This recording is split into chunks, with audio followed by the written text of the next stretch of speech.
IRS problems. We have over 1,000 5-star reviews on Google and an A+ with the Better Business Bureau. You don't need to be afraid of the IRS any longer. End your tax nightmare today by visiting us online at tra.com or call 800-575-4094. That's 800-575-4094. Tax Relief Advocates. Real solutions for real people. Nationwide is so much more than a great insurance company. They're one of America's largest financial services companies. Like how I'm more than just Peyton Manning. I'm also motivating Manning. When I say insurance, you say financial services. Insurance. Financial services. Insurance. Financial services. Now when I say nationwide, you say is both. Nationwide. Is both. Nationwide. Is both. For your insurance and financial needs, Nationwide is on your side. Nationwide Investment Services Corporation, member FINRA, Columbus, Ohio. Every morning, we rise and shine, make breakfast, and brush away the night's rest. These routines help us start the day off right. Nature-Made vitamins are a simple step in that daily care regimen. Multivitamins with daily essentials, clinically studied probiotics for gut health support, magnesium to help relax the body. Nature-Made is made to care for you every day. These statements have not been evaluated by the Food and Drug Administration. These products are not intended to diagnose, treat, cure, or prevent any disease. This hour is brought to you by Dunkin', the official coffee of Evan and Tiki. WFAN runs on Dunkin'. Get the latest on the Giants and Jets on WFAN, WFAN FM, WFAN FM HD1, New York, and Odyssey Sports Station. WFAN Sports Flash. It's 7 o'clock. This is Rich Ackerman. This report is brought to you by Chef IQ. Precision cooking, effortless results, ChefIQ.com. The Blue Jays look to defy the odds, complete a huge upset, and dethrone the champs tonight. They host the Dodgers in Game 6, holding a 3-2 edge in the World Series. Toronto followed a crushing loss, showing great character, winning back-to-back games to put them one victory away from their first championship since 1993. Their other loss back in Game 2 when Yoshinobu Yamamoto went the distance, and that's who they'll face once again tonight. Kevin Gausman starts for the Blue Jays, who will have George Springer back in the lineup. The Giants will face Mac Jones when they play the 49ers Sunday. He'll start, but Brock Purdy will be available. Corners Paulson Adebo and Cordell Flott are both out for the Giants. The Knicks continue their road trip in Chicago, their first game since Tuesday's loss in Milwaukee, and the Islanders about to get underway against the Capitals in Washington.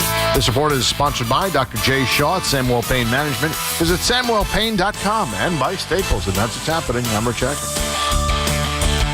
Get the scuttlebutt on your favorite team, the Fan, on the Odyssey, iHeart, and TuneIn apps. It's KM to AM on WFAN. Sports Radio 101.9 FM. The Fan. WFAN. Here, happy Halloween. Let's get this fake holiday over New York City. There's too much traffic. There's nowhere to park outside. The Empire State Building is lit up green and orange. That's cool and all. By the time that this show ends, it's November, baby. We're going into daylight savings. We're going into the real holidays. Thanksgiving, Christmas. That made me think about something, right? Like, if you don't participate in Halloween, you're not a Scrooge. I'm about to get my Halloween takes off. Why not? It's a football Friday. We got the World Series on tonight. We got Friday Night Knicks. We got to talk about the Giants. There are other things going on in the world besides candy. Candy corn sucks. A lot of candy sucks. Almond Joys suck. There's a lot of candies that I won't even eat. I'm grown. I don't eat candy. It's not good for you. It's not good for your teeth. You want to have a six-pack? You want to have abs? Stop eating so much candy. But yeah, like when Christmas comes, I used to be a Grinch. I used to be a Scrooge. But then I grew up and understood, spread holiday cheer. This is not one of those holidays. You don't have to participate in this. And you won't be called a Scrooge if you just go about your regular business on a Friday. I'm at work. I just looked at the YouTube chat. What's Keith going to wear? I'm dressed in all white. It's just what I pulled out of the closet. I don't have a costume. I'm me. I'm showing up as me today. And it's a kid's holiday. Some of y'all got to grow up. You know, I get it when you see like LeBron James or these athletes or these entertainers. Even like the New Jersey Devils had a great Halloween party, I guess, before they went on their little road trip. But those are people with money and status, and they can throw these elaborate parties, whatever. If you're a grown person and today you're scrambling around trying to figure out a costume, grow up. Stop wasting your time. 888-808-1019. I'm driving in today, and it's bumper to bumper coming out of the Holland Tunnel to get up here, and I'm at the light coming past Canal, and I'm looking at these two grown-ass people at the crosswalk. Had to be in their mid to late 30s. The woman is dressed as Colonel Sanders. The man is dressed as a whole chicken, feathers and all, red beak. They literally outside dressed as KFC. For what? Are you going to a fast food themed Halloween party? I'm like, the wind is blowing on them. I know they're not warm in a Colonel Sanders suit and a chicken suit. I'm like, what is going on with this? Like, it's been going on. Last night when I came in, I told a story. I'm pulling up, and there's two vans, and they're blocking the street, and all these people start popping out, and I'm not thinking about it being mischief night into Halloween Eve. I'm like, what the hell is this? What's happening right here? I'm thinking something out of The Dark Knight or something. I'm like, oh, these people are in costume. Look at these girls. They're going to a Halloween party right here. I'm washed. I'm not even thinking about it. My son is 2. So one, he's blacked out right now. He's not going to remember any of this. He dressed up as a fireman. I didn't go to the kids' parade. I went to the gym. I went to BJ's. My BJ's membership expires today. I went to clean up. Had to drop $200. Doop, doop, doop, doop, doop. With all the savings, it was $150. I felt like I won today. That was the highlight of my day. I'm a man. I'm 40. I'm not dressing up for Halloween. I haven't dressed up for Halloween in 11 years. The last time I put on like an actual Halloween costume, I was in the MLB fan cave with those characters. I was Finn from Adventure Time. If you guys know, you know. I got to find a picture. There's a picture from a Halloween party that I went to, and Plaxico Burress was there. I got to find that to put it on the internet. I have not actively dressed up for Halloween since then. Because I don't need to. I don't feel like I'm missing anything. So don't let anybody guilt you into it. If you're sitting at home tonight by yourself, you're with me. If you want to join the chat, join the YouTube chat. We are approaching 90,000 followers. Let's get there tonight. We're at 89.8. So that means we need 200 subscribers in the next 5 hours by the time my show ends and Hoff's show starts to hit ding, 90,000 subscribers on YouTube. I see the chat filling up. I already promoted it. We could do this together. There's no costumes in the YouTube chat. I'm not wearing a costume. Halloween is cool and all if you've got somewhere to go, but if you don't have anywhere to go, you got me right here. We're going to talk sports. We're going to watch the Knicks. We're going to watch the World Series. We're going to talk all around the Giants, from their head coach to their quarterback to the head coach and quarterback they're going against. And let's get into that right now. 888-808-1019. I know once the Knicks game ends, we'll get those reactions. I know once the World Series ends, we'll get those reactions. But this whole week, I've been listening to 2 reactions. One, the reaction to Brian Daboll, which I don't understand. I get it, but I don't understand how we are in week 9 and guys are already ready to kick him to the curb, fire him, and how quickly you've soured on Jackson Dart, who's his guy, who is the guy that he drafted, developed, he found, and that's exactly what he was left here to do. That's the only reason he's really here. You couldn't fire him before he did what you hired him for. He did not make Josh Allen, but he does get attached to Josh Allen. So he needed to find his own Josh Allen. You couldn't fire a guy that was saddled with Daniel Jones. You couldn't fire a guy, even Joe Shane, who had to pay Daniel Jones. If they're going to go down, they're going to go down with their own quarterback. But now we've gotten to the point where everybody loves this quarterback so much that they're detaching the quarterback from the head coach. I don't agree with that. I don't get that. I talked about the visit that Jackson Dart had, that he impressed the Giants and they knew he was the guy. I talked about how the Giants could have drafted Shedeur Sanders or anyone else. I talked about how Jackson Dart was so focused on learning this system, Brian Daboll's system, this offense, and he did. So much so that he impressed everybody in the preseason, and Brian Daboll made the decision to make him QB2. Okay, yeah, the first couple games, we're not going to throw him into the fire. Russell Wilson will be the guy. He'll be QB2. He also was the one that decided against the undefeated Chargers in the same building they're going to play, another team coming from the West Coast on Sunday. I'm going with Jackson Dart. Coach's decision. It's my decision. We're going to start Dart. And it worked. The next week, they should have beat the Saints. Rookie mistakes, turnovers, drop balls, picks. They lose. But then they shocked the world and beat the Eagles. I thought after they beat the Eagles on national television, Thursday Night Football, that saved Brian Dable's job. No? Okay, that's not good enough. So what I'm saying now is, okay, after they lose to the Broncos, should have beat them. 33 points in the fourth quarter, fireable. Fire everybody, but you can't. And then after they got to go to Philly to try and beat the Eagles and the refs, the worst officiated game of the season, now everybody's done with Brian Dable. He sucks. He's not prepared. He doesn't know how to coach the team. Same mistakes year after year. Look at his record, Keith. Get this guy out of here. I don't think they're going to rock the boat. I don't think John Mara is going to rock the boat as far as getting rid of this coach who has already fostered a relationship with this kid that you all love. Shout out to Eli Manning's kid who decided he wanted to go out as Jackson Dart and not his own dad for Halloween. Kids love him. And you know who else kids love? Cam Scatterboo. And Cam Scatterboo's not going to be on the field. This is going to be the first game that Jackson Dart and the Giants go into without the energy that Cam Scatterboo brings. I'm telling you, he's going to be missed. Tyrone Tracy, can he be an X factor? That's the real question I have. What's the X factor for you guys that puts the Giants over the 49ers this weekend? It's not the coach. You all hate the coach. You want the coach fired. You think he's dumb as rocks. You don't think he can coach at all. So he's definitely not going to outcoach Kyle Shanahan, right? Then you got Rob Saleh coming back to the building to run the steps before the game. He's going to want revenge. He wants Brian Dable to suffer the same fate that he had in New York. He wants him to be fired. Hey, this guy outlasted me here. My defense is going to be ready to go. What if they humble Jackson Dart? What if Rob Saleh's all gas, no brakes defense has something cooked up to stop Jackson Dart? Who's the X factor? Darius Slayton? Theo Johnson? Oh, Ray Ray. Oh, Ray McLeod. Come on down. Number 88. Ray McLeod. 888-808-1019. I don't see it. I've been trying to see it. And the other big thing that happened this week that we talked about a lot was Dexter Lawrence.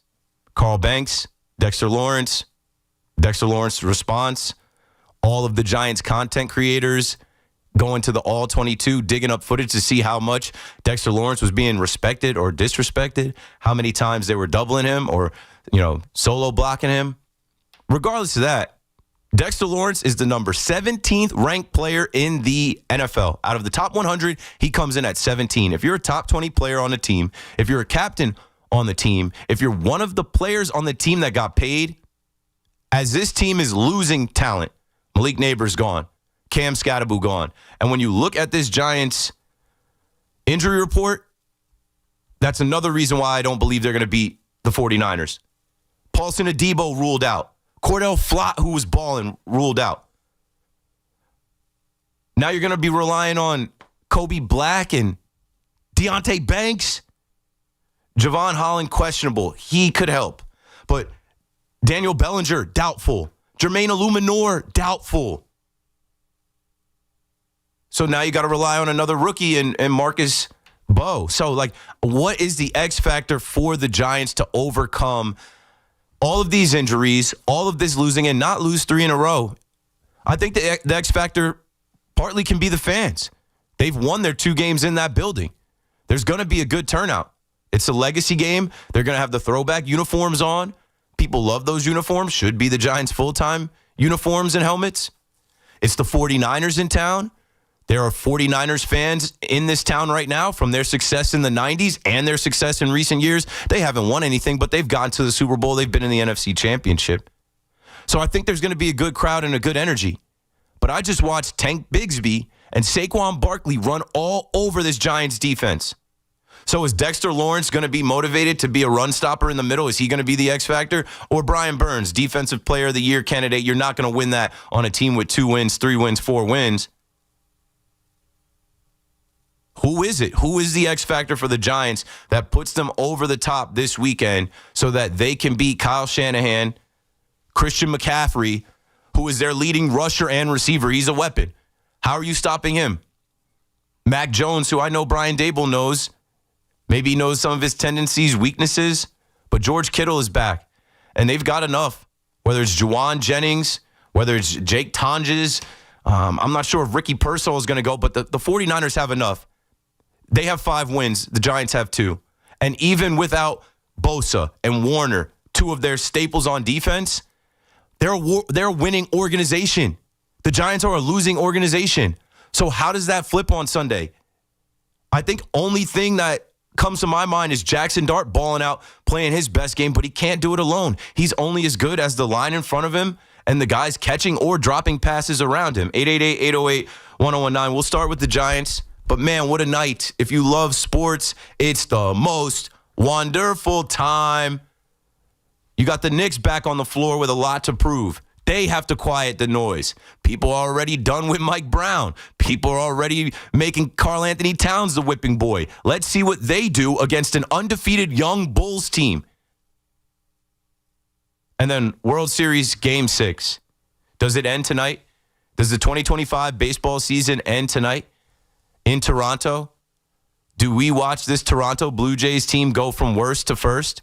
Do we watch the Yankees division rival pop champagne again? But this time, as the champions of the world, for the first time since they went back-to-back 92, 93, touch them all, Joe. Does Vladdy go off in this game to seal it, the $500 million man who's worth every single penny? Or does Yamamoto shut them down? Another complete game. Do the Dodgers wake up and hit instead of striking out? I don't know. I can't wait to watch. It's a big one tonight. I'm not ready for baseball to end. I hope they can force a Game 7 and then anything goes. But, yeah, for the Yankee fan, I think it's going to burn a little bit if the Blue Jays end it tonight. You can go to sleep tonight and tell yourself good for Donnie Baseball, but Donnie Baseball is not going to have an at-bat. 888-808-1019, KM to AM returns right after this. Every Saturday at 8 a.m., it's Kickoff with Boomer and Mike Valenti, where the guys break down the biggest headlines and storylines from across the NFL. I think what's happening in New England is legit. I think now they can win the AFC East. Kickoff with Boomer and Valenti is brought to you by Nationwide. For your insurance and financial needs, Nationwide is on your side. The Fan, 101.9 FM, and always streaming on Odyssey, TuneIn, and the iHeartRadio app.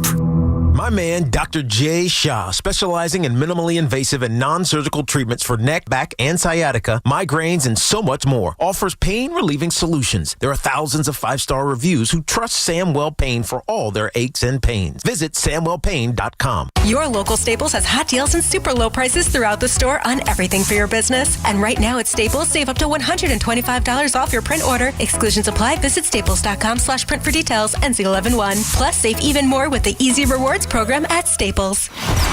Dunkin's $6 meal deal is kind of wild. You get a bacon, egg, and cheese sandwich, 6-piece hash browns, and a medium hot or iced coffee, all for $6. That's the main character meal energy you need this fall.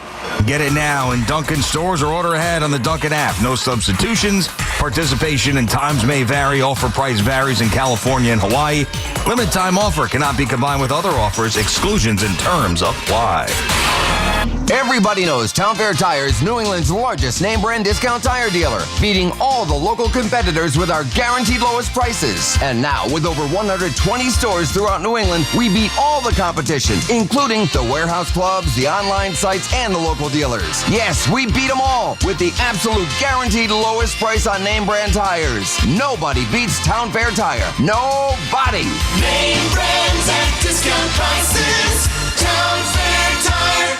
We've got more sports talk coming up on The Fan. Football season is here, and just like winning teams, your engagement should be all about the best. So if you're ready to pop the big question this season, why not visit the experts at London Jewelers? With top-notch professionals and cutting-edge technology, London Jewelers can help you select or even design the absolute perfect ring. So whether you're starting over or starting new, let the professionals at London Jewelers be a part of your journey. Visit any one of their convenient 6 locations across New York and New Jersey. London Jewelers, serving you and your family since 1926.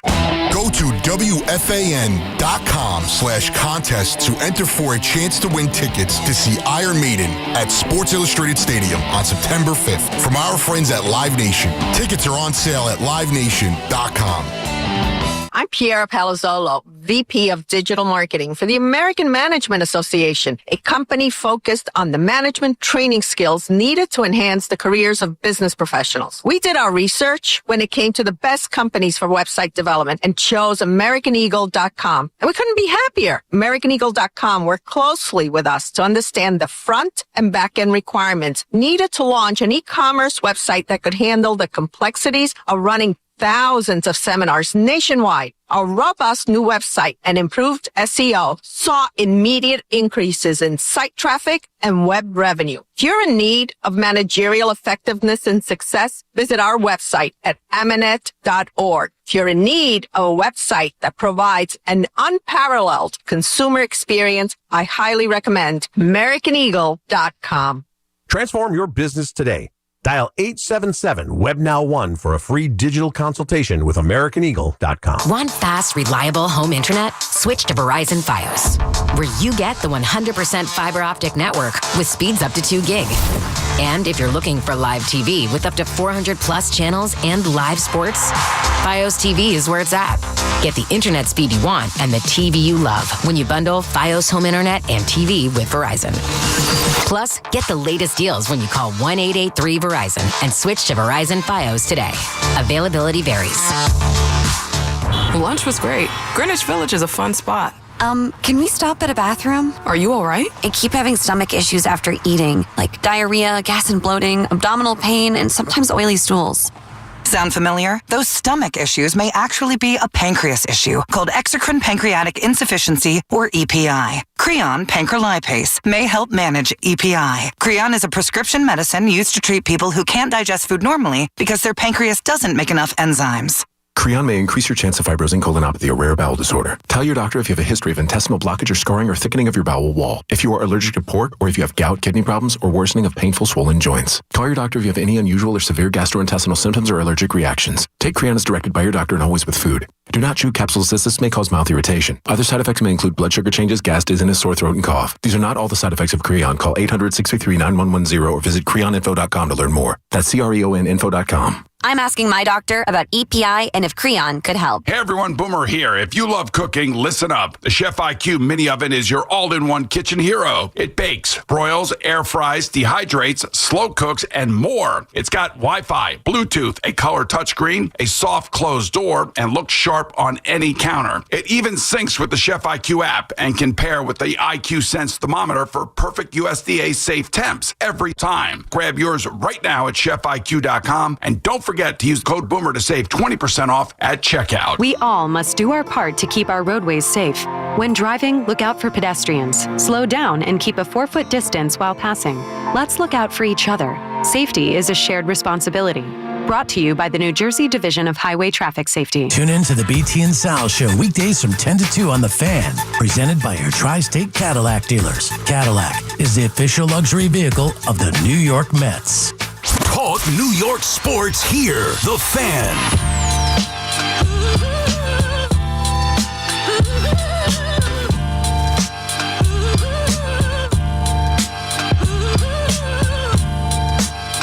Yeah, I'm right here. I'm not remote.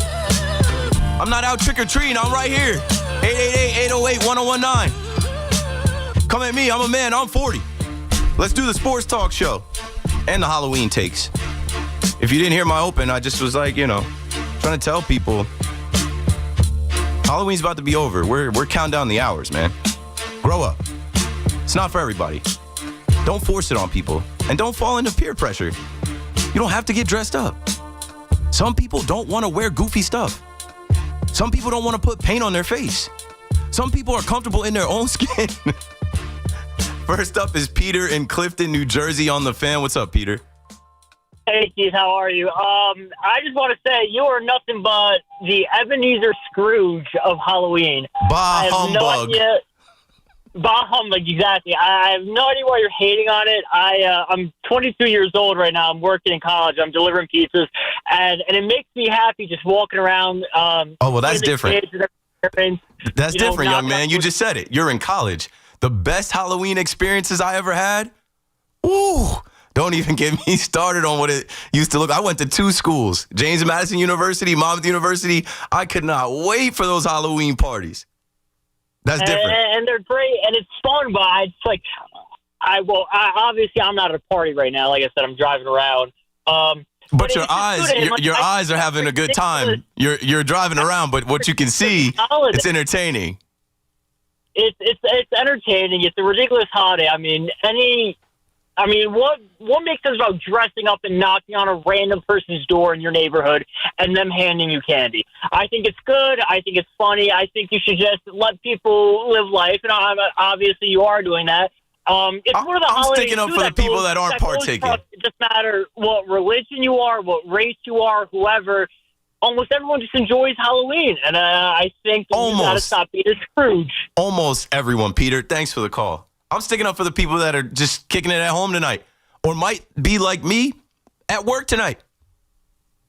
Didn't get dressed, didn't go out, didn't make plans, don't have friends to make plans with. But yeah, bro. Halloween in college. Yeah, those were the days. So, of course, you're having a good time, even though you're working, Peter. You're doing deliveries. But when you get done with the deliveries, whenever your shift ends, you're going to pull up somewhere. Those girls are going to be several shots deep, and they're going to be dressed in nothing. They're going to be wearing next to nothing. Halloween is so fun in college because girls have competitions against each other with who can wear less. Nobody wants to be the girl in a full-on Cat in the Hat suit. Why would you wear that? Why would you do that, Christine? Josh is in Smithtown. Josh, you're on the fan. Hey, just really quick on Halloween, if I can make one Giants point after. But, you have a 2-year-old. We're kind of similar in age. I have a 2-year-old at home, too, and I have a 7-month-old also. I think that not wanting to dress up, totally fine. But it's kind of like the disdain and, disgust of, you're having your voice of these older people who are dressing up. And just wait, man, once you have to go trick-or-treating with your 2 or 3-year-old, you're going to hate it even more. I know. I saw some parents dressed up as Bingo and Bluey's mom from Bluey, and I'm like, they look ridiculous. And I'm like, what if my son in a couple years is like, you have to get dressed. You got to come. I don't know if I'm going to be able to do that for him. I might have to schedule a nighttime radio you're going to do it for him because you're a good dad.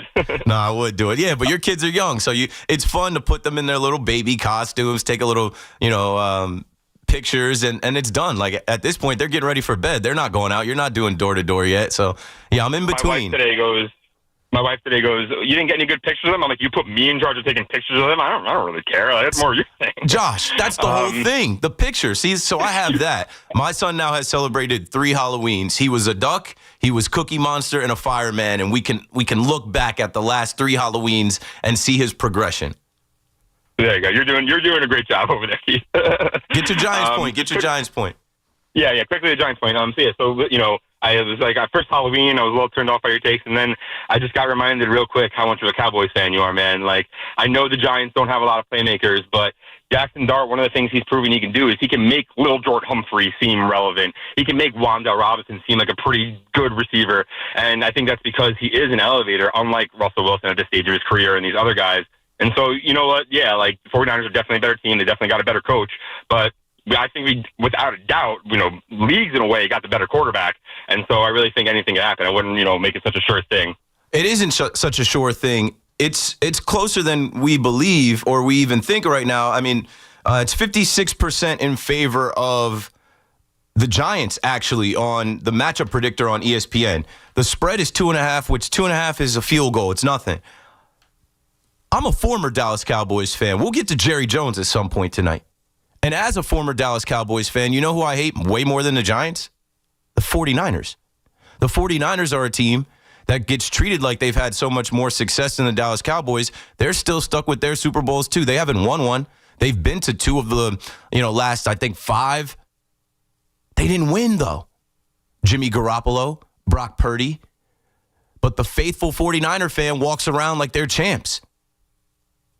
They're the same as the Dallas Cowboys. They just have appeared in the NFC Championship and Super Bowl. They haven't got it done. Now, what I'm leaning into, and I'm rooting for Jackson Dart. I'm rooting for the Giants. Trust me. It's better around here. It was so much better around here when we just thought that they could even win games when they came out of the wilderness and had an offense that could move the ball. a tandem of a running back and quarterback as rookies that were exciting and scoring touchdowns. Like, I was at Thursday Night Football. That was the best Giants game I ever went to. But as we're talking all week about Dexter Lawrence not being the same player, as we're talking all week about firing the head coach, as we're talking all week about injuries, and the injuries have piled up now where multiple starters are out, to me, that's what swings the game. That's what swings the game in favor of the 49ers. And don't get me wrong, they have injuries too. That's why I mentioned Bosa being out and Fred Warner being out. Deebo Samuel's not on that team anymore. You know, like they're a different team this year as well, but they're a winning franchise. Kyle Shanahan, Rob Saleh, those guys, they find ways to win games. Brian Dable, Shane Bowen, and these guys find ways to lose games. Rich is in Brick, New Jersey with us next. What's up, Rich? Hey, Keith, how you doing tonight? I'm good. Thanks for calling. You just flabbergasted me about something. Did I hear you correct? You say you're a former Cowboy fan now? Oh, yeah. Jerry Jones did it with that Micah Parsons trade. I was on Labor Day weekend vacation. I got the alert, and I said, whoa, wait, what? He actually traded Micah Parsons? What was the return? Kenny Clark and 2 first-round picks. I said, I'm out. I'm done. That's it. That is the straw that broke the camel's back. And, later we'll play some audio and we'll talk about Jerry Jones's recent comments where I'm like, I don't know how anyone could root for the Dallas Cowboys with this guy as the owner, president, GM. Welcome to my world, who I was a former Cowboy fan back in 1977 until they did what they did to Tom Landry. When they did that to Landry, I was out. Okay. This is what they do. This is in their history. You know, I talk a lot about being older and growing up. I grew up a Cowboys fan. I'm grown now. I'm out. I'm out. Hey, Colt fans will welcome you in with no problem. This is our Colts. This is our team. We bleed blue. That kid rocks. That kid just put out a new one where he said they got to break Aaron Rodgers' back. I'm like, this kid is the reason that they've had so much success. But what you got, Rich? Yep. All right, what I got is 2 questions for you. Number 1, you played football, I played football. We saw that Scatterboo injury, and we got told what it actually was. To me, it reminds me of a certain injury back in 1986, and that is Theismann on steroids. Now, does he come back from this actually and can be an effective player, knowing that at a running back position you have to be able to stop and cut on a dime and make different moves? Or Theismann was 36 when he got the injury. Scatterboo was young, and I just think his mentality, like he just got a sniff of the NFL. He's going to come back. I don't know if he'll be exactly the same player the first year, but in 2 years, I think we'll be back to seeing this guy. He's fearless. I think so much of the medicine now is more advanced. The Giants have a great medical staff and team. Saquon was even talking about how he's in great hands and they'll take care of him. Yeah, I think he comes back and he'll be fine. Okay, pick one now. Yankees, which one of these 2 players are the Yankees more liable to trade this offseason to try and beef up their roster as a part of the deal? Luis Hill or Ben Rice? Luis Hill. I think they love Ben Rice. I think they just got to find a spot for Ben Rice. When the season started, they asked Ben Rice questions about, hey, you're doing so well, but what do you do when Giancarlo Stanton comes back? And he didn't really make a big deal out of it. He just platooned. He's a young guy that will play first base. I didn't think he actually was going to get behind the plate. By the end of the year, he was catching games. I think they look at him as too valuable as a hitter and also somebody that they're going to potentially put at first base a lot next year. I think Luis Hill is someone that they probably should have tried to trade in the offseason after his Rookie of the Year season. He didn't do too much for us at the end of the year this year. I don't know what his value is, but it's certainly lower than it was. So Luis Hill over Ben Rice as far as a trade piece. All righty. I kind of agree with you on that one, but now I'm also looking at the fact that we have a couple of our pitchers aren't going to be ready for the start of the year. So, I'm sort of like on the fence. But thanks a lot, and let's get on with the real holidays. Talk to you soon. Yeah, that's what I'm thinking, Rich. And I'm also thinking that Hal Steinbrenner, Brian Cashman, Aaron Boone, and those guys, they're not broke. They can go sign a pitcher and not a spring training invite like Carlos Carrasco. Go sign somebody. You can't have enough pitching. Go get somebody out there. I don't care who it is. It's not going to be, you don't need an ace. But I expect them to be in the market for another starter because Cole's not going to be ready right away. Rodon's not going to be ready right away. Don't tell me that we've got a young guy in the waiting that's going to come up. I know there are some guys in the waiting coming up, but, when you go into the season next year with Max Fried and Cam Schlittler and Luis Heel and Will Warren, Clark Schmidt is on the mend. That's another guy that won't be there. I feel like they need another arm. They need another guy. Stop playing games. I don't expect them to spend that much. I don't expect them to land Kyle Tucker. I expect them to figure out how to bring Cody Bellinger back. And then they're going to probably figure out something with Devin Williams. So why not go out and sign a starting pitcher too? Let me look. I don't even know. Let me go to the free agents. Yeah, I'll work on that while we continue to take calls. I'll work on the free agents that are possibly available for the Yankees, free agent arms for them to sign. There's somebody out there that they can get. There's somebody out there that wants to put on pinstripes. It doesn't necessarily have to be somebody that they trade for. 888-808-1019. Let's go to my guy, limo driver Ed in New Canaan, Connecticut. All right. Hey, listen, I always got my Halloween costume on. Hey, limo driver Ed. So you wear one of those caps. You wear one of those fancy hats. Bro, I'm gonna send you a picture of me to your website. You got to see it. I'm legit. I'm the legit thing. Okay. When people turn their head when they see me, they know. Hey, listen, they know what a driver should look like. So I'll send you a picture. I'll send it to you. So I got to get with you one of these days, bro. But listen, the Knicks are okay. Mike Brown's doing. He ain't doing a bad job. Listen, if Cat don't put the ball in the hoop, that's on Cat. There's no excuse. Cat was when he played the other day. Cat was all the way up front. He was just missing layups, missing shots. It's not Mike Brown's fault. Just stop it. There's only 4 games in a season. But Ed, but you understand what this is, though, right? They kicked Thibodeau to the curb.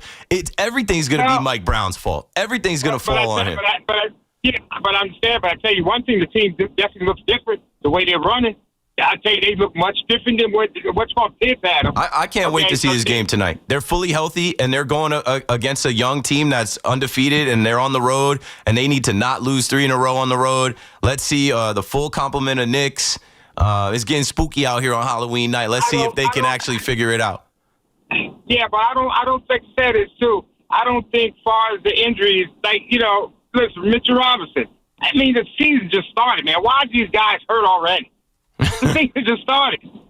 Yeah, I mean, you had the whole summer. Preseason. That preseason could be rough on you. Oh, my God, brother. I know, man. But listen, I'm out here now. Got some people I'm picking up tonight. They're going out to do some partying. Hey, anybody out there, don't drink and drive. Yes. Call your let's put that out there. Please, it's not worth it. Ed, before you go, Ed, did you give up your Jets season tickets or did you renew? Where are you at with the Jets? Yeah, man. I was on X. I bashed the Jets. I'm done. My tickets are in. And then they try to tell me I can finance them if I want to finance them. I said, are you kidding me? Finance tickets. Bro, they call me every other day. They have to, because Woody's in there lighting them up, telling them, red alert, red alert. we got one win. Act now. Thanks for the call, Ed. Yeah, we'll talk about the Jets later and the whole ticket pricing stuff. What a fiasco. What a disaster. Joe B's line. They're raising prices on people. It's like, there should be a discount after this. This has been nothing but torture for the Jet fans. And even though you got that one win and you can't lose here this week, now is not the time to start taxing people. What's the incentive, right? We're coming up on the end of the year. Speaking of the holidays, people are already going to start getting ready for Black Friday. Before you know it, those deals are going to come. If you have kids or you have family members that you want to get gifts for, you're going to put that money to the side coming up. You got paid today, you're putting money to the side. You're not giving that money to Woody Johnson right now. In Rumson, New Jersey, let's talk to Mike next. How you doing, Mike? Hey, good evening, Keith. How are you? I'm good. Before we get out into the Jets a little bit and their drafting and their ownership, I just wanted to have a shout-out to my guys over at Empire Hyundai in New Rochelle. And we just finished up a great month, and I just want to thank the guys for all the effort they put in this month. Great work, guys. And as far as the Jets go, I want to know right now if you're looking at the drafting of how the Jets actually are going to come up with, I guess, a plan if they're going to keep this coach, and I don't really think they should keep Aaron Glenn. Do you think they should clean house and go with like a Joe Brady to try to actually have someone that has success in teaching young quarterbacks if they're going to draft one? How do you think that we should proceed with that right now? What do you think? Thanks for the call, Mike, and make sure you get your Hyundai at wherever Mike and those guys said that they sell Hyundais. Listen, Aaron Glenn is safe.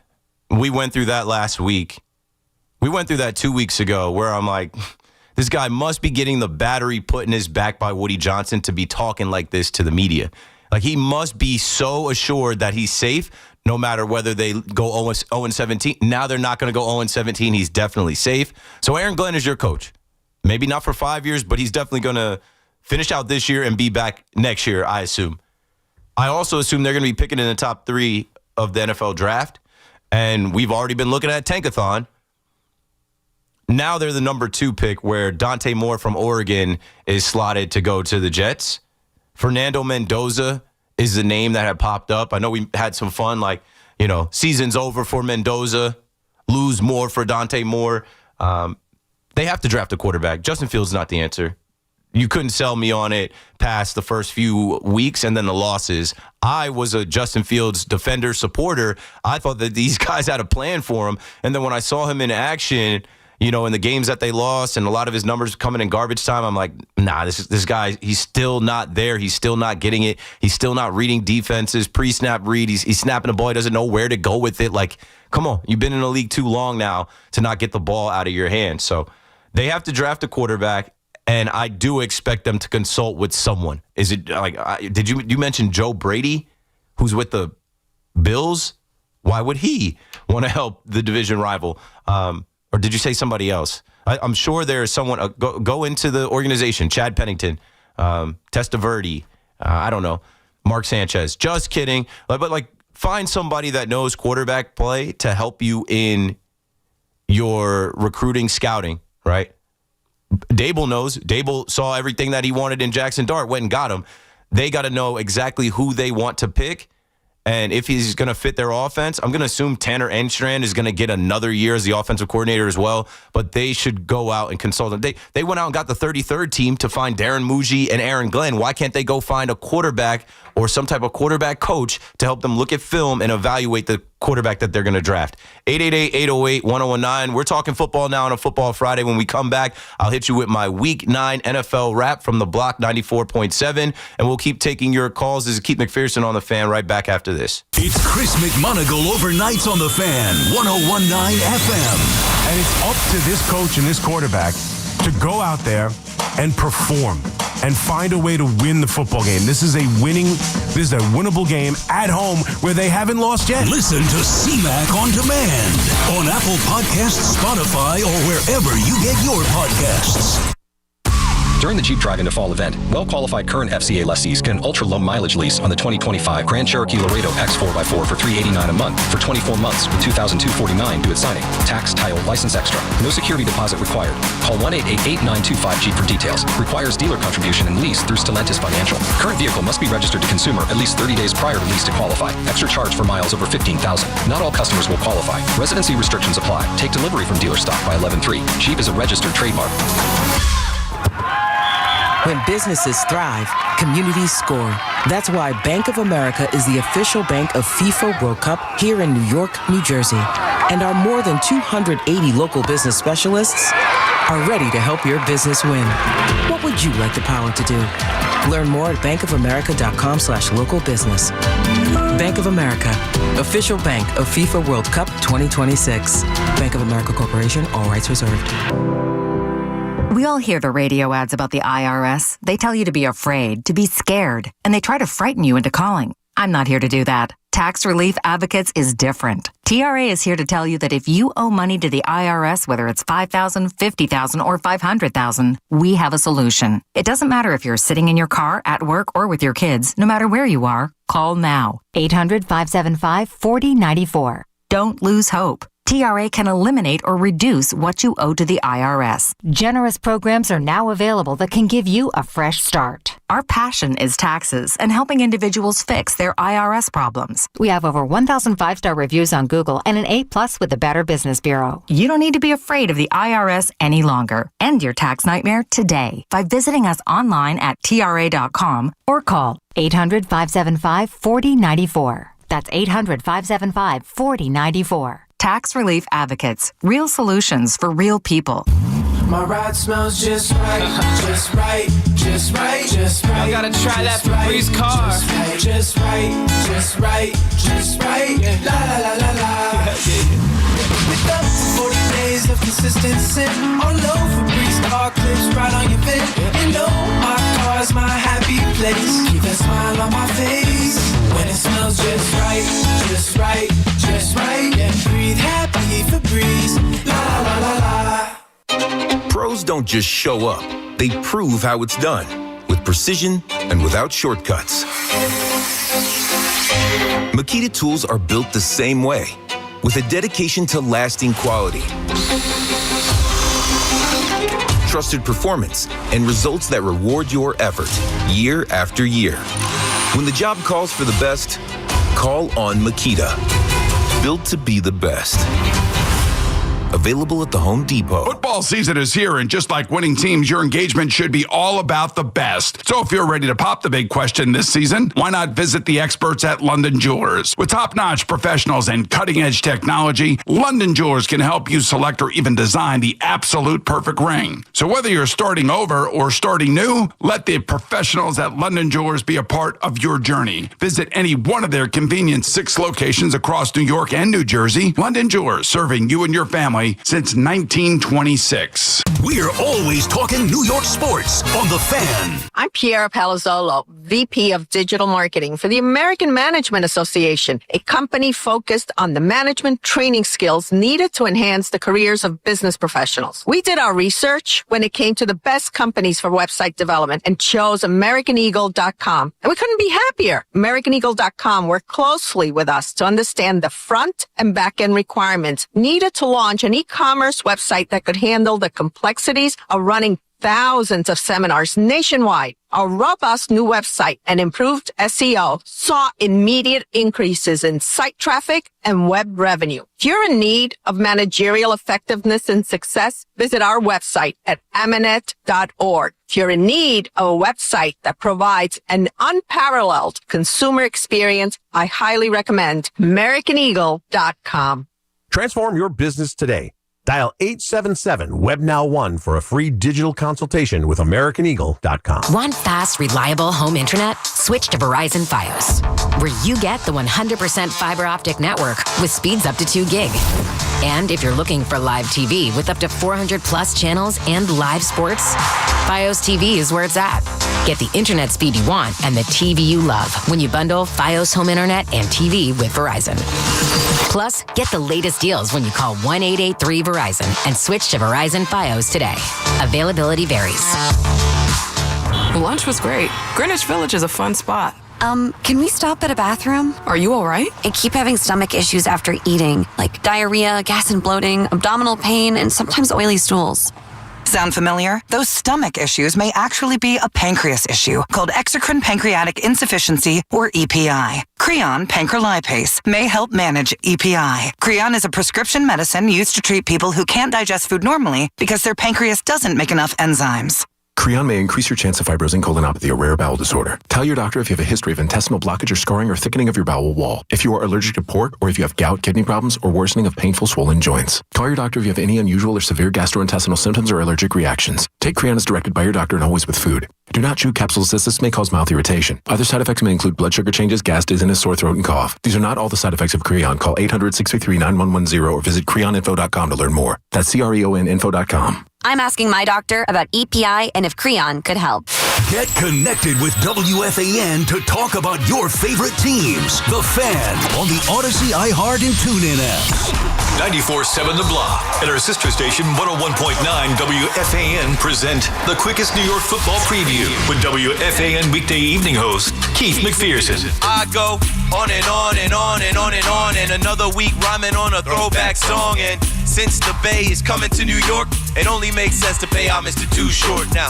At home, there shouldn't be issues with the officials. Last week, the refs had no idea when to blow the whistle. Jackson Dart better be ready to throw the missiles. Dexter Lawrence better be ready, control the middle of the D-line. It's week 9, jobs are on D-line. I gotta take the Niners on the spread and money line. It's gonna be a lot of run CMC. In practice, the Giants D had a lot of DMP. Planes flying over another losing streak. Nable's on the hot seat, here comes another L3. Jets can't lose this week versus BYE. They probably have a hard time versus BYU. Tell Woody it's been 15 years of an IOU. Increase the wins if you want to increase revenue. That's the first thing you do to get fans to renew.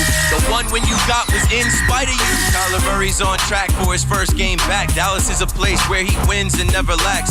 In that building all time, he's 9-0. But I think the Cardinals about to lose 6 in a row. Bam, bam, bam, bam, bam. Perfect. And we're back. 888-808-1019. There's my Week 9 rap that you can hear on 94.7 The Block if you're ever listening to old school hip-hop in the car and not listening to The Fan, but you listen to The Fan. You call The Fan. You're a sports fan. You don't get tired of this stuff. So let's get back into it before we get to the 8 o'clock break. And then is game time. I'm talking to my boy Mike right now. He's a Bulls fan. I'm saying, yo, the Bulls are undefeated. They got some young guys. They got guys that can score the rock. What do you think? He said, take the Knicks money line, bro. Take the Knicks money line. 888-808-1019. Chris is in Monmouth County, New Jersey on The Fan. Yo, Keith, thanks for taking the call. You got it. Before the Knicks point, Keith, that your rap was really, really good, man. It reminded me of, except for the beat was different, the last verse of Triumph by Wu-Tang, Raekwon's verse, the way you ended that. Sounded just like Jump Like Rod Strickland. We played Triumph as the rejoin, I think, after the first break, but I know what you're saying. Yeah, that's a great song, but no, really good, man. I could rap a little bit, just pequeño. That's all right. My brother's a DJ. My brother's like a DJ part time, and he used to do a little rapping. I used to be a DJ MC too. That's where it started for me. Yeah. And by the way, I know we're not a hip hop show right now, but I live in Monmouth County. Wu-Tang, specifically RZA, lived in Millstone in Monmouth County near Great Adventure. And back in the day when I used to work at the food count in Freehold, he used to come in. Oh, I had no idea. I'm talking like 1990. I'm telling you. And so Raekwon would come in. Capadonna. Never heard that. You God. Yeah, man. Never heard that. I'm not going to blow up his address, but it was like a animal that is always you got to watch out for when you drive. And oh no, that's sick. I would have told everybody. I would have been on the lookout. Yeah, I grew up in Ocean, so I wasn't far from there. Man, I'm not fibbing. You have my word on it.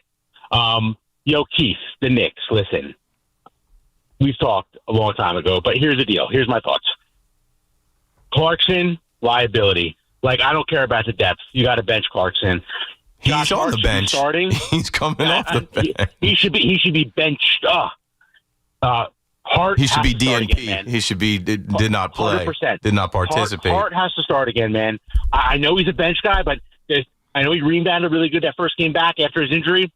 And I don't know, man. Cat, I'm sorry. I want to love Cat. I'm a Knicks diehard. I want to love him. Yeah, I don't care. He's injured. Whatever. Everybody's injured, hurt. Keith, man, the eye test. It's not good, man. It's early. Is he hurt? Is he not feeling this system? Like, I honestly, when he first said he was like, he was asked about his role. He's like, I don't know. I thought he was just trying to be coy. I thought he was trying to play it off. Like, I'm not giving y'all too much. But after watching him, I'm like, okay, maybe he really isn't comfortable in Mike Brown. Like, the vibe is not good, man. And here's the thing. They talked the other day about, would you trade Jalen on the radio on the Fan? Would you trade any Brunson for Giannis? No, I don't want it. I'm a weird fan. No, I hate Giannis's game. Players. I hate Giannis's game. Listen, is he an impact guy? Dunked the ball, killed us in the night? Yeah, but I want to love that's why I love Brunson is the opposite of Giannis. Giannis is 7 foot, just running dunk man, can walk 5 steps before they blow a whistle or don't blow one at all. He can take 13 seconds to shoot his free throws. He's just a physical specimen. Brunson had to be a basketball savant, had to work on every part of his game to be able to play undersized. I wouldn't give up Brunson for Giannis. And Keith, here's the problem with the Knicks, man. Every team, good and bad, has those 2 sharp-shooting 3-point guys off the bench. That's all they do. I love the Shaman. He's good. We never signed those guys. We signed Yabusele and Clarkson. Dude, what is up with that? Do they realize in the playoffs it is the random guy, you don't even know his name, who's daggering threes all day? That's supposed to be Landry Shamet. That's supposed to be... And I like Shamet. Yeah. But we need another one. It's a long way to go, and there will be a trade deadline. Thanks for the call, Chris. It's early. Here comes the Knicks game. Let's get a call in before the start of the World Series. If you're watching on YouTube, this little screen to my right, I have the Knicks on. I logged into my Fubo account, and then right in front of me, the main TV in here, I have the World Series, so I'm ready to go. Nick is in Westchester County. Before we get to the break, Nick, you're on the fan. Yeah, Keith, I spoke to you a while back. I'm the 81-year-old guy, probably one of your oldest callers. Mm-hmm. And I'd like to touch on the Giants, but I'm going to pass up because I don't know if you're aware, but I even got Stephen A. Smith on another channel the other day. A lot of people are aware of it. Some people are not aware of it. They have a rule called the Ohtani rule. He was taken out as the pitcher the other day, yes, but he could stay in as a designated hitter. I'm very familiar with it. Outrageous. That is outrageous. It's not. It's a disgrace. It's a disgrace. Now, I know I'm in the minority because they made it for him. They made it for the unicorn, the quote-unquote best player of all time. Yeah, well, I call him the prima donna. How great was he in the fourth game of the World Series? He was tired. He was shot. Out to at the fifth game. Okay, what got me is I asked Stephen A., who was supposed to be his own expert. He was respectful to me. He says, Nick, my father's 82. With respect, I disagree with you, but I think it's a good rule. So I said, Stephen, if he said to the coach he had 4 innings of a no-hitter, and he said, let's say to the manager rather, and he said, I think I'm getting a little tired running around the bases. Take me out as designated hitter. It would never happen. Like nobody knows. Yeah, go ahead. It would never happen. Thanks for the call, Nick. I appreciate you. But I went, and I'll go into it again because we got to go to the break. But I went into this whole thing about being at Yankee Stadium before that rule existed in 2021, where he got rocked in the first inning and he was out of the game. They made it so that, and I talked about, I'll talk about it when we come back. I'll tell the whole story again. We'll talk about the Ohtani rule, and then they should be throwing the first pitch. It's already 8 o'clock. Keith McPherson on the fan, 1 hour down, 4 hours to go. KM to AM returns right after this. Scattaboo is down and shaken up. Adversity has presented itself all season in many forms for Big Blue. For injury. Oh no, it's bad.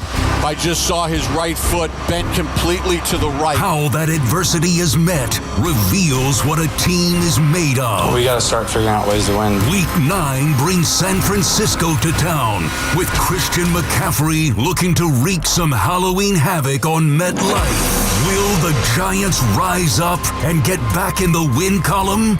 Find out right here Sunday at 1 on your home for New York Giants football.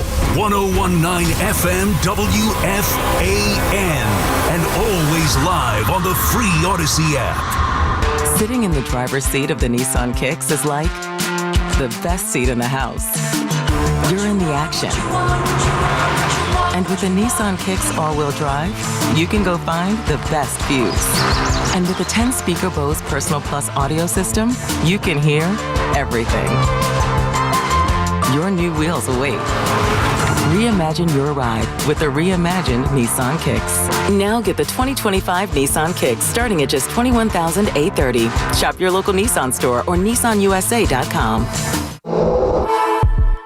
Starting MSRP at $21,830 for base model. All prices are manufacturer suggested retail price. MSRP. MSRP excludes up to $1,495 destination and handling charges, tax, title, and license. Dealer sets actual price.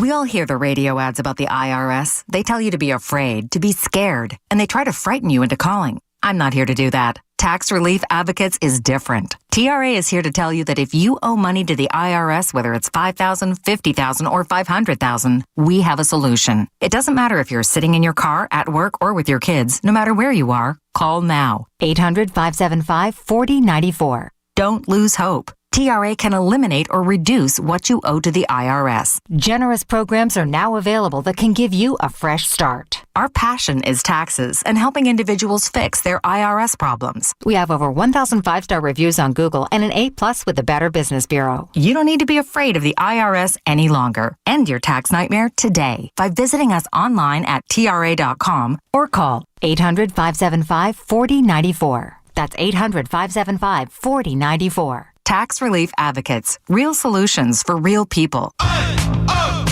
Let's go! You've still got it, but your immune system weakens as you age, making it harder to fight flu, pneumococcal pneumonia, RSV, and COVID-19. Ask your doctor or pharmacist which vaccines you need. Sponsored by Pfizer. We asked parents to share their journey of adopting teens. They changed who I am because I can't see life without them in it. Visit adoptuskids.org to learn more. Brought to you by Adopt US Kids, the U.S. Department of Health and Human Services, and the Ad Council. Everywhere in New York City, city agencies are busy delivering for you. Since 2022, a record-breaking 183,000 small businesses have opened. In 2024 and 2025, major crime dropped across the city. And now, every kid gets access to a brand new universal after-school program. That's NYC, delivering for you, every day, everywhere. Find out how at deliveringforyou.nyc. Hear that? That's the beginning of a journey powered by the confidence that comes from driving a vehicle so reliable. It's backed by a 10-year, 100,000-mile limited powertrain warranty. Where your journey ends? Well, that's up to you. Visit your local Kia dealer today. Kia, movement that inspires. See retailer for warranty details. Always drive safely. Limited inventory available. We love talking about the Knicks and Nets on WFAN, WFAN FM, WFAN FM HD1 New York, and Odyssey Sports Station.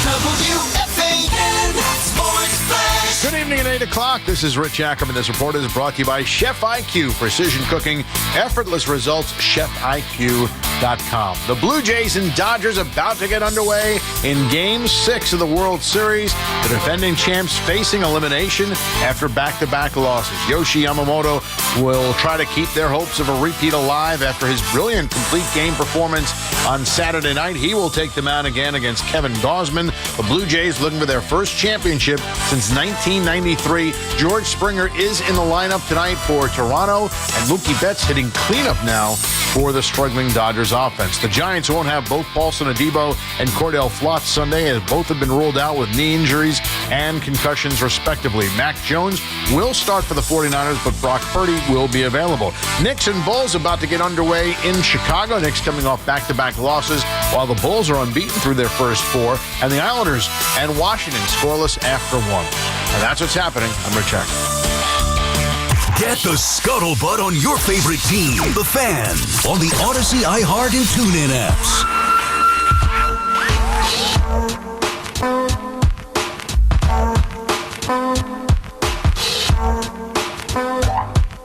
I step on stage, the girls scream like I'm Keith. You won't be around next year. Shout out to G-Makes. That's Gary and Waterbury's line that he usually calls with. Flavor in your ear. All right, let's do it, folks. 888-808-1019. It's game time. You got the Knicks at the Madhouse on Madison. Love it over there. Seen the Blackhawks over there, seen the Bulls over there. Whenever I used to go to Chicago in the winters, like, you got to go there and turn up with them. I think the Knicks can get a win tonight. Friday night Knicks. The intro is on my screen. And then, the World Series. Oh, quickly, about Ohtani and the Ohtani rule. So I told the story the other night. I think it might have been one of the nights I was on late, about June 30th, 2021. I also connected the dots that the newsroom was dedicated to Mark Chernoff on that date, because that's the date that's on the sign out there. I was like, you know that there's some kind of theory of, like, when you think about something and then you see it happen and then, like, popped up. I never looked at that date until the other night I was telling the story. June 30th, 2021 is also my wedding anniversary. Legally, like, that's when the court documents got done. And that night I took my wife to the stadium, and Paulie was like, you didn't propose at the stadium. I'm like, no, I proposed in London.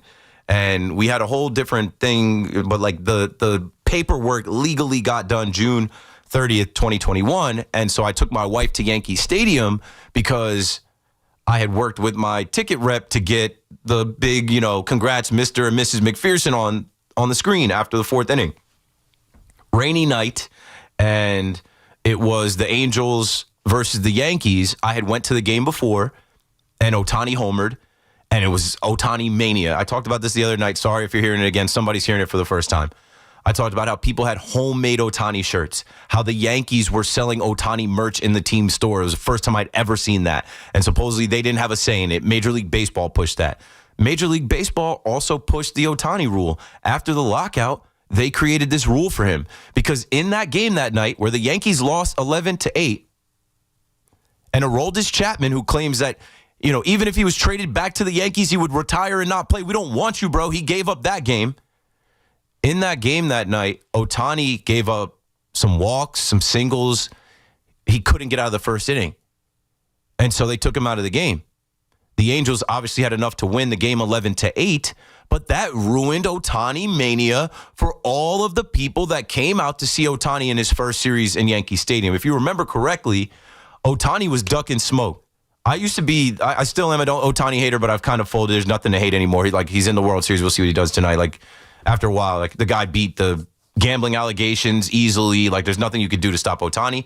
But I was talking about Ohtani being afraid to play in Yankee Stadium because he didn't want the smoke from Yankee fans because he never gave the Yankees an opportunity to sign him. And he also won Rookie of the Year over Miguel Andujar. He was hurt. He had not played. He had from 2018, 19, obviously the COVID season. But then 2021 was his first time playing in Yankee Stadium. And it was Ohtani mania. And I know Major League Baseball must have felt something or understood something. I didn't watch the broadcast. I was at the physical game. But once Ohtani got rocked in the first inning, that ended his night. And some people probably left. And then there were multiple rain delays where people did leave. So anyway, that's my whole spiel on the Ohtani rule. It doesn't make him a prima donna. And it's not like it's a rule for him. He is a unicorn. He is the best player in the game. He is arguably the best player we've ever seen. I would take him over Babe Ruth. What he's able to do is incredible. He is a main draw and main attraction, not just for Americans, but for all of Japan and all of the world. So you need that guy. The same people crying about the Ohtani rule are the same people saying they should make a rule to not intentionally walk him. They're never going to do that. They could always pitch around him. But here we go. Game 6 of the World Series coming up. Knicks basketball, Friday night Knicks coming up. And, of course, it's a football Friday. We are going to talk about the Giants matchup against the 49ers. And since the Jets are off on a bye, we will talk about the trade deadline. Are they trading Breece Hall? We will also talk about the situation with them raising ticket prices 11% is just, I know it's business, but it's not right. Richie is in Queens on the Fan. Hello, Richie. Hey, Keith, how are you? Yeah, I'm glad you brought that up. That's disgraceful. They are so disorganized and they do nothing. They just don't ever do anything right. They win a game. It's like, well, we won a game, and the next day they come up with 11%. Yeah, now's the time. We won a game. We won a game. Everybody's feeling good about the team. We're not going to go defeated. We're not the worst team in the NFL. We scored 39 points. Charge them. Yeah, the nerve. And Woody Johnson has proven time and time he's just a buffoon. I'm obviously into the World Series tonight, and did you see the thing they had on Game 6s? Game 6, the one that I remember most of all before you were born, was obviously in 75 when Carbo hit the homer and Carlton Fisk. And then Joe Carter hit the walk-off in Game 6 in 93 with Toronto. And then the other one was Puckett. He won the game for Minnesota in 87. So there's been a lot of, and obviously Reggie hit 3 homers, which was the most amazing feat I ever saw. He hit 3, I know you know your history. He hit the 3 homers on 3 pitches. Yeah. Reggie Jackson. Are you saying they showed that in the pregame of the World Series tonight? No, they're talking about the Game 6s. What I did see some on ESPN. They had Joe Carter. They had a couple of things. I think they did a top 10 tonight with World Series moments or Game 6 moments. We're in for a show tonight. It could be historic tonight. I'm hoping Yamamoto shoves. He dominated them last time. I'm hoping he forces a Game 7. Yeah, I'd like to see that too. And as far as the you mentioned the Knicks too, Keith. I'm a big Knicks fan. When your two best players are horribly defensive, like Brunson and Cat is, and Cat started the season with a comment like, "What do you think? About the offense? What do you think how it's going to go?" And he goes, "I have no idea." So obviously he wasn't on board. And for him, I thought he was I thought that was something that he was saying to the media, just to kind of throw them off his scent. No, I think he's. And really no, he was really like confused. I don't know, and it's showing on the court now. Yeah, and for him to play that kind of up and down, I don't know how. It doesn't make sense because a lot of people said that he was one of the players that got Tom Thibodeau fired. Yeah. So they bring in this new guy, and it's like, be careful what you wish for. I don't know. Yeah, I think. And as far as this series tonight, Yamamoto, Mookie Betts has been probably the biggest disappointment. But, Toronto, we talked about it earlier. I really felt the Dodgers would win. I thought the starting pitching, and, they had this kid come out to pitch the other night with 12 strikeouts. And that's what these games are about. You get there, and like everybody always says, you just get there, you never know. But they have proven that, baseball is not about launch angle, and it's not about home runs. And although they hit their share of homers, but I just love their approach. They really do. They work the count like the Yankees did back in the 90s, late 90s. So, I think it's great. And unfortunately, only 11 million people will watch it. But I know how you are as far as a purist. I think I am also. I just enjoy these games, and I'd like to see a Game 7. Thanks for the call, Richie. Yeah, that's kind of what brought me after the 18-inning game. That's what brought me back around because I kind of went into the World Series sick about the matchup because I was rooting for both teams to lose. And then that 18-inning game, I'm like, this is great. This is baseball. There's so many things. Manfred's man not being on second. Ohtani being the best baseball player alive ever. Them walking him over and over and over, taking him out of the game, and then Freddie Freeman being the only human being ever to have 2 walk-off home runs in the World Series. Like, here we go, folks, as Shohei Ohtani steps into the box, as Kevin Gossman toes the rubber. Game 6, where they just reported that the Los Angeles Dodgers are 0-7 once they're down 3-2 in a series. Can they buck that trend tonight? First pitch coming your way. Tune in if you want to watch the game. It's a strike. All right, let's take these calls, though, and keep it rolling. Charlie is in Tom's River with us on the fan. What's up, Charlie? Hey, Keith. How are you? It's a pleasure talking to you. Thanks for taking my call. I got a kind of an unpopular subject that's on the fan. It comes down to where the individuals, like you were talking to a friend of yours that said he gave up his season tickets to the Jets. Yes. And did he have a PSL? Because you lose the rights to your PSL. So I'm a season ticket owner to the Giants, and both my season tickets that we own 2, and it was $10,000 on the PSL. Yeah. If we give it up, the Giants own the rights to them, and they can resell them as their seats. Yeah. We lose all money invested.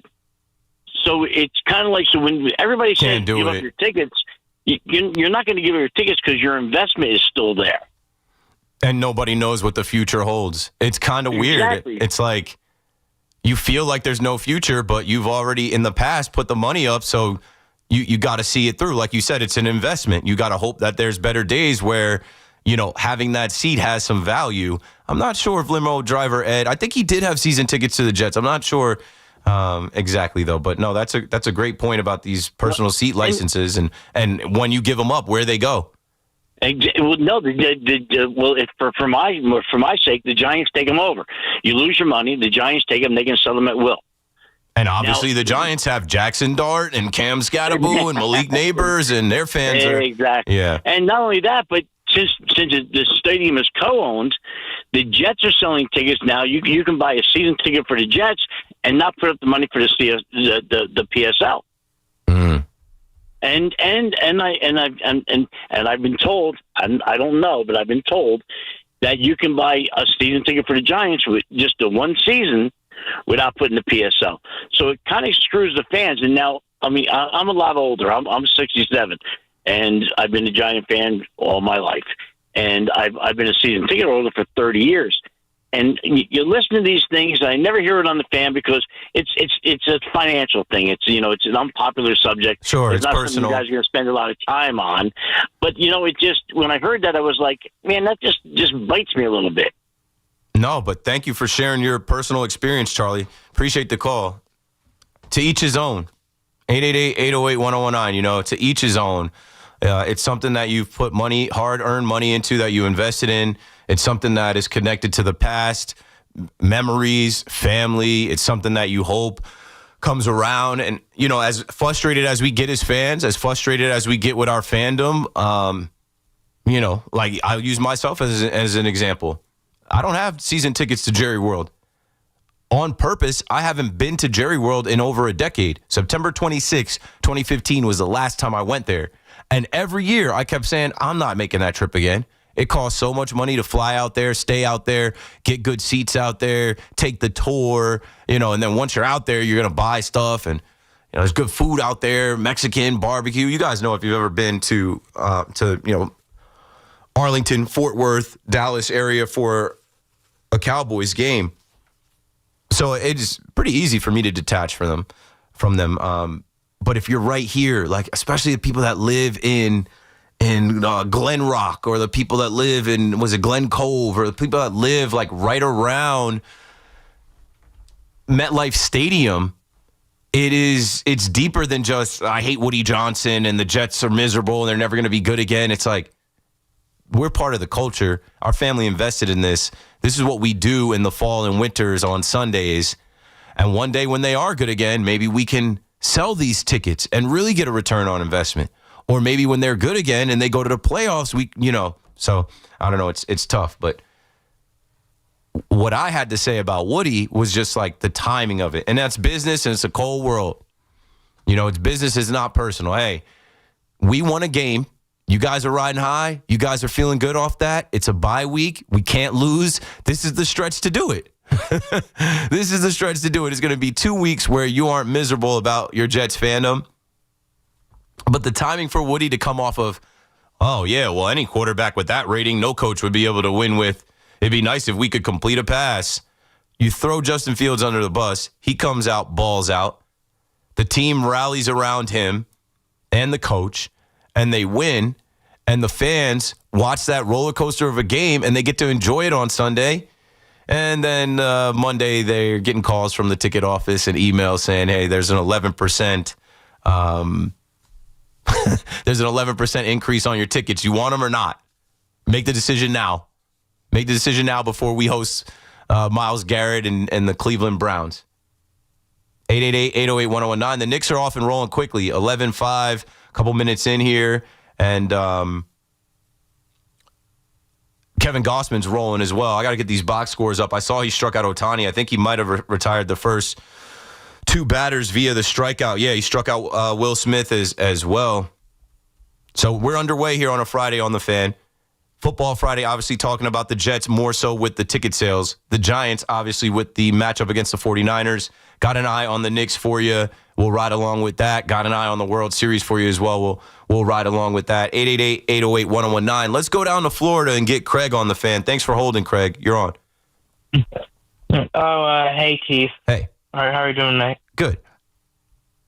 Yeah, I just want to talk about, you're a Devils fan, aren't you? Because it may seem unrelated at first, but it's going to connect soon. Just trust me, all right? Yeah, I'm a Devils fan. You're a Devils fan, right? All right, so have you been watching the Florida Panthers? Like, have you been seeing what they're doing? Because, like, I'm a Rangers fan. My mom's a Rangers fan. Everybody in my family is a Rangers fan.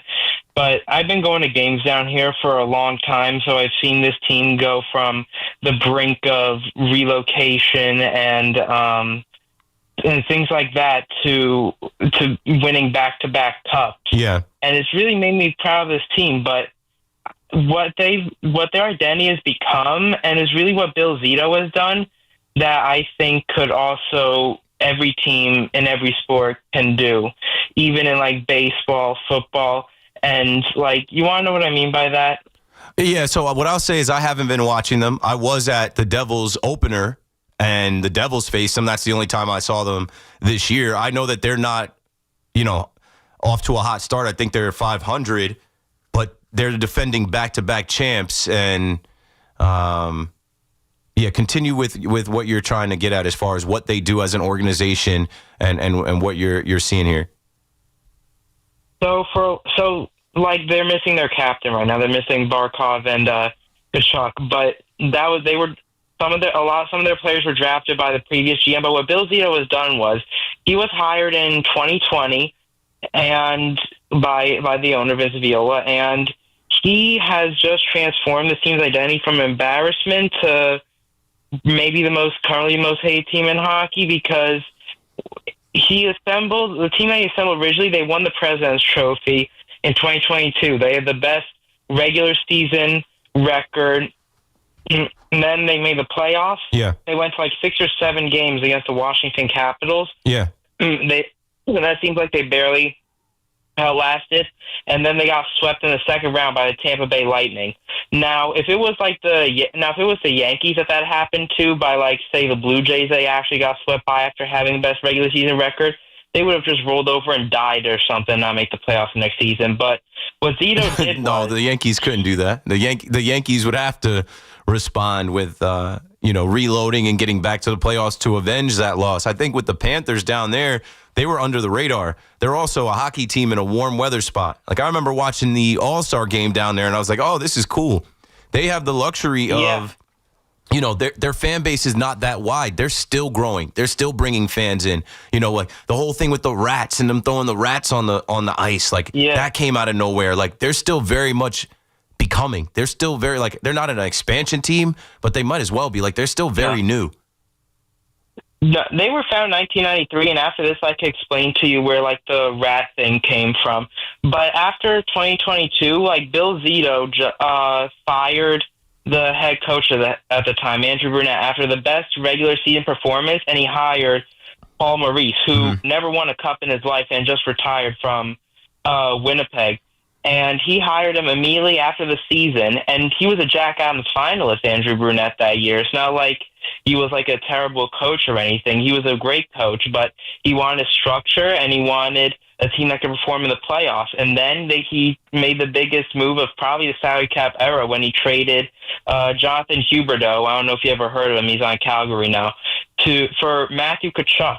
Now, Huberdeau had just had a 100-point season that year, and people thought he was dumb for doing it, but he said he wanted a guy that could perform in the playoffs and not a guy that just had it in the regular season. Well, he didn't say that, but that's what he really meant by it. And then the next year they barely made the playoffs, and then they may run to the final as the 8th seed.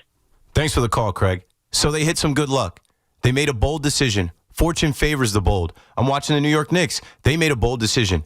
Tom Thibodeau won a bunch of games, got him to the playoffs consistently, got him to the Eastern Conference Finals. They said, you're gone. Here's Mike Brown. They're hoping that he can get them to the next step and go further. Thank you for the little Florida Panthers lesson, Craig, down there in Florida. I'm sure there's some Rangers fans listening, some Islanders fans listening, some Devils fans listening that are like, yeah, we get it, buddy. Congrats on the back-to-back Cubs. We need one around here. 888-808-1019. George Springer is back healthy. Did he just get hit? Got my eyes on the World Series. Got my eyes on... Okay, he fouled the ball off himself. Got my eyes on the Knicks as well. We're off and running, taking calls. I see people that want to talk PSLs, Blue Jays, Jalen Brunson, the Giants, the Jets. We can do all of that. This is Keith McPherson on The Fan. I will be right back. Kick on its way. End over end and good! The Scarlet Knights got a huge Big Ten win last week against the Boilermakers. And the Scarlet Knights win it! Next up, the Fighting Illini. Kicking off at 2:30 tomorrow. The home of Rutgers football. Powered by RWJ Barnabas Health, the official healthcare provider of Rutgers Athletics. Let's be healthy together. And The Fan, 101.9 FM, and always streaming on the iHeartRadio, TuneIn, and Odyssey app. Hear that? That's the beginning of a journey powered by the confidence that comes from driving a vehicle so reliable, it's backed by a 10-year, 100,000-mile limited powertrain warranty. Where your journey ends? Well, that's up to you. Visit your local Kia dealer today. Kia, movement that inspires. See retailer for warranty details. Always drive safely. Limited inventory available.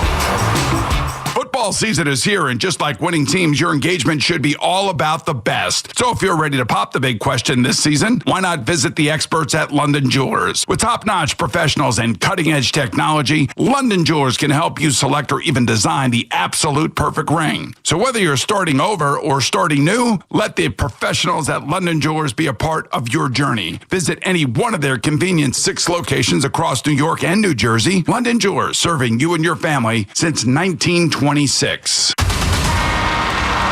Calling all Hoops fans, get off the bench and onto the court for another exciting basketball season with BetMGM, an authorized gaming partner of the NBA. From same-game parlays to live bets, you can call your shot during any play.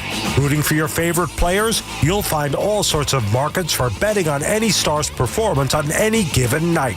Don't miss a single highlight or buzzer-beating shot by getting all your picks in with BetMGM. Ready to shoot your shot? Download the app today and make your bets. BetMGM, make it legendary.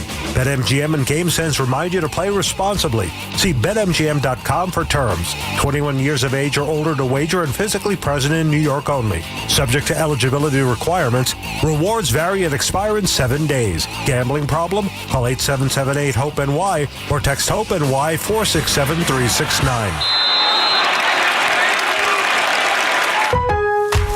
I'm Scott Hansen, host of NFL Red Zone. Lowe's knows Sundays hit different when you earn them. We've got you covered with outdoor power equipment from Cobalt and everything you need to weatherproof your deck with Trex Decking. Plus, with lawn care from Scott's and, of course, Pit Boss grills and accessories, you can get a home field advantage all season long. So get to Lowe's, get it done, and earn your Sunday. Lowe's, official partner of the NFL.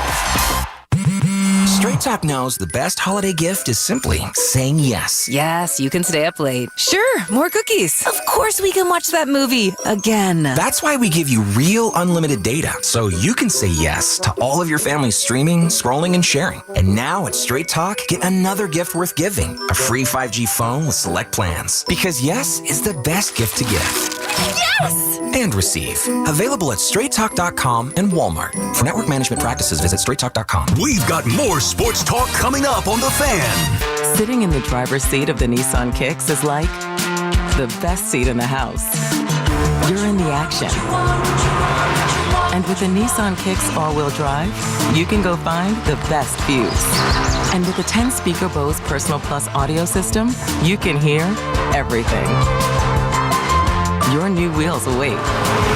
Reimagine your ride with the reimagined Nissan Kicks. Now get the 2025 Nissan Kicks starting at just $21,830. Shop your local Nissan store or nissanusa.com.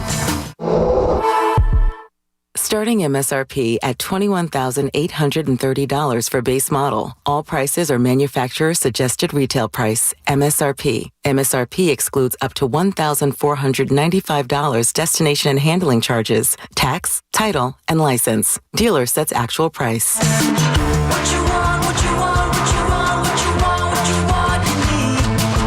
We all hear the radio ads about the IRS. They tell you to be afraid, to be scared, and they try to frighten you into calling. I'm not here to do that. Tax Relief Advocates is different. TRA is here to tell you that if you owe money to the IRS, whether it's $5,000, $50,000, or $500,000, we have a solution. It doesn't matter if you're sitting in your car, at work, or with your kids. No matter where you are, call now. 800-575-4094. Don't lose hope. TRA can eliminate or reduce what you owe to the IRS. Generous programs are now available that can give you a fresh start. Our passion is taxes and helping individuals fix their IRS problems. We have over 1,000 5-star reviews on Google and an A+ with the Better Business Bureau. You don't need to be afraid of the IRS any longer. End your tax nightmare today by visiting us online at TRA.com or call 800-575-4094. That's 800-575-4094. Tax Relief Advocates. Real solutions for real people. Let's go! You still got it, but your immune system weakens as you age, making it harder to fight flu, pneumococcal pneumonia, RSV, and COVID-19. Ask your doctor or pharmacist which vaccines you need. Sponsored by Pfizer. We asked parents to share their journey of adopting teens. They changed who I am because I can't see life without them in it. Visit adoptuskids.org to learn more. Brought to you by Adopt US Kids, the U.S. Department of Health and Human Services, and the Ad Council. Everywhere in New York City, city agencies are busy delivering for you. Since 2022, a record-breaking 183,000 small businesses have opened. In 2024 and 2025, major crime dropped across the city. And now, every kid gets access to a brand new universal after-school program. That's NYC, delivering for you, every day, everywhere. Find out how at deliveringforyou.nyc. Talk New York sports here. The Fan.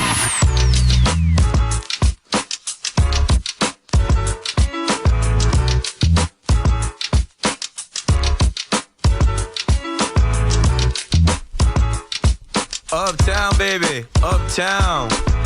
Downtown at the Fan in New York.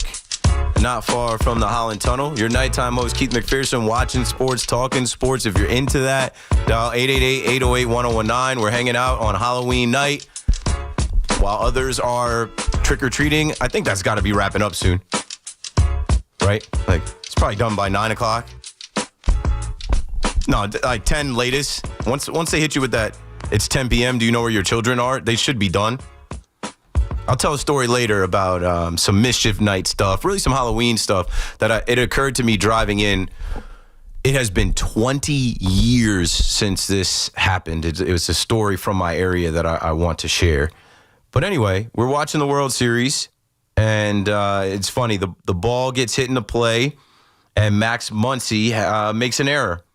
And so immediately as a Yankee fan, and I saw Chris Kirshner, who covers the Yankees, him and I had a similar tweet at the time, right? He said, put the ball in play and the Dodgers will down their leg. Remember what the Dodgers said about the Yankees last year, the Yankees scouting report? I immediately tweeted out, put the ball in play against the Dodgers and ... But after the Max Muncy misplay, Vladdy, who I'm thinking, Vladdy's been the best postseason performer ever this year. I'm thinking he's about to have a 2-run bomb. He grounds into a double play. So here we are now in the top of the second, one out. Teoscar Hernandez, who's been a great postseason performer over the years for the Dodgers, he's at the plate, and we're watching that. As far as the Knicks are concerned, they're starting to get a lather going. They're starting to warm up, loosen up a little bit. And that game right now has a score of, let me see. Did I not have that box score up? 22-20. The Bulls have taken the lead. So let me get that box score up. I kind of like the ESPN look more than the NBA look. But I do like the NBA's play-by-play better than ESPN's play-by-play when you're looking up box scores. Sports nerd type stuff. That really doesn't matter. Let's get back to the phone. Tony in Montreal on the Fan. What's up, Tony? How you doing, Keith? Good. How are you? Good. I don't agree with you, man, for the first time. I think Jays are going to knock them out tonight. And the reason I say that is that if you're in that stadium and if things are going well, a hard place to play in because the Blue Jays fans are just as insane as the Yankees. The only other, I'm talking about Yankee fans, like the only other psycho fans that are on an equal par, maybe Philly and New York, but New York takes the cake. But if Toronto is up to snuff and if they don't round out like they just did in a double play, they might be able to take this. But it's going to be a close game. Guzman is no slouch, and I believe that they're on a heater, like we say in hockey. They're on a heater, and the thing is that you've been mentioning this quite a few times. They're playing as a unit. They're playing as a team, and they play more like they're like a football team that's completely on the same page. I just think it's a mentality thing right now that they came in as the sort of underdogs, and everyone was talking big about LA being able to steamroll them, smash them. They had the better pitching staff. But as you see, you don't only have to go 4.5 innings, and then your bullpen takes over, and you got timely hitting. You got the demolition crew of hitting. And I've been following you the last couple of nights. I couldn't call in because you had a lot of callers. But, if they're going to follow this kind of prototype of a baseball team to come in with the Bargers and the Clemens, you got to actually find them. You got to put them through your system, and buying them doesn't work. Soso is the best example of a 26-year-old that doesn't do it. And And you know that because we've been harping on that all the time. You know, Vladdy is a guy that they love in that dressing room. I don't think too many guys are going to turn around and say there is they no love recipe to repeat. There is, and that's, you know, Yankee fans have been talking about it all week. Why can't we get more guys like this? Why can't we do it? Like, the secret sauce is their secret sauce. It isn't available to everybody else. They look like a team of destiny. So many things clicked. So many things happened for them this year. Vladdy signed that big money deal. Like you mentioned, the guys like Ernie Clement or Dalton Varshaw or Addison Barger or Davis Schneider, like these guys, they went and brought into their organization. They weren't top free agents. Like, you can't just go buy them. But go on. That's the thing. Like in New York, you guys have all the money. You have all the media power. You can buy the Reggies. You can buy Vita Blue. You can buy any player that's top dog. But guess what? Those guys can't always perform at top dog speed. And you know what? They get old and they get tired. And the media's hard on big towns that expect wins, like Montreal on the Canadiens and in New York on the Rangers and on the Yanks and everybody else from the Giants down all the way when we talk about that stuff. But what you're saying is the absolute truth. If you find those indigenous homegrown guys in New Jersey like Snyder, right? Where did this guy come from? He's a nobody, but this guy is performing. And what they're talking about in baseball right now is the Jays are performing to Jays baseball 100%. You know what? I don't want to talk too soon. Knock on wood. I don't think I want to jinx them. But if they keep playing at the level they're playing, there is no magic sauce. Exactly like Keith McPherson says, that team is gelling at the right time with the right coach, another guy from New Jersey. And the issue is that they're not scared of anyone. They don't care, and they don't backbite each other. When the manager makes an error, he faces up, but the guys on the team don't drive him into the ground.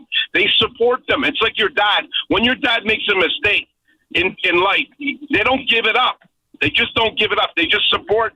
Yeah, Snyder is a great manager. That's another thing I've been saying all week, too. They have a better manager than either side of New York, Mendoza and Boone. Schneider, he believes in his guys out of the bullpen. Thanks for the call, Tony. He believes in his guys that are coming out of the bullpen. He believes in his guys that got to come in and pinch hit. He's got so many interchangeable parts on top of having the superstars in George Springer, in Alejandro Kirk, in Vladdy Jr. They add a Max Scherzer to this team. I'm watching Kevin Gossman right now get that strikeout and come off the mound and say, let's freaking go. Like, they're ready for the moment. It's not too big for them. They definitely don't fear the Dodgers. And what I had said about the Blue Jays when, the Yankees went down 2-0, losing the first two games in their building, I've been bringing this up all week, is that I don't think any team in baseball could beat the Blue Jays 3 times in a row. The Mariners didn't do it. I knew the Yankees weren't going to do it, but I didn't want to say it on air because, you got to believe. Well, that's the Mets thing, but you got to keep the faith. Come on, hope week continues, Keith. Don't quit on the Yankees. The Mariners weren't able to beat them 3 times in a row. The Dodgers got 2 games in a row, and then the Blue Jays bounced back to get 2 in a row after the 18-inning game. So let's see what happens tonight. Maybe the Blue Jays can beat the Dodgers 3 times in a row, but the Dodgers can't beat them 3 times in a row. They have too many dogs. They have too many fighters. Their lineup is deep. They pull the same rope. They're all bought in. Bo Bichette is on one leg. He can stand in that box and hit. It doesn't matter if it's Jimenez or if it's IKF or, you know what I'm saying, any of these guys mixed in between. They have the superstar power of Vladdy, and, I've been impressed with them. Like I said, I stopped hating. I honestly stopped hating watching them play in this World Series and do what the Yankees couldn't do. And I'm going to hate that. If they go beat Yamamoto tonight and that banner is up there, I'm definitely going to hate it as a Yankee fan. But you give credit where credit is due. Props to them and what they were able to do. They were in last place last year. Mike is in New Jersey as we go back to the conversation around the PSLs, the Jets, and the Giants. What's up, Mike? How you doing, Keith? Good. I heard the previous caller talking about, handing in he's a Giant fan and giving up his PSLs, but I've had tickets since the 1950s, 54. Wow. And they were handed down through the family, and we had 8 of them. And we sat on lower level on the 20-yard line. They wanted $10,000 a seat from us for PSL. We balked on that, so they were willing to move us. I was moved to Section 118. We paid $5,000 a seat, $40,000, and we sat on that since the season started. Since the new stadium was built, okay, should I say. Because that's what I was going to ask. Since you go all the way back to the 50s, like, you know, StubHub and these resale markets and Game Time and TickPick and these apps, you know, they've only come into existence in the last 10 years or so. Like, back then, you had to do that to ensure that you were getting into the game and had a good seat. Right. Well, I mean, we went Yankee Stadium, Yale Bowl, everything. I'm 58, and they've been handed down, you know, from grandfather to father and so on. And we finally got fed up with the product on the field, Keith, and I listed mine up. I didn't give them back, and there's actually a marketplace. It's like an eBay for PSLs, and I sold mine. A guy offered me $4,250 for what I paid $5,000 a seat for. I had them since the stadium was built. I sold them last year, knowing that Giants had some good draft picks, high ranks in the draft to come in, and some guy bid on them. He didn't want to pay the transfer fee, so he didn't give me the full $5,000, and I sold them for $4,250 a piece.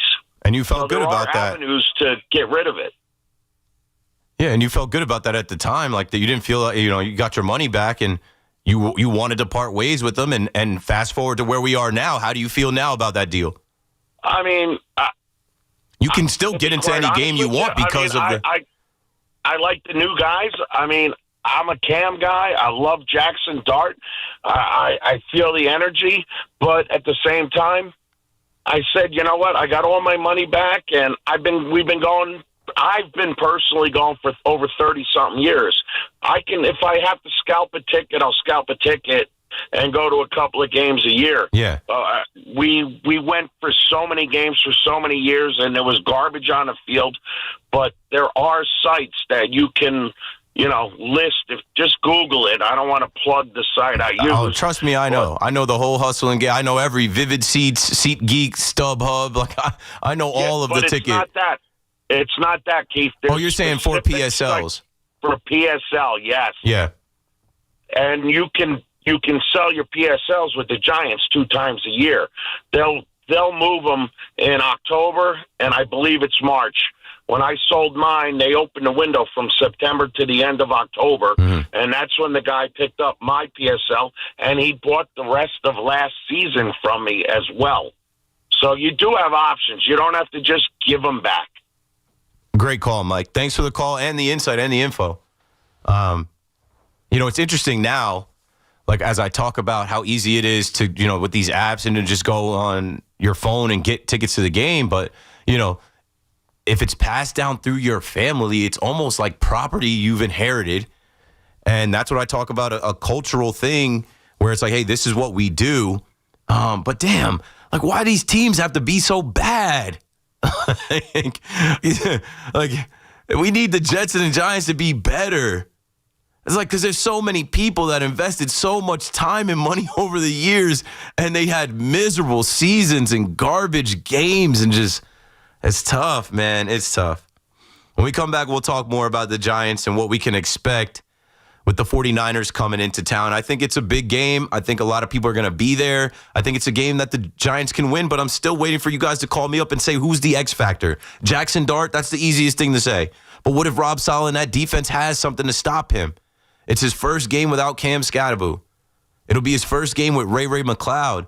But the best player on the field is Christian McCaffrey. How are they slowing him down? Saquon hit a home run the first carry last week. How are they slowing him down and slowing Mac Jones and that offense down? Mac Jones is a game manager. I think if he just does enough, the Giants' defense is beat up.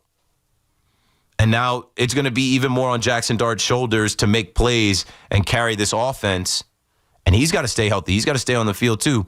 He showed us he could slide last week. He's going to have to slide again. We'll talk Giants when we come back, and that'll get us to the 9 o'clock break an hour. We got a break right now. 888-808-1019. I'll be right back. It's Boomer and Gio. Mornings on the Fan, 101.9 FM. There are these major college universities out there scouring the landscape for who their next coach is going to be. And guys like Matt Rule and Dan Lannon, they've signed extensions. They don't want to go anywhere. I saw an interview with Dan Lannon yesterday, the coach of Oregon. I don't want to go anywhere. Listen to Boomer and Gio on demand on Apple Podcasts, Spotify, or wherever you get your podcasts. Clogged toilet, leaky faucet on one. Ready? Uh-oh, you got a plumbing problem blitzing through the line. Time to audible and call in the pros. Roto-Rooter is your go-to defense for clogs, leaks, and any plumbing fix. Call the right play and download the Roto-Rooter app and easily book an appointment and receive exclusive service discounts. Touchdown! Don't get sacked by plumbing issues. Call in Roto-Rooter, your MVP for plumbing solutions. Download the app today and score big on savings. And away go troubles down the drain. Roto-Rooter. When businesses thrive, communities score. That's why Bank of America is the official bank of FIFA World Cup here in New York, New Jersey. And our more than 280 local business specialists are ready to help your business win. What would you like the power to do? Learn more at bankofamerica.com/local business. Bank of America, official bank of FIFA World Cup 2026. Bank of America Corporation, all rights reserved.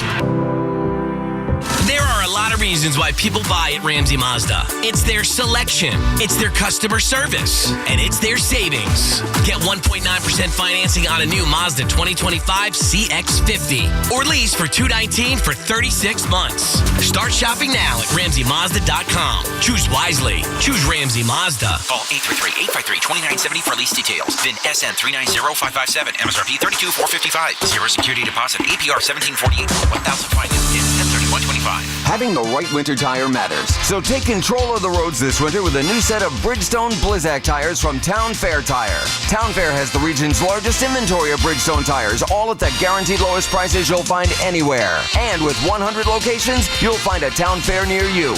For the guaranteed lowest price on Bridgestone Blizzak tires and the most free services for life, nobody beats Town Fair Tire. Nobody. Name brands at discount prices. Town Fair Tire.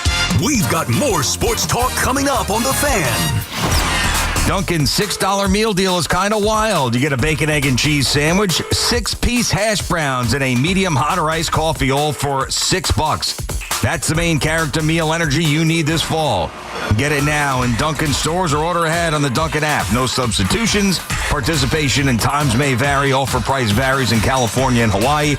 Limited time offer cannot be combined with other offers. Exclusions and terms apply. Step up to the plate with confidence with the Jeep brand's newest MVP, the all-electric Jeep Wagoneer S. Year after year, the Jeep brand has delivered game-changing technology and features to help keep you off the bench and on to your next adventure. By blending thoughtful luxury capability and advanced technology, the Jeep Wagoneer S is one key player that doesn't disappoint. Experience the brand new head-turning design and luxurious interior without sacrificing on the legendary performance you love. Excellent range capacity opens up the playing field, and with 4x4 capability, featuring select terrain driving modes, how you play the game is up to you.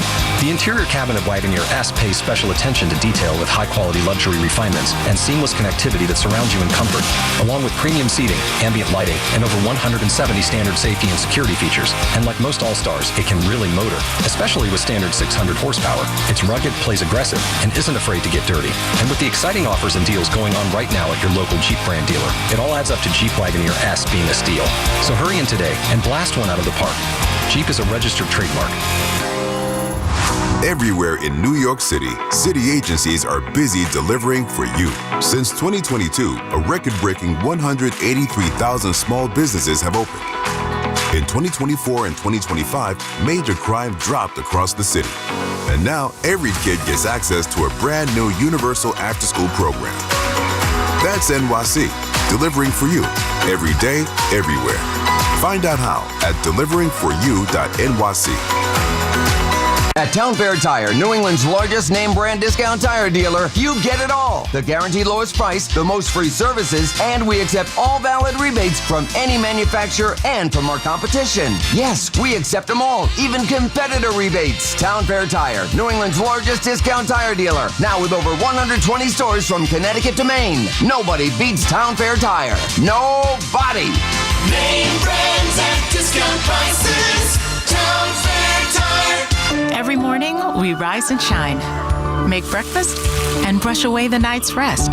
These routines help us start the day off right. Nature Made vitamins are a simple step in that daily care regimen. Multivitamins with daily essentials, clinically studied probiotics for gut health support, magnesium to help relax the body.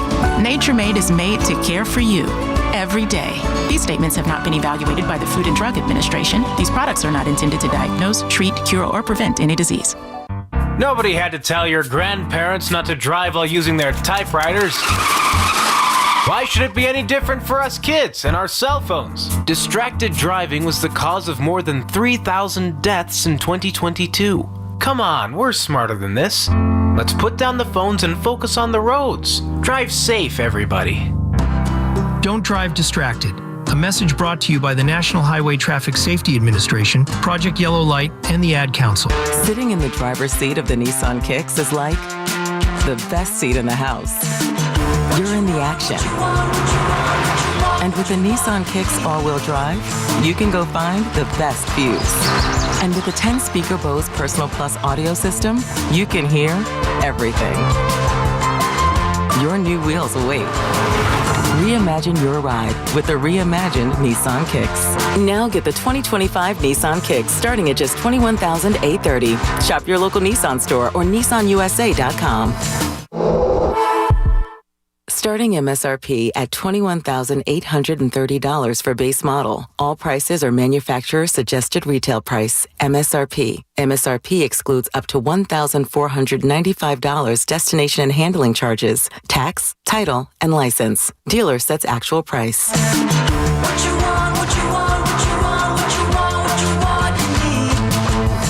Get connected with WFAN to talk about your favorite teams. The Fan on the Odyssey, iHeart, and TuneIn apps.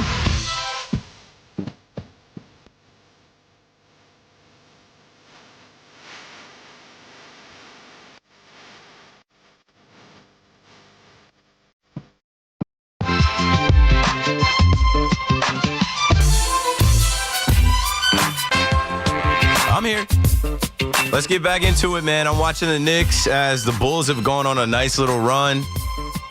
I mean, the Bulls got guys that can shoot. They got guys that can defend. Like, they're a sneaky little team. It's funny. Speaking of a sneaky little team, I saw an Ohtani walk. Next thing I know, I look up. First run of the night scores. The Dodgers are on the board, 1-0 in Toronto. Keith McPherson on the Fan. It's a great night to talk sports. We've got Game 6 of the World Series on. We've got Friday Night Knicks. The Knicks are down 47-37 to the Chicago Bulls. First game of the NBA Cup tournament. Oh, they almost threw down an alley-oop that would have rocked the place. This Buzelis kid, they run out Josh Giddey, Kevin Huerter, Ayo Dosunmu. They have a young team. I'm really watching the Chicago Bulls for the first time tonight. I'm half watching because I'm watching the World Series as well. What happened here after the Ohtani walk? So after Ohtani walked, it seems like the Blue Jays the nerves are getting to them a little bit. Okay, so here we are in the top of the third. Kike Hernandez called out on strikes. Tommy Edman doubles. Miguel Rojas called out on strikes. They intentionally walked Ohtani. Will Smith doubles.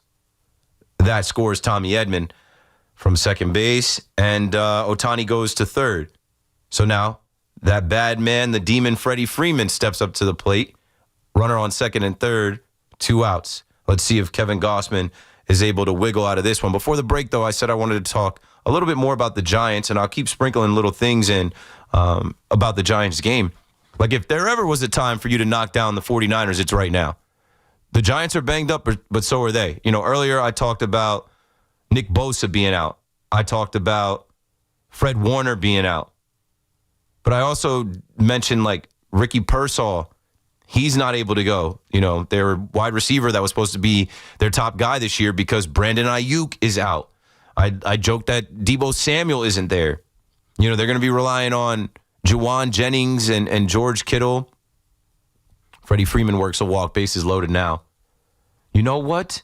You know what now would be the time for Mookie Betts to do anything as the pitching coach takes a walk to the mound to give Kevin Gossman a breather. But yeah, let's take these Giants calls. We're going to take Giants calls all night.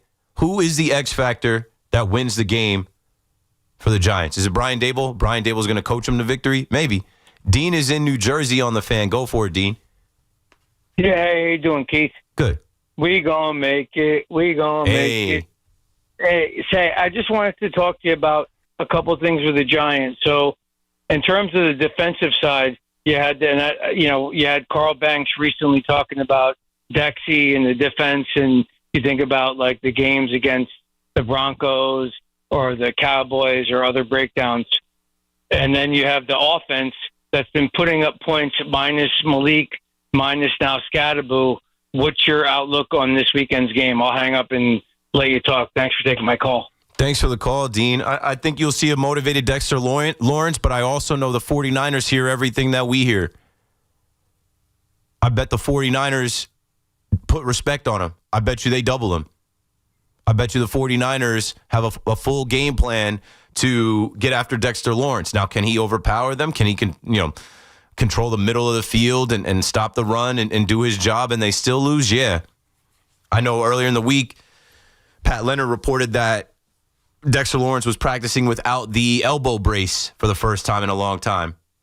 And I felt like maybe that was something because, all week we've been talking about, is his elbow still hurt from him dislocating his elbow last year?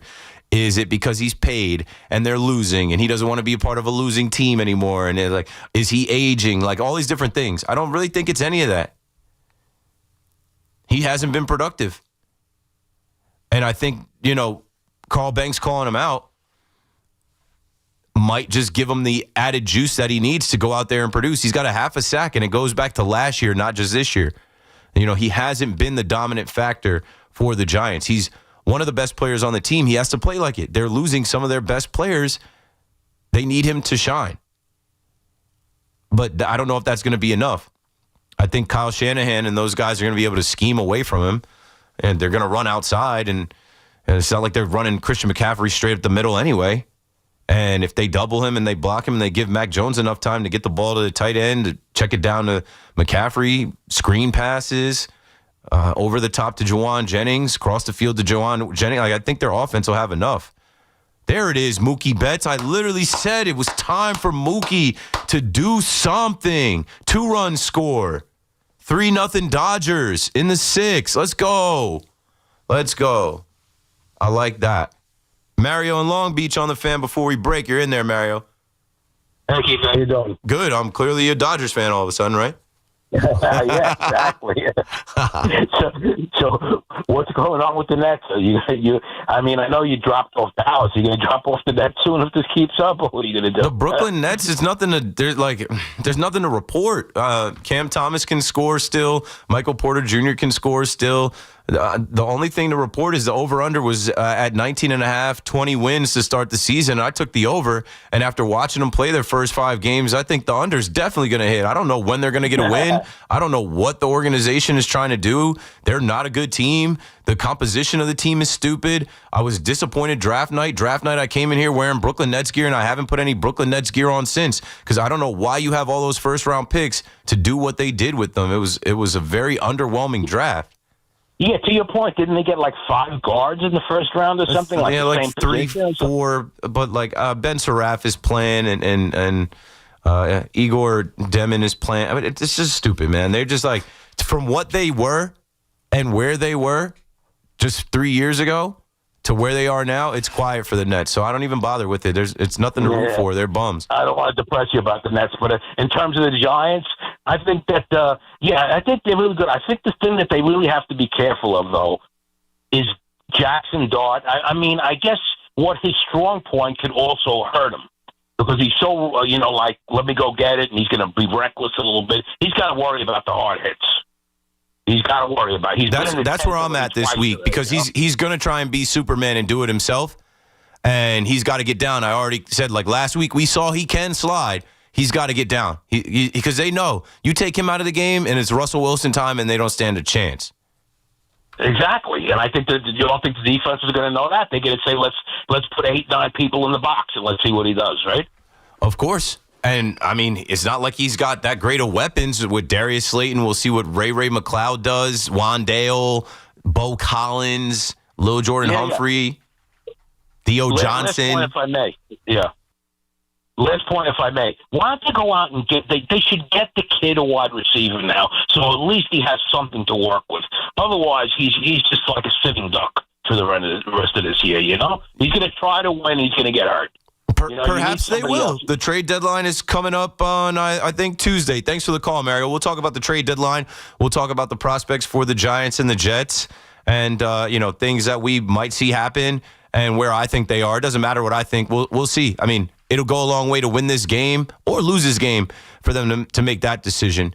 888-808-1019. Now we are rolling in the World Series, bottom of the third coming, and the Blue Jays are in a 3-0 hole.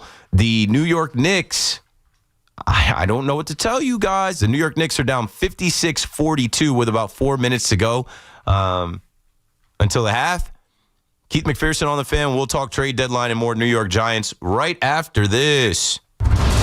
Every Saturday at 8 a.m., it's Kickoff with Boomer and Mike Valenti, where the guys break down the biggest headlines and storylines from across the NFL. I think what's happening in New England is legit. I think now they can win the AFC East. Kickoff with Boomer and Valenti is brought to you by Nationwide. For your insurance and financial needs, Nationwide is on your side.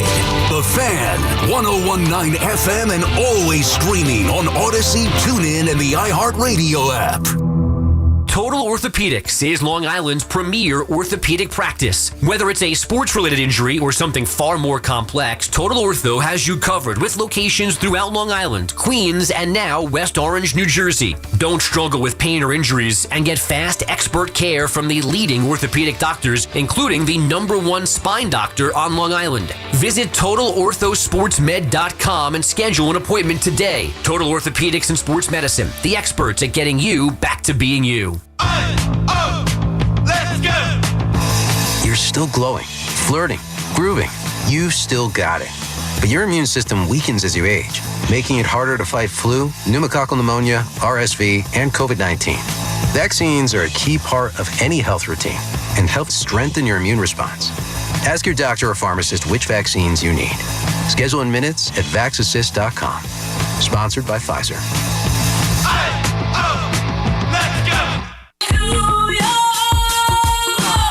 Wake up with Boomer and Gio. Mornings 6 to 10 on WFAN, WFAN FM, WFAN FM HD1, New York, and Odyssey Sports Station.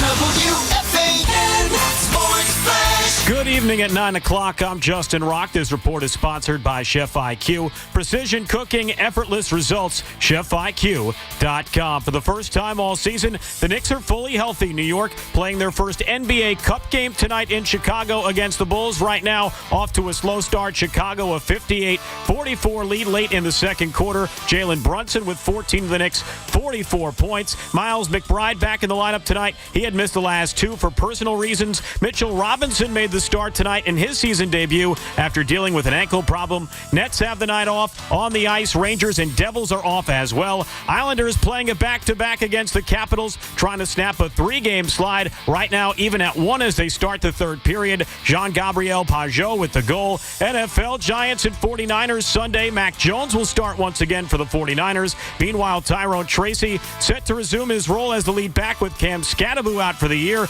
Tracy knows he can only try and be himself the rest of the way. I'm not going to try to be nobody else but Tyrone Tracy Jr. That's because that's all I can be on the football field. So I'm not going to try to really bring any extra energy. I'm just going to go out there and do what I can to put my team in the best situation possible. Baseball World Series Game 6 tonight in Toronto. Blue Jays trying to capture their first World Series title in 32 years, but the Dodgers a 3-0 lead in the third inning. Mookie Betts a big 2-run single in that one. It's 50 degrees and clear in Central Park. That's what's happening. I'm Justin Rock. Get the scuttlebutt on your favorite team, The Fan, on the Odyssey, iHeart, and TuneIn. Back on The Fan in New York. I'll give you some updates on the sports, and we'll keep talking sports. Keep McPherson on The Fan. I call this KM to AM. PM is Keith McPherson. 2 AM because the show ends at midnight. Correction, earlier I said it would be Pete Hoffman after me. Pete has been sick all week. Gordon Damer will be coming your way at midnight, taking you through the overnight. If you're interested in watching the show, we are streaming live on WFAN YouTube. I did make a call out earlier for people to subscribe as we are 200 subscribers away from 90,000. Shout out to all the good folks in the chat.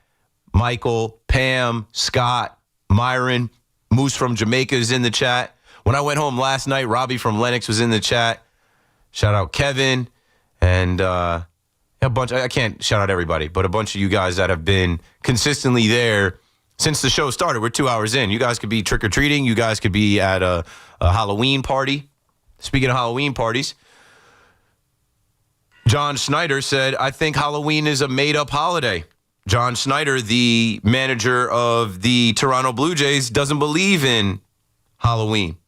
He was quoted saying that. And now his team is down 3-0, but they got a little bit of luck. If you're watching me on the live stream, I just gave like a sigh because, you know, the 2 hits that Yamamoto has given up, they're lucky hits. They're complete lucky hits. The first one was ruled a hit, but it was an error on Max Muncy. And then the second one was just barely fair. It goes down the line, bounces off the wall. Kike Hernandez doesn't play it correctly. It turns into a double. So here we are now.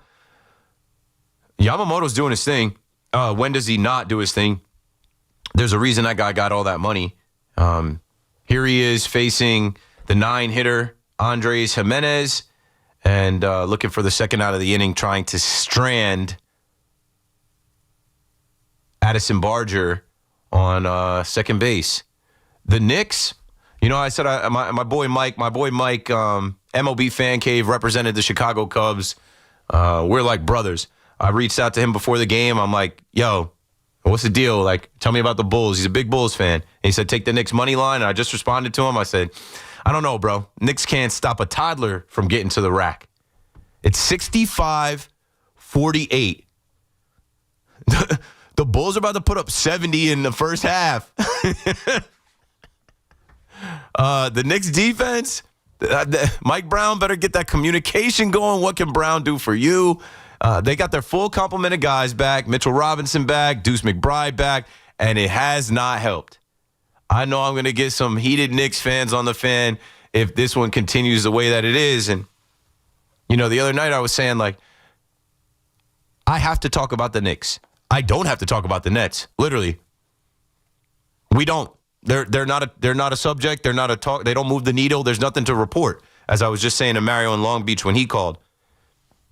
Now, because I am a Nets fan, when I talk about the Knicks or I say anything critical of the Knicks, and I know it's a long season, nothing is finite. I'm not saying anything final. I'm not making any conclusions. But I see the comments online. Oh, yeah, well, the Nets are 0-5. Oh, stupid Nets fan. It's got nothing to do with the Nets, bros.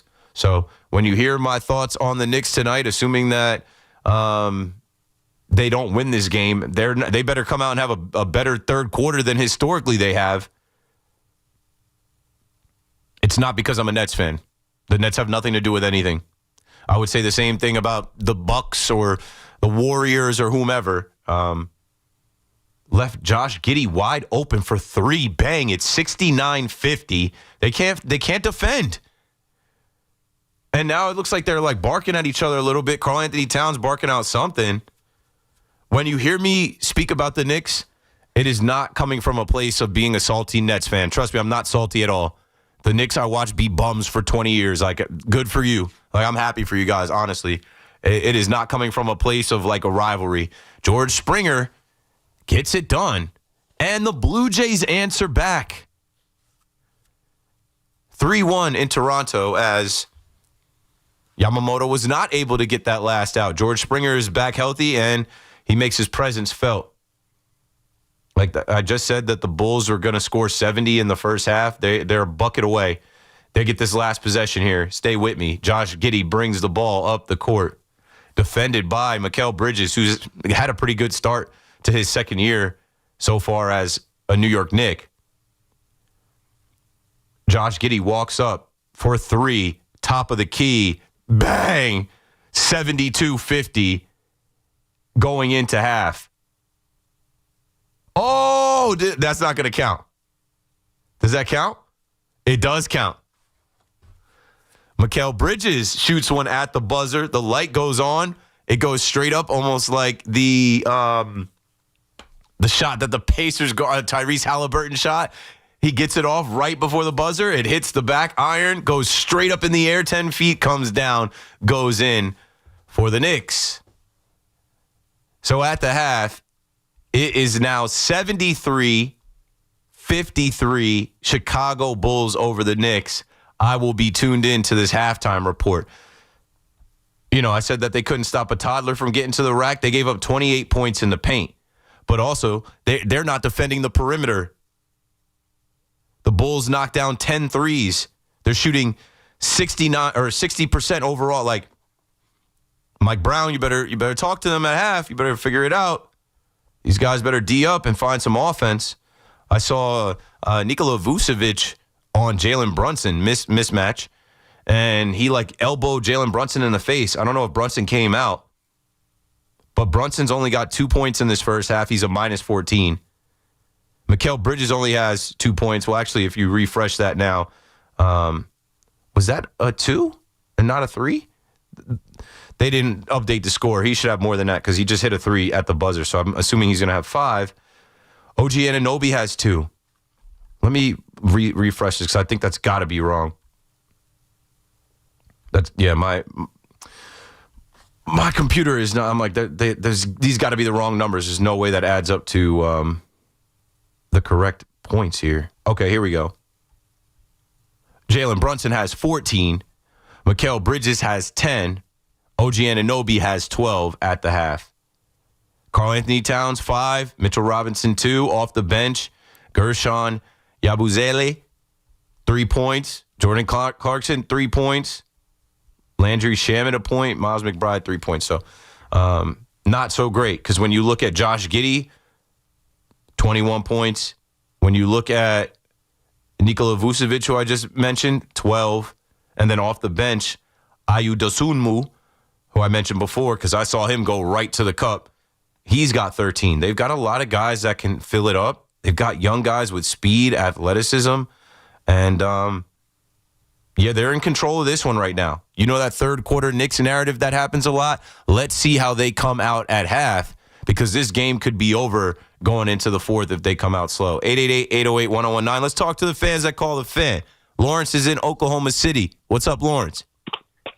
Hey, man. I know everybody's super down on the Giants right now for the most part when we lost Cam Scatterby, but I feel like everybody forgot how good Tyrone Tracy was last year, and he was dealing with an injury, and Scatterby was popping off. But I think Tyrone Tracy is a real dog, and I'm excited to see him play this Sunday. Yeah, that's a good guy to be an X factor. Can he rush for 100 yards? Can he catch some passes? Can he score some touchdowns? Can he tap back into the guy that he was last year now that Cam Scatterby is down and it's really just going to be him and Singletary? He has to step up. He has to be the guy. Yeah, there's a lot of ways to make excuses for the Giants to not play well, but I don't think the running back position is one where we're really lacking right now. And I don't know if you've heard anything about Antoine Wells. He played with Jackson Dart and Ole Miss, and he's on the Giants practice squad. So, I'm really hoping he gets a chance to play at some point because he's going to have real. I brought his name up earlier in the week, and someone alerted me that he was no longer with the team.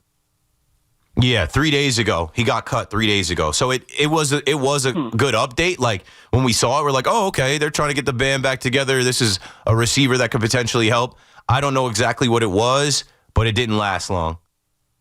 They got to get Ray McLeod Jr. or whatever his name is on the Giants to play before that guy. Well, funny enough, he took the jersey right off his back.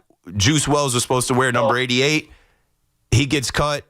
Ray took 39, and now I believe he's going to be elevated from the practice squad on Sunday. Look out for number 88, Ray McLeod. Thanks for the call, Lawrence. So the article that I saw on CBS Sports, the Giants cut Juice Wells from the practice squad on Tuesday. Wells spent the past couple weeks on the Giants practice squad, but will now look for a new opportunity elsewhere. So it didn't last long. I don't know what it is. if he couldn't pick up the playbook, if he didn't look fast, if his hands didn't look good. This is the NFL. So it seemed like a good idea in theory to bring him in, try and reunite some flames with Jackson Dart. But clearly it didn't materialize. Here's something that may materialize. So last night when I was on after Thursday Night Football, we watched a miserable Miami Dolphins team, a team that committed penalties, even a phantom penalty, which I went on a long rant about how they got to be able to reverse that tripping penalty because he didn't trip anybody. He fell. Anyway, this is a team that, shot themselves in the foot last night if you watch Thursday Night Football. Fumbles, interceptions, missed field goals, stupid play calls. You're throwing a fade route into the end zone with a 5'8" Devin Achane matched up against a 6'4" safety in Kyle Hamilton. Why? How does that happen? That's how you get fired. But Mike McDaniel is not going to get fired. He's going to finish out this year. You know who did get fired? GM Chris Greer.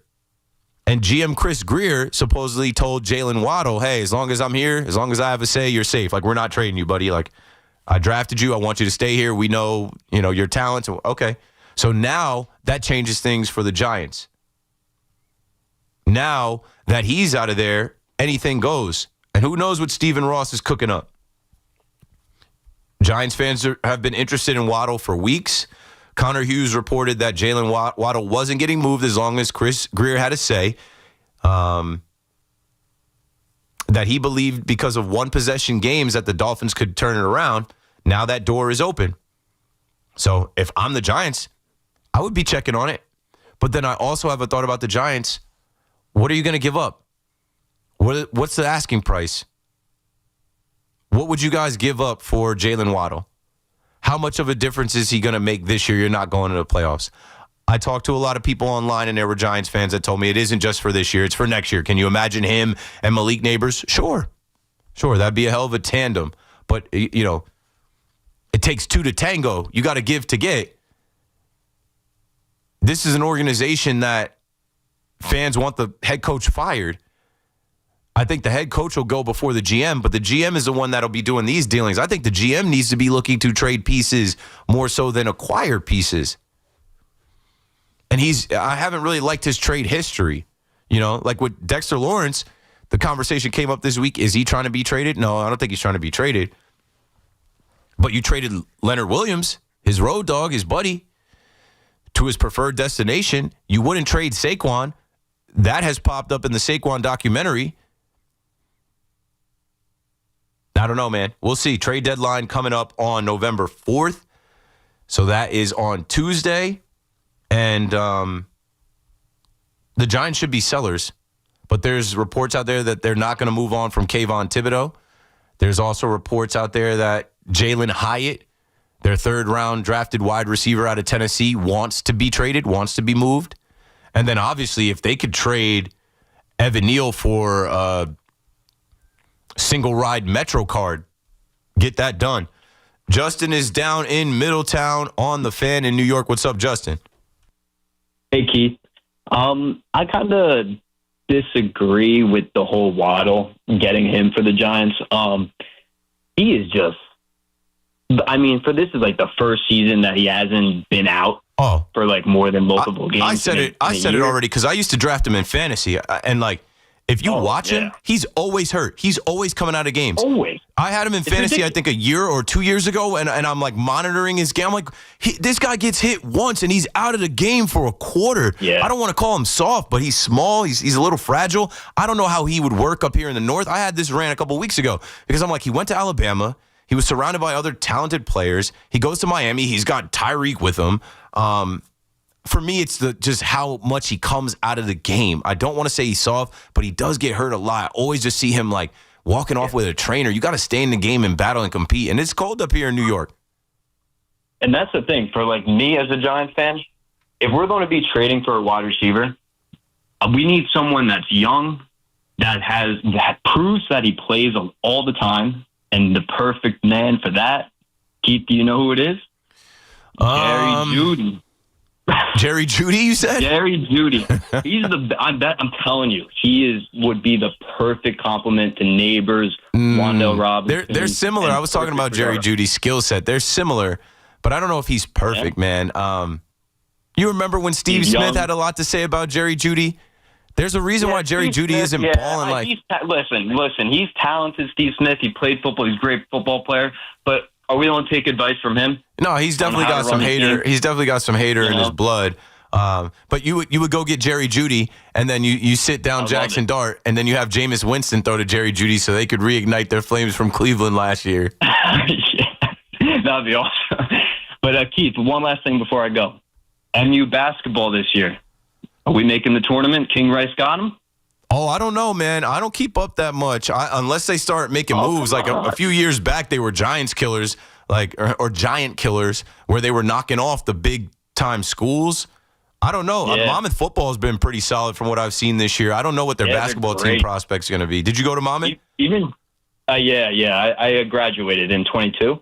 But even John Gruden had a little video about Monmouth football. Smart. Like, hyping them up. I was jealous. I was like, damn, can I get a gift box? Can I get a care package? They sent him all the Under Armour really swag. Nice. They sent him a helmet. I'm like, can Keith McPherson get some Monmouth University swag at the Fan? Not 345 Keith. What Hudson? about the alums? Send them to everybody. Have everyone rep Monmouth. That's the real school of New Jersey. Rutgers sports in the tanker. Yeah, we got to get that Rutgers Monmouth game to be a yearly thing. Like, I know. I went to the basketball game last year, and Monmouth covered, baby. did they do Rutgers versus Monmouth football? No, they just did basketball. I don't know about other sports. But I think they did. I think they did it last year. Because I remember there was rumors about it. We were talking about for years, because Rutgers will book Norfolk State or something, and we were like, Rutgers should have Monmouth be that that game. I feel like it happened last year. Let's see. Rutgers defeated Monmouth in a football game. Let's see. No, I don't know. I think this ChatGPT is tweaking. I don't think that really happened.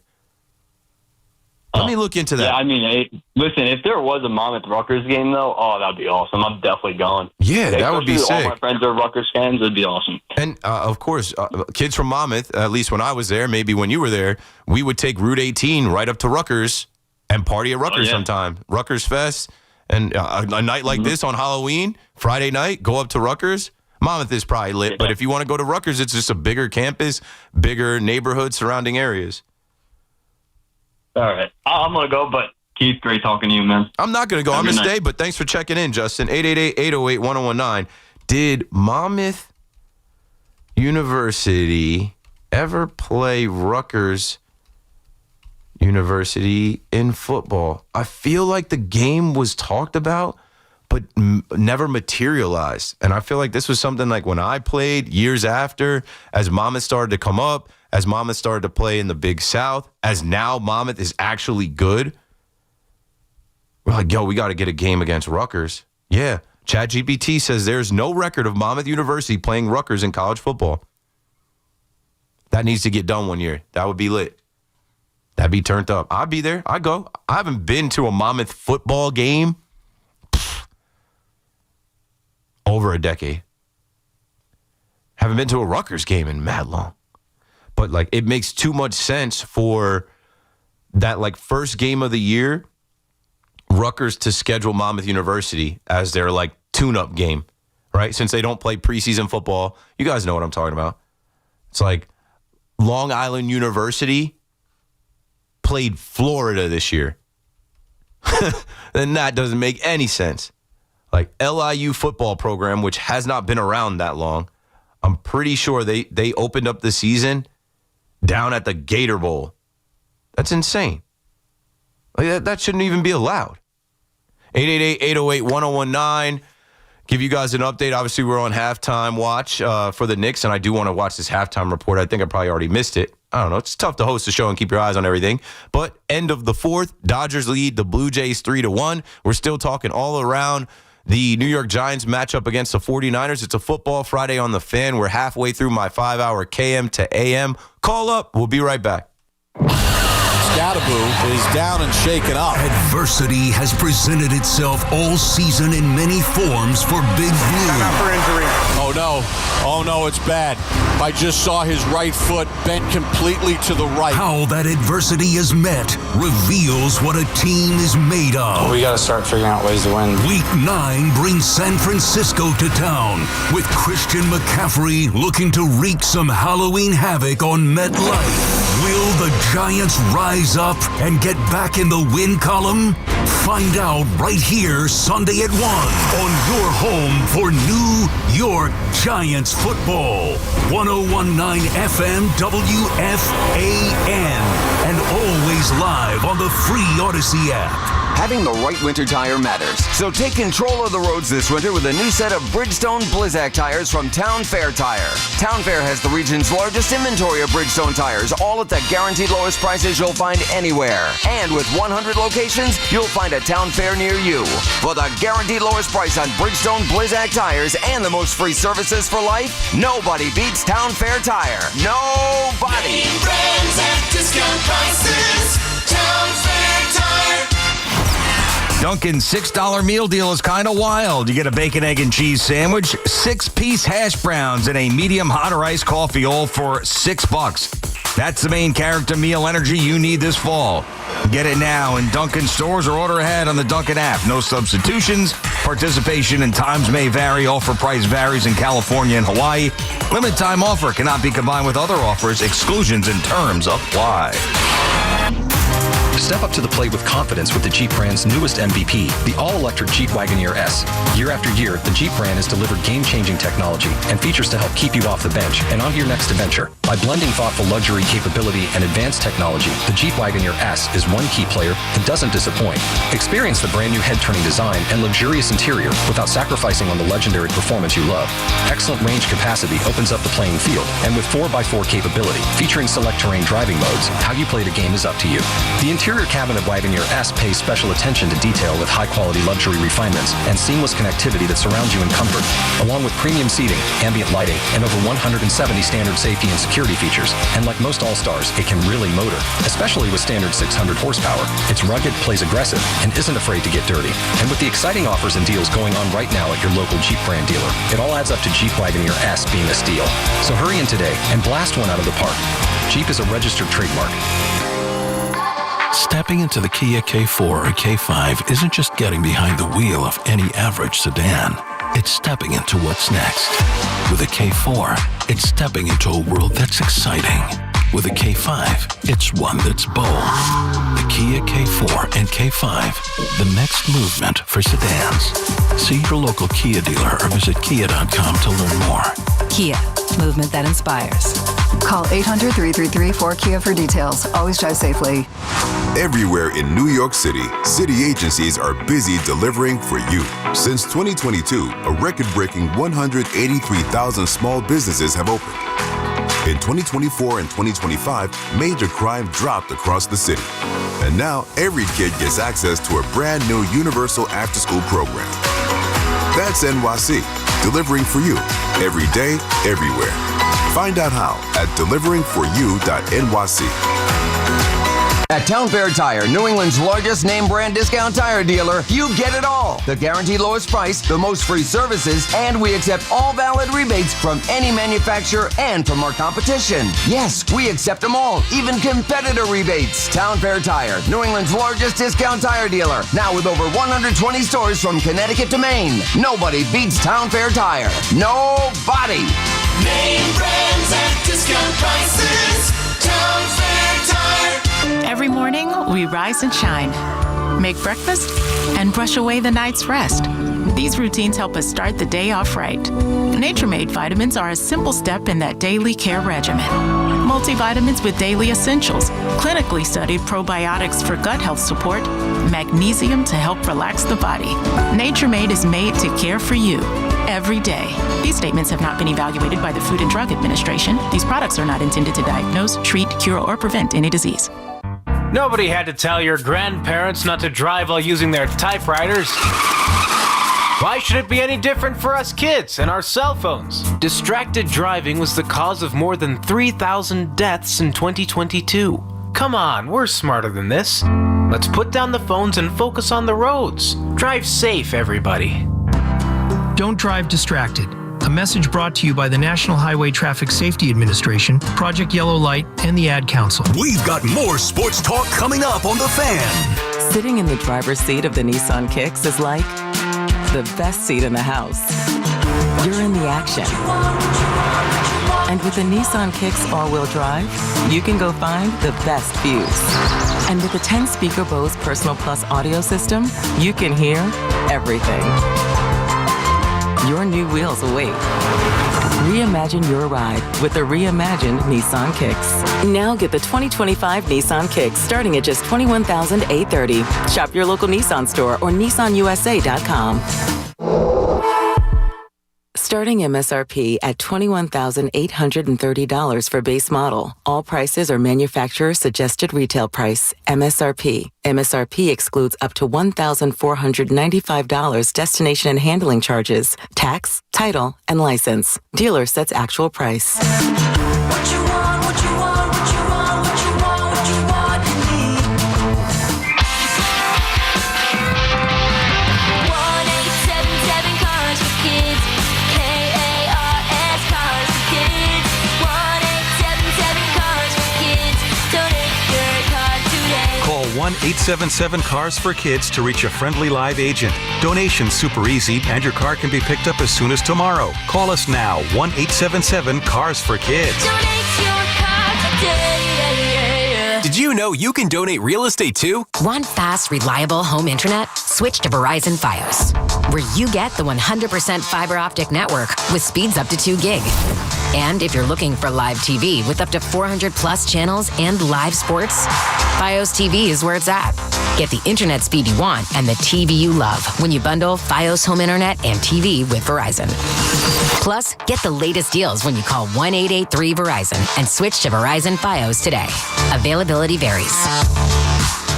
Talk New York sports here. The Fan. Points out the gate, but they got to battle these young pesky Bulls. It is now 78-63 after it was 72-53 at half. Eyes on the World Series, of course. Top of the fifth, 2 outs, still 3-1. Will Smith steps into the batter's box. Talking about the Giants as well. When are we not? This is the home of the New York Football Giants, and the Giants have a crucial game this week. One that they should win, could win, but I think that the little things around the margins that they usually screw up might damn them again, and if that's the case, it's going to get really loud for one Brian Dable. Loud from the side of, fire this guy. He can't coach. He can't win. He's not going to be the guy to lead us into the future. Julian is in South Plainfield on the Fan. Go for it, Julian. How you doing, Keith? Love what you guys doing on the Fan. Quick question. Yep. As far as the Giants and Jets go, who do you think are going to break through first as far as even just making a splash in the playoffs The in the Giants. next few years? I mean, The Giants, of course. The Giants have their franchise quarterback, it seems. The Giants have their franchise number 1 wide receiver, running back. Brian Burns isn't going anywhere. He's a defensive player of the year candidate. He's probably not going to win it, but he's in the conversation. Cordell Flott looked really good before he got hurt. He will be back. They're not trading Kayvon. Dexter Lawrence is like, they have pieces. They have guys. Andrew Thomas. Let's not leave out Andrew Thomas now that he's back. I'm hearing murmurs of, Myles Garrett being up for trade, hypothetically, if he goes over to Philly. Myles Garrett's a dum-dum. He took that money. They're not trading him. He had 5 sacks in a game. They're not trading him. His name is going to come up to be traded every time they talk about trading people, and they're not trading him. Why would the Browns trade him? They convinced him to take the contract and paid him all that money. They can let him sit there and rot and be mad, slamming his helmet on the sideline because they're going to lose. He's going to lose a bunch of games, but you know what? He's going to be filthy rich. He chose that fate. Absolutely, man. One class thing as far as Rutgers go, man, it's not what it was back in the day. What you mean? It's all tamed. It's not what it was. Oh, like the party scene? Rutgers, yeah. Yeah, because, I forget what year it was. Somebody got shot at Rutgers Fest. I'm sure they turned it down, but, I was out there before people had... I think it was a frat that got shut down, too. Yeah, because it was wild. Before people could film stuff, before these cell phones could go live, and see everything in 4K. My eyes saw a lot of crazy stuff go on at Rutgers. I'm sure they've had to calm it down. Yeah, man. And to get to your Monmouth Rutgers game, that would be top tier. Just bring all the jerseys. Yeah, that would be such a, like, they could call it the Garden State Classic. Why wouldn't they kick off one of these seasons, Monmouth at Rutgers? Everybody would go. Thanks for the call, Julian. It sounded like Julian was putting the dishes away. I had to depart. I had to go the other way. But I'm picking up what you were putting down, man. You're from South Plainfield. And, people know the days, man. People know the days. If you were a Jersey kid, all of the Jersey schools, from Seton Hall to Fairleigh Dickinson to Stockton down there to Monmouth in between, Rowan down there, Rutgers, you've probably partied at all of them. And I don't know, it's different now for these kids, you know. New Brunswick used to be lit. Like, I had friends that had a house in New Brunswick. It was like 6 rooms, a backyard, and a basement. And you could go up there and do whatever you wanted. Straight up. It was a free-for-all. Like, it was a good time. And God was with us a lot of those nights, traveling from Monmouth University to Rutgers University of Route 18 and back and forth, you know. I remember going up there before they had a Guitar Center in Ocean. I used to ride up there and go to that Guitar Center. There was only one Guitar Center to go to. Rutgers Fest for multiple years in a row. Like, I was there the year J. Cole performed, Talib Kweli performed, and somebody else performed. And I didn't even make it to the performance. It's like Rutgers Fest comes around. You show up there in the morning, you're probably not making it to the nighttime unless you take a nap somewhere, unless somebody guides you and make sure you safely get to where you got to go. Yeah, college was different when you couldn't flip up a phone and catch everybody in the act. College was different when, you know, like, I'm washed, and I don't care. I'm glad I'm washed, because we got to live and experience things that, you know, nobody can tap back into a file and play or put on the internet. It's all in your mind. But I remember going to college, and the cell phones couldn't take good videos and pictures, but some people had, like, digital cameras. And, like, now when you look back at some of those pictures from, like, 07, 08, 09, like, those pictures aren't from iPhones. Those pictures are from digital cameras. Like, I remember, like, a digital camera came with my Dell. Remember that? Dude, you're getting a Dell. Going to college, you have a Dell MacBook or a Dell PC or a Dell laptop before you got a MacBook. And then I think I got a MacBook in 2009 or 10, and I've never not had a MacBook. If you're watching me right now, I will most likely die with a new MacBook. And by then, I can't tell you, this is probably like the 7th MacBook I've had. iPhone, MacBook. They own me. Apple owns me. I will always have those two devices. There's too many things that you could do with a MacBook and an iPhone in any field, in any industry. Yeah, reminiscing a little bit here on the Fan. A little bit after 9:30, this show goes to 12. It is a football Friday, and I did mention a couple things about the trade deadline. I think both the Jets and Giants should be sellers, but I think the Jets are going to do something stupid here where they're not. Like, they did just make the trade this week, sending Michael Carter out, bringing John Mechie III in, and I applaud that move. It was a player swap and pretty much a pick swap, 6th round, 7th round. It gives another weapon to Justin Fields, and bringing John Mechie III in during a bye and him being just down the street in Philly, why can't he be up to speed in 2 weeks, you know, for the Browns game? As we're talking about Myles Garrett, that's going to be a big week. Just a couple weeks ago, Jets fans wanted Shedeur Sanders traded to the Jets. I don't know why. I never entertained that. And I'm a big Shedeur fan. If you guys remember the draft process before, I'm a Deion fan from a kid. I remember watching the reality TV show. I was rooting for Bucky when he was at SMU. I was rooting for Shiloh when he was at South Carolina. Then when they all joined forces at Colorado, go Colorado Buffaloes, all that, great. But Shedeur fell in the draft, and he's in a place where he's in the NFL, but they just seem to not have any interest in playing him. Do I think he's better than Dylan Gabriel? Yeah. But they drafted Dylan Gabriel before him, so Dylan Gabriel's got the nod now. They traded away Joe Flacco. And fingers crossed that, there's a way that, I don't know. I think the Browns have a bye this week as well, so they're on ice. And I'm not wishing injury on Dylan Gabriel, but how lit would it be for Shedeur Sanders to somehow get in the game? Maybe not injury, but maybe the Jets defense is just stifling. Sauce Gardner comes back. You got Jarvis Brownlee. You got Quincy Williams back. Will McDonald. And Dylan Gabriel's just like, Coach Stefanski, I'm seeing ghosts. It's spooky out there on Halloween or the week after Halloween at MetLife. Get me out of there, Coach. And then out of nowhere emerges number 12. Legendary. They told me bust out my AP. Perfect time, man. Gerald's in Harrison, New York on the Fan. What's up, Gerald? What's up, Keith?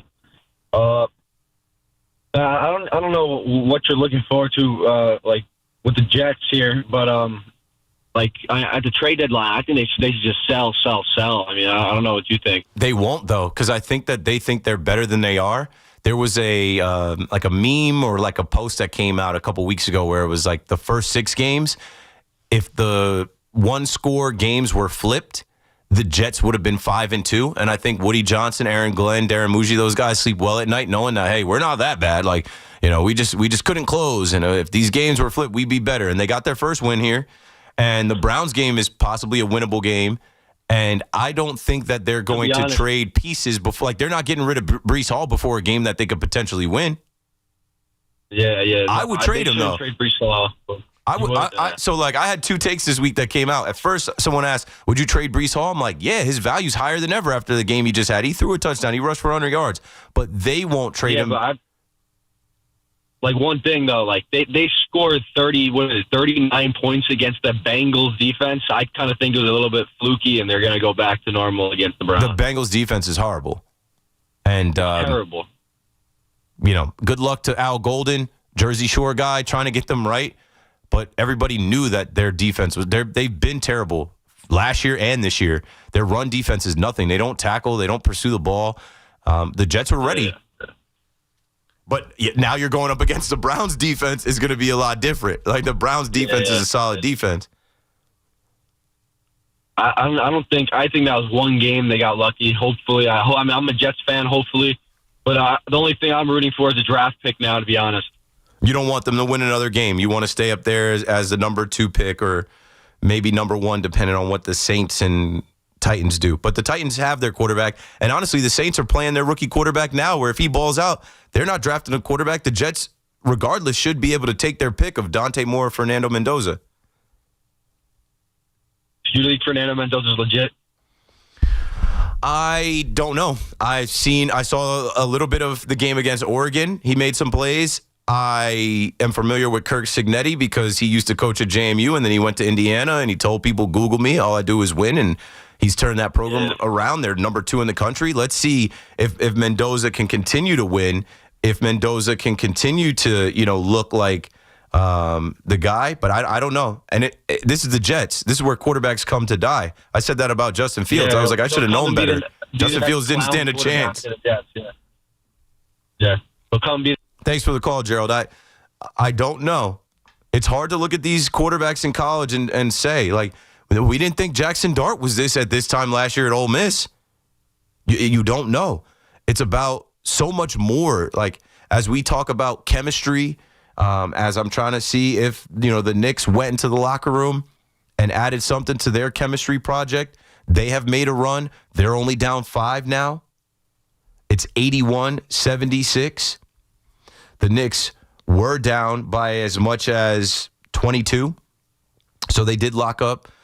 They did, figure some stuff out. I think I helped because I tweeted out what's up with the New York Knicks and Mike Brown's defense. And a bunch of people responded. They're getting crushed. They're whacked. What defense? Bulls are good. What time are you live? I've been live since 7. But yeah, this is going to be a good game to watch in the fourth quarter here. Hopefully the Knicks can make another run with this last 5 minutes. And then we'll have a good fourth quarter to watch to see if the Knicks can pull it off. But, yeah, talking about chemistry with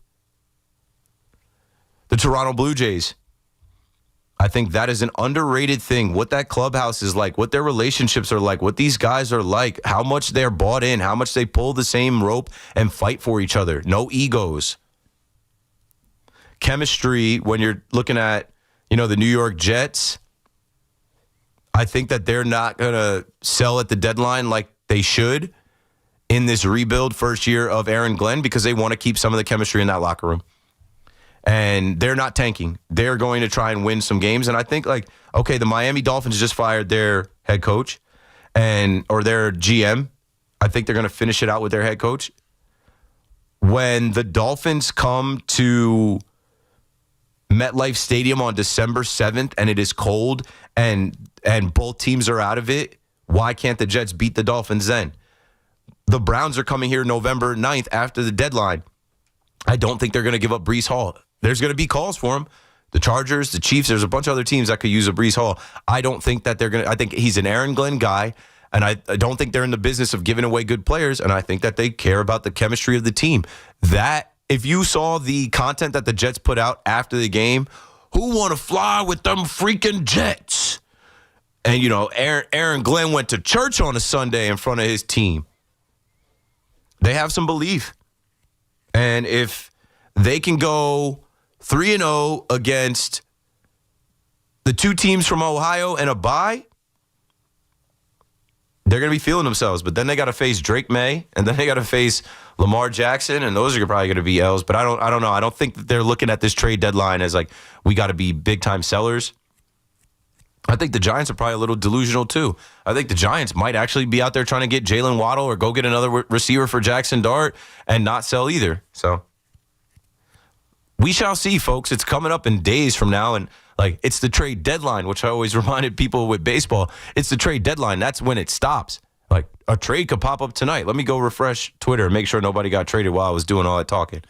In Lawrence, Peter, you're on the fan. What you got, Peter? Hello, Keith. How are you on this beautiful Halloween night as the ghouls are out? Yeah, they are. That's why I'm in here watching sports, talking to everybody. I don't want any parts. I don't want any problems. Okay. The Blue Jays have an uphill battle right now. They are losing 3-1. And Schneider was a student at the high school I worked at between 2002 What school is that? Because I know he went to Berlin. Or no, I know he's from Berlin, but he went to Eastern Regional, right? Voorhees? No, John Schneider went to Lawrence High School. Oh, John Schneider. I'm thinking of Davis. No. So John Schneider or his brother. John Schneider didn't John Schneider pitch at Delaware or catch at Delaware? In high school, he was a Lawrence High School ball player. Okay, I'm looking him up. I was getting the people crossed that you're talking about. Davis Schneider is the guy that hit the leadoff home run in Game 5. He is from Berlin, New Jersey. He went to Eastern Regional High School down in South Jersey. John Schneider, the manager, he went to the school that you taught at? That I taught at. I was a substitute teacher in 2002 to 2004. It could have been his brother. One of them I gave the bathroom pass to. Lawrence Township. Are you familiar with Brett Brackett? Same town as John Stewart. I think didn't Brett Brackett go to Lawrence Township? No, what's his name? The quarterback for the Giants, Bruner. Okay, so there's this kid, Brett Brackett. Oh, he went to Lawrenceville. I'm getting my stories crossed here. But anywho. Yes, there are 3 high schools in Lawrence. You got Notre Dame. Right. You got Lawrence High. Right. And you got Lawrenceville Prep. Okay, this kid went to Lawrenceville. One student from Notre Dame played for the New England Patriots. I forget his name. Yeah, this kid I'm talking about, Brett Brackett, he went to Penn State. We played against him in the semifinals of the Central Jersey Group 3 football playoffs. I don't know. I'm not familiar. I did not play college ball. Yeah, I don't know. I'm just throwing names out there. My question to you is, will Russell Wilson or Jameson Winston still be a Giant after November 4th? Because basically, Winston has gotten no snaps. Wilson is just picking up splinters on the bench, and it's detrimental for both their careers. Great call, Peter. Just as I was saying that I don't think that the Giants are going to make any moves, you spent $19 million on Russell Wilson and Jameis Winston so that they could hit the chop, chop, chop, chop. You saw a video of them dancing at Sierra's birthday party? You got those guys to just have good vibes in the quarterback room so they could guess how many pumpkins are in the jar? I don't know. One of them should be dealt. I think they both want to stay here, though. Russell Wilson, definitely. Him and Sierra definitely want to stay in New York. Russ's career is over. Not saying that in a nasty way. Just saying, like, he doesn't want to go to Cincinnati. They already traded for Joe Flacco, and now Flacco is hurt. That was a waste. What's another team? The Minnesota Vikings. The Vikings, wouldn't they be interested in the services of a Jameis Winston or a Russell Wilson? I saw a rumor that the Vikings are going to try to trade for Kirk Cousins. Well, don't do that. As we're laughing at the Miami Dolphins and how bad they are, they just beat up on Kirk Cousins and the Falcons. Kirk Cousins' career is over. Kirk Cousins is a rich man. Boy, did he finesse a lot of money out of the NFL. Good for him and his family. 2 seasons of Netflix, the quarterback. He made a lot of money in the league. I think both are staying here. I think Jameis Winston and Russell Wilson will finish out the year with the Giants. I'm trying to think what other team needs a quarterback right now. I mean, there are some teams with quarterbacks that are hurt, but they're not hurt to the point where they're in the trade market. I rapped about Kyler Murray coming back. I believe he's on track to come back Monday night, but Jacoby Brissett's a serviceable backup. J.J. McCarthy is coming back for the Vikings, and I don't know, we'll see what happens there. Jaden Daniels is coming back for the Commanders. Bryce Young is coming back for Carolina. I don't know. I don't think there is a team that would really give up the picks for a Russell Wilson or a Jameis Winston, and I don't think either one are leaving. So, as we were just talking about Lawrence, New Jersey, and Lawrenceville, it made me think of a story. Back 20 years ago, in my area, there was a story from Halloween night where some kids were riding around, scaring people, doing mischief type stuff. I think, throwing eggs, stealing candy, and just running around being kids at night. Also when there was no cell phones. And back then in 2005, they had cell phones, but not cell phones that could really take pictures. And these kids, they played football, and they were running around, and they were, stealing candy from, houses that left candy out, but also stealing candy from other kids that were high school kids that were like their age. And one of the kids stole a bag of candy where the kid had his cell phone in the bag. So with his cell phone in the bag, that's personal property that got elevated to the police in the area, and the police were told that there are kids stealing things, and this got reported as petty theft. Come to find out that report goes to the police department in the town, and they elevate it to a robbery. So now there is this whole investigation that goes on that night to find out who these kids were, where they were, what they were doing, identify them, whatever. Fast forward, the next day the kids go to school. They're all called down to the principal's office, and charges are being placed on them for being kids, but stealing candy and ultimately stealing a cell phone, which was accidentally in the mix with candy bars and M&Ms and other things. These 3 kids, 4, I believe, actually 3, they're all on a football team that at this point in the high school football season, they're going to the playoffs. They are one of the top teams, and this is a group of kids that include a starting quarterback, a backup quarterback, a starting linebacker / running back.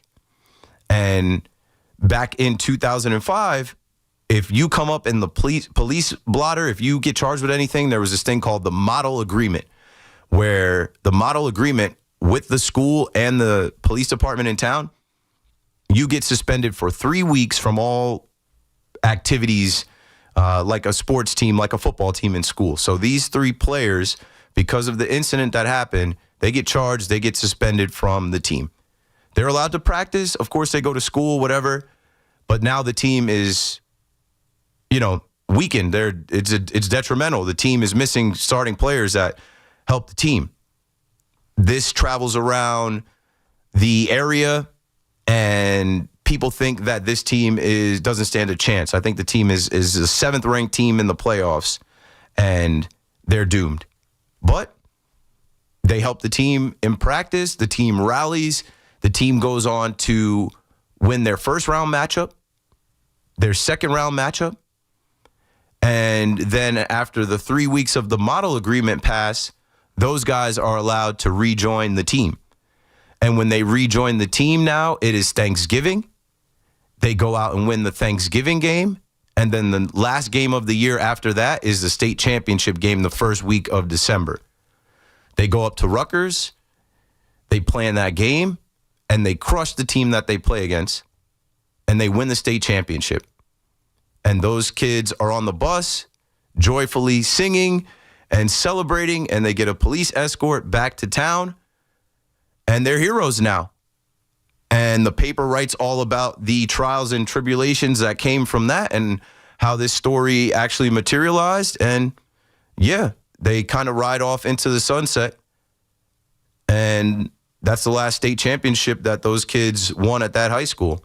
I was one of those kids. I was the quarterback. That happened at my high school.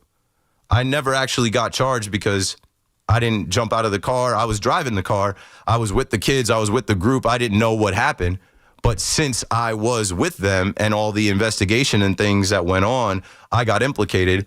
I got suspended for a couple weeks. I couldn't play in the first 2 rounds of the state championship playoffs.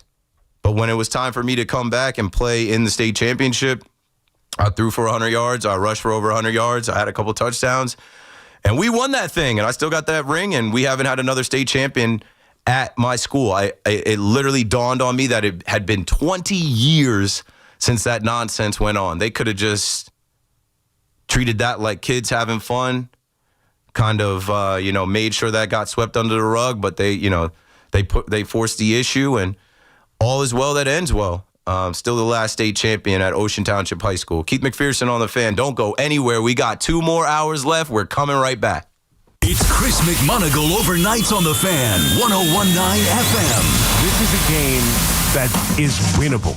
And right now, considering they blew a winnable game with a 19-point lead in the fourth quarter, despite they blew a winnable game against the New Orleans Saints, where they were up 14-3 at one point and had 5 consecutive turnovers, the losing winnable games needs to stop. Listen to CMAC on demand on Apple Podcasts, Spotify, or wherever you get your podcasts. Lunch was great. Greenwich Village is a fun spot. Can we stop at a bathroom? Are you all right? I keep having stomach issues after eating, like diarrhea, gas and bloating, abdominal pain, and sometimes oily stools. Sound familiar? Those stomach issues may actually be a pancreas issue called exocrine pancreatic insufficiency, or EPI. Creon pancrelipase may help manage EPI. Creon is a prescription medicine used to treat people who can't digest food normally because their pancreas doesn't make enough enzymes. Creon may increase your chance of fibrosing colonopathy, a rare bowel disorder. Tell your doctor if you have a history of intestinal blockage or scarring or thickening of your bowel wall, if you are allergic to pork, or if you have gout, kidney problems, or worsening of painful swollen joints. Call your doctor if you have any unusual or severe gastrointestinal symptoms or allergic reactions. Take Creon as directed by your doctor and always with food. Do not chew capsules as this may cause mouth irritation. Other side effects may include blood sugar changes, gas, dizziness, sore throat, and cough. These are not all the side effects of Creon. Call 800-633-9110 or visit creoninfo.com to learn more. That's creoninfo.com. I'm asking my doctor about EPI and if Creon could help. House stealing. It's a nightmare that's real. It's the FBI's turn for thieves stealing your home's title and draining your equity. Just one fake document filed with a recorder, and scammers can own your home on paper, drain your equity, and do it all without you even knowing. Imagine waking up to a foreclosure or eviction notice. Listen to former title thief Matt Cox. What people don't realize is the ease in which this crime can happen. I can take the deed to your house and I can transfer that deed into my name. It's a great crime, and it's happening all the time. So how can you stop the nightmare and protect yourself? Find out if you're already a victim now at HomeTitleLock.com. Use promo code RADIO and get a 30-day free trial of their $1 million triple lock protection, a title scan, and access to a title specialist, a $250 value. Don't wait. Go to HomeTitleLock.com now. Promo code RADIO. We've got more sports talk coming up on The Fan. Stepping into the Kia K4 or K5 isn't just getting behind the wheel of any average sedan. It's stepping into what's next.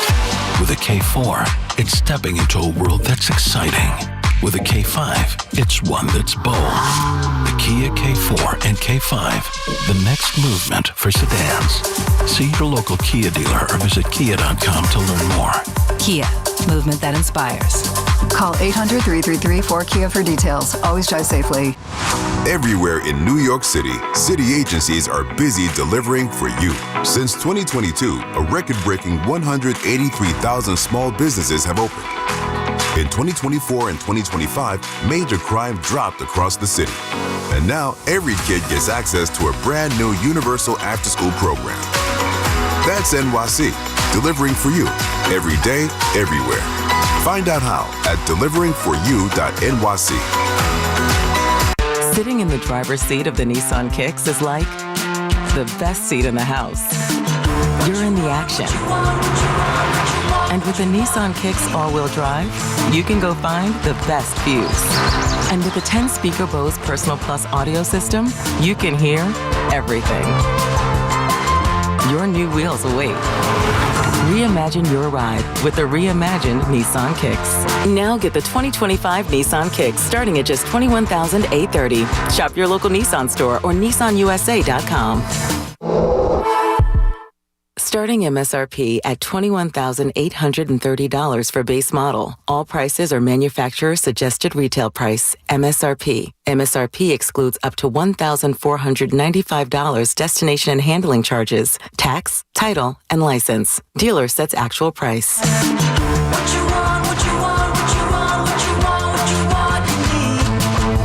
Get the latest on the Giants and Jets on WFAN, WFAN FM, WFAN FM HD1, New York, and Odyssey Sports Station. WFAN Sports Flash. Good evening at 10 o'clock. I'm Justin Rock. This report is sponsored by Chef IQ. Precision cooking, effortless results. ChefIQ.com. The gang is back together for the Knicks tonight. New York opening NBA Cup play in Chicago against the Bulls. Miles McBride returning for the Knicks. He was out the last two for personal reasons. Mitchell Robinson got the start in his season debut. He had missed the first four with an ankle problem. Right now through three. Bulls 100, Knicks 91. Jalen Brunson leads the way with 24 points. The Bulls right now shooting over 50% from three. The Nets, on the other hand, are idle. In the NHL, Devils and Rangers are off. Islanders trying to halt a three-game slide, playing the tail end of a back-to-back in D.C. against the Capitals. Puck comes to Heineman. Could be a 2-on-1. Horvat hustling. Heineman to Horvat. Horvat scores! Bo Horvat! Islanders lead it here in the third.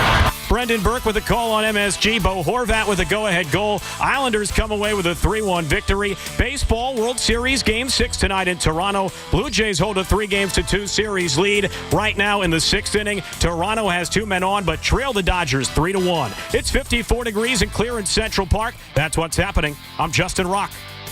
Get connected with WFAN to talk about your favorite teams. The Fan on the Odyssey, iHeart, and TuneIn apps.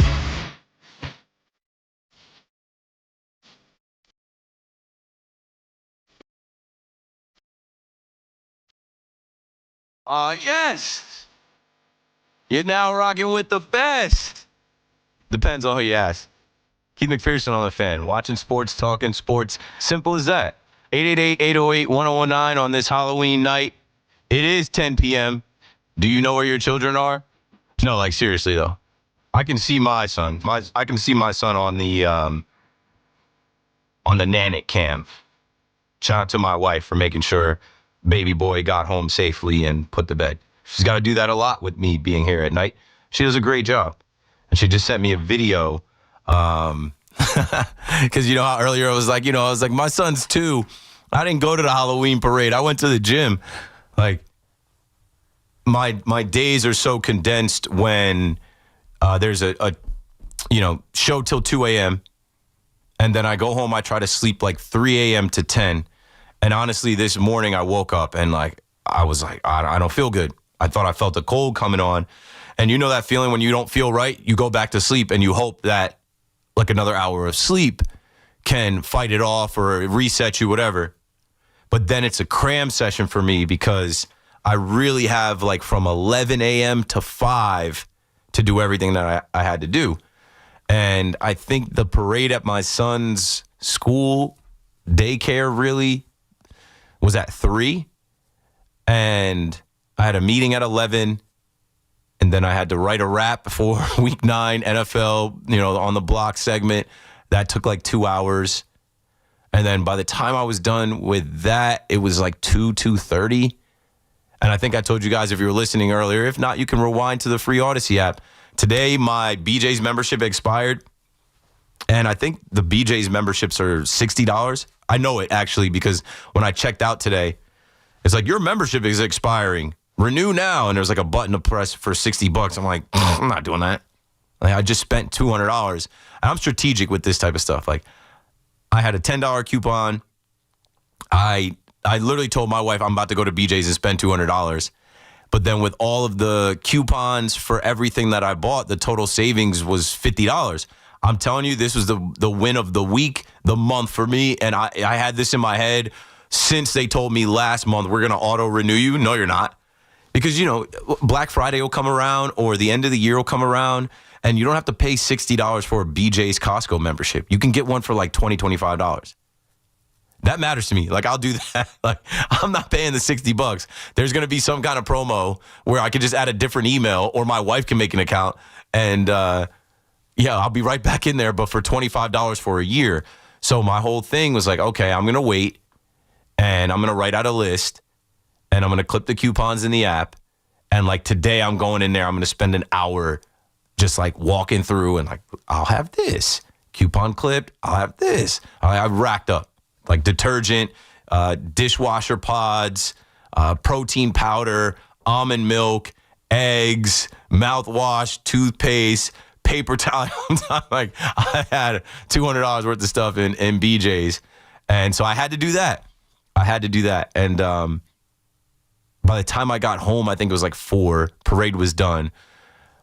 My wife took my son out, and I think like 5 of our family members from her side of the family came up. So they were good. They had enough of a crew. But my wife just sent me a video, and she's like, watch it later. And I watched it, of course, during the break. And my son comes out with all the little kids, and he sees my wife and her side of the family. And the first thing he says is, I want daddy. I'm like, I just sent the tear emoji, like breaks my heart, but not really. Like I know he says that all the time. I would want daddy too. He says that all the time. So I'm like, he probably already forgot. And I know he forgot because when he came home in his fireman suit, I think either my mother-in-law or my father-in-law got him some type of tour or something. Like I didn't go. Like it wasn't something that I wasn't even planning on going. I don't like going to those things where there's too many parents, I'm like, you don't need me. Like he doesn't need 6 representatives from our family. But I saw him and I guess, my mother-in-law or father-in-law got him a truck. And so the first thing he does is, Daddy, I got a new truck. And I'm like, good. And you had fun? Yeah. So, Halloween ends for me this year, and there'll be plenty of other years. And I look forward to the years when my son is old enough to go door to door. I look forward to living not in like a city, in more of a suburb where there is a neighborhood and a community for that type of stuff. But that's not where I'm at right now. Right now, where I'm at like I didn't dress up. I didn't even think about dressing up. I had to go to the gym today. It was leg day. Can't skip leg day. And I had to get ready to do this show. I had to put notes together. I had to put some things together, some thoughts together. And I knew that the World Series was on tonight, and I got to watch that live. And I knew that the Knicks were on, and I got to watch that live. I knew I was going to tell my little story about 20 years ago, some petty theft that got elevated to a robbery. My mom is listening. Shout out to my mom. And she told me that my lawyer back then passed. Richard Ansell, what a guy. That guy, rest in peace to him and his whole entire family, the Ansell family. You know, going back to that story that I just told before the last break, I never went to court for that whole incident that went on. Like I said, I had my L's. I was whipping back then. Like, I was the only one that had a car and had a license. So, like, I was driving us neighborhood to neighborhood, and people were jumping into my car. And a lot of things were going on. Miscellaneous things were going on. This is 20 years ago. Like I said, nobody's phone went live or had video capabilities. So when this whole thing came up, I always remember, like, my coach pulling me to the side, like, what the hell were you doing last night? I was like, nothing. What are you talking about? We went out for Halloween. He's like, they said you were doing this, and were you stealing? You were robbing? I'm like, me? Like, nah. And I used to ride around. I wore number 8 in high school. I used to ride around with an 8 sticker on the back of my car. So I wasn't doing anything, thinking I was, like, getting away with it, like a dead giveaway. It's me. And I also had 212 subwoofers in the back of my car. Like, I was not low. I was pretty loud everywhere we went. But, you know, rest in peace, Richard Ansell, because that's when I learned having a good lawyer on your side is so important. He made one call, and I never stepped into the courtroom for that petty nonsense that they elevated against all of us. But what was enacted was that model agreement with the high school and the police department where they said, hey, his name came up in the report. He's got to do his time. He's got to do his 3 weeks. And I did my 3 weeks. And I remember those days vividly because, you know, when you're a kid and stuff like that happens, it's just immense. And it just triggered so many other stories. I remember, you know, people thinking that, like, more of that came from, or more things came from that than it did. Like, I had about 10 to 15 scholarships. And I remember going to our rival high school that winter, and there was a story on, like, forums and, like, I don't know, back then, just stupid stuff that gets passed around that, like, oh, Keith McPherson was involved in this and he lost all of his scholarships. So we go to the rival high school to play a basketball game. I didn't play basketball, but I was in our, like, rowdy section, our fan section. I was always whooping it up for our basketball team, which was terrible. And so we're going back and forth between our fan section and the other school's fan section. And I'm in the middle of our section, and they started chanting. They go, where's your scholarships? Where's your scholarships? And we're looking around. I'm like, wow. I'm like, they think that I got my scholarships pulled from that Halloween nonsense. Not at all. Not at all. I chose where I wanted to go. I went to James Madison University. And it's funny because in the YouTube chat, somebody's like, wow, I didn't know all that about you. You could have went to college and played football. You could have went to the NFL. I said, no, I did go to college and play football. I was never going to the NFL. I was two in between. I didn't have the quickness, quick twitch, foot speed when I tried to play receiver to, like, actually hold it down with the good wide receivers. And I went into school as a quarterback, and I wasn't really tall enough or big enough to play quarterback. Playing quarterback is hard as hell. Why do you think I talk about Jackson Dart and these guys the way I do? I know how hard it is. It is hard as hell to know all of those plays, know what the defense is doing, take a hit, get up, do it again. Like, Jackson Dart is amazing, and I think that's a good spot to transition back into, the football topics at hand on a Football Friday. But thanks for, letting me go back in time to literally 20 years ago and in a little story time. Jackson Dart is going to be asked to carry the team again. What a script that the NFL wrote for this kid. Everybody's singing his praise. I didn't bring it up this week, but I did see he went to a children's hospital, and he talked about how these kids inspire him and they motivate him because of what they're dealing with on a daily basis, how they're fighting illness and sickness, and how he's down about losing a game, but then he goes and he's with these kids who have terminal illnesses, and it just kind of gives him perspective. I don't know if he did that on his own. I don't know if Russell Wilson maybe suggested he do that, but that's something Russ had been doing for years. And Man, I think the world of Jackson Dart. I'm not a Giants fan. I'm not an NFL fan at all. We'll get into Jerry Jones in a minute.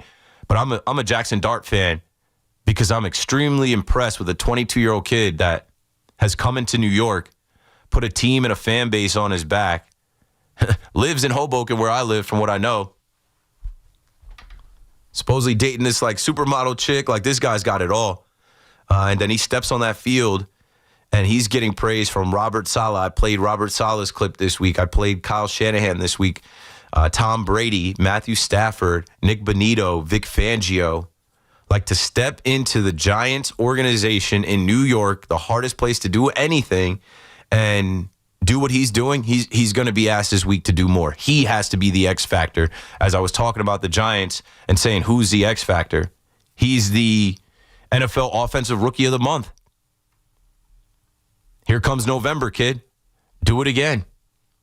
He has to run the ball, throw the ball, make the right decisions, take care of the football, and put up points without his road dog, without his right-hand man, without Cam Scatterbo. It's going to be tough, but this is the NFL. Just that quickly, you're the franchise quarterback, and you're facing a losing streak here. L3. Can't go L3. You're in your building. This is a game that you can win. The 49ers are not what they used to be. They're banged up. Jackson Dart has to put the entire team on his shoulders, a 22-year-old kid. And he'll have some help, but for the most part, like, he's got to make the plays. He's got to do it. And I don't think that defense is going to be able to shut him out. I don't think the defense is going to be able to shut out Christian McCaffrey and Mac Jones and George Kittle and Juwan Jennings. So it might be a little bit of a back and forth. It might be a little bit of a, coaching duel at the end. Who's smarter as a coach? Brian Daboll or Kyle Shanahan? Who's got the ball last? Who is able to kick the field goal when it's time to kick the field goal? Who's going for two when it's time to go for two? Who's settling for a field goal versus going for it on fourth down? Like, I expect that type of stuff to pop up in this game. But everywhere you look about the 49ers Giants matchup, it's predicted to be fairly even. The Niners are a 2.5-point favorite. But like I always look at ESPN, I always look at NFL. The matchup predictor on ESPN gives the Giants a 56.1% chance to win. 56 is more than 50. And I just wonder what swings it for them. The over-under is high as well. At 47.5, they're expecting points. At 47.5, somebody's got to score. They're expecting both teams to score. Neither defense is that great. Both defenses are banged up. It's going to be on Jackson Dart to score touchdowns, Jackson Dart to throw touchdowns, Jackson Dart to run the ball as well. Find those holes in the defense. Find those off-script plays, those out-of-structure plays where he can exploit Rob Saleh's defense. 888-808-1019. Waiting for this Knicks game to come down to the wire. It's gotten really good. It's a high-scoring affair. It's 113-107 Bulls. But I'm waiting for it to come down to these last minutes, closing time, and see what version of Jalen Brunson we get. What version of, no. Okay, that ball stays in. What version of Karl Anthony Towns we get? I thought that was about to be a homer for a second. Why is Ernie Clement this good? Why is this guy just incredible? Ernie Clement doubles with 2 outs here in the 7th. And Toronto's threatening. They're down 3-1. That score's been holding since the 3rd inning. But now they've got a runner in scoring position, and let's see if they can turn the lineup over. The first run they scored, Ernie Clement had doubled, and George Springer drove him in. So Ernie Clement, again, he's got 2 hits, 2 extra base hits tonight. And here comes Jimenez. If Jimenez can get on base, a knock or a walk and bring Springer up, Springer comes up to the plate with the ability to hit the ball out of the ballpark and take the lead. This Dodgers bullpen is suspect. Everybody knows that. And Yamamoto, who had went back-to-back complete games, he only goes 6 innings tonight. He had a little bit of bad luck. 5 hits, 1 earned run, and 2 of those hits were luck. Just the way the ball bounced, the defense not making plays. But I guess he was laboring. I didn't catch it because obviously I'm hosting a show. I'm telling stories. I'm watching the Knicks. I'm talking to people in the chat. I guess he was laboring because at 96 pitches, after 6 innings, you don't have to necessarily take him out. I got to go back and see what was going on there, that they went to the bullpen. I do not trust this Dodgers bullpen to get the last 7 outs here in this game. The Dodgers need to add more runs. We have to go to a break. 888-808-1019. That's the number to dial if you want to talk to me. Everything is on the table, from the World Series to Friday Night Knicks to the Giants, the Jets, and anything in between. Maybe you have a cool Halloween story that happened in your life 20 years ago. Keith McPherson on the Fan. Don't go anywhere. We'll be right back. Kick on its way. End over end and good! The Scarlet Knights got a huge Big Ten win last week against the Boilermakers. And the Scarlet Knights win it! Next up, the Fighting Illini. Kicking off at 2:30 tomorrow. The home of Rutgers football. Powered by RWJ Barnabas Health, the official healthcare provider of Rutgers Athletics. Let's be healthy together. And the Fan, 101.9 FM, and always streaming on the iHeartRadio, TuneIn, and Odyssey app. Want the best deal on Bridgestone winter tires? Get to Town Fair Tire and get Bridgestone tires at the guaranteed lowest price. Plus, you get more free services than anywhere else. When you combine Town Fair's guaranteed lowest price with the most free services, you get the guaranteed best deals anywhere on your Bridgestone winter tires. Because nobody beats a Town Fair Tire deal. And you know we mean nobody. Name brands at discount prices. Town Fair Tire. Want fast, reliable home internet? Switch to Verizon Fios, where you get the 100% fiber optic network with speeds up to 2 gig. And if you're looking for live TV with up to 400 plus channels and live sports, Fios TV is where it's at. Get the internet speed you want and the TV you love when you bundle Fios home internet and TV with Verizon. Plus, get the latest deals when you call 1-883-VERIZON and switch to Verizon Fios today. Availability varies.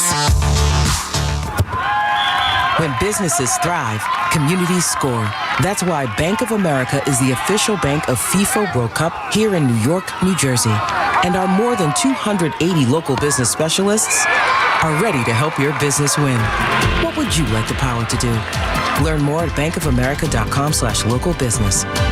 Bank of America, official bank of FIFA World Cup 2026.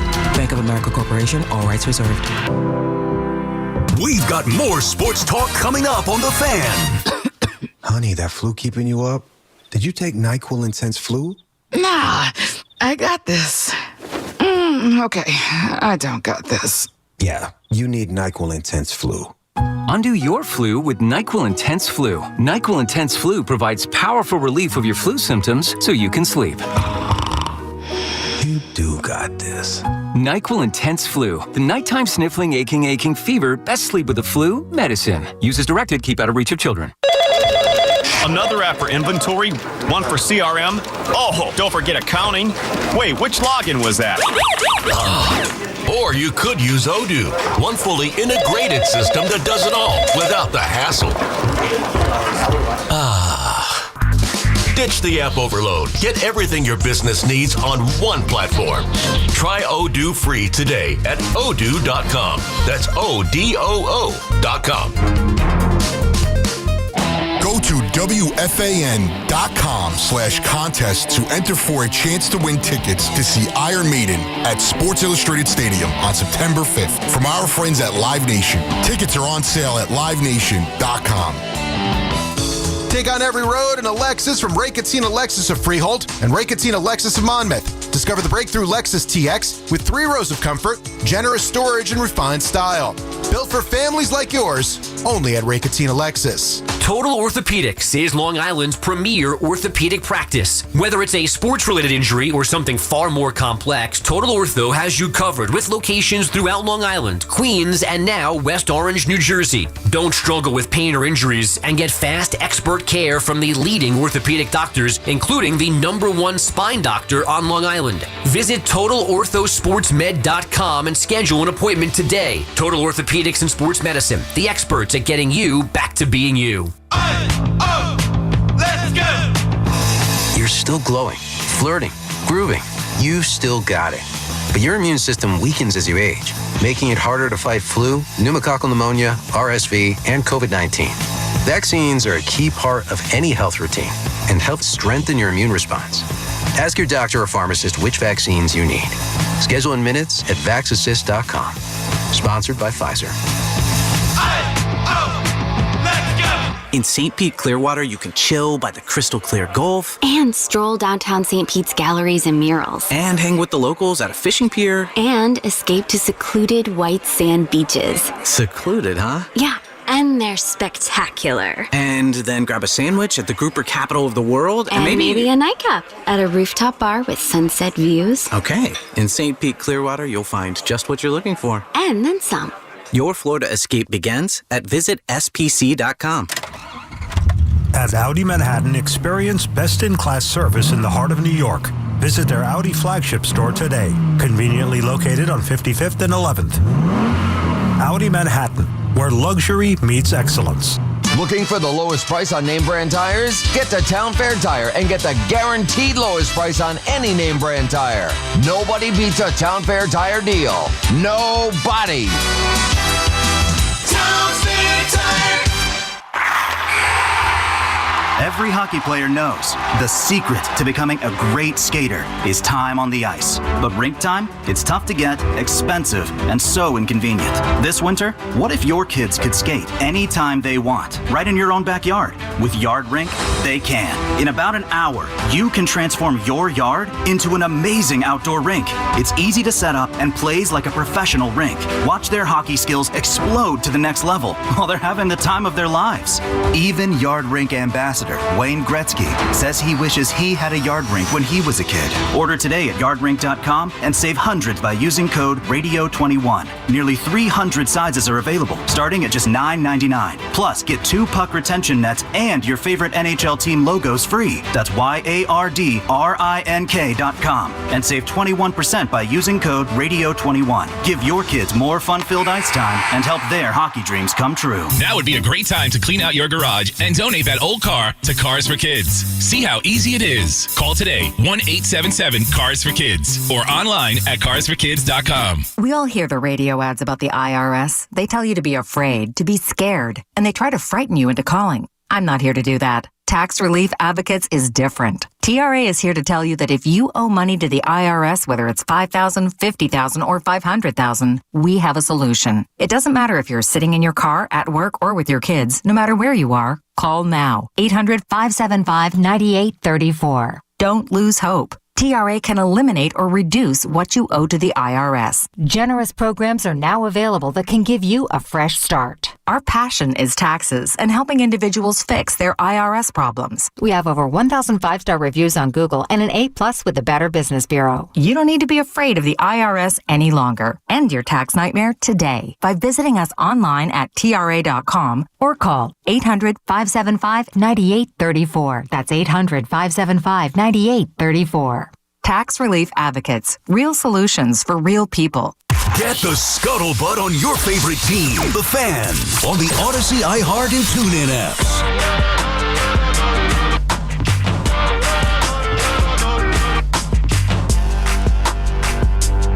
Oh, yeah. Still rocking. And the sports are still cooking up, man. Keith McPherson on the Fan. The sports are sportsing on this Halloween night. Hopefully you are back home safely. If you're in the cab, good on you. If you're in the Uber, good on you as well. Shout out to all the Uber drivers, cab drivers getting that extra cash tonight. There should be an upcharge. Way too many people out on the streets, but get those folks home safely. Don't drink and drive, like for real. Don't even think about that. I know there's a lot of liquor flowing. I know there's a lot of places to go, but there's a lot of people pushing the wheel. The Knicks are down 4. Great game in this fourth quarter. 3 minutes left. 120-116. The Bulls are trying to stay undefeated, though. Let's hope that the officials don't lean towards the home team. Speaking of the home team, the Toronto Blue Jays are down 3-1 in Game 6 of this 2025 World Series. Shohei Ohtani is in the batter's box here, 1 out, top of the 8th. Got my eyes on that. Waiting for the calls to roll in.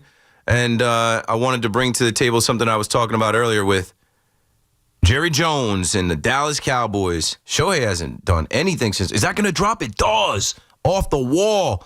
Right as I was about to say, Shohei hasn't done anything. He swings, he pops one off the wall in center field for a double. And I said the Dodgers need to add on runs because I don't trust his bullpen. Can they get Ohtani in with one out here, make it 4-1, add a little insurance? But yeah, Jerry Jones is in the news. As if he hasn't given Dallas Cowboys fans enough over the years to say, I'm done with this guy. I quit. Jerry Jones is the president and the GM of the team. He was quoted saying there's nobody that could effing come in here and do all the contracts and be a GM any better than I can. I did actually watch that Netflix show where it starts off talking about how Jerry Jones made his money with the oil and whatnot, and how Jerry Jones bought the Cowboys to, put his whole family and whole life into it. Well, look at how that all comes around. Now Jerry Jones has a quote that's floating around there where he says, there's $100 billion present value with gas out there. That's why I'm talking to you on the telephone rather than trying to fix our defense with the Dallas Cowboys. Oh, boy. So you mean to tell me, Jerry Jones, that, we know you're an oil man. We know that's how you made all your money to be able to buy the Dallas Cowboys. You mean to tell me that you're talking to reporters and saying that you're more worried about this $100 billion of value that's available than fixing the Dallas Cowboys defense? It's a joke. Their defense is JV. As good of an offense as the Dallas Cowboys have with CeeDee Lamb coming back, joining George Pickens, who's one of the leading receivers in yards, and Jake Ferguson, who's gotten to pay dirt a bunch, and same with Javonte Williams, who's been able to score the football. Jerry Jones thinks it's a joke when the joke is on him. Jerry Jones thinks he's the star. How many times did I tell you? America's team to laugh at. That star on the helmet, Jerry Jones thinks that is him. That represents him. He is the star. They're never winning anything. They're never winning anything. They hired Brian Schottenheimer to be their head coach, and then Matt Eberflus to be their defensive coordinator, coming from the bang-up job he did with the Chicago Bears. 888-808-1019. So, could you imagine John Mara or Joe Shane or Woody Johnson? Woody Johnson might be on this, but could you imagine them talking about their other businesses out of one side of their mouth and the other side of their mouth talking down on, the football team? The fans don't care. The fans don't care about your oil business, Jerry. The fans want to know why you can't stop a nosebleed. Why Dak is putting up these crazy numbers, and everybody that plays the Dallas Cowboys puts up crazy numbers. They got a Monday night game coming up against Kyler Murray and the Cardinals. In my wrap, I mentioned that Kyler Murray is undefeated. Kyler Murray, I believe, went to Allen High School, and if you ever look up his high school prowess, there are people that believe Kyler Murray is the best high school quarterback ever. Best high school football player ever. I just wrote that into Google to see what it says. Kyler Murray is widely considered by many to be one of the greatest high school football players ever. He was undefeated, 42-0 as a starting quarterback. He won 3 state championships at Allen High School in Texas, which is right outside of Dallas. 43 straight wins. He was the National Player of the Year, Gatorade Player of the Year. Undefeated, never lost. Little Kyler Murray. He has never lost at AT&T Stadium. He's a 2-time Mr. Texas. In his junior, this is disgusting. As somebody who played high school football and knows numbers, in his junior and senior seasons, he had 14,287 total yards and 145 total touchdowns. He never was stopped. In a high school season, they couldn't tackle him. They couldn't stop him. He had his way every drive. I didn't realize he put up those numbers in 2 years. 7,000 yards. At my high school, you get your name on the wall for having a 1,000-yard season. I had a 1,000-yard season sophomore, junior, and senior year, and I was hurt, so I missed games. But for Kyler Murray to put up 7,000 yards in a season, that's filthy. It doesn't make sense. I got to go look up his high school highlight reel. But what I'm getting at is, he's been out these last couple weeks. The Cardinals have lost 5 games in a row. And if there's one place for him to return, Monday night in Jerry World, where he's 9-0, never lost. He's very comfortable with that building. He's literally back home. I think he has a foot injury, though, and obviously running and scrambling such a big part of his game. But I would love to see him come back on Monday Night Football, healthy enough to play. And we'll all be watching Monday Night Football. We'll have the coverage right here on the Fan. And they're definitely going to tell this story about the legend from Allen High School that never lost in that building and his prowess. And I would love to see him put on a show against Jerry Jones' team. Since Jerry Jones is so preoccupied with the gas and whatever oil business that he can't make any trades to fix his defense. He can't fire Matt Eberflus. Okay, so I'd love to see Kyler Murray torch Jerry Jones' defense on Monday night in his first game back. 888-808-1019. I know you guys think like John Mara is a meddling owner. He's not. I know you guys think that the Giants are dysfunctional. Like, there's levels to it. Like, the Cowboys are dysfunctional on a level where they have enough talent. They always get lucky in the draft. They're going to win games. I don't think they're going to be a playoff team this year, but they win some games. Like, they're always good enough to compete. They competed week 1 against the Eagles. They tied against the Packers. Like, they have enough players to compete, but they're dysfunctional to the point where they're never going to win anything. They can never put it all together. And I think the root of that and cause of that is Jerry Jones. I think John Mara, Shane, Dable, they've had a rough go at it, but I think there is some light at the end of the tunnel here. I mean, they did just hit on the quarterback, and if Jackson Dart continues to be what he is, like, I don't know how many nights I talked about how they fumbled Dak Prescott's money. They way overpaid Dak Prescott, a 4th-round pick. They could have locked him up for pennies, but they never believed in him. They never wanted him to be the guy. So they franchise tagged him. They gave him short contracts, and they just kept giving. And then, week 1 of last year, they make him the highest paid player in the league. He deserves it, but that's bad for business. The Giants right now have a rookie contract on a rookie, or have a rookie quarterback on a rookie contract. It sucks that they've been hit with the injury bug, but he is him. He looks the part. He's the guy. The Giants' focus needs to shift now to, and I'm sure it already has, and that's why I also don't think that you're firing these guys. The Giants' next thing is to stack this team around the rookie quarterback and start competing for real to try to win before they have to pay Jackson Dart the most money in the NFL. Chris is in Morristown, New Jersey on the Fan. Hello, Chris. Hey, Keith. Thanks for taking my call. Really, really good points of the Giants. So, I've been a huge Giants fan my whole life. Past season tickets, the whole shebang. And I'm pretty conflicted with, I think, the future of the Giants, right? It's another season. They're 2-6. I mean, I think since 2017, they've had, one season in the first 8 games where they're even winning, let alone 1-7 or 2-6. I guess my thoughts are, and I'd love to hear yours after I share mine, if that's all right. On one hand, we all saw the game against Philadelphia that Thursday night. In my opinion, that was everything I think Shane and Dable and co have been trying to build. And for that one night, it was like, oh my God, this is what we can be. I don't want to say should because, the expectations are real high and we're still working to get there. But it was great, right? But for me, when you kind of look at the track record of Joe Shane and those draft picks, man, they're just so bad. And that real prime capital, I always say that 1 to 3, that first to third round draft picks, they really need to be starters, on your team in the upcoming season. Of course, unless you're like the Chiefs or or like the Lions right now. And that track record is just not so good. And then you kind of shift the gears toward Dable, and man, it's just the same mistakes week in and week out. And I'm watching these games like, how can you bring these guys back? Yeah, I get they've hit on the quarterback. And I have to say, really pleasantly surprised with Jackson Dart. Playing really good so far. Again, of course, there's some things to work on. But I just wanted to kind of hear your thoughts on, what exactly the future is. If you were John Mara, would you bring these guys back? I would. Thanks for the call, Chris. I would. If I was John Mara and I wanted to fire him, I would have fired him already. Just like you fired Joe Judge, just like you fired Pat Shurmur, just like you fired Ben McAdoo. He stopped doing that revolving door, that turnover. He realized that didn't work. Now, this hasn't necessarily worked either. There's a lot of losing going on, but there is some good. Like you spoke about the draft.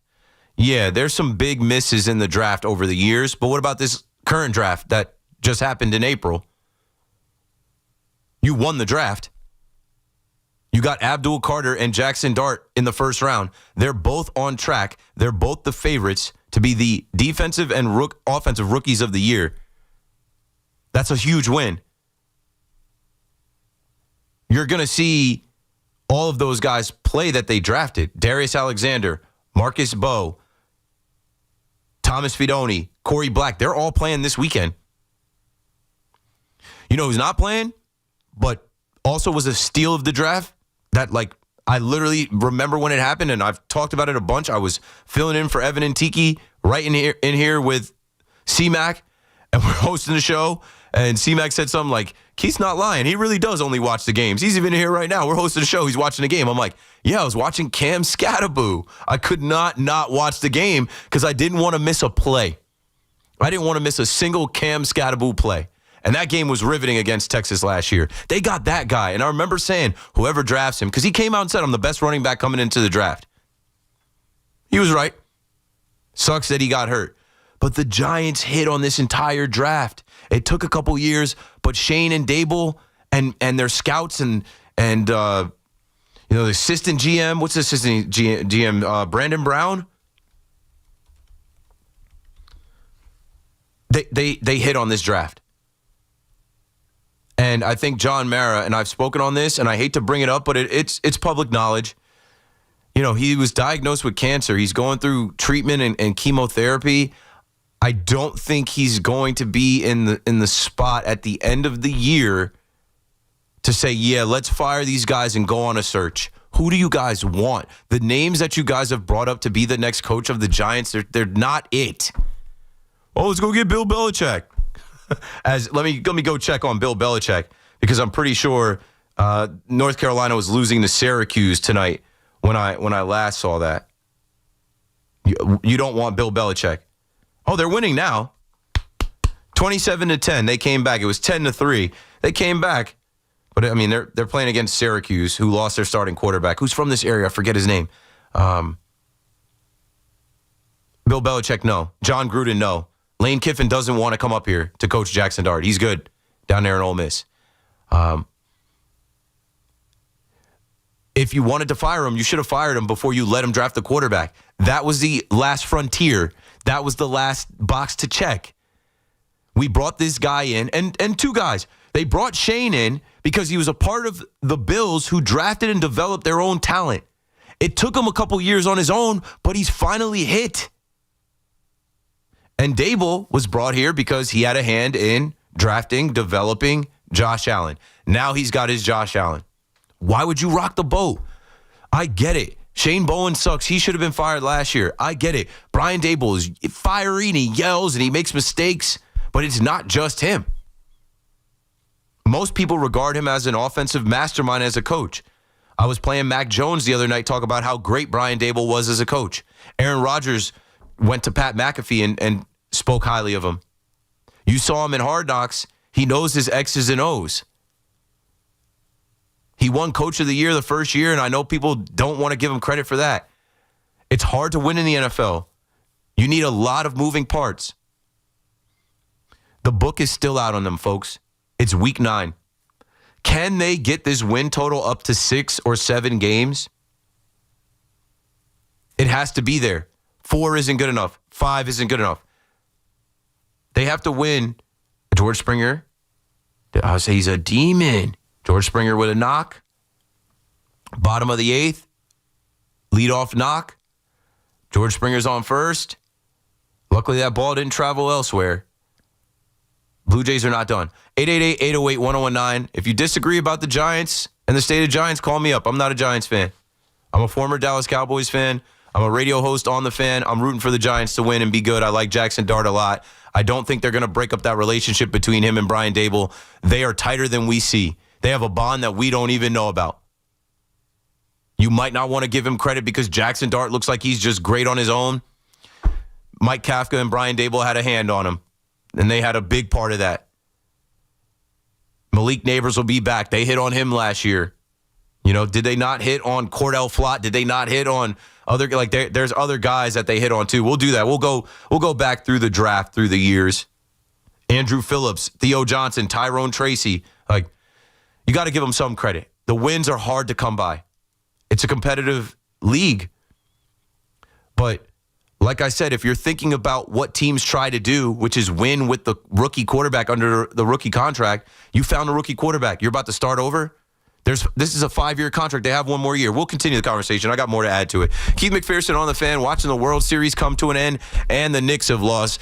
Taking your reaction and calls to the Knicks losing their third game in a row on the road. They are defeated by the Chicago Bulls 135-125. KM to AM returns right after this. It's BT and Sal, middays 10 to 2 on the Fan, 101.9 FM. If you watch the Knicks play under Mike Clown so far, it looks... Mike Clown. No, we're going with Mike Clown 4 games in. He's a clown, dude. Mike Clown? He's a clown. He's got no control of the team whatsoever. Mike Clown. That's what he is. He's a guy that wants to be loved by the players and the media and joke around with the fans. He's not a real head coach. He's a clown. Listen to BT and Sal on demand on Apple Podcasts, Spotify, or wherever you get your podcasts. Sitting in the driver's seat of the Nissan Kicks is like the best seat in the house. You're in the action. And with the Nissan Kicks all-wheel drive, you can go find the best views. And with the 10-speaker Bose Personal Plus audio system, you can hear everything. Your new wheels await. Reimagine your ride with the reimagined Nissan Kicks. Now get the 2025 Nissan Kicks starting at just $21,830. Shop your local Nissan store or nissanusa.com. Starting MSRP at $21,830 for base model. All prices are manufacturer suggested retail price. MSRP. MSRP excludes up to $1,495 destination and handling charges, tax, title, and license. Dealer sets actual price.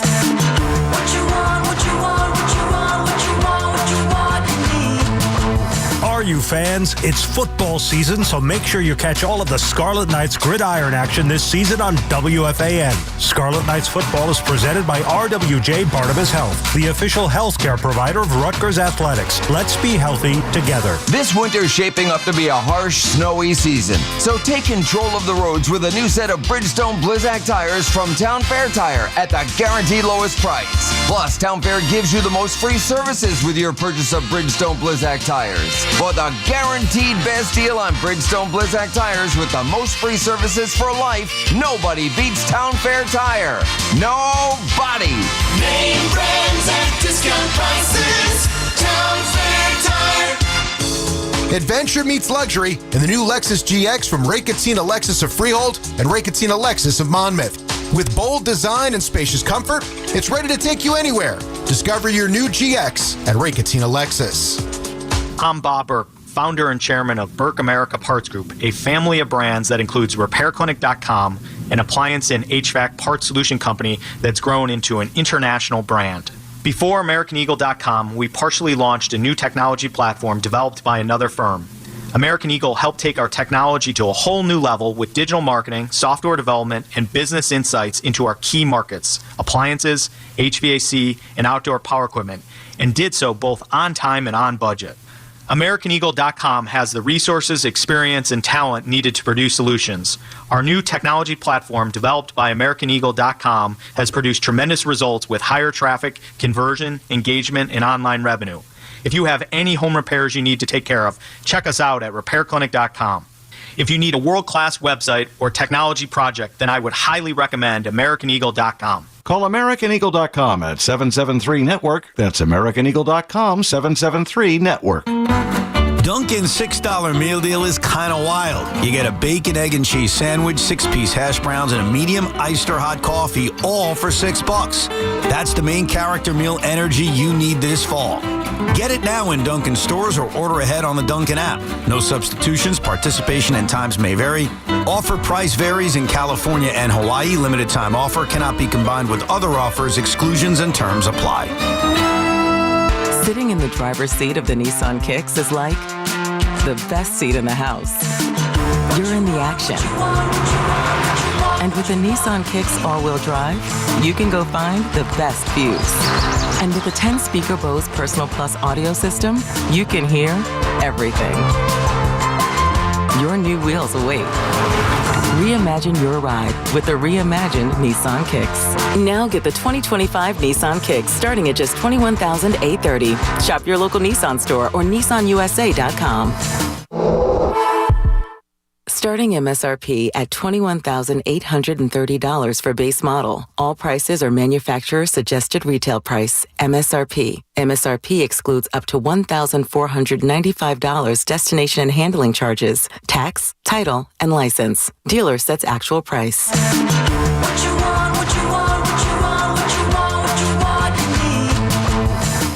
Bet365 is paying out before the final whistle. Check out Bet365.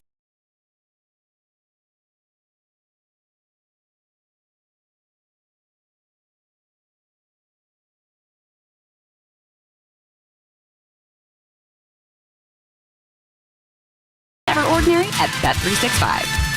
Gambling problem? Call 1-800-GAMBLER. 21 plus only. Must be physically located in New Jersey. T&Cs apply. Makita's built for the pros who show up early, who don't do shortcuts, only precise cuts. With tools built to last, job after job, year after year. Performance that pays off. Because when the job calls for the best, you answer. And when you need the best, you call on Makita. Built to be the best. Available at the Home Depot. Talk New York sports here. The Fan.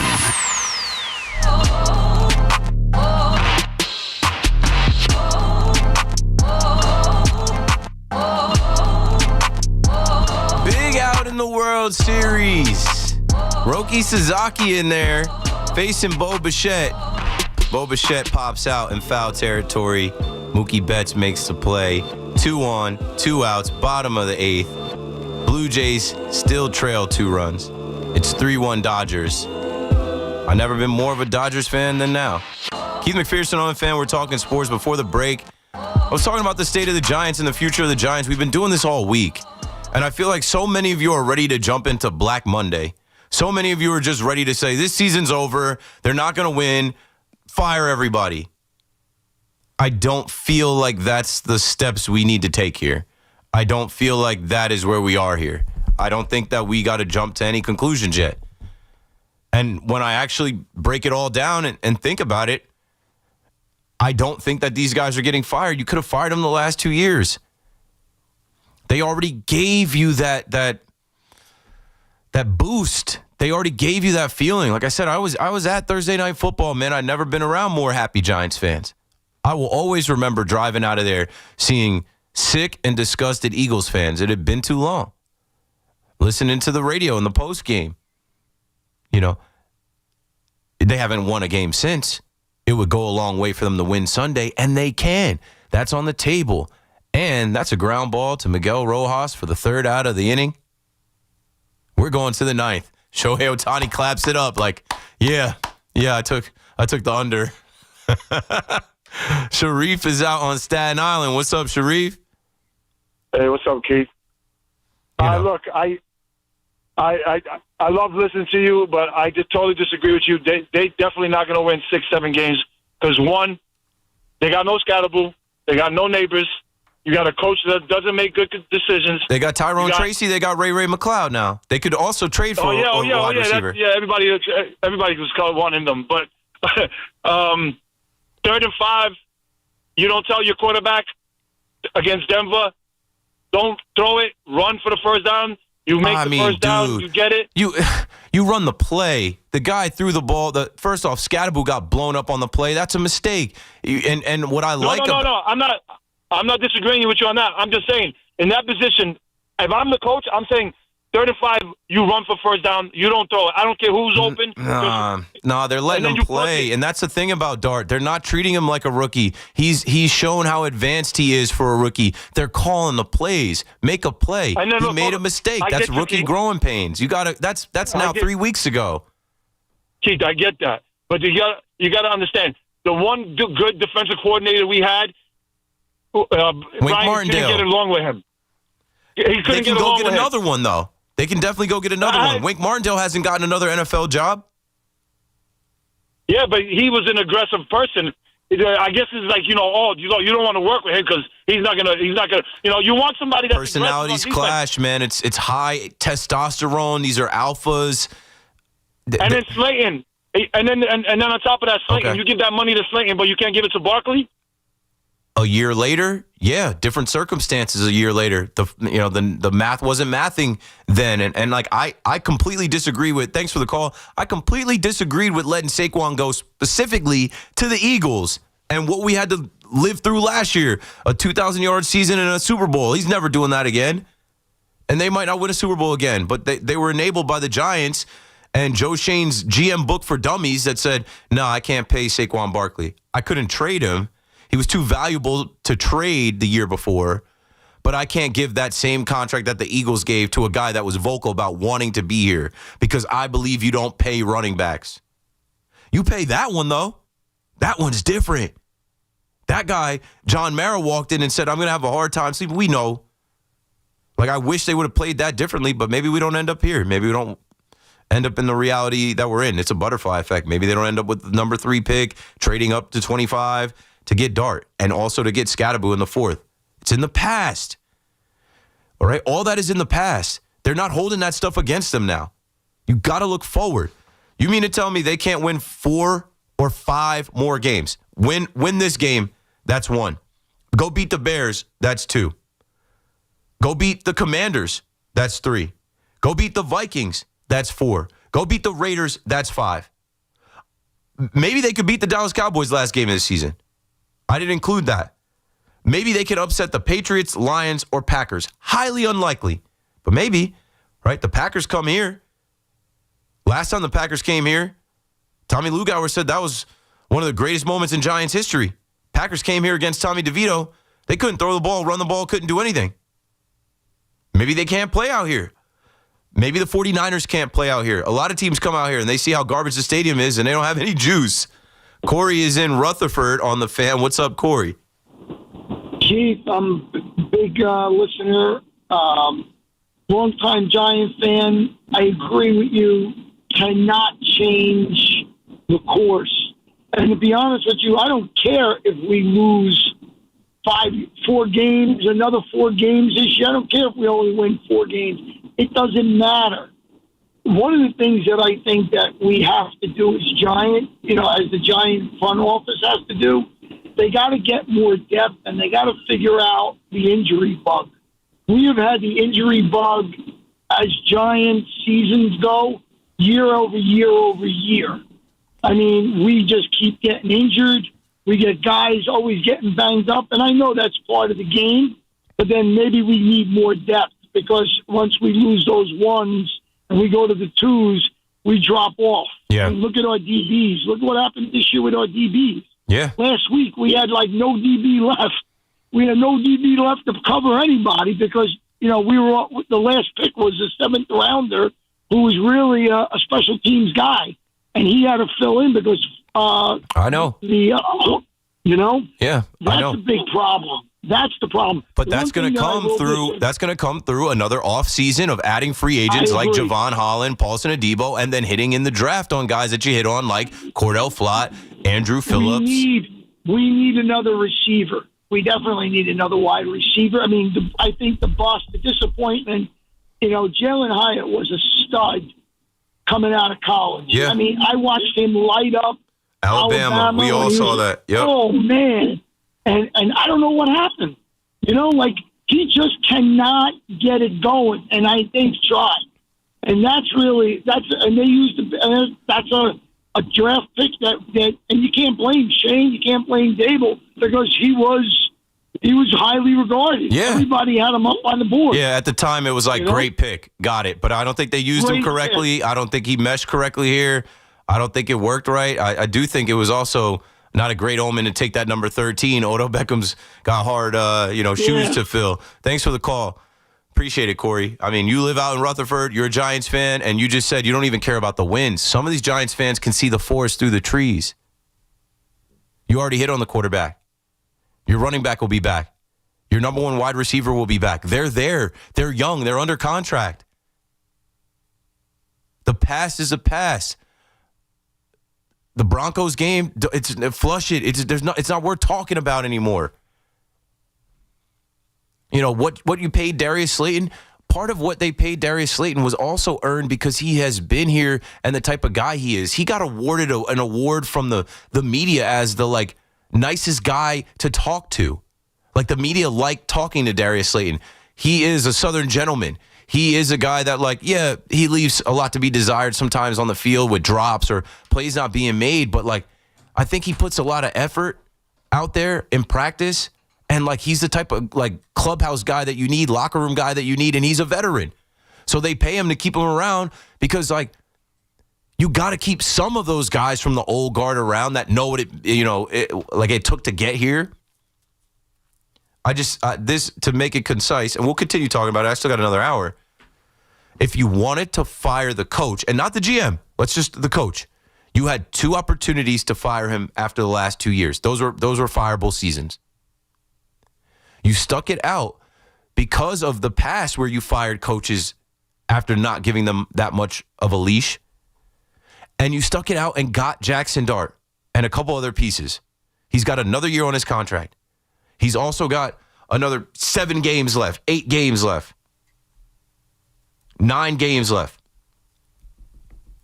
If he's able to win half of those games, it will calm some people down. It'll look a lot better at the end of the year. Like John Mara said, he wanted to have a better feeling about the team at the end of the year. I think he's going to have that feeling. 888-808-1019, 1 hour left. We are killing time. I told you it's a 5-hour sprint, not a marathon. Keith McPherson on the Fan. We'll be right back. Every Saturday at 8 a.m., it's Kickoff with Boomer and Mike Valenti, where the guys break down the biggest headlines and storylines from across the NFL. I think what's happening in New England is legit. I think now they can win the AFC East. Kickoff with Boomer and Valenti is brought to you by Nationwide. For your insurance and financial needs, Nationwide is on your side. The Fan, 101.9 FM, and always streaming on Odyssey, TuneIn, and the iHeartRadio app. The Home Depot has everything you need to turn your home into a beacon of holiday cheer. So whether you're going all out or just adding a few holiday touches, we've got you covered with trees, yard decor, and more.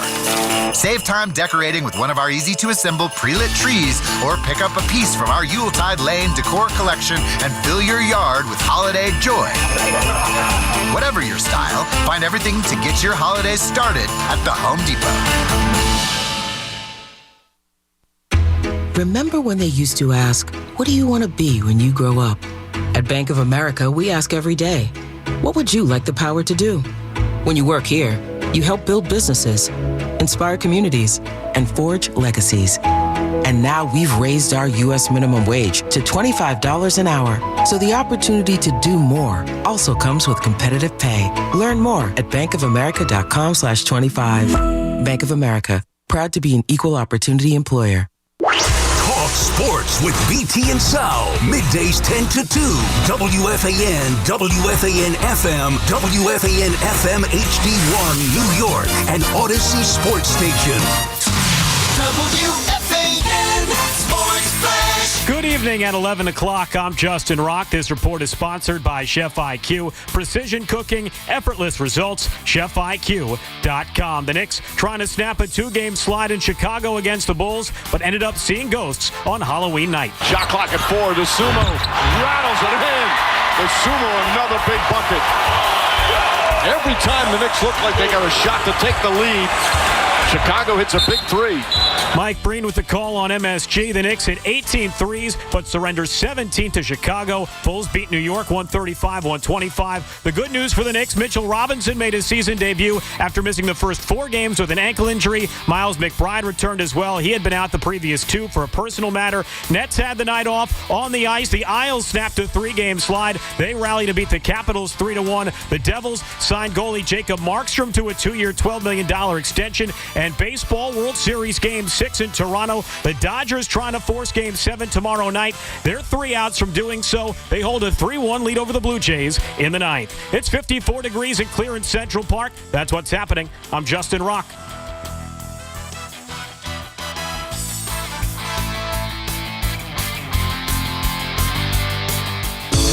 Adventure meets luxury in the new Lexus GX from Ray Cattina Lexus of Freehold and Ray Cattina Lexus of Monmouth. With bold design and spacious comfort, it's ready to take you anywhere. Discover your new GX at Ray Cattina Lexus. Are you fans? It's football season, so make sure you catch all of the Scarlet Knights gridiron action this season on WFAN. Scarlet Knights football is presented by RWJ Barnabas Health, the official healthcare provider of Rutgers Athletics. Let's be healthy together. This winter's shaping up to be a harsh, snowy season. So take control of the roads with a new set of Bridgestone Blizzak tires from Town Fair Tire at the guaranteed lowest price. Plus, Town Fair gives you the most free services with your purchase of Bridgestone Blizzak tires. For the guaranteed best deal on Bridgestone Blizzak tires with the most free services for life, nobody beats Town Fair Tire. Nobody. Name brands at discount prices. Town Fair Tire. Get connected with WFAN to talk about your favorite teams. The Fan on the Odyssey, iHeart, and TuneIn apps.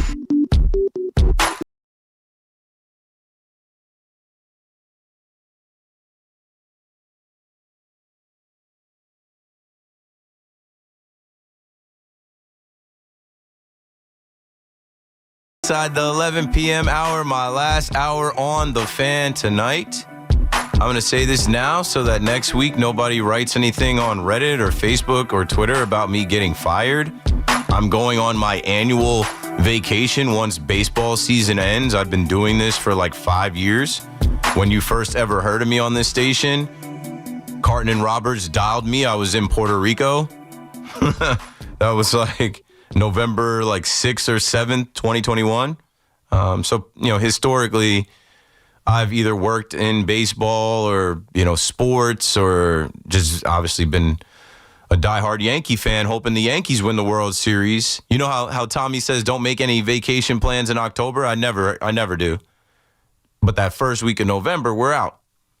And I will be gone next week. I will be out of town and off air. So, yeah, none of you weirdos online start coming up with anything. Last year, where was I at? I was somewhere in Mexico. And, you can't even disconnect these days. I am the type, I wish more often I could go hours and days without my cell phone. I can do that. I'm old enough. I remember not having a cell phone. I remember not being on the phone like these kids are all now, just stuck on their phone, like slaves to the phone. I like going on vacation where I'm far away. I'm with my wife and my son. Nobody really needs me. If you need me that bad, I'm nowhere near New York, New Jersey. So last year I was away and I put my phone in the drawer and we took a walk, or I put my phone in a bag and we were in the pool or on the beach, and multiple times I come back to the phone and there's just this one day that I guess it popped up. I didn't tweet anything. I didn't post anything on Instagram. I just went dark on social media because I didn't care. And I also didn't care to tell people. But this year I'm telling people next week when I'm not on and someone writes an article about, that's going to score a run. No, they're calling that ball stuck. I don't know if they're go get the ball and throw it in. I hate when that play happens, when the ball gets hit to the outfield and it gets stuck under the padding. But it's what are they going to rule here? They're putting him back? Because it's okay, the ball gets stuck and the center fielder's just, instead of going to run after it, they just put up I guess they put up the 2 to put him back on second base. Yeah, that ball is wedged in there pretty good. But I don't know, I always get the fear that was a perfectly wedged ball. That ball's not coming. I always get the fear what if that ball squirts out for a second and it's you didn't make the play on it? This is a great World Series game.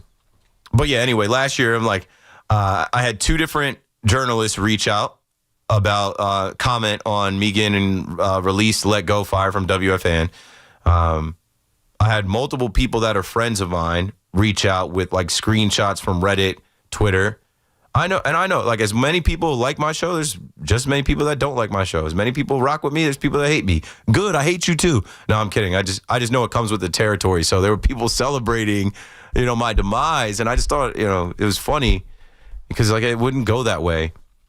I wouldn't just be dark and off air for what? I didn't do anything to it wasn't a fireable offense. You guys know crazier things have happened around here for people to be taken off air. I'm going on vacation next week. So 888-808-1019. Looking forward to it. I always need a mental health reset. I always need a break. After baseball, we'll know who the champion is. I'm hoping it's the Dodgers. And it's just something that I've done with my wife even before my son was born, and now with my son, that I want to make an annual thing. I want to be a family trip. If I'm blessed enough to have another child, bring them into it. And what I find is it's a little cheaper before Thanksgiving. And, we don't want to travel on Thanksgiving/Christmas because we want to be closer to home with family. And so we've figured out the first week, after the baseball season is a good time to go. So I will miss the Giants-Bears conversation leading into that game. I'll miss the conversation with the Jets coming off the bye week going into the Browns game and Yankees hot stove and Mets hot stove kicking up. Good. I'm sure I'll be listening at some point, or maybe I won't. I don't know. I don't know where I'm going. I think we will have the Odyssey app, but maybe I'll just I'm not able to completely go dark. I'm always reading articles. I'm always doing things sports related. I'm a sports fan. I don't do anything else. I was talking about Sydney Sweeney earlier in the week. People are you got to watch Sydney Sweeney in Euphoria. I'm I've never watched that. I've never watched anything that Sydney Sweeney's in. I don't watch movies. I don't watch streaming shows. I watch games, bro. Did you watch the Knicks game? Did you watch the Knicks game? Okay, well, you want the good news first or the bad news first with the New York Knicks? And, John, I'm coming to you so we can finish the conversation on the Giants. But, okay, the good news first.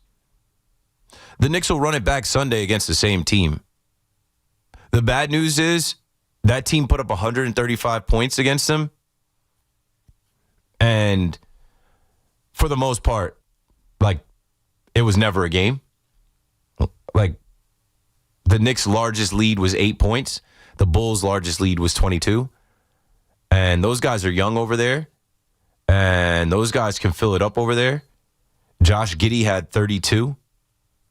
Nikola Vucevic isn't necessarily a young guy, but he had 26. Off their bench, Ayo Dosunmu, he had 22. And when you look at the Knicks, right, I just was looking at a couple notes and things as I'm trying to gather what happened. The Knicks bench scoring, 21 points. Oh, the Knicks are so deep. Look at the bench. Look at how many guys they're playing off the bench. Oh, Tibbs never would have done this. Look at the Knicks bench. Look at the Knicks bench. And the Bulls have 53 points off their bench. When I am sitting here looking at, and I had a side eye on the game. I really was watching this World Series, but I remember at half going over, they were shooting better than the Knicks. And at the end of the game, the Knicks did come out and play a little bit better. Like I had said, they better not come out and have that third quarter Knicks lull after half. They didn't. They put up 38 to the Bulls 28. But, they were down by so much at the half. Fourth quarter, Bulls outscored them 35-34. And, there's your difference.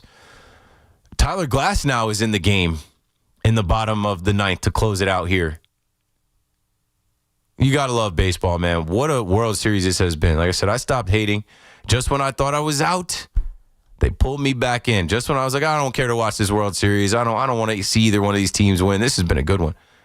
But, yeah, with the Knicks, that's 3 L's in a row. Now you're a losing team. At 2-3 Knicks fans that watched that whole game, tell me what you saw. At 2-3 Knicks fans that know that this is a championship or bust year. Knicks fans that know that this team has all the talent. This team is deeper now, but they've got to figure it out if they're going to compete in the East. Knicks fans that told me there's nobody in the East that could rock with them. Take a look around the East. Yeah, there is. Yeah, there is. Don't just be so, did he make that play? He did. Wow. Does that end the game? It does. Wow. What a play. Kike Hernandez. He's amazing in the postseason. Show me the replay. He comes in on that ball, doubles him up. Wow. Fires on the run. Goodbye, Addison Barger. Good night. Game 6. We are going to a Game 7. We will see you tomorrow night. Excellent play in left field by Kike Hernandez on the run to catch that ball, to get it into second base and double up Addison Barger. Where were you going, silly goose? And the Dodgers have new life. They're fired up now. That's momentum. That carries over to the next day. Dodgers in 7. I'm putting that tweet out. John is in Long Beach on the Fan. What's up, John? Hey, what's up, Keith? Long-time listener. I just wanted to touch base with you about the Giants. And by the way, this World Series has been absolutely crazy. Do you have faith in Bowen if, let's say, down the stretch, he's able to get this defense going? I know Dave's isn't going anywhere. I know Shane isn't going anywhere. You haven't really seen much from Sexy Dexy. They've been riddled with injuries in the secondary as well. But when does it fall on the coordinator? When does it fall on whether or not these guys are buying in to what this guy's about? I appreciate you listening. I just want to hear your response. Thanks, man. Thanks for the call, John. You know how the Mets didn't make the postseason and they fired their hitting coach and their pitching coach, but they kept the manager? He's got one more year on his contract. Similar thing here. Brian Dable's got one more year on his contract. And if they lose out here and they're, another 3-win season, 4-win season, they'll fire Shane Bowen. He'll be the sacrificial lamb. He'll be the head to roll. He's got nothing to do with Jackson Dart. And I know the head coach is supposed to be the CEO. He's not supposed to be just in the specific branch of the quarterback, right? They have Tierney as the quarterback coach, Kafka as the offensive coordinator. But Dable is an offensive coach. That's more of his lane. They got to go on a search for the defense. They got to go and find a defensive coordinator, man. It ain't Shane Bowen, who came from the Titans, and the Titans have turned into crap. And everything that's from, the Titans are a mess. So, yeah, do I have faith that Shane Bowen can get it going? I don't. I don't think they even rock with him. There was a video of the Thursday night football game in their building, and I know it's just a video. I wasn't there. I can't speak for him. But it's he's trying to yell at the defensive players and fire them up. They're not even looking at him. Maybe he doesn't connect with those guys like that. So I would say Dable is going to get to finish out this 5-year contract. Doesn't mean he's going to get a contract renewal. Next year is the big year to see. When guys are healthy, when you have another year of an offseason, another year of the draft, another year of development, your quarterback is in year 2. Malik Neighbors is in year 3. Scattaboo is in year 2. They got to find a defensive coordinator that knows how to use his horses in the stable. For a while, it was like Shane Bowen didn't know what to do with some of these guys. And they need to hit in free agency. I'll tell you what, I was surprised that guys like Javon Holland and Paulson Adebo wanted to come to the Giants. It's a lot more attractive place to be now. Ray McLeod could have signed with the Jets. He signed with the Giants. Both teams needed a receiver. I bet they probably checked on him. With Jackson Dart here, Scattaboo, Neighbors, Andrew Thomas, Brian Burns, all of a sudden coming to New York and playing for the Giants becomes an attractive destination for free agents. 888-808-1019. So everything's on the table now. The World Series ends. Well, Game 6 ends.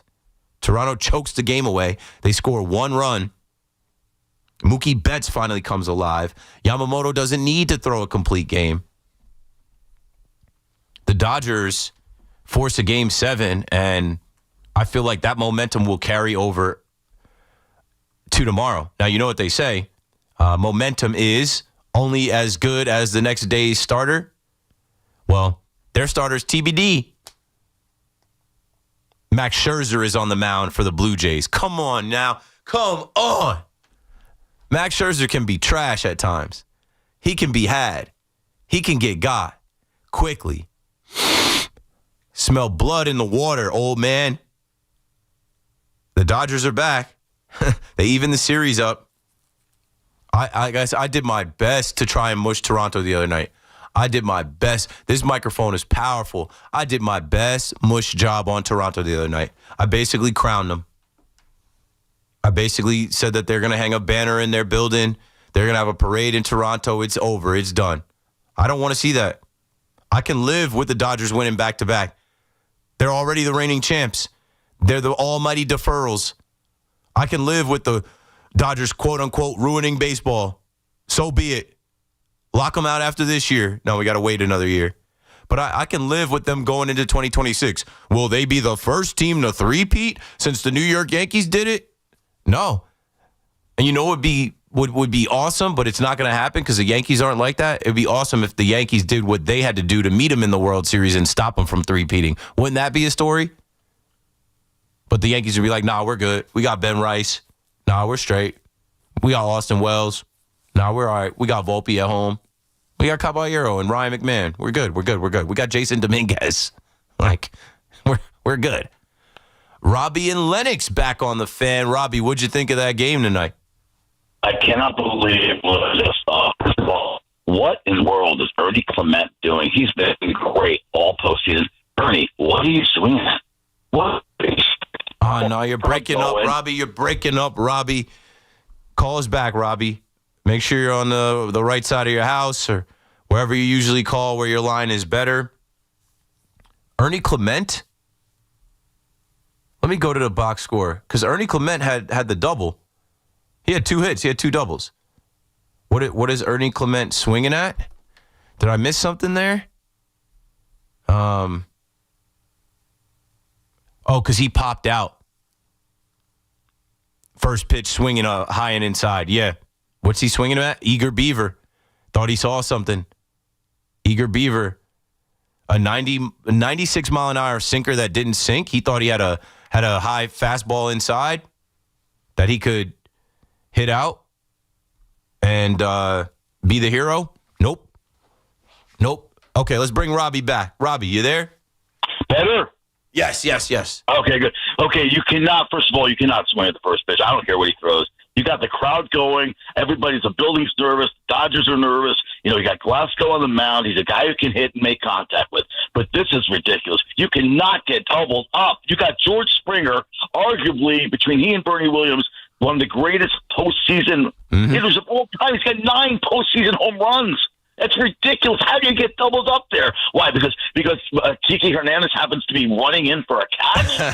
What yeah, are that's you doing? bad. That's bad. Another Eager Beaver. But that's the pressure of the situation.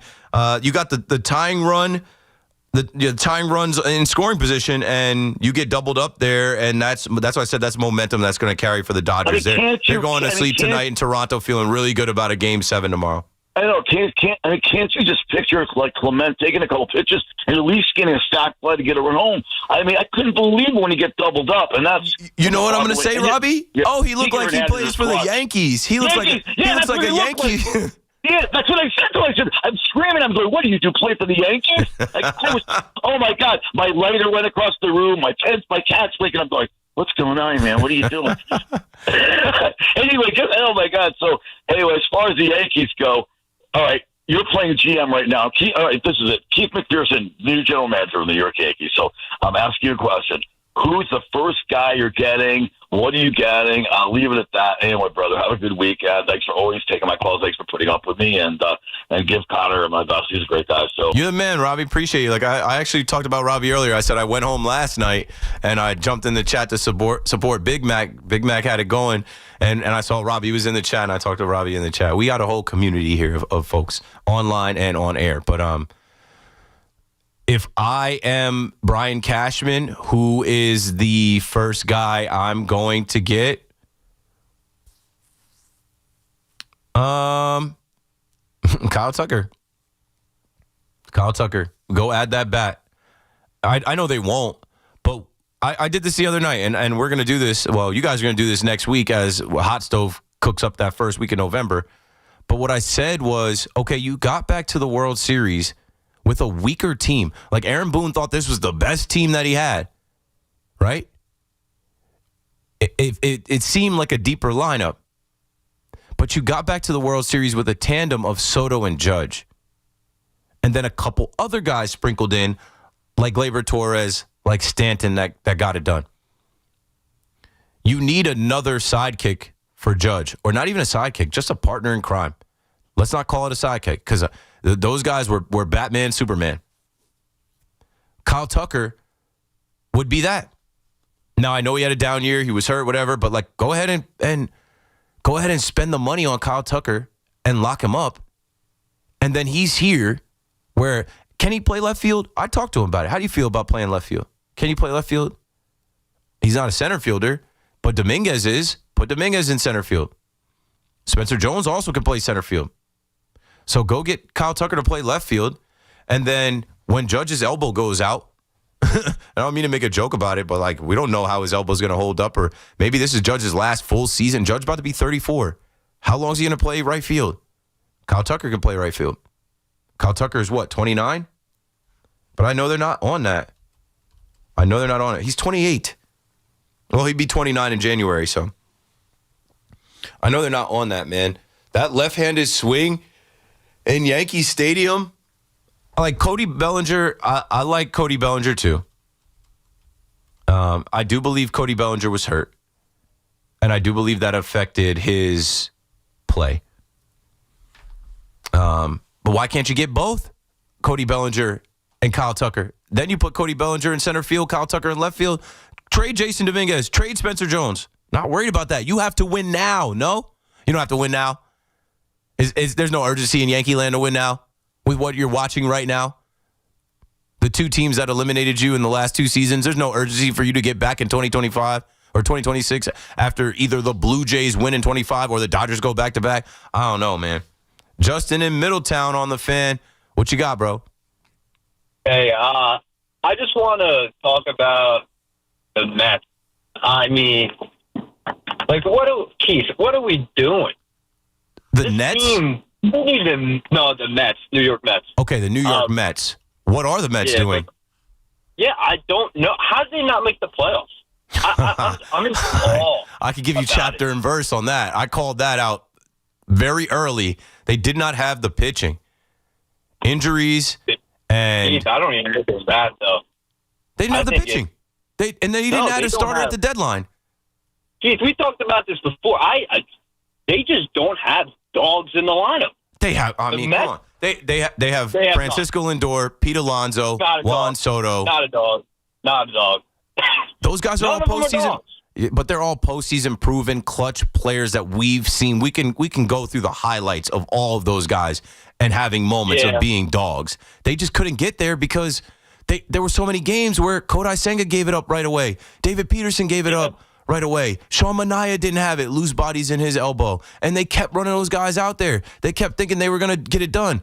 Tyler McGill never came back. Griffin Canning had an Achilles injury. They had to rely on kids at the end of the year. Wasn't enough. Well, what are we going to do this year that's different? I've been saying go get Tarek Skubal. You didn't go get Garrett Crochet, and I watched Garrett Crochet with my own eyes in Yankee Stadium. I'm like, well, damn, whoever's got a guy like Garrett Crochet in the postseason, they have a chance to advance every round. You need a guy like that. Nolan McLean's going to be great, but why not pair him up with a Tarek Skubal? Yeah, just like neighbors. Just pair him up with some Judy. Yeah, well, I mean, if the Browns want to send Jerry Jeudy over here to pair up with neighbors, what's the price? What are you giving up? You're giving up a third-round pick? I mean, Jeudy went for nothing. He went for like a fifth-round pick. Yeah, exactly. And I mean, he's also, he has like 300 yards this year? He's probably dirt cheap. Yeah, they're not doing anything with him because they have Dylan Gabriel, who's Oompa Loompa at quarterback. That's actually crazy. How do you not put Shador in? How? I mean, because like if Shador comes in and actually does light it up, it turns into mania, and they look terrible from like not starting him week 1. Like think about how many Giants fans are like, we should have started Dart from week 1, and it was like, I think it was smart to kind of have a little bit of a runway and a buffer and make sure, like Loogie was on the start Dart, and he was right. We think, but like if they play Shador, which I really hope it sets up where like Dylan Gabriel is so bad, he throws 3 interceptions in the first half, and second half against the Giants, legendary. Shador Sanders comes out. Yeah, and then one more thing. I don't understand where I understand where the hype came from with Pan Scatterville, but I don't understand how easily he took over that role. I have no idea. Tyrone how Tracy that got hurt. That's really what it was. Before Tracy got hurt, that was like week 2, week 3 he got hurt. He was already depleted out of that role. Like they were splitting time. They were splitting time week 1. Why are we splitting time, Keith? Because he was a rookie. He was one of the best running backs last year in the whole league. Last year is over. Tiki Barber tells you rookies suck. In the beginning of the season, there was a share. There was definitely a share with the running backs, and Tyrone Tracy was getting more of the carries than Scatterbo. Yep, I'm looking right now. He had 10 carries against Washington. Scatterbo had 2. As far as receptions go, Scatterbo had 2 catches. Tracy had 2. So, like, they didn't just immediately give Scatterbo that job, but then, like, once you see Scatterbo run into everybody and yell and scream and like, how can you not give him the ball? And then once Tyrone Tracy went down, it's not Devin Singletary's job. It's Cameron Scatterbo. I don't know. I kind of felt like for Tracy's argument, it's kind of like disrespectful. Why? You don't get organization. You don't get respect in this year off of one in this league off of 1 year. Oh, you should get respect if you're on a terrible team and you didn't even. What did he do? He was even the running back for the first 3 weeks of the team of the season for them, and he rushed for 1,000 yards. That's insane. For a 3-win team. You remember that? I watched every game. He had a good year, but he also was a 5th round pick, no? Like, he didn't come in highly touted. Like, Tyrone, there's no respect for Tyrone Tracy. If you want to go respect, Cam Scatterbo was drafted in the 4th round, 105 overall, and Tyrone Tracy was drafted in the 5th round, 166 overall. Cam Scatterbo. You got all that knowledge up there. That's crazy. I have the internet in front of me. Yeah, and I wouldn't even fake like I just know that off the top of my head. But also, Cam Scatterbo coming out of Arizona State was definitely like more highly regarded than Tyrone Tracy coming out of Purdue, a guy that was a wide receiver turned running back. Yeah, but I just find it odd because like Tracy proved it behind that terrible line, like what he was capable of doing. He's got to prove it again. Now look at how it comes back around. He's going to get all the carries. It's him and Devin Singletary. He's bet all the prop bets. Tyrone Tracy for the bank. I'm not doing that. 2+ touchdowns. Christian McCaffrey's probably a safer bet. You just can't win any money betting on him because they expect him to have 2 touchdowns and rush for it. You know the public's going to be all over San Fran. Vegas is going to be looking to make some money in that game because the NFL's rigged. It is rigged. Thanks for the call, Justin. I just saw the news, and it's like Halloween in the Village, and that just reminded me when I get out of here, this traffic is going to be dumb. But you know what? Last year I took the train, and taking the train was dumb. I got on the train with a bunch of freaks and ghouls and goblins. I'm like, I'm not dressed, and I don't want to be dressed, and I don't want to be around all these people in costumes. So, yeah, that's what awaits me in the next 24 minutes. We got to take a break. I'm watching the highlights of the Knicks now. Knicks fans call me up and tell me what the hell happened. We're obviously talking about the Giants, their future, what's going to happen this Sunday. And, the World Series goes on to Game 7. Keith McPherson on the Fan. Last call for calls. I will be right back. Scatterbo is down and shaken up. Adversity has presented itself all season in many forms for Big Blue. Time out for injury. Oh no, it's bad. I just saw his right foot bent completely to the right. How that adversity is met reveals what a team is made of. We got to start figuring out ways to win. Week 9 brings San Francisco to town with Christian McCaffrey looking to wreak some Halloween havoc on MetLife. Will the Giants rise up and get back in the win column? Find out right here Sunday at 1 on your home for New York Giants football. 101.9 FM WFAN and always live on the free Odyssey app. The Home Depot has everything you need to turn your home into a beacon of holiday cheer. So whether you're going all out or just adding a few holiday touches, we've got you covered with trees, yard decor, and more.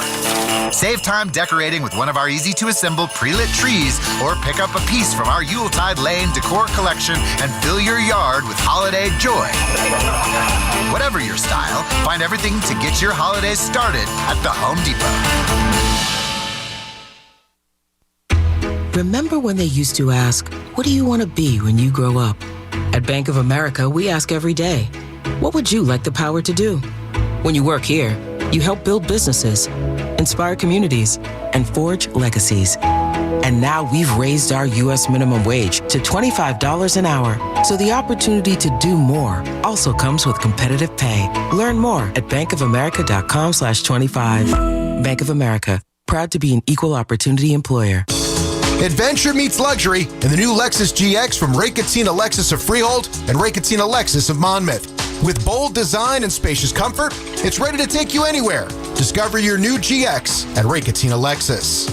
Are you fans? It's football season, so make sure you catch all of the Scarlet Knights gridiron action this season on WFAN. Scarlet Knights football is presented by RWJ Barnabas Health, the official healthcare provider of Rutgers Athletics. Let's be healthy together. This winter's shaping up to be a harsh, snowy season. So take control of the roads with a new set of Bridgestone Blizzak tires from Town Fair Tire at the guaranteed lowest price. Plus, Town Fair gives you the most free services with your purchase of Bridgestone Blizzak tires. For the guaranteed best deal on Bridgestone Blizzak tires with the most free services for life, nobody beats Town Fair Tire. Nobody. Name brands at discount prices. Town Fair Tire. I'm Bob Burke, founder and chairman of Burke America Parts Group, a family of brands that includes RepairClinic.com, an appliance and HVAC parts solution company that's grown into an international brand. Before AmericanEagle.com, we partially launched a new technology platform developed by another firm.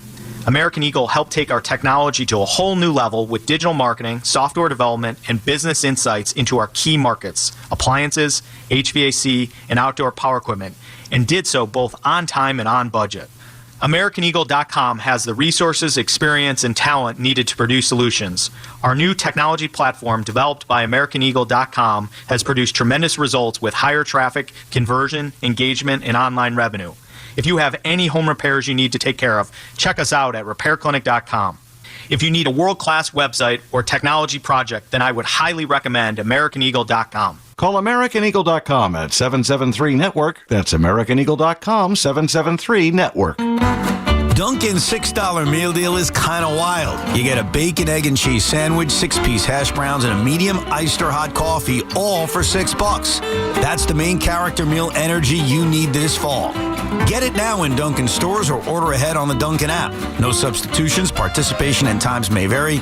Offer price varies in California and Hawaii. Limited time offer cannot be combined with other offers. Exclusions and terms apply. Sitting in the driver's seat of the Nissan Kicks is like the best seat in the house. You're in the action. And with the Nissan Kicks all-wheel drive, you can go find the best views. And with the 10-speaker Bose Personal Plus audio system, you can hear everything. Your new wheels await. Reimagine your ride with the reimagined Nissan Kicks. Now get the 2025 Nissan Kicks starting at just $21,830. Shop your local Nissan store or nissanusa.com. Starting MSRP at $21,830 for base model. All prices are manufacturer suggested retail price. MSRP. MSRP excludes up to $1,495 destination and handling charges, tax, title, and license. Dealer sets actual price.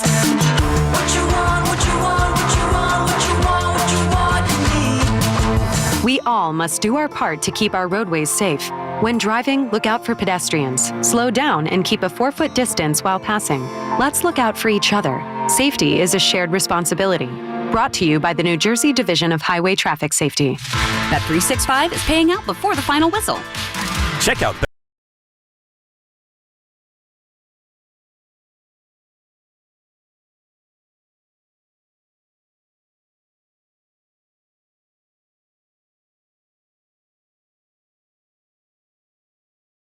at Bet365. Gambling problem? Call 1-800-GAMBLER. 21 plus only. Must be physically located in New Jersey. T&Cs apply. If you're injured in an accident, the Rothenberg Law Firm is on your side. A legendary team that has won billions over 5 decades. The Rothenberg Law Firm. 1-800-624-8888 or injurylawyer.com. Makita's built for the pros who show up early, who who don't do shortcuts, only precise cuts. With tools built to last, job after job, year after year. Performance that pays off. Because when the job calls for the best, you answer. And when you need the best, you call on Makita. Built to be the best. Available at the Home Depot. The Home Depot has everything you need to turn your home into a beacon of holiday cheer. So whether you're going all out or just adding a few holiday touches, we've got you covered with trees, yard decor, and more. Save time decorating with one of our easy-to-assemble pre-lit trees or pick up a piece from our Yuletide Lane decor collection and fill your yard with holiday joy. Whatever your style, find everything to get your holidays started at the Home Depot. Remember when they used to ask, what do you want to be when you grow up? At Bank of America, we ask every day, what would you like the power to do? When you work here, you help build businesses, inspire communities, and forge legacies. And now we've raised our U.S. minimum wage to $25 an hour. So the opportunity to do more also comes with competitive pay. Learn more at bankofamerica.com/25. Bank of America. Proud to be an equal opportunity employer. Get the scuttlebutt on your favorite team, the Fan, on the Odyssey, iHeart, and TuneIn apps.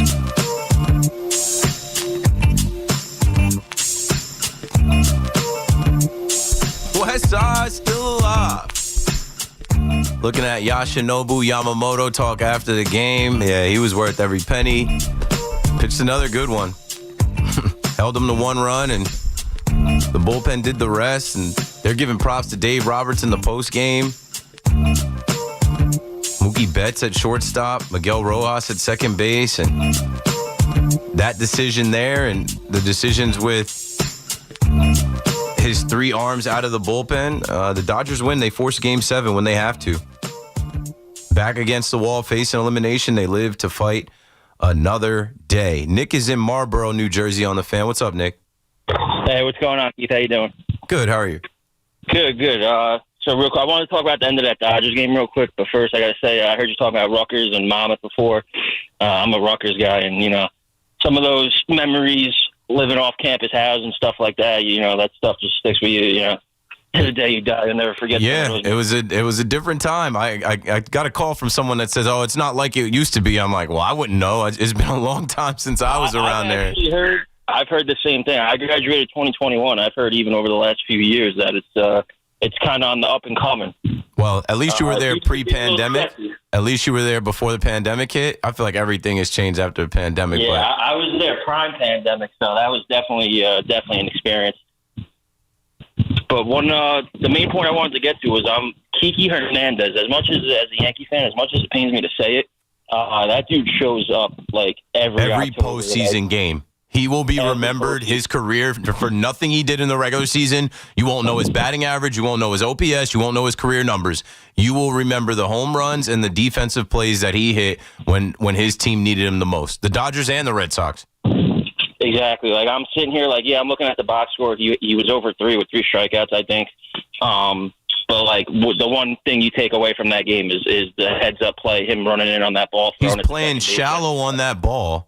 That ball is hit at him. He just did his post-game interview. He said he thought the ball was going to hit him in the face. He puts his hand up, catches it, fires it in, skips it off the ground for the double play, ends the game. Like, yeah, amazing.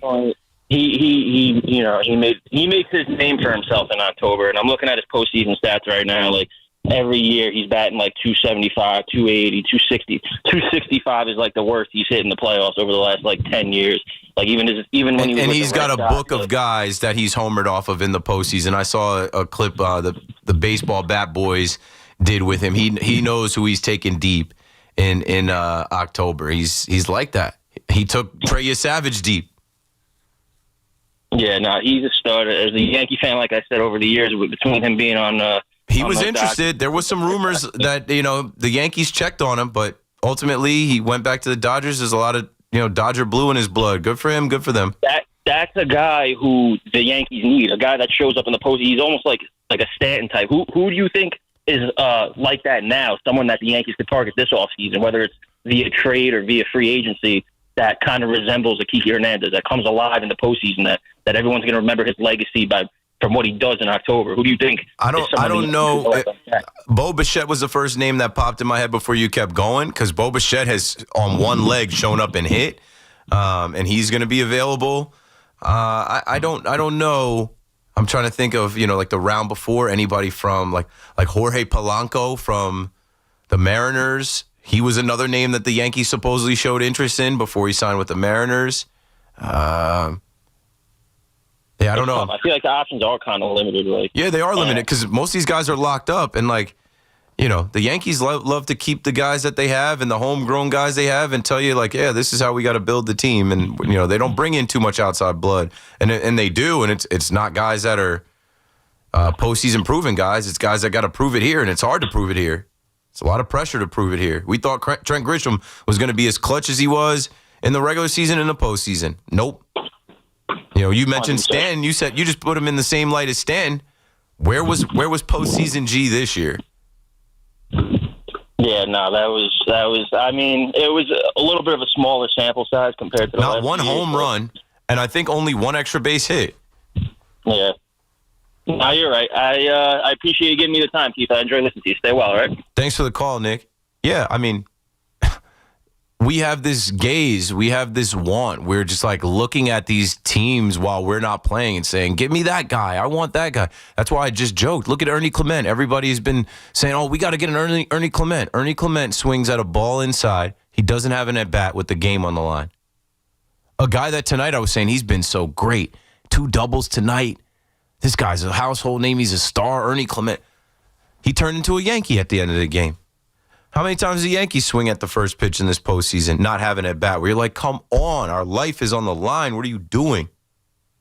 Speaking of life being on the line, these Knicks fans, they're wilding out. These Knicks fans online and in the chat are saying, we made a mistake with this coach. They're already ready to fire Mike Brown. What happened in these last 3 games? I just think it's early growing pains. I just think it's going to be a long year of transitioning. I just think that you probably shouldn't have kicked your coach to the curb without an exact plan. I was saying that last year that, hey, if you don't have somebody waiting in the wings, somebody lined up, you should probably keep it going with the guy that just got you to the Eastern Conference Finals. But you soured on him, and then you knocked on everybody else's door. Hey, can we get your coach? Hey, Billy Donovan, you available? Jason Kidd, you available? Ime Udoka, you available? No, they're not available. You actually got all those guys paid, and then you ended up getting a coach that was unemployed. And so now he's back in the league, and the first 2 games in your building were great. Yeah, Mike Brown era is underway. This is different. The bench gets minutes. Tom would never do that. Oh, we're going to be deep. Now you have your full complement of guys. Mitchell Robinson started tonight. The full team is healthy. Let's see what Joe in Ridgewood thinks about the Knicks game tonight. Yeah, I mean, it just looked like a disaster out there tonight, man. I think Cat, really, especially, he's just been so disappointing this season. I guess we can say he's hurt. But, if he's hurt, he shouldn't be playing.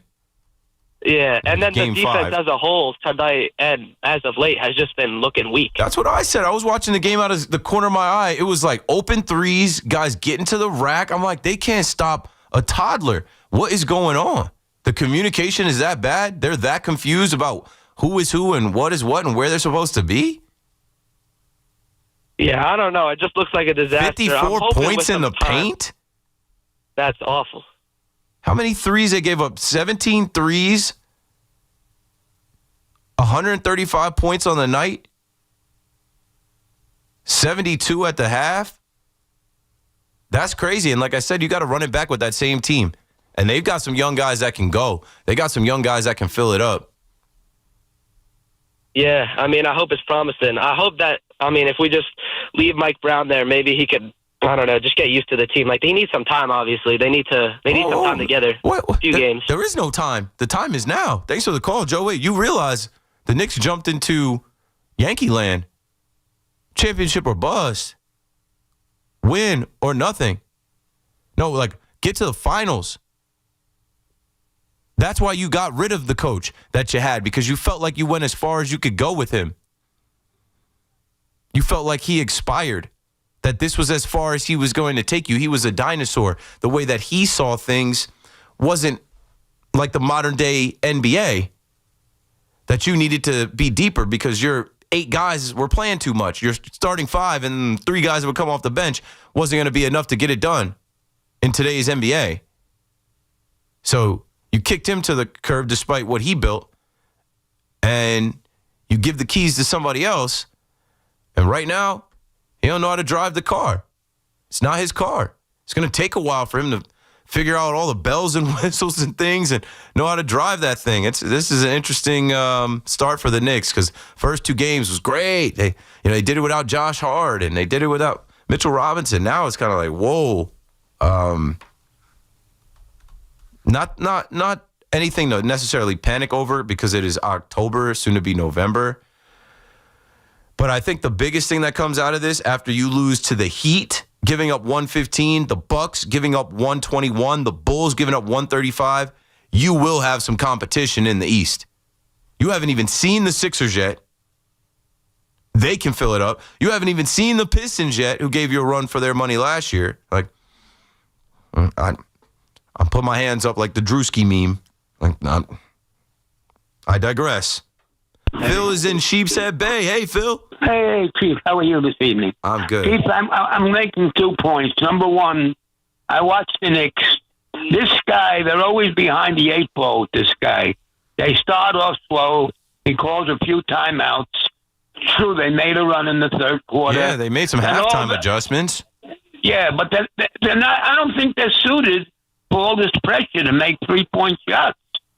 There might be a couple of guys that could do it, but when you're using 10 or 11 guys, I think it's working backwards on them. Yeah, they shot 45 threes. They only made 18. It's like ridiculous. Another night firing off 40-plus threes. Stop. Nobody can make a stop in the paint. I don't know what's going on. But let me make my other point. Tomorrow with the Giants and 49ers, is anyone who thinks they can stop McCaffrey from getting 100 yards or better? No, not after I saw Tank Bigsby run for 100 and Saquon almost 200. That's what I thought. And they're down players. The injury report is riddled with injuries. And on offense, they're down some players too. So that the Brew and Holland is still out, I gather. Yeah, Holland is questionable. He might play, but Adebo is out. Cordell Flott is out. Yeah, so. they're weak back there. Anyway, you have a good evening. Nice talking to you. Thanks for the call, Phil. They'll be without tight end Daniel Bellinger, so that's another pass catcher down for Dart. Jermaine Illuminor is out, so the rookie Marcus Bowe will have to start at right tackle. Not a great recipe for lining up to beat a team that has their injuries as well, but they have way better coaches than you, and they have some like primetime players available, like Christian McCaffrey, like George Kittle. So we'll see. We'll see. Ronnie's in Dover on the Fan next. What's up, Ronnie? Hey, what's up, Keith? How you doing? Good. How are you? Good, man. Good. Look, I'm just calling to express my appreciation, man. You know, I love coming on just to listen to you talk. You know, in the late nights I drive with work. I drive a lot at night, so I never really get to catch like Evan Seaty and them. Most of the time I end up catching you.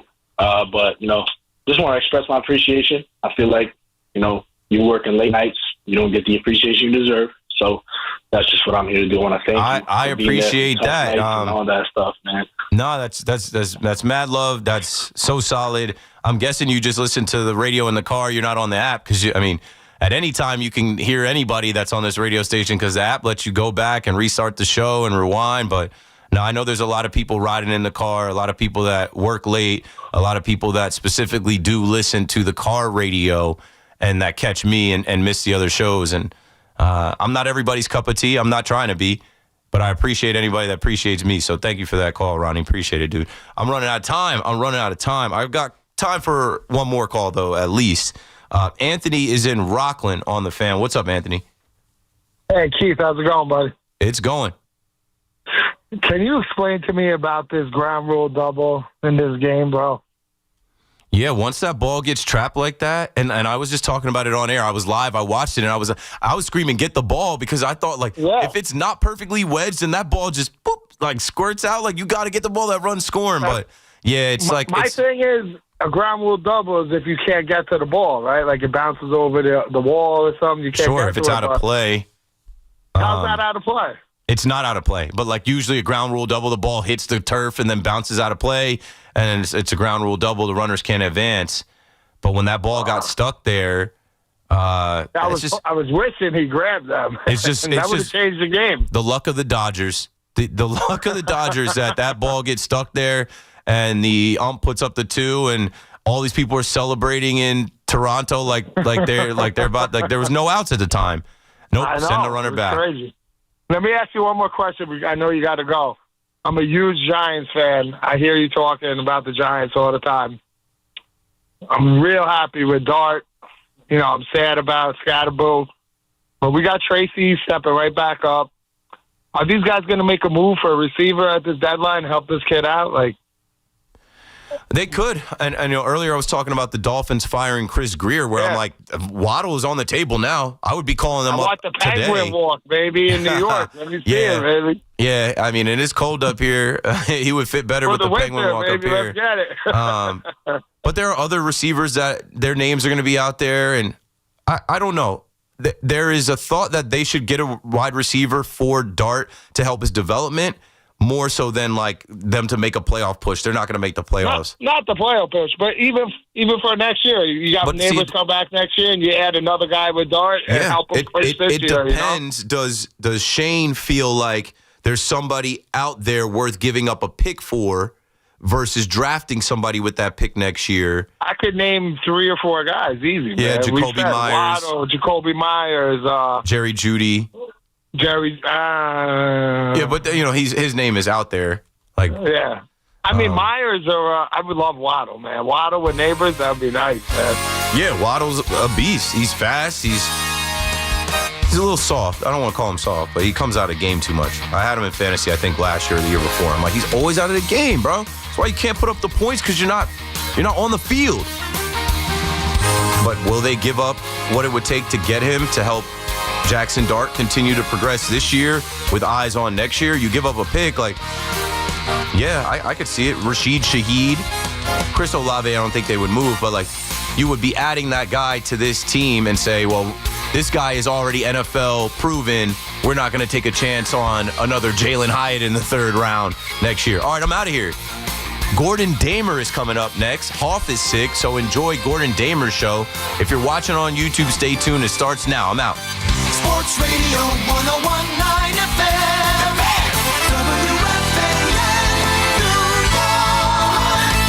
WFAN. Sitting in the driver's seat of the Nissan Kicks is like the best seat in the house. You're in the action. And with the Nissan Kicks all-wheel drive, you can go find the best views. And with the 10-speaker Bose Personal Plus audio system, you can hear everything. Your new wheels await. Reimagine your ride with the reimagined Nissan Kicks. Now get the 2025 Nissan Kicks starting at just $21,830. Shop your local Nissan store or nissanusa.com. Starting MSRP at $21,830 for base model. All prices are manufacturer suggested retail price. MSRP. MSRP excludes up to $1,495 destination and handling charges, tax, title, and license. Dealer sets actual price.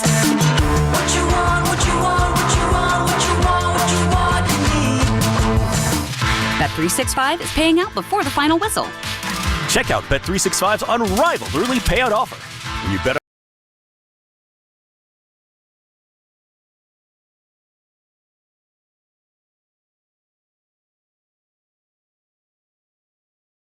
The app and see why it's never ordinary at Bet365. Gambling problem? Call 1-800-GAMBLER. 21 plus only. Must be physically located in New Jersey. T&Cs apply. Makita's built for the pros who show up early, who don't do shortcuts, only precise cuts. With tools built to last, job after job, year after year. Performance that pays off Because when the job calls for the best, you answer. And when you need the best, you call on Makita. Built to be the best. Available at the Home Depot. The Home Depot has everything you need to turn your home into a beacon of holiday cheer. So whether you're going all out or just adding a few holiday touches, we've got you covered with trees, yard decor, and more. Save time decorating with one of our easy-to-assemble pre-lit trees or pick up a piece from our Yuletide Lane decor collection and fill your yard with holiday joy. Whatever your style, find everything to get your holidays started at the Home Depot. Remember when they used to ask, what do you want to be when you grow up? At Bank of America, we ask every day, what would you like the power to do? When you work here, you help build businesses, inspire communities, and forge legacies. And now we've raised our U.S. minimum wage to $25 an hour. So the opportunity to do more also comes with competitive pay. Learn more at bankofamerica.com/25. Bank of America. Proud to be an equal opportunity employer. Stop dealing with your neck pain, backaches, and sciatica and go see my guys. 3 double board certified pain specialists at Samwell Institute for Pain Management. They specialize in migraines and nerve pain and will get you back feeling like yourself again with minimally invasive and non-surgical treatments. Join me and thousands of 5-star reviews who trust Samwell for pain relieving solutions. Same-day appointments available with offices in Colonia, Livingston, and Inglewood, New Jersey. Turn to Samwell Pain like I did for effective pain relieving solutions. Visit SamwellPain.com. Kick off the new season in a Mercedes-Benz from Mercedes-Benz of Edison. Upgrade to a new GLC, GLE, or GLS, or take advantage of their loaner-to-owner program. Buy or lease a 2025 X-Loaner and enjoy a like-new Mercedes-Benz. Now at Mercedes-Benz of Edison. Town Fair Tire honors any valid rebates, manufacturers or competitors' rebates. Yes, even any competitors' rebates. And we give you the guaranteed lowest price. Nobody beats Town Fair Tire. Nobody. Town Fair Tire. The Home Depot has everything you need to turn your home into a beacon of holiday cheer. So whether you're going all out or just adding a few holiday touches, we've got you covered with trees, yard decor, and more. Save time decorating with one of our easy-to-assemble pre-lit trees or pick up a piece from our Yuletide Lane decor collection and fill your yard with holiday joy. Whatever your style, find everything to get your holidays started at the Home Depot. Remember when they used to ask, what do you want to be when you grow up? At Bank of America, we ask every day, what would you like the power to do? When you work here, you help build businesses, inspire communities, and forge legacies. And now we've raised our U.S. minimum wage to $25 an hour. So the opportunity to do more also comes with competitive pay. Learn more at bankofamerica.com/25. Bank of America. Proud to be an equal opportunity employer. Tune in to the BT and Sal Show weekdays from 10 to 2 on The Fan. Presented by your Tri-State Cadillac dealers. Cadillac is the official luxury vehicle of the New York Mets. Wake up with Boomer and Geo. Mornings 6 to 10 on WFAN, WFAN FM, WFAN FM HD1, New York, and Odyssey Sports Stations. WFAN Sports Flash. Good morning. At midnight, I'm Justin Rock. This report is sponsored by Chef IQ. Precision cooking, effortless results. ChefIQ.com. Halloween night, unfortunately, creating spooky results for the Knicks in Chicago. New York trimmed a 22-point deficit to 3, but can't complete the comeback. Bulls hand New York their third straight loss, 135-125. The Knicks did return to full health. Deuce McBride returned. Mitchell Robinson started and made his season debut. Nets had the night off on the ice. The Isles tried to snap a 3-game slide on the road in D.C. after being a healthy scratch yesterday for arriving late to morning skate. Matthew Barzell delivered the finishing touches on Friday. Empty net, 6 on 5 for the Capitals. Goal line, Chikrin right in front, loose puck. Pellick had a whack on it. Now it's Matt Barzell. Skates around one and got it. Barzell into the empty net, and the Islanders now lead by 2. Brendan Burke with a call on MSG. Islanders beat the Capitals 3-1. The Devils have signed goalie Jacob Markstrom to a 2-year, $12 million extension. And on the diamond, Game 6 of the World Series went down to the final play. The Blue Jays doubled off of second with the winning run coming up to bat. Dodgers force Game 7 with a 3-1 win. It's 53 degrees and clear in Central Park. That's what's happening. I'm Justin Rock. Talk New York sports here. The Fan. Sports Radio 101.9 FM. The Fan. WFAN. And off and running on this Friday evening, on this Saturday morning, on this Halloween 2025. How's everyone feeling tonight? Welcome in. Gordon Damer with you for the next 5 hours until 5 a.m. 5 big hours to chop it up, as the kids say. 888-808-1019. The number to get involved. You can find me on Twitter, @Gordon Damer. And do we have enough to discuss over these next 5 hours? We get a World Series heading to Game 7, thanks to Addison Barger. Don't know exactly where he was going. Don't know if he knows where he was going, but we got a Game 7 between the Dodgers and the Blue Jays. We got the Knicks suddenly have lost 3 in a row. Is it too early to panic on the Knicks season? And already a big Week 9 in the NFL. And, you know, this might be the best week of the NFL, of the regular season anyway. This thing kind of builds over time. But the reason why this might be the best week in the regular season, this week we don't have to watch the Jets. Come on. You got a win last week, go out on a high note. We get a week reprieve from watching the Jets. Oh, thank God. We need a reprieve for a week. But lots of conversations about the other football team in town, the New York Giants. Giants and the 49ers this week, and certainly want to hear from you at 888-808-1019. And let's be honest, Giants reeling a little bit, right? It's been now 2 weeks since that loss to the Broncos that I still can't figure out how they lost to the Broncos, and I watched them lose to the Broncos.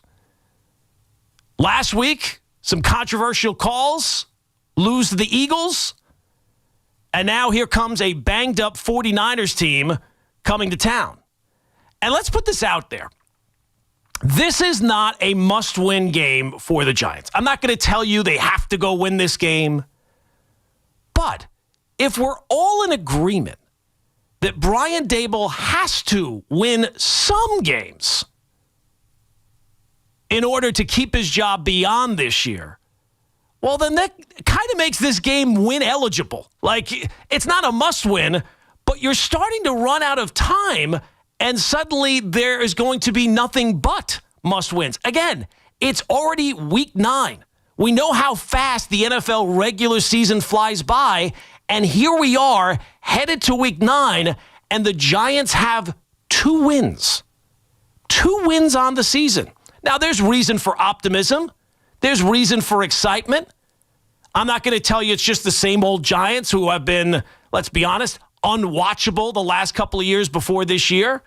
It seems like they've got the quarterback in Jackson Dart. It seems like things have maybe turned the corner a little bit. But this idea that I keep hearing, that Brian Daboll is already safe, that he doesn't have to worry about his job. Well, the Giants will win some games. Yes, but they have to go and win those games. He hasn't won them as of yet. And if you're going to tell me that Brian Daboll is safe, how can that possibly be? Brian Daboll and the Giants have 2 wins, and he's safe, but Aaron Glenn has 1 win, and everybody wants to run him out of town, even though he's in year 1 and Daboll's in year 4. You have to win games in the NFL. It's good to have excitement. It's good to have hope. It's good to have faith. But at some point, we got to see some hard numbers. And the only hard numbers that matter at this point are the wins and the losses. The Giants can't go 3-14. They can't go 4-13 and keep your job. As it is right now, when I say to you, who's the worst head coach you've ever seen in your life? Who's the person that comes to mind when I say, who's the worst head coach? When you're making a joke and you're looking for the punchline of a head coach in the NFL, is it Is it Adam Gase? Is it Robert Saleh? Is it Rich Kotite? Whoever it is, that coach almost certainly has a better coaching record than Brian Daboll. All those people I just mentioned all have a better coaching record than Brian Daboll. So it's wonderful that it seems like he has found the quarterback. I would think that would mean, hey, if we got the quarterback for sure and you're the coach of the team, that should lead to some wins at this point. And if it doesn't lead to wins this year, it's kind of hard to make the argument he deserves to stay beyond this year. Because even this year, with him as the head coach, they should have won more games than they have. Again, they've got 2 wins. 2. You have to win some games. You've got basically half a season to get this pointed in the right direction. A replay of the first half is not going to get it done. 4 wins is not enough to keep your job. 3 wins is not enough to keep your job. 5 wins might not be enough to keep your job. We got to see some real hard numbers for a change from the Giants. I don't have faith or belief in anyone regarding the Giants at this point. I got to see some evidence. I want it proven to me. And it's great that Brian Daboll found Jackson Dart.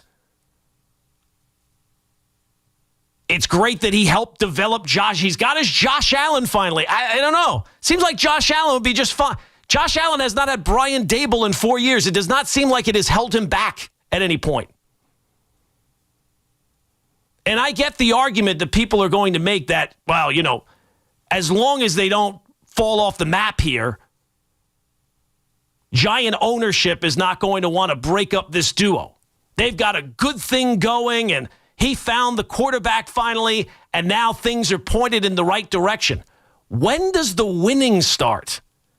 When do we start to get to see some wins out of this? Because I would figure, hey, if you got the quarterback now, the wins should follow. We've had to live through the last couple of years where, again, the Giants were unwatchable, especially on offense. You don't get to just wipe that away because now all of a sudden you got the quarterback. You got to go start winning some games now because you've got the quarterback. You got to win some games. And I can understand people that say, the Maras are not going to want to break this up. They're not going to go out and pick a new head coach when they got a head coach and the quarterback seem to be on the same page together. I don't know. The fact that the Giants ownership doesn't want to do something, I feel like that's more evidence in my case of maybe they should do something.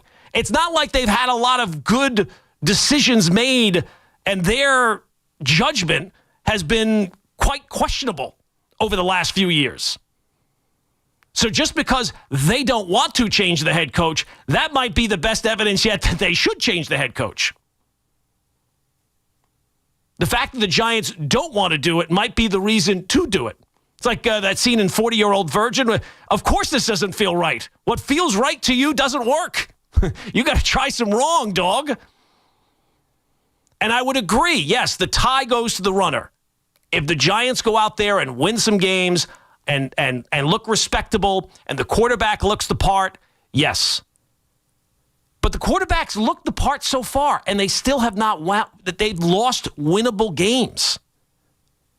You can't tell me that you're going to go 3-14 or 4-13 and bring back the coach who, again, has one of the worst coaching resumes so far.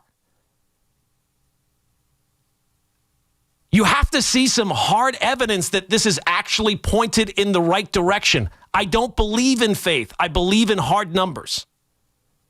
And while the Giants have done a lot of things wrong over the last few years, being impatient on the head coach has not been one of them. Show me the head coach that the Giants got rid of too quickly. It wasn't Joe Judge. It wasn't Pat Shurmur. It wasn't Ben McAdoo.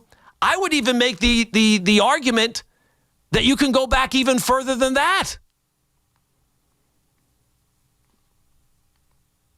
Patience is great, but patience requires some evidence.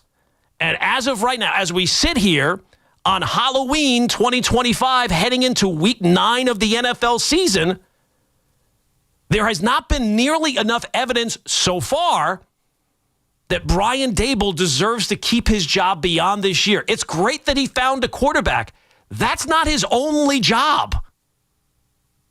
And I would think that now that the quarterback is in place, the job would be more appealing to other coaches. And also, if you're telling me that Brian Daboll is the one reason why Jackson Dart is having the success that he's having, I don't buy that. But if you want to go down that road, well, then what you're saying is that kind of like Jackson Dart is kind of a system guy that's just being propped up by a head coach who has just not been a very good head coach so far in Brian Daboll. Again, run through the numbers. Just about every head coach that you can think of that's a punchline of a head coach in terms of wins and losses, guys who have had more than just 1 year. Cameron with Miami, who had 1 year and won 1 game. I'm talking about guys who got an actual shot. Brian Daboll's record is as bad or worse than all of them. So you got to start to see some actual wins. And when we look at the schedule, I'm not saying that this is a must-win game or this is your last chance to get some wins.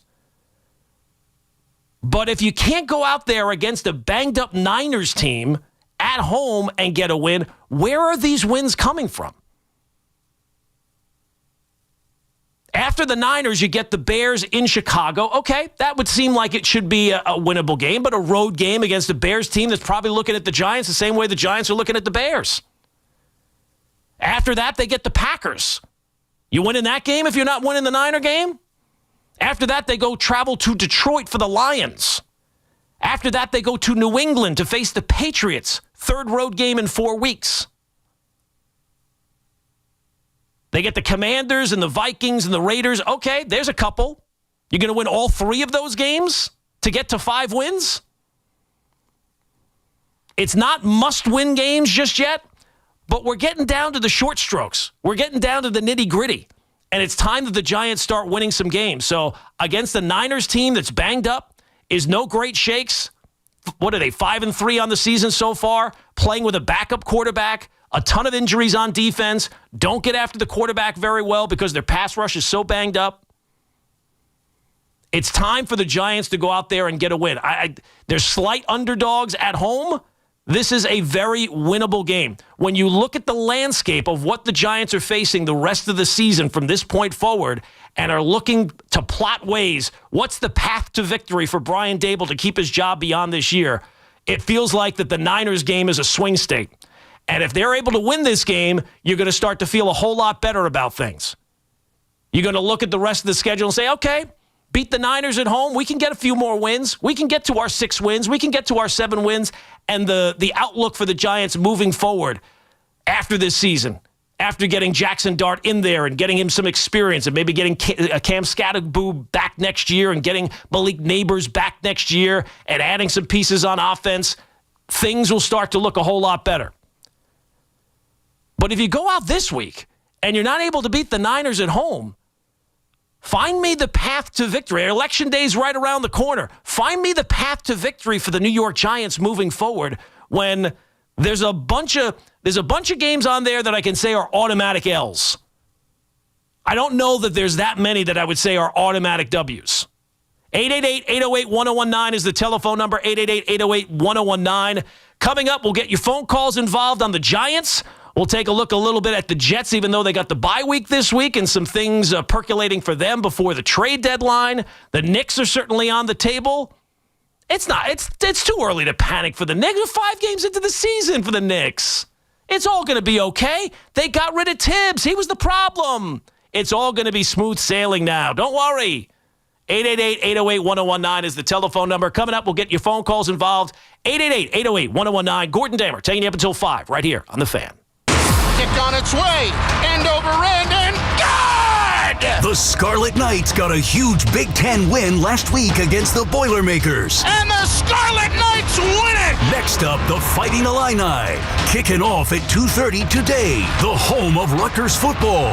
Powered by RWJ Barnabas Health, the official healthcare provider of Rutgers Athletics. Let's be healthy together. And The Fan, 101.9 FM, and always streaming on the iHeartRadio, TuneIn, and Odyssey app. Imagine a gentleman's club with over 200 gorgeous exotic dancers every week. Hey, big boy. From the people who make fantasies come true, Gallagher's 2000 in Long Island City is the place to be. Gallagher's 2000, a gentleman's club for today, gentlemen. Gallagher's 2000 features 2 floors, 3 stages, discounted drinks, VIP, champagne rooms, and dinner specials every night. Gallagher's 2000 offers complimentary lunch Thursdays and Fridays with any drink purchase. Come on down, big boy. Gallagher's 2000 is New York's largest upscale gentleman's club, and Gallagher's 2000's bachelor parties will blow you away. For their bachelor party specials, call 718-361-1348. Gallagher's 2000 is located at 4319 37th Street in Long Island City, Queens, just a half a block north of Queens Boulevard. Call 718-361-1348. Gallagher's 2000 is unlike any club in New York. Come tonight for the time of your life. Gallagher's 2000. Let your imagination run wild. Looking for the best value on new tires? Get to Town Fair Tire. We honor every valid manufacturer's and competitor rebates and give you the guaranteed lowest price. Nobody beats Town Fair Tire. Nobody. Town Fair Tire. At City Harvest, we're on the road every day rescuing millions of pounds of nutritious food for New Yorkers in need, transforming surplus food into sustenance, sustainability, and smiles. That's how we feed good. Donate at cityharvest.org.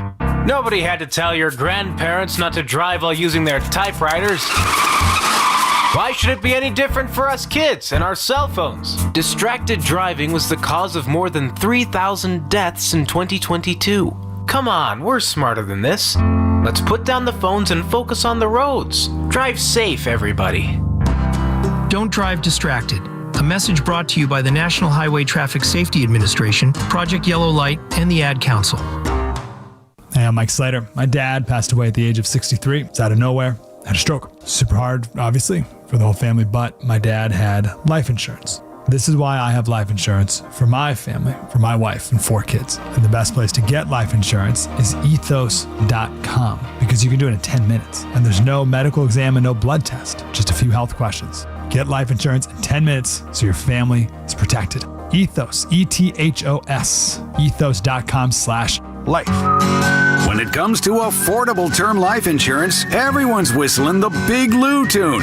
If you're over 50, maybe a bit porky, or have type 2 diabetes, $1 million of term insurance may only cost about $200 a month. Even if you're not in perfect health, call Big Lou, because he specializes in finding big chunks of affordable term life insurance for just about everyone. Don't let diabetes or other health glitches keep you from owning $500,000 to $1 million or more of term life insurance. For affordable term life insurance, call Big Lou. Don't hesitate. Call 800-700-6898, 800-700-6898, or visit biglou.com.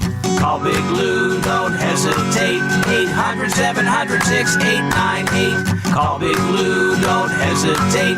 800-700-6898. Visit biglou.com.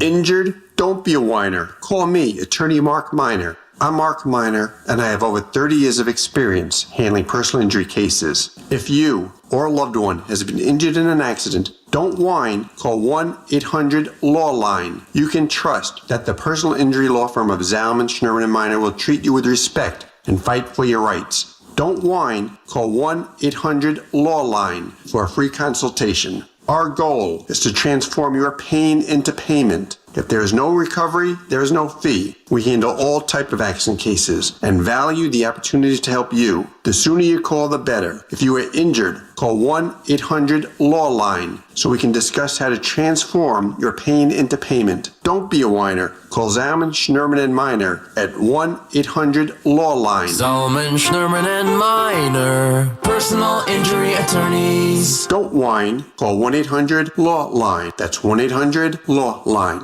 Get the scuttlebutt on your favorite team, the Fan, on the Odyssey, iHeart, and TuneIn apps. By the way, I did another masterful job on this Halloween. For whatever reason, where I live, we do not get trick-or-treaters. It's kind of a little hilly, so I guess the kids don't want to. And in my town, there's like one area everybody goes to. And I got to be honest, those people must spend thousands of dollars. I mean, they just have people there all the time. But we don't really get people by me. So third year in a row, I just bought the candy I like. And now that we didn't have any trick-or-treaters, I have all the candy in the world. I'm like Willy Wonka sitting around the house with my 100 grand. 100 grand are the best. That is the best chocolate bar out there. That's better than Twix. It's better than Snickers. It's phenomenal. You get the chewy, you got the crunchy. It's the whole thing. The whole deal. 888-808-1019 is the telephone number. Gordon Damer with you here on The Fan.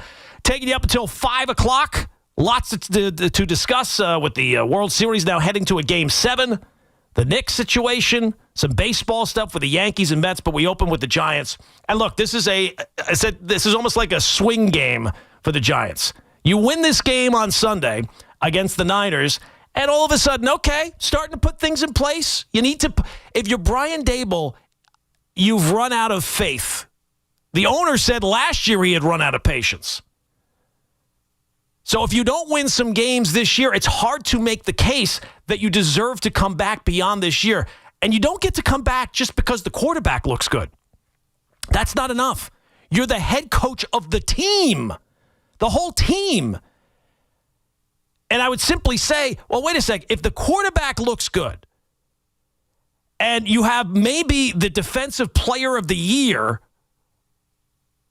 on the other side of the ball, how do we have 2 wins heading into week 9?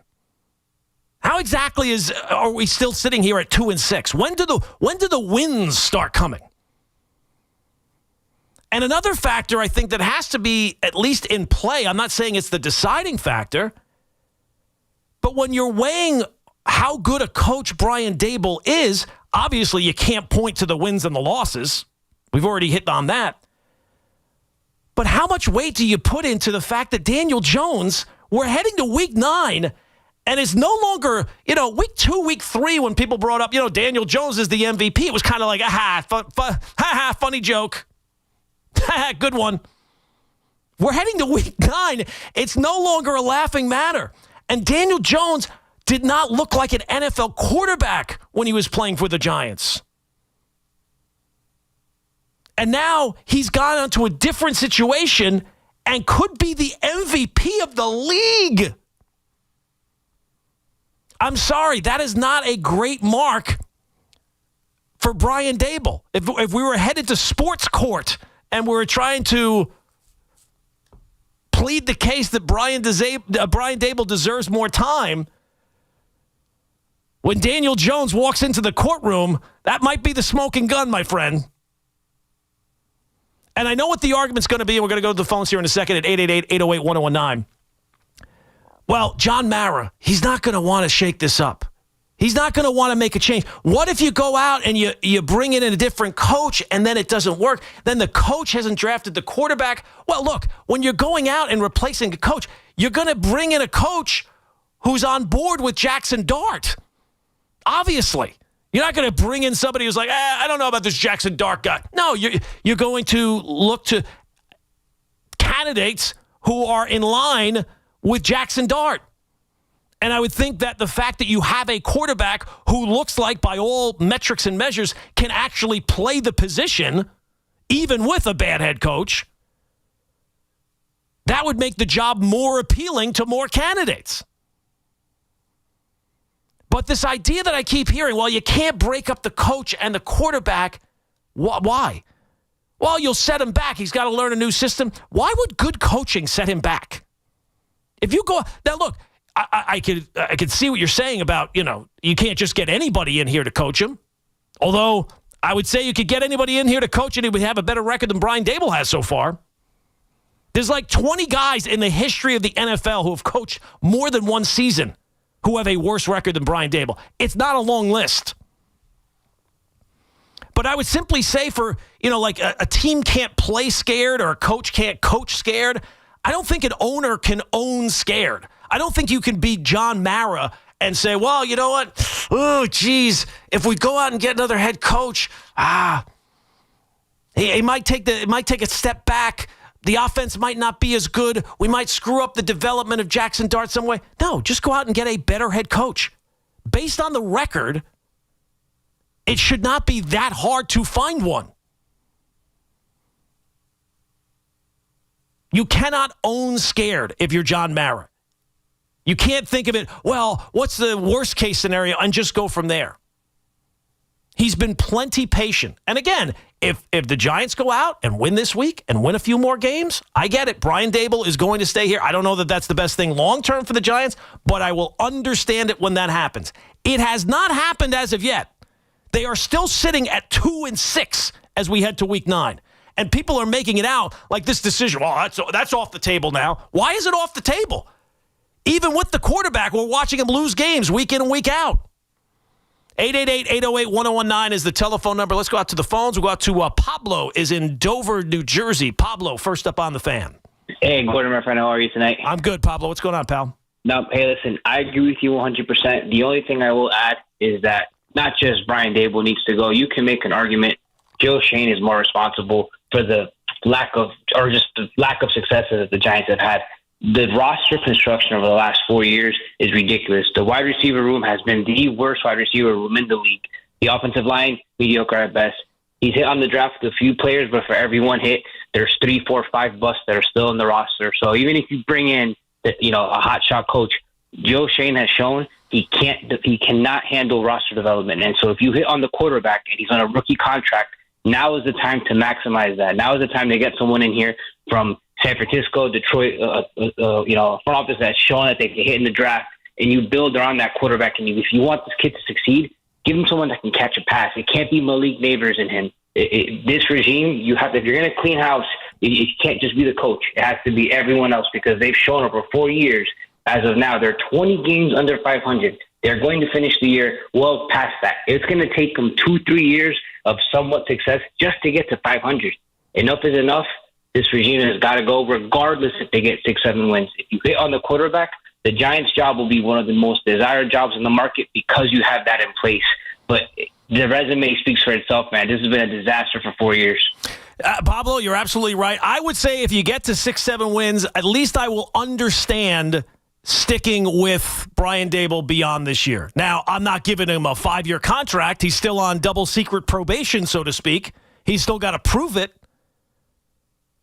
But, the most important type of scouting that any organization does is self-scouting. You have to know where you actually are and not get fooled by the rope-a-dope, get fooled by the false hope. And you take a look at what this regime thought after that first year. They clearly got fooled by those results. They thought they were a whole lot closer to being good than they actually were. So, yeah, if they just simply win a couple of games here and there and get to their, 5 wins, 4 wins, that's not good enough. You cannot coach scared, and you can't get sucked in by the false hope of, well, another year, another draft. You're right. The clock is ticking. The time to win is when you have those rookie quarterbacks on those rookie deals before you got to pay them the moon and hurt your roster construction in the process. This is the time. Strike while the iron is hot.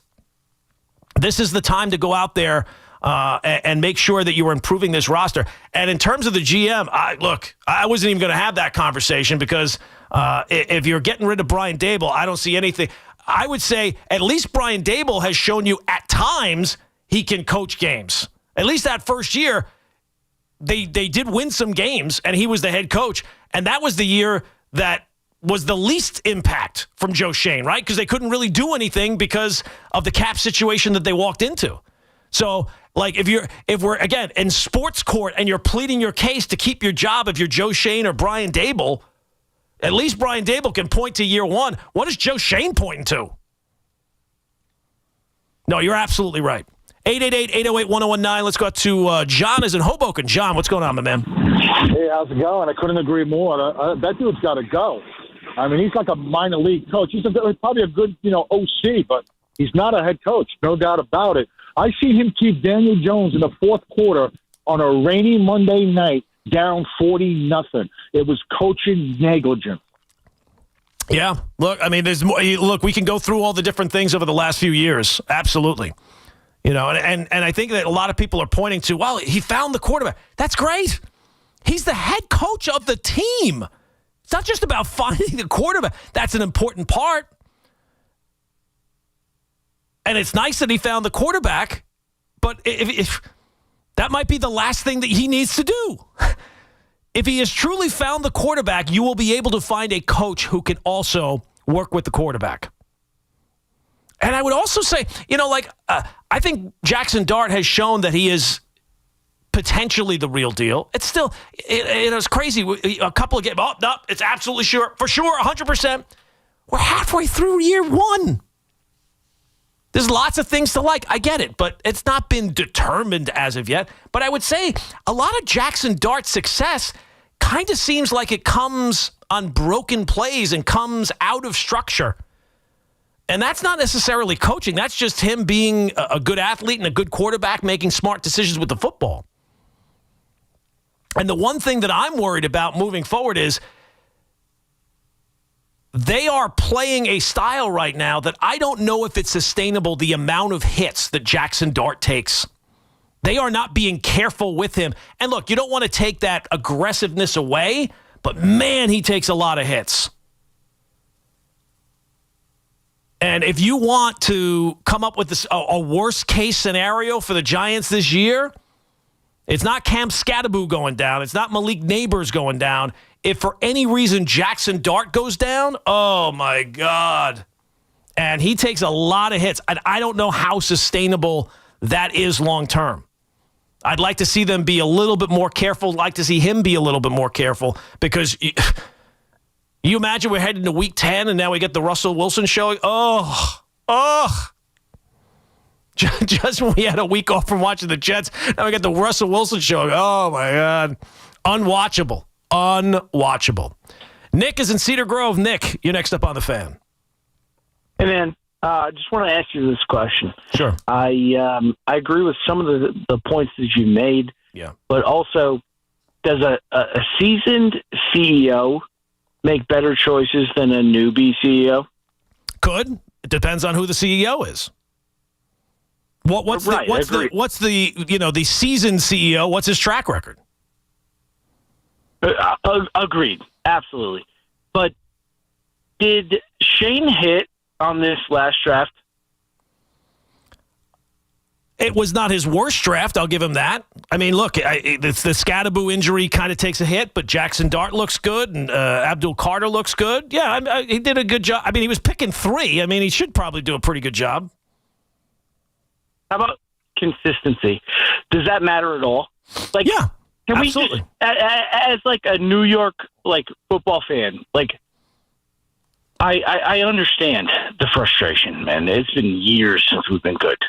But can we just take a breath, think about things? Do we see improvement? I don't know. Do you see improvement? I mean, I like the quarterback, but do I see improvement? It's not unwatchable anymore, but at the end of the day, the way we judge it is wins and losses. So yeah, it's great. It's great that, it looks a little bit better, but then to me that raises more questions. If it looks better, why is it not better? Why are there not more wins than 2 wins through 8 games? Especially when you had winnable games. Oh, okay. How's the schedule this year, though? Was it not ranked preseason? The hardest schedule? You know who says that, Nick? Bad teams say that. Bad teams say, you know what, our schedule's so tough. Yes, you have to play other NFL teams. I don't know what to tell you. Are they a bad football team right now? I'm not going to disagree. When though, as Dable or Shane in the New York regime had a healthy football team? Well, that's NFL football. Yeah, that's all part of it. That's all part of it. You're playing football. It's an odd-shaped ball, right? It bounces funny. Can we just, as an NFL, a New York fan, can we just practice a little patience here, man? Patience? It's year 4. There is no patience. Patience is year 1. Patience is year 2. This is year 4, man. And it's not even just about year 4. We're talking about in the future.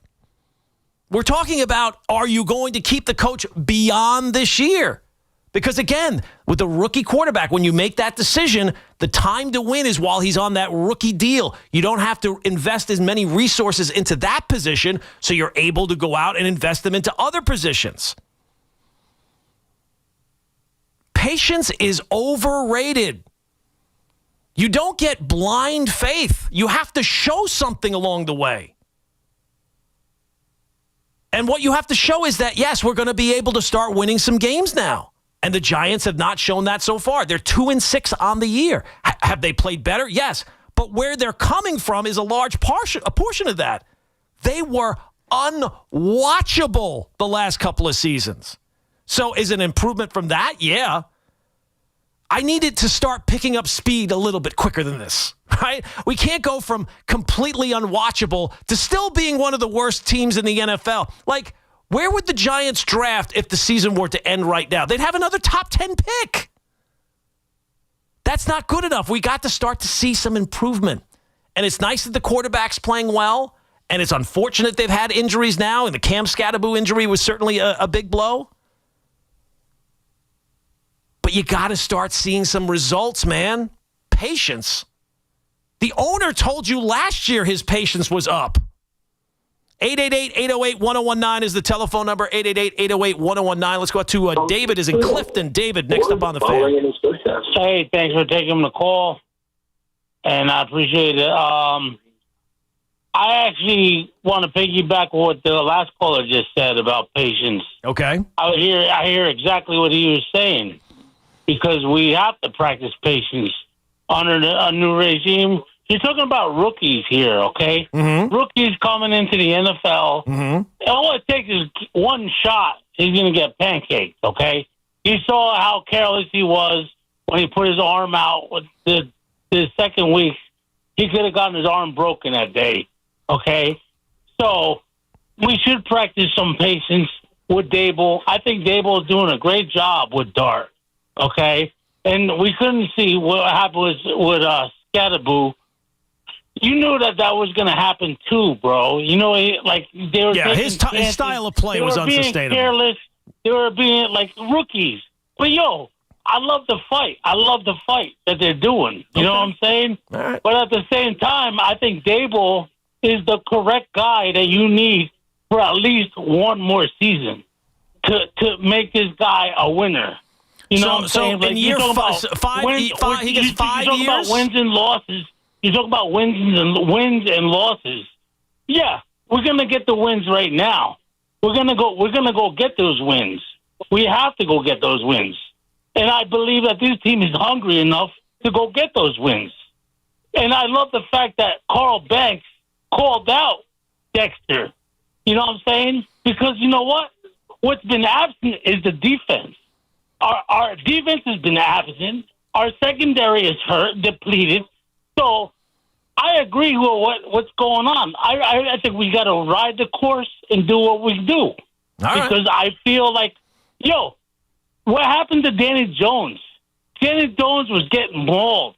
He only had 2 seconds to throw the ball against Seattle. I saw him get hurt with his neck, okay? And that was not right. And you know what? I'm so happy for him today. And that's all my point. All right. And I love the show, and I thank you so much. I thank you so much for what you do. All right. Thank you. Look, they do pay me. I'm not just doing this for free. It was a wide-ranging call, but he wants patience. I just say, what if it hasn't worked by year 4? Like, how long do you think NFL coaches get? Jerry Glanfield's line of the NFL stands for not for long. You got to show something, man. And the Giants still have time. They can go out there this week. You get a banged-up Niner team. And to me, This is a good indication of where the Giants are at. Can you take advantage of a Niner team going across the country with the backup quarterback? Not a great team by any stretch of the imagination. They've got some weapons for sure, but they're all banged up too. And go win a game. That's not too much to ask. And if you win that game, well, then I take a look at the schedule. I feel a little bit different about things. And I feel maybe a little bit different about the head coach. But I'm going by based on what the coach has done so far. And can somebody show me an example of an NFL head coach who's been as bad as Brian Daboll has been? His record is as bad as Brian Daboll's has been? And then all of a sudden turns things around and becomes one of the best coaches in the NFL? Because that's the goal. You know, the Giants are not the Jets. When right, the Giants have won and competed at the pinnacle of the sport. That's where you want to get back to. And it's hard to envision if you're winning 4 or 5 games this year that Brian Daboll's going to be the guy that's going to get you there. It's great that he identified Jackson Dart and banged the table for him and loves him and is going into the blue tent. Yes, he realizes that his career as a head coach relies on Jackson Dart. But I think that he needs Jackson Dart a whole lot more than Jackson Dart needs Brian Daboll. 888-808-1019 is the telephone number, 888-808-1019. Coming up, we'll get more of your phone calls involved in the Giants. We'll talk about the Jets a little bit as well because the trade deadline is coming up. And there's one thing that the Jets have to make sure that they do, and I'll tell you what that is coming up. 888-808-1019. Gordon Damer taking you up until 5 right here on The Fan. It's Evan and Kiki. Afternoons on The Fan, 101.9 FM.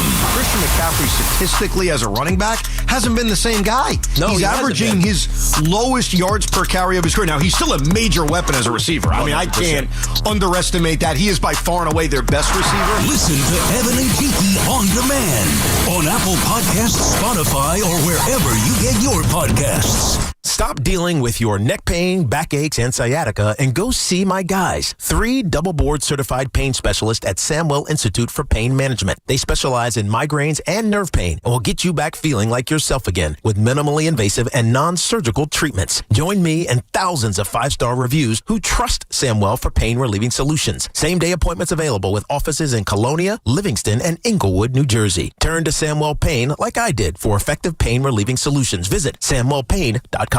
Looking for the lowest price on name brand tires? Get to Town Fair Tire and get the guaranteed lowest price on any name brand tire. Nobody beats a Town Fair Tire deal. Nobody. Town Fair Tire. Everybody knows Town Fair Tire is New England's largest name brand discount tire dealer, beating all the local competitors with our guaranteed lowest prices. And now, with over 120 stores throughout New England, we beat all the competition, including the warehouse clubs, the online sites, and the local dealers. Yes, we beat them all with the absolute guaranteed lowest price on name brand tires. Nobody beats Town Fair Tire. Nobody. Name brands at discount prices. Town Fair Tire. With over 90 years of combined legal experience representing the law enforcement community, Decolator Cohen & DePrisco, LLP, continues to strive to educate police officers of their civil rights to sue in line-of-duty accident cases. The 2025 Police Officers' Right to Sue newsletter can be viewed on policeofficersrighttosue.com and provides successful results in varying line-of-duty accident cases. These results include damages recovered from RMP accidents involving the City of New York and civilian motorists, station house defects, ricochet injuries from the range, private premises slip and falls, sidewalk slip and falls, construction defects, snow and ice cases, and injuries emanating from defective RMPs. In any LOD accident, it is important for the officer to take photographs of any defects, injuries, or damage. It is also essential to draft the line-of-duty report and detail the cause of the accident in the paperwork. Remember, there's a 90-day time limitation to file a claim against a municipality. If any law enforcement member has a question regarding a potential lawsuit, contact Decolator Cohen & DePrisco, LLP at policeofficersrighttosue.com or call 1-800-901-1529. We all hear the radio ads about the IRS. They tell you to be afraid, to be scared, and they try to frighten you into calling. I'm not here to do that. Tax Relief Advocates is different. TRA is here to tell you that if you owe money to the IRS, whether it's $5,000, $50,000, or $500,000, we have a solution. It doesn't matter if you're sitting in your car, at work, or with your kids. No matter where you are, call now. 800-575-9834. Don't lose hope. TRA can eliminate or reduce what you owe to the IRS. Generous programs are now available that can give you a fresh start. Our passion is taxes and helping individuals fix their IRS problems. We have over 1,000 5-star reviews on Google and an A+ with the Better Business Bureau. You don't need to be afraid of the IRS any longer. End your tax nightmare today by visiting us online at TRA.com or call 800-575-9834. That's 800-575-9834. Tax Relief Advocates. Real solutions for real people. Injured? Don't be a whiner. Call me, Attorney Mark Miner. I'm Mark Miner, and I have over 30 years of experience handling personal injury cases. If you or a loved one has been injured in an accident, don't whine. Call 1-800-LAW-LINE. You can trust that the personal injury law firm of Zalman, Schnurman, and Miner will treat you with respect and fight for your rights. Don't whine. Call 1-800-LAW-LINE for a free consultation. Our goal is to transform your pain into payment. If there is no recovery, there is no fee. We handle all type of accident cases and value the opportunities to help you. The sooner you call, the better. If you are injured, call 1-800-LAW-LINE so we can discuss how to transform your pain into payment. Don't be a whiner. Call Zalman, Schnurman, and Miner at 1-800-LAW-LINE. Zalman, Schnurman, and Miner, personal injury attorneys. Don't whine. Call 1-800-LAW-LINE. That's 1-800-LAW-LINE. New York sports is more than a game. It's a lifestyle. WFAN is the only place where Yankees, Mets, Giants, and Jets fans come together and sound off. The Fan, 101.9 FM, and always streaming on the Odyssey, iHeartRadio, and TuneIn apps. 808-1019 is the telephone number. Gordon Damer with you here on The Fan, taking you up until 5 o'clock. We're talking a little bit about the Giants as they get ready to face off against the 49ers this week and the importance of this game. It's starting to get to be a critical point of the Giants season. It seems like some people have already decided, well, you know what, Brian Dable's coming back. They're 2-6. What are we talking about? How could you have made up your mind already? I feel like those are people like go into the movie theater in the first 10 minutes of the movie. This is the greatest movie in the history. Can we see the second half of the movie? We got to have some things happen. The plot development, some characters, some interesting twists and turns. And for the Giants, we need to see some wins. And I think that starts this Sunday against the Niners. Now, I would grant you, yes, it does seem like the Giants have an unreasonably hard schedule this year.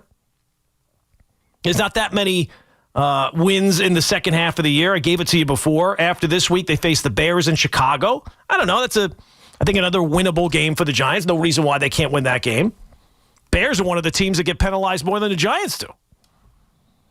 After that, Packers, Lions, Patriots, 2 of which are on the road. So that's why I think it's so critical, because if you don't get a win this week, you could be looking at a situation where, all right, you're now 2-7. Let's say you beat the Bears 3-7, 3-8, 3-9, 3-10. If you're sitting at 3-10, I don't care who you are. If you're a head coach of an NFL team that's sitting at 3-10, your job is in jeopardy. You could be in year 2 and your job would be in jeopardy. Never mind year 4. Your job is in jeopardy. The Giants can't be picking in the top 7 picks of the draft every single year. You got to start to see some results. God, some of you people are really way more patient than I am. These are the people that I'm stuck behind in traffic who are just, I'm doing 50. That's enough. Yeah, speed limit's 55. I'm 50. We'll get there when we get there. No, I want to get there now. I want to see some results now. Let's get moving. So I think this is a very critical week for the Giants. All right, 888-808-1019 is the telephone number, 888-808-1019. Let's go to Carlos is in Clifton. I'm huge in Clifton tonight for some reason. Carlos, what's going on, my man? No, I'm on my way home from work. I'm not from Clifton. All right. But I'm not a delusional Giants fan. Like, if anybody, we've watched this guy for how many years? At best, he's an offensive coordinator. I tell you, this year alone, just this year, with the studs on the defensive side, because we all talk about the offensive side, Neighbors and Scatterable, but we got some dogs on the defensive side, and that used to be the staple of New York Giants football. Now, had he not gotten rid of Wink, I guarantee you we have 3 more wins. Easy with the studs on the defense side of the ball. Josh Allen, how's he doing? The quarterback whisperer is not there anymore. Yeah, it doesn't seem like it's impacted him in any way. So you're telling me if we got rid of Dable, Dart would all of a sudden go back to not being the Jedi that he is? Come on, guys. Come on. This guy has to go. He has to go. We're not getting any better. Some of these decisions in that Denver game, and I know we got fleeced on some of the calls, but, how we got 8-man deep when we got studs on the defensive side? You play man and you attack the quarterback. This is not Giants football. And his press conference, he said, "Oh, I know the history of Giants football." Well, act like it. Get him. He got to go. I'll take him to the airport. I'll drop him off at Newark. All right, Carlos. Oh, look, I can understand the feeling that way, and as we sit here right now, I am in agreement. Now, I will grant you, if the Giants go out there and win some games and look better in the second half of the year, the second half of the story is more important than the first half of the story. It's not about how you start. It's about how you finish. So if they go out there and win this week, you feel a little bit better. They go to Chicago and get a win against the Bears, you'll feel a little bit better. They get to 6-7 wins, with most of those wins coming in the second half of the year, I'm not saying I would agree with keeping the coach, but at least then I would understand it. Then I would understand, all right, we don't want to mess this up. We messed up things in the past. We don't want to make another mistake. Okay, fine. We'll give it another year. I think it's a mistake, but I can at least understand it. But I got to see that second part. As Kenny Loggins said, you got to meet me halfway across the sky. You got to show me some wins here for me to have any faith at all that this is actually better. Because I don't believe you. I'm not taking your word for it. Oh, no, we're so much better than we were. We won 5 games. Well, what are you talking about? This is not one of those things that's open to interpretation. It's not like this nebulous thing. Well, there's really no way to measure the success or failure of an NFL team. No, there is. It's called wins and losses. It's in the newspaper every day. Frank is in North Arlington. Frank, what's going on, my man? Yeah, they're talking about patience. How many more seasons can we watch this team win? 4 or 5 games. Yeah. How many close games we keep losing? It's all 3 facets. If we have a good offensive game, then their kicking game blows it. If we have a good defensive game, then the offense isn't doing anything. This coach can't put all 3 together for some reason. Something's wrong, and I don't have enough patience to go through another 4 or 5 win season. And he's going to wind up getting this guy Dart hurt. Now it's Scatteraboo out. Dart's going to try to do too much, and he's going to wind up getting hurt, and then we're going to be in serious trouble. Well, look, I do think, and thanks for the phone call, Frank, I do think that he takes way too many hits, but that's something you can correct along the way. It has not been a major issue so far. It only takes 1 hit, but I was just taking a look right now. As of right now, the Giants would have the 6th pick in the draft. They're on year 4 of the head coach. What exactly is the kid? Well, he's just so amazing with Jackson Dart. I don't know. I think I'd be willing to take a chance that someone else will also be good with Jackson Dart. I think I would be willing to take the chance that someone else will also be able to get the same type of results, and also in the process of not just getting results with the quarterback, get the results with, I don't know, the rest of the team, so that you're actually winning games. This idea, well, they just have a tough schedule this year. What's to say they're not going to have a tough schedule next year? Eagles are still going to be on the schedule next year. I would think Washington's probably going to be healthier next year, probably has a bounce-back year next year, and is better than they are this year. Dallas defense can't be any worse than it is so far, and you never beat them anyway.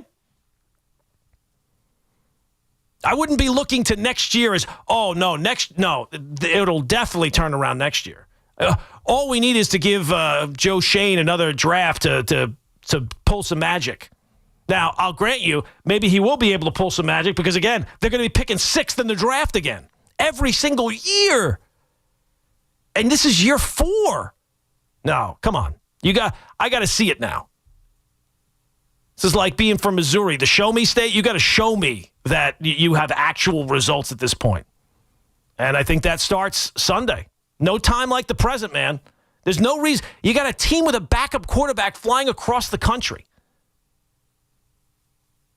You're coming off 2 terrible losses. One that you should have absolutely won, and then you just got your heads handed to you and lost to the Eagles last week and lost your young running back in the process.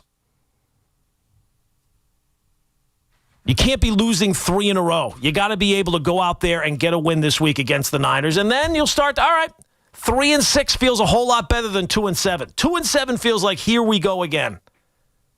Here we go again. You know the teams that are worse than you right now? Right now, as we speak, the only teams that are worse than the Giants, wins and losses wise, New Orleans, the Jets, Tennessee, Miami, and Cleveland. Are any of those head coaches necessarily safe? Well, a couple of them are because they're in year 1, New Orleans and the Jets. Tennessee's already fired their head coach. It feels like Mike McDaniel's been fired about 25 times. Now they're going to make him suffer the rest of the season with the team now that they fired the GM. They're going nowhere. Cleveland's an absolute mess. This is the company you keep. This is where you're at. So if the quarterback is this great and the team is this talented, there's absolutely no reason why you can't go out there and get a win on Sunday against the San Francisco 49ers. 888-808-1019 is the telephone number, 888-808-1019. Coming up, we'll get more of your phone calls on the Giants. We'll get some stuff involved with the Jets as well, as they have a bye week this week, so we don't have to watch the Jets and the Giants at the same time. Oh, thank God. I can put the red zone on the big TV for a little while. You know, you have that Jet game. I have the 2 TVs, and then I have the iPad. And when the Jets are playing at the same time as the Giants, the iPad is the red zone channel. And then I got to try and pay attention to the Jet game going on. And it's like the cure for insomnia. It's like you want to just fall asleep. Now, this week at least, they actually put up an effort and scored some points. How the Bengals have not fired their defensive coordinator after they got torched by the Jets, that's still beyond me. It's still beyond me. But at least we don't have to watch we get a reprieve from the Jets for this week. Who knows? I think what the Jets should do is every single week they should have in the stadium Woody Johnson go on the big screen and insult one of the players on the team. Because it would seem like that is the way to get the best of effort out of that player. And you could sponsor it. You could have some sort of, I don't know, Jersey Mike's, something along those lines.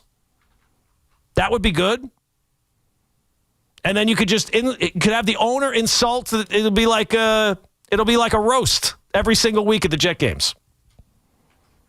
And Woody Johnson all of a sudden would actually be contributing to the success of the team for a change. How's that for a novel idea? The owner contributing to the success of the team. Haven't seen that many years lately with the New York Jets. 888-808-1019 is the telephone number. Coming up, we'll get an update with Justin Rock. More of your phone calls coming up. It's Gordon Damer taking you up until 5 o'clock right here on The Fan.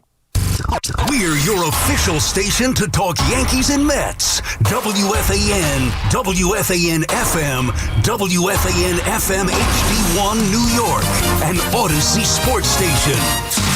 WFAN Sports Flash. Good morning at 1 o'clock. I'm Justin Rock. This report is sponsored by Chef IQ. Precision cooking, effortless results. ChefIQ.com. For the first time all season, the Knicks were fully healthy on Friday. Deuce McBride and Mitchell Robinson back in the lineup. However, the result, more trick than treat in the Knicks NBA Cup opener. The Bulls knocked down 17 threes. They hand the Knicks their third straight loss, 135-125. Head coach Mike Brown less than pleased with the defense. Our defense tonight, in the first half especially, in the second half we were a little better, was non-existent, and it starts with guarding the basketball. We have to be better guarding the basketball. Nets had the night off. On the ice, Islanders playing a back-to-back against the Capitals. Bo Horvat, the go-ahead goal in the third. The Isles snap a 3-game slide. They beat Washington 3-1. Baseball Wild World Series Game 6. The Dodgers turn a game-ending double play with the winning run coming up to bat. L.A. forces Game 7 with a 3-1 win over the Blue Jays. Expected to be Shohei Ohtani against Max Scherzer later on tonight at 8 Eastern. Fan weather brought to you by PoliceOfficersRightToSue.com. It's 53 degrees and clear in Central Park. That's what's happening. I'm Justin Rock. Put WFAN in your contact list. 888-808-1019. Powered by Paramount Plus. Count on Sundays all season long with the NFL on CBS and Paramount Plus.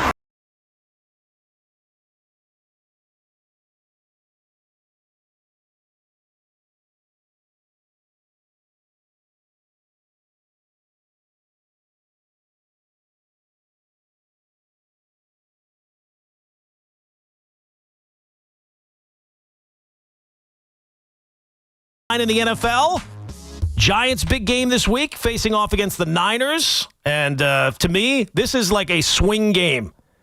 If the Giants go out there and win this week, all of a sudden, things start to feel like maybe the future is a little brighter. But I am not one of these eternal optimists who is ready to give Brian Daboll a pass for this year. You got to go win some games, dude.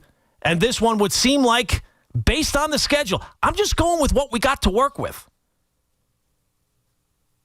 The last thing you want to do is start to feel like, oh boy, here we go again. And I think that the Giants season is teetering on that right now. Losing Neighbors when they did, they were able to overcome that. Now losing Scatterboo, they don't have that many weapons. They should absolutely be active at the trade deadline to bring in another skill position player here.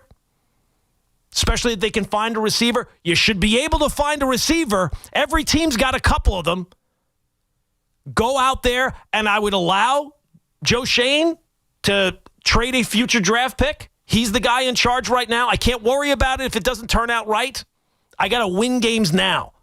So I'm not going to say, no, we're going to save our draft picks for later up. No, I need wins. We got to win some games. We can't have the here we go again. 2-7, 2-8, 2-9. I mean, come on. What are we doing? So this is a very critical game for the New York Giants this week, facing off against the Niners. Now, the Jets, they get the bye week this week. And speaking of the trade deadline, there's been a lot of talk about, the Jets are going nowhere this year. Do you trade a Quinnen Williams? Do you trade a Breece Hall? Do you trade some of these pieces for draft picks? Because this is still very much a work in progress. If I were the Jets, and look, I hate the Jets. I'm a Dolphin fan. I hate the Jets. I hate all the teams in my division. I basically hate everyone, including my own team, because they just absolutely stink and they're a disaster every single year. So I'm not saying this as a Jet hater. I'm saying if I were the Jets, this is what I would do. I would not trade Breece Hall. The Jets have found themselves in this position where, yes, they have not made the playoffs. It's going to be now 15 years in a row they've not made the playoffs. But they've not been in the same position the entire time. A lot of those years, they were digging out of the bad drafts of John Idzik and who was the other guy? I'm blanking. The guy that came from Seattle now. The guy that was the general manager before Joe Douglas. They had a ton of bad drafts, and they had a lack of talent overall. The Jets have been building up the talent over the last few years. And the one thing that is really missing right now with the New York Jets is a quarterback, obviously. And it seems pretty clear. Yes, sports are unpredictable. It seems pretty clear that the Jets are going to be drafting a quarterback after this year. And it seems pretty clear now that they've won at least one game, and I would expect that they'll win at least another one or two here along the way, and they'll be picking in the top 5 that the Jets are going to be picking a quarterback. And the last thing you want to do if you're drafting a quarterback is to hurt the odds of that quarterback having success. So I think now that we can look back on the Sam Darnold tenure with the Jets, I think a large reason why he failed was there were no real weapons. He didn't have a great offensive line. He was really put in a no-win position. And you don't want to repeat that. And I'm not saying that get rid of Breece Hall is all of a sudden going to be the difference in that. But if you're drafting a rookie quarterback, you want to have him come into a situation that's at least you're able to do something with that offense, where he can have some success, where he can have a running game, where he can have a receiver. And look, they're going to have a high draft pick. They're going to draft a quarterback. Doesn't mean that that's the only thing they have to draft. They could add some other weapons, but the tight end looks like he might be a piece here, Mason Taylor. And I would think that whoever that next quarterback is, he comes into a better situation than the previous quarterbacks that the Jets have used a first-round pick on. So if I were the Jets, I would not be moving off players and trading away for draft picks. Because, again, what if you trade Breece Hall, what do you think you're going to get back? A fourth-round pick? You're going to have to end up using another draft pick to bring in another running back. It does not seem like that would make a lot. That does not make a sense to me. Because, again, going into next year, let's say the Jets win 2-3 games this year. Aaron Glenn, I think, is clearly going to keep his job. Woody's not going to want to fire another head coach. And let's be honest, even if he did, what are the odds that Woody would find a good head coach the next time, where he hasn't been able to find a good head coach so far? For Aaron Glenn, I do think that's an area where I think you do have to have a little patience. Now, if he had not won any games and you get to 0-17, it's kind of hard to have patience at that point. Even he has to show something. But if you get to the end of the year and the Jets have 2-3 wins, okay, fine. It's not ideal, and it does worry me of this regime picking the next quarterback when the lottery ticket that they took didn't even have 6 numbers. I mean, like the lottery ticket chance they took on Justin Fields, it's like they had no plan for how to get the best out of Justin Fields. They've had very little motion. They've had very little game plan to get the best of his attributes. He is not a pocket passer. And it's great to say, hey, don't turn over the football, but you have to look at the strengths of the guy. And while he's not had a lot of great success so far in the NFL anywhere he's gone, the Jet version of Justin Fields has been the worst version of Justin Fields. So I'm not saying that the questions are going to be over, but I think that you can submarine a young quarterback based on the situation. And there's lots of things to overcome. And whoever that guy is going to have to overcome a lot of history with the Jets. I would think if I were a quarterback and I was going to get drafted at the top of the draft, I would be looking for an extra year of eligibility if I was going to get picked by the Jets. I would be worried. Can I enter the transfer portal and avoid being drafted by the Jets? It's a major question.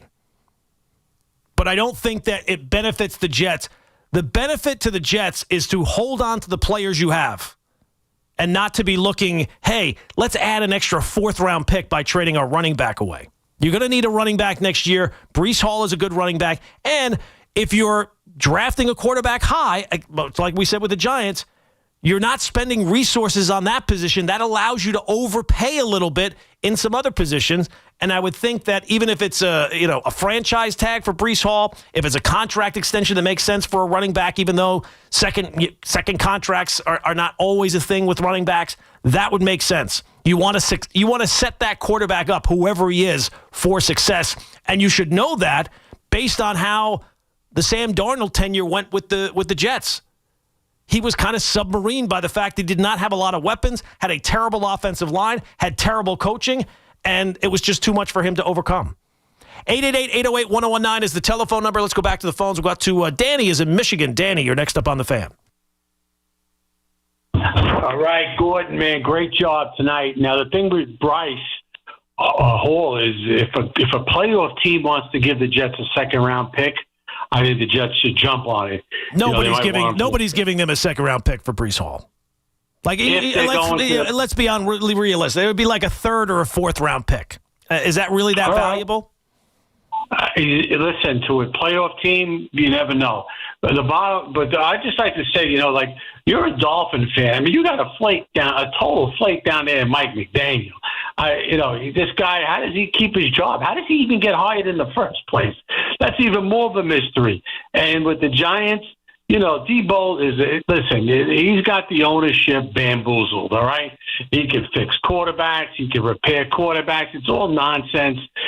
He's not a good coach. You're correct. He's in year 4 now. He's got no wins on the table. He has no wins to show on the table, and this guy is able to just coast through this whole thing.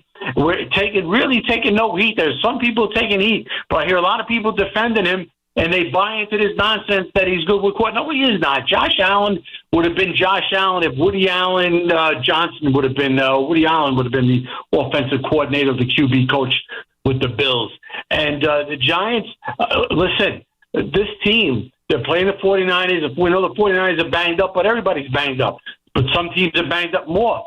Giant fans should ask their question, who is the better quarterback in this game? Is it Dart or is it Mac, right? I think the Giants might have the better quarterback in this one. But still, 49ers is a good team. But the thing is, this is what I always say, Gordon.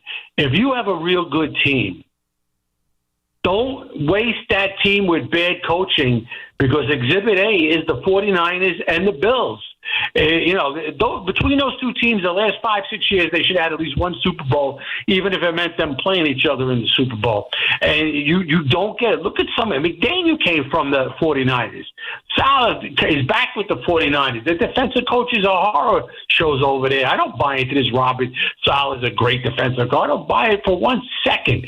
And that's it. When you have a good team, then you have to make sure that you have a real good coaching staff, or you're going to waste the team. They basically wasted Josh Allen's prime years now, and you got to hope, for his sake, that maybe they go on a ride during the playoffs, because the Jets ain't going to be there. Jets are a horror show. How does Aaron Glenn get 5 years from Woody Johnson Allen or Woody Allen Johnson? How does he get 5 years? Look, I think that's kind of what you get when you're getting a job. You usually get a multi-year deal. Is it 5 years? Is it 4 years?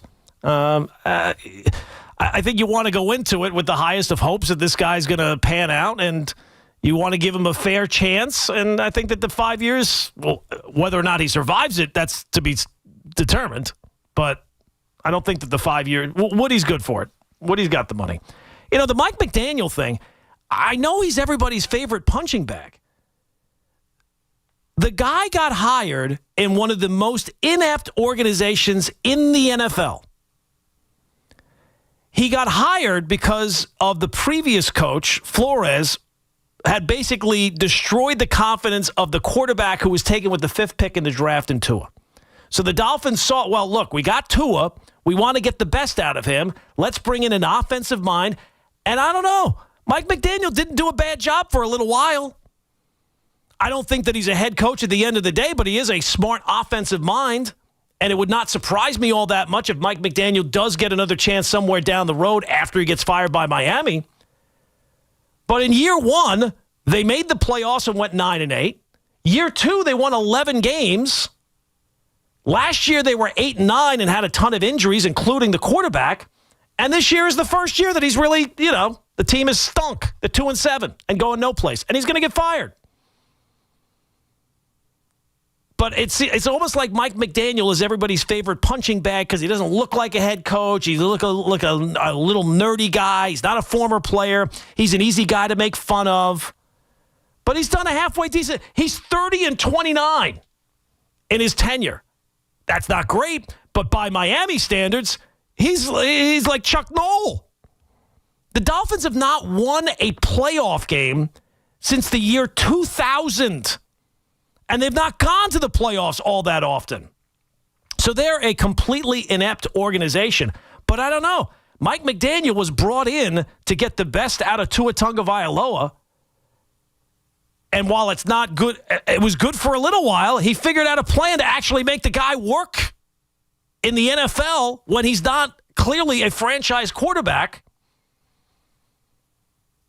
So I get that he's everybody's favorite punching bag, Mike McDaniel, but I don't know. He hasn't done that awful of a job. And I can tell you that because I've watched horrible head coaches. If Brian Dable were 30-29 right now, he'd have a new 5-year contract extension. If Robert Saleh had been 30 and 29, when's the next time that Aaron Glenn is going to be one game over 500 in his coaching career? When's the next time that Brian Dable is going to be one game over 500 in his coaching career?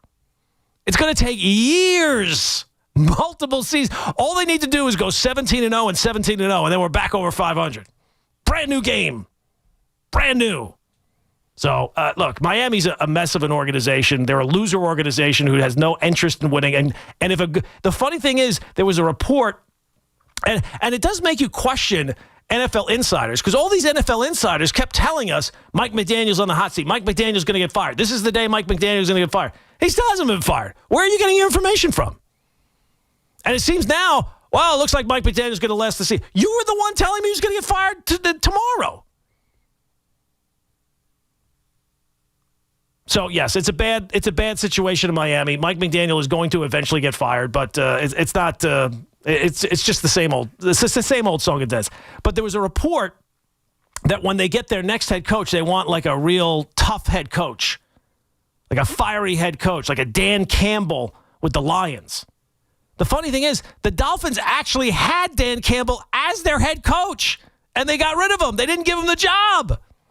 Oh, my God, what a loser. If I could only go back in time and change that one decision in my life. You know, people would love to have a time machine so they could go back and buy Google stock or buy Apple stock or bet a game that they know the result. I just want to go back and pick a different team. I could have thrown a dart out a window and picked a better team. Any team has had more success in my lifetime than the Miami Dolphins. Any team. Cleveland Browns. Cleveland Browns became the Baltimore Ravens. What are you talking about? I could have been a Cleveland Browns fan and then swapped to the Ravens. Any team would have been a better team to root for than the Miami Dolphins. So I love when people point out that the team is terrible as if I don't already know. I also don't take any responsibility for it. I didn't pick the players. I didn't pick the coach. I didn't pick the GM. I don't want the owner. It's not my fault. Don't blame me. I am blameless in this situation. 888-808-1019 is the telephone number. 888-808-1019. It's Gordon Damer. We're taking you up until 5 o'clock right here on The Fan. The 76ers hit the hardwood in Brooklyn, taking on the Nets. 6 o'clock tomorrow night. The home of Brooklyn Nets basketball is The Fan. 101.9 FM and always streaming on the Odyssey, TuneIn, and iHeartRadio app. Looking for the lowest price on name brand tires? Get to Town Fair Tire and get the guaranteed lowest price on any name brand tire. Nobody beats a Town Fair Tire deal. Nobody. Name brands at discount prices. Town Fair Tire. When it comes to affordable term life insurance, everyone's whistling the Big Lou tune. If you're over 50, maybe a bit porky, or have type 2 diabetes, $1 million of term insurance may only cost about $200 a month. Even if you're not in perfect health, call Big Lou, because he specializes in finding big chunks of affordable term life insurance for just about everyone. Don't let diabetes or other health glitches keep you from owning $500,000 to $1 million or more of term life insurance. For affordable term life insurance, call Big Lou. Don't hesitate. Call 800-700-6898. 800-700-6898 or visit biglou.com. Call Big Lou, don't hesitate. 800-700-6898. Call Big Lou, don't hesitate. 800-700-6898. Visit biglou.com. Wesley Financial Group is not a law firm, and Chuck McDowell, definitely not an attorney. This is Chuck. Do you feel stupid for buying a timeshare? Don't. It's not your fault. You were most likely told you could rent it, and it was a great financial investment. And the deal was available today only. If this happened to you, contact your resort or Wesley Financial Group for help today. Call Wesley now for your free exit information kit. 800-242-3131. 800-242-3131. Helping your inner circle prepare for emergencies can start in many ways. Put together an emergency kit with Wipe Wall. Create a family communication plan with your tita. Remind Bai to keep a backup battery charged. It all starts with a simple step, telling those you care about to be ready for the worst. So start a conversation and plan for emergencies together. Get more tips at ready.gov/start. Brought to you by FEMA and the Ad Council. Injured? Don't be a whiner. Call me, attorney Mark Miner. I'm Mark Miner, and I have over 30 years of experience handling personal injury cases. If you or a loved one has been injured in an accident, don't whine. Call 1-800-LAW-LINE. You can trust that the personal injury law firm of Zalman, Schnurman, and Miner will treat you with respect and fight for your rights. Don't whine. Call 1-800-LAW-LINE for a free consultation. Our goal is to transform your pain into payment. If there is no recovery, there is no fee. We handle all type of accident cases and value the opportunities to help you. The sooner you call, the better. If you are injured, call 1-800-LAW-LINE so we can discuss how to transform your pain into payment. Don't be a whiner. Call Zalman, Schnurman, and Miner at 1-800-LAW-LINE. Zalman, Schnurman, and Miner, personal injury attorneys. Don't whine. Call 1-800-LAW-LINE. That's 1-800-LAW-LINE. Imagine a gentleman's club with over 200 gorgeous exotic dancers every week. Hey, big boy. From the people who make fantasies come true, Gallagher's 2000 in Long Island City is the place to be. Gallagher's 2000, a gentleman's club for today, gentlemen. Gallagher's 2000 features 2 floors, 3 stages, discounted drinks, VIP, champagne rooms, and dinner specials every night. Gallagher's 2000 offers complimentary lunch Thursdays and Fridays with any drink purchase. Come on down, big boy. Gallagher's 2000 is New York's largest upscale gentleman's club, and Gallagher's 2000's bachelor parties will blow you away. For their bachelor party specials, call 718-361-1348. Gallagher's 2000 is located at 4319 37th Street in Long Island City, Queens, just a half a block north of Queens Boulevard. Call 718-361-1348. Gallagher's 2000 is unlike any club in New York. Come tonight for the time of your life. Gallagher's 2000. Let your imagination run wild. Talk New York sports here. The Fan.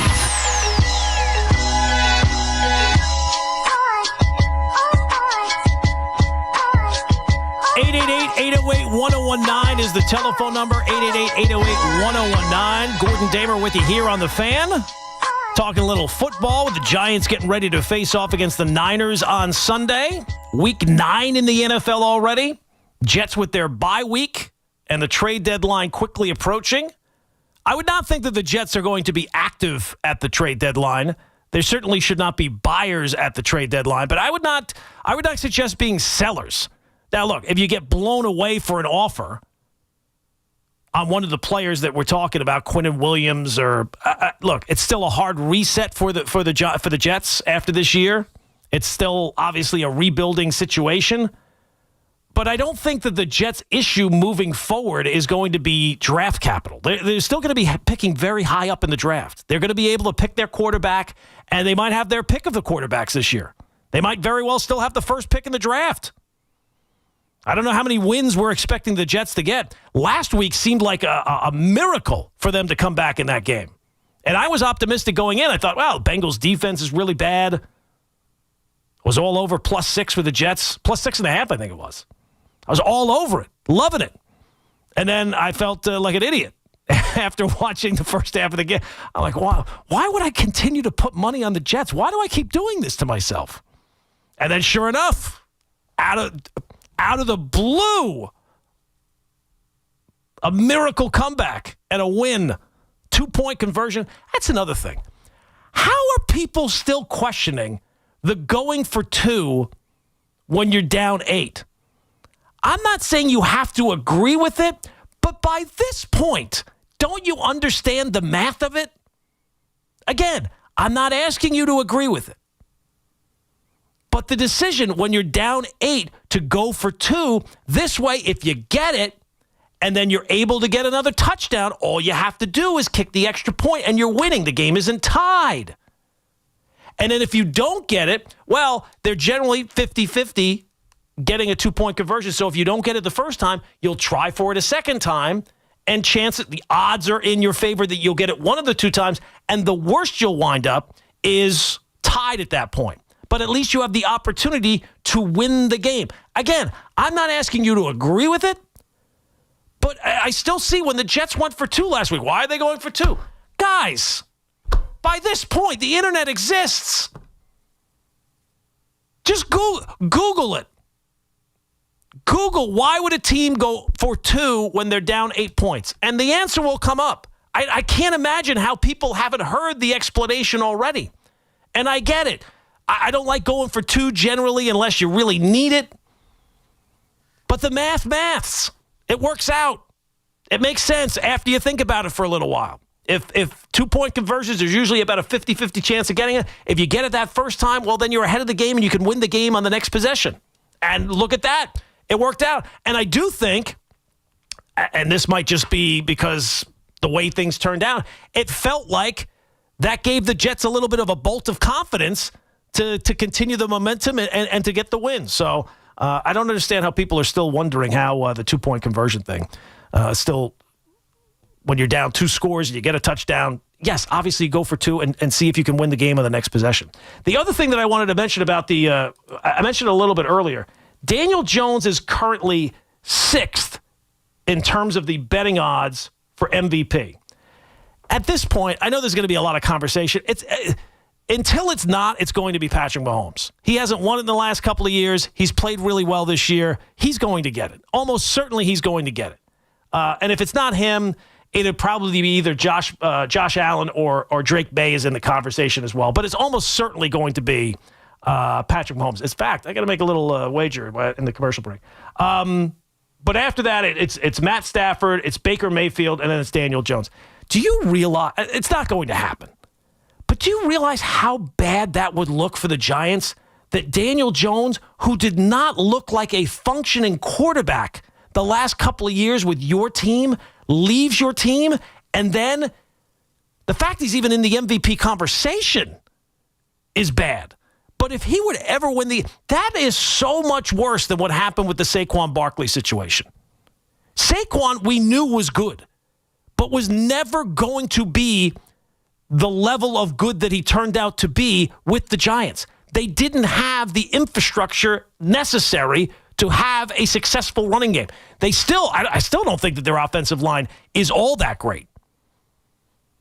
But there was never any question about the greatness of Saquon Barkley or how great he could be in the right situation. And he picked basically the best situation in going to the Eagles. He was like the cherry on top of their offense. And sure enough, had an unbelievable season last year and was in the MVP conversation last year. But if Daniel Jones, he's not going to. But the fact that he's even in the top 5 or 6 people, that's so much worse. You remember what you thought when you heard that Daniel Jones got the starting job with Indianapolis? It was almost like, oh boy, the Colts are in for a long year. They're going to start Daniel Jones, and the guy's been phenomenal. So for all the Giant fans who are looking at Brian Daboll and thinking, well, you know what? He found this quarterback. The previous quarterback, like, coaching is taking the talent you have and getting the most out of that. So like we were talking about the Jets earlier with Justin Fields. The Jets version of Justin Fields has been the worst version of Justin Fields. That is an indictment on Aaron Glenn. That is an indictment on Tanner Engstrand and the Jets organization, who went out and were aggressive. And look, it was a bit of a shot in the dark. I don't think that they looked at him as a sure thing, even though they gave him the guaranteed money that they did. There weren't that many great quarterbacks on the market. They didn't have a quarterback, so they figured, let's take a shot with a guy who was drafted high, has not been in the right situation. We bring him in here, and let's hope for the best. It seems like that was the end of the planning when they brought him in. Doesn't seem like they did a whole lot of anything else, making sure that he was successful with their team, but that's the point of coaching. Coaching is getting the most out of the talent that you have. If you now have a guy who was with your organization and looked terrible, again, looked unplayable after that first year. The first year was great. And again, the Giants got sucked in, and I can understand. You drafted a quarterback high. You brought in a new coach to fix him. That first year, it looked like Brian Daboll and Daniel Jones, they were on the same page. Seemed like he had finally figured some things out. Giants were a playoff team, got into the playoffs, not just into the playoffs, won a playoff game. So, of course, you're going to bring him back. And that was that set this whole regime up for failure at that point. That was the The worst thing that could have happened to the Giants that year was to have the year that they did, because then that locked them in with Daniel Jones, and it raised expectations moving forward. And it was clear that the Giants were not all of a sudden this miraculous turnaround. It was a fluke year where they had some good wins early on, stumbled down the stretch, got into the playoffs, and look, any given Sunday, they won a playoff game. Good for them. But they got roped in to this false sense of, hey, we're a whole lot better than we are, and we're a whole lot closer to getting this thing turned around. And the last 2 years have been, before this year, were a disaster. They were unwatchable on offense. And I think that, for all the credit we want to give Brian Daboll for picking Jackson Dart and getting the best out of Jackson Dart, I think you also have to kind of take a factor into, wait a sec, Daniel Jones is having how much more success after he left you than he had with you? Because even that first year, Daniel Jones has been better this year than he ever was with the Giants, even in that first year. So that tells you something that, when we're counting up all the pluses and minuses on the Brian Daboll ledger, that's another one that you have to think to yourself, man, he was not able to make it work with this guy. It's almost like with Cleveland.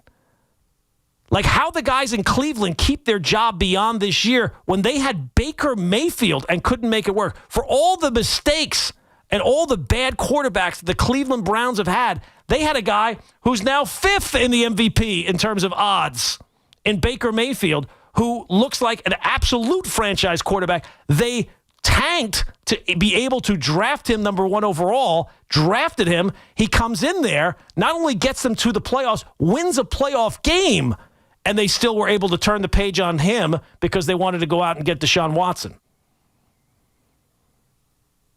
So all these decisions factor in. All these decisions add up. So for Brian Daboll, the one thing that you can do, sports is a very fair business. Win games. Winning games fixes everything. And you're willing to kind of discount some of the other problems. You'll discount the first couple of years here. You'll discount the record moving forward. But you got to see some signs that things are pointing in the right direction. And even now, even just like the quarterback does not alleviate all the other situations, the fact that the defensive coordinator seems like a disaster and has cost you games, even in this make it or break it season, that's another factor. That's clear that that's going to change after this season, right? Like, even if you're bringing back the coach, you obviously have to bring a different defensive coordinator in here moving forward, because the great expectations of the Giants' defense has not turned out that way. You thought that this was going to Burns has been phenomenal, but in terms of the overall package, the defense has not been what you kind of were promised when they were, oh man, they're drafting Abdul Carter. They're just going to be able to get after the quarterback at will. It's not really turned out to be the case so far. So that's another aspect of this. And it just feels like people are presenting it as, well, but he got the quarterback right.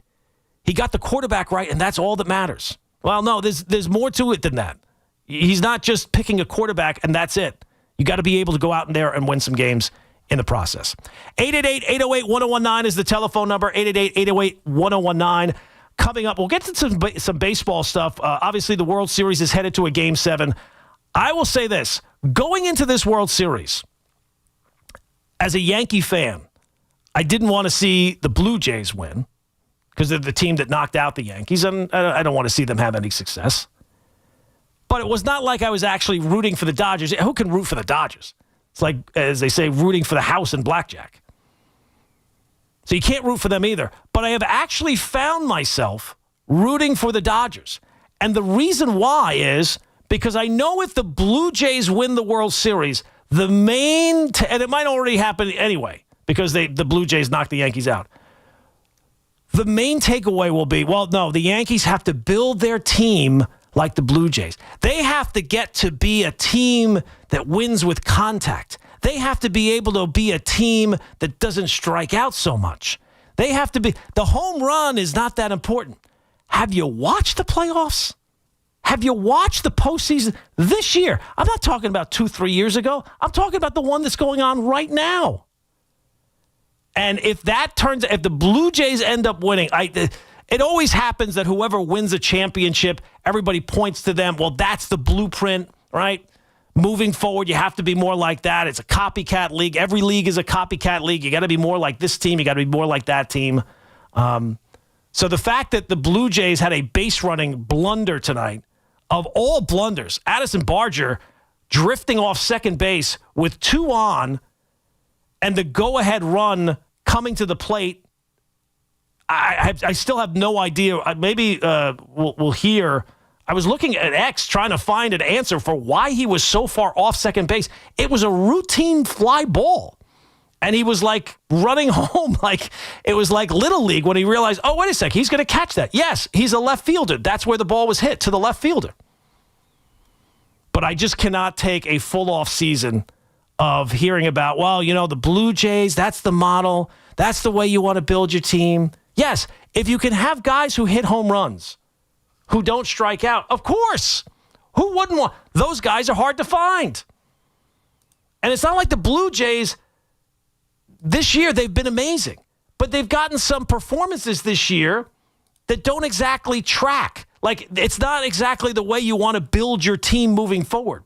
Before this year, George Springer had 2 of the worst seasons of his career. Now, this year, he bounced back and was unbelievable and has come up with huge hits in the World Series and has become almost a better version of himself even than what he was with the Astros. But you look at some of the performances they've gotten down at the bottom of the order. I don't know necessarily that you can take the lessons of God. Now, look, would I like to have guys at the bottom of the order that have been as productive as the Blue Jays guys have? Yeah, of course. Who wouldn't like to have a complete lineup? But explain Ernie Clement's season to me. Explain to me how I find the next Ernie Clement. I would love to be able to find a guy who is not an offensive player in his career, was a journeyman, and this year has been absolutely unbelievable, and in the postseason has come up with big hit after big hit after big hit. People will say, well, no, you got to find grinders at the bottom of the lineup. Well, one of the grinders that the Blue Jays have is IKF. You want a bottom of the order filled with IKFs? I don't think so. I don't think the lessons that people take away from this type of stuff is not always the lessons that you should take. Now, I would say the Blue Jays' resiliency, that would be something I'd love to see my team. I don't know how you duplicate that. I don't know how you replicate that. The fact that they lose games and they lose 18 innings, how are they ever able to overcome that? They're able to overcome it right away. Win games 4 and 5 and are headed home before game 6. Looking to win 1 game out of 2 to win a World Series. Yeah, fantastic. The fact that they lost those games the way they did to the Mariners, able to come back from the Judge home run that game, come right back. So very resilient team. I'd love for the Yankees to show a little bit of that resiliency because the Yankees get into October, and when things go wrong, they melt down. As soon as things go wrong, when the going gets tough, they do not get going. I'd love to see a little bit of that resiliency from the Yankees. But I don't know how the things that I actually like to take from the Blue Jays, it's not as easy as saying, well, it's just this, it's just that. We got to find more grinders at the bottom of the lineup. I just think you need more good players. And somehow getting good performances out of guys who are not typically the most talented players in the world and getting them to be the best version of themselves with your organization. That would be something I'd like to replicate as well. I don't know exactly how you do that. 888-808-1019 is the telephone number, 888-808-1019. Gordon Damer taking you up until 5 o'clock right here on The Fan. It's Chris McMonagle overnights on The Fan, 101.9 FM. If they go against this team, find a way to scheme it up and do it without any wide receivers after losing Scadaboo, with a defense that's banged up in the defensive backfield. If they go find a way to win this football game, it is going to start adding up in the favor of this coach. Listen to CMAC on demand on Apple Podcasts, Spotify, or wherever you get your podcasts. You make sure his toys don't have any sharp edges.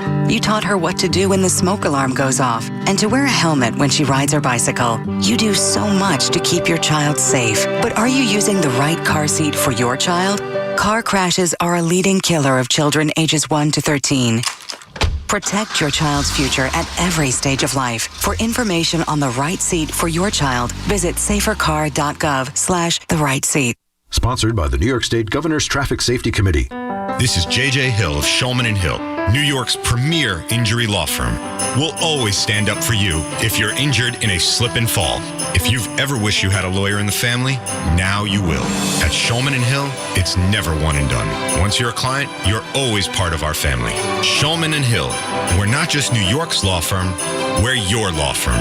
Get your free consultation at hurtny.com. That's hurtny.com.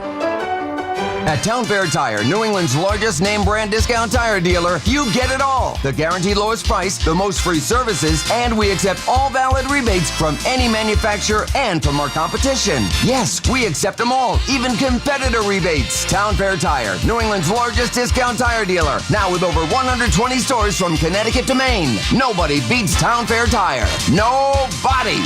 Name brands at discount prices. Town Fair Tire.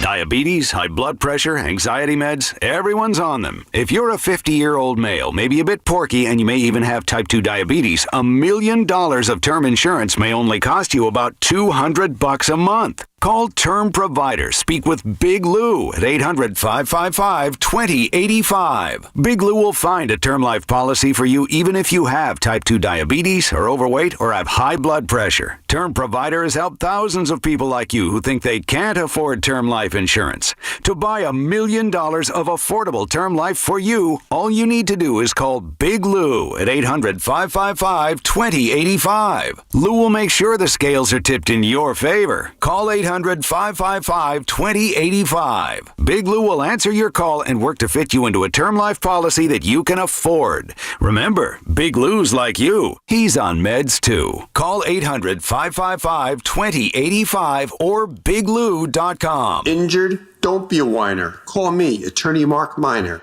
I'm Mark Miner, and I have over 30 years of experience handling personal injury cases. If you or a loved one has been injured in an accident, don't whine. Call 1-800-LAW-LINE. You can trust that the personal injury law firm of Zalman, Schnurman, and Miner will treat you with respect and fight for your rights. Don't whine. Call 1-800-LAW-LINE for a free consultation. Our goal is to transform your pain into payment. If there is no recovery, there is no fee. We handle all type of accident cases and value the opportunity to help you. The sooner you call, the better. If you are injured, call 1-800-LAW-LINE so we can discuss how to transform your pain into payment. Don't be a whiner. Call Zalman, Schnurman, and Miner at 1-800-LAW-LINE. Zalman, Schnurman, and Miner, personal injury attorneys. Don't whine. Call 1-800-LAW-LINE. That's 1-800-LAW-LINE. Imagine a gentleman's club with over 200 gorgeous exotic dancers every week. Hey, big boy. From the people who make fantasies come true, Gallagher's 2000 in Long Island City is the place to be. Gallagher's 2000, a gentleman's club for today, gentlemen. Gallagher's 2000 features 2 floors, 3 stages, discounted drinks, VIP, champagne rooms, and dinner specials every night. Gallagher's 2000 offers complimentary lunch Thursdays and Fridays with any drink purchase. Come on down, big boy. Gallagher's 2000 is New York's largest upscale gentleman's club, and Gallagher's 2000's bachelor parties will blow you away. For their bachelor party specials, call 718-361-1348. Gallagher's 2000 is located at 4319 37th Street in Long Island City, Queens, just a half a block north of Queens Boulevard. Call 718-361-1348. Gallagher's 2000 is unlike any club in New York. Come tonight for the time of your life. Gallagher's 2000. Let your imagination run wild. Real sports talk for real fans with real opinions. The Fan, 101.9 FM, and always streaming on the Odyssey, iHeartRadio, and TuneIn apps. Mine is the telephone number. Gordon Damer with you here on The Fan, taking you up until 5 o'clock. Focused a lot on the football so far with the Giants and Niners this week. Jets on their bye week, but the more important date for them, the trade deadline, which is quickly approaching in the NFL. And as a one-win team, what do you do with some of the guys who might not be here long-term, especially a running back in Breece Hall? I would not be looking to move off players. This is going to be a lost season, But that's primarily because you do not have your quarterback. You took a shot with Justin Fields, hoping that maybe you could catch lightning in a bottle and he would turn into the franchise quarterback other organizations thought they were getting. That has not turned out to be the case. We have that answer already in Week 9. We did not need even to Week 9 to find that out. So nothing that is going to happen the rest of this season will change the fact that the Jets will have to, after this season, find a quarterback. And that will almost certainly come in the draft, at the top of the draft, if it's 1, 2, 3, 4, somewhere along those lines. So that I would not be moving. I want that next quarterback to come in here with as many weapons as possible to set him up for success as best as I possibly can. So I would not be trading away Breece Hall or other parts of the team. The Jets they've been digging themselves out of the previous McCagnon and Idzik and those drafts which are so bad. They were behind the 8 ball so much, trying to just talent-wise find some pieces. Now, the good thing is, for the last 15 years, they've basically been picking at the top of the draft. So they've been able to find some pieces, and they now have some talent. But I'm not going to diminish that talent for possibly a 4th-round pick for Breece Hall just to say that I did something. As for the Giants, they should absolutely be active. This is they got to win some games. And you see that the loss of maybe the 2 most important weapons on the team outside of the quarterback in Malik Neighbors and Cam Scatteraboo. If you got to go out there and add a receiver or add another running back, whatever is going to make it work right now, go do it. If you have to trade away a future draft pick, so be it. Got to get some wins. Got to find a way. A couple other things that I wanted to touch on baseball-wise. The World Series headed to a Game 7. It'll be Max Scherzer against Shohei Ohtani in Game 7. So that'll be fantastic. The series deserved 7 games. It's been a fantastic season. It's been a fantastic series. So nothing like a Game 7, so that'll be fun to watch tomorrow night. And we'll see if the Blue Jays can get the job done then. I don't know, maybe Addison Barger wanted there to be a Game 7. That's why he was running away from second base so far. Not sure. Not exactly sure. But a couple of things in terms of the Yankees and the Mets. And one player has to do with both of them. It seems like everywhere you turn, it seems like the Yankee plan is, from everybody, and it seems like everybody's in agreement with this, first things first, bring back Cody Bellinger. Got to bring back Cody Bellinger. He fits a couple of places, can play center field, can play first base, fill some holes. He's not going to break the bank, probably. It's going to cost you half of what a Kyle Tucker would. So the first thing is you have to go out there and bring back Cody Bellinger. Okay, I guess that's reasonable. Let me ask you this.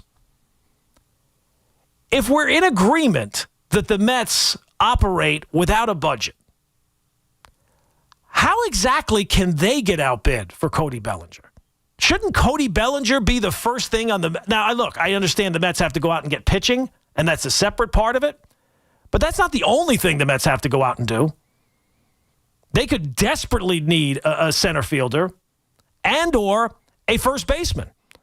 Because the question to me about the Mets this offseason is, who's running the team now? And if you're the Mets, if you're Steve Cohen, you have to let David Stearns go and put the plan in place that he wants to have. Last year, understandable, the owner wants to get involved and sign Juan Soto. You want to have an identity. You want to show that you're the big brother now and go out there and spend the money that you spent on Juan Soto. Okay, fine. The owner got involved. That's an owner's call. Fine. But you brought in David Stearns to build a team the way that he envisions it. And nobody can convince me that David Stearns would build a team by bringing back Pete Alonso at first base on a long-term contract. I just don't see that being a possibility. I know he's a very popular player. I know Met fans love him. He's kind of been the face of the team. He's been here for a long time. All that stuff's great. But you cannot convince me that, if you're not going to allow David Stearns to start making some of these major decisions about the direction of the team and how you actually put a team together that's going to be successful, at least as much to get to the playoffs, then what was the point of bringing him in here? So it's going to be very interesting to see. I expect the Mets are going to go out there and make some splashy moves, but are they splashy moves that lines up more with the idea of who David Stearns is and the way that he would put together a baseball team? Or is it going to be Steve Cohen getting involved again and just shooting the locks off the wallet and spending money like a drunken sailor, like last year, like other years, and resulting in more of these contracts that are terrible contracts? Like the Brandon Nimmo contract is a terrible contract. Steve Cohen's brand as Mets owner has just been to wildly overspend for things. If it costs $1, he spends $3. If it costs $5, he spends $20. So it would kind of, if you're a Met fan, you like the fact that you have an owner who's not going to be outspent, but that has not exactly led to any success so far. He's been here 5 years, and you made the playoffs twice. It's not exactly a great batting average there. Well, for a batting average, it actually is good. But in terms of an owner, when Steve Cohen came on board, and you figure you have now the richest owner, you're not going to be outspent, you're not going to be outbought. You would think by year 5, the trend line would be a little bit more positive. It would be more on an upswing. So it's going to be very interesting to see whether or not Steve Cohen finally because it feels like last year, the bringing back of Pete Alonso was much more in line with the owner than it was with the GM. But I am interested to see, because the Mets are going to need a center fielder. They might need a first baseman if Alonso goes someplace else, because you'd figure this year, he gave a one-year pillow contract last year, had a better season. This is the year where he's going to finally, hopefully, cash in for his sake. And he's gone on record as saying that he wants his next contract to be the final contract of his career. And you don't go out there and hire Scott Boras to get another one-year contract someplace else. He's looking to cash in. He's looking for a major payday. And I don't think it would be smart for the Mets to be that team that gives him that deal. Pete Alonso is not the type of player that projects to age well. All the warning signs are there. Not a good fielder. Not a fleet of foot, doesn't hit for a high average. He does one thing really well. He hits home runs, and that's important. But that is not the type of move that David Stearns, as the analytical guy, is going to invest a 5-year contract in a right-handed hitting first baseman who's 31 and doesn't have all those other skills. You want somebody who does more than one thing well if you're going to give him that long-term contract. Power is not the only thing you want a guy to have. Those guys generally don't age well. So I don't think that the Mets are going to be the team that gives Pete Alonso that contract. So that opens up a hole at first base. You already have a hole in center field. So I would just wonder, if the Mets are in the market for a center fielder, why wouldn't they be the team that spends the most for Cody Bellinger? They do still have the ability to go out there and beat any other offer. I mean, they seem to be operating without a budget whatsoever. It doesn't seem like the offshoot of this season, missing the playoffs with the second highest payroll in the sport, nothing of the reporting has been, well, the Mets are going to scale things way back this offseason. I would figure you're going to continue to spend money as much as you already have. Now, hopefully you'll spend it a little smarter, and I would say center field is not necessarily the first priority for the Mets. That would be finding an ace to sit atop the rotation and to kind of figure that out. But that is not generally an area that David Stearns invests major resources into. So you'll have some major resources to kind of go out there and spend some money. And I would just be interested to see if Cody Bellinger is going to be another guy who the Yankees and Mets are still battling for, because he would fill holes for both teams. And look, I'd like to have Cody Bellinger back as a Yankee fan. I can understand the appeal, right? Had a good season. Is not a home run or bust kind of guy. Doesn't seem to kind of shrink in the spotlight as some guys who have come to New York. It seems like he kind of fits in pretty well. He's got a good, but the Yankees have kind of put together a team. When we talk about the failures of October, they have a bunch of guys now. They have a collection of guys who never perform well in October. And Cody Bellinger's had lots of playoff experience and has never really been a big playoff performer. And the Yankees have two of those guys leading their rotation in Carlos Rodon and Max Fried, two guys who've had plenty of playoff experience and have not had a lot of great playoff experience. Have not been great, have not risen to the occasion. Now, that's a small sample size, right? You can only make the playoffs so many times, and even if a short series, but it's pretty consistent. Both those guys have pitched poorly in October. Cody Bellinger is another guy who has not performed in October. So if the Yankees do end up losing out on Cody Bellinger, I'd have to hear what plan B is going to be. I don't think it's going to be Kyle Tucker. Two things that have already been floated out there that have absolutely no possibility. The Yankees are not spending $400 million on Kyle Tucker.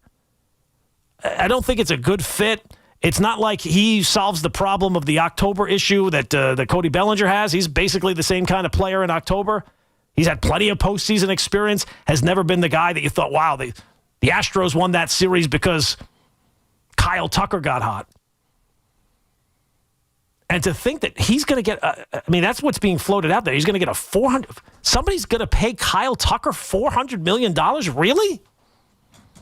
I mean, he's a nice player. $400 million? Seems a tad high. Seems a little bit of an overspend. But I can tell you right now, that's one guy that the Yankees are not. If they do lose out on Bellinger, I don't see them pivoting to Kyle Tucker. Now, if there's no market for Tucker, and he wants to take a 1 year, maybe. But if the numbers are to be believed of what's being floated out there of $350, $400 million, he's slightly younger, and I would say he is a better overall player than Cody Bellinger, but he's not $200 million better than Cody Bellinger. So that's one that has no chance of happening with the Yankees, Kyle Tucker. The second one, can we stop raising the possibility that Pete Alonso is going to be a Yankee? There is no chance. There is a better chance I am playing first base for the Yankees next year than Pete Alonso is.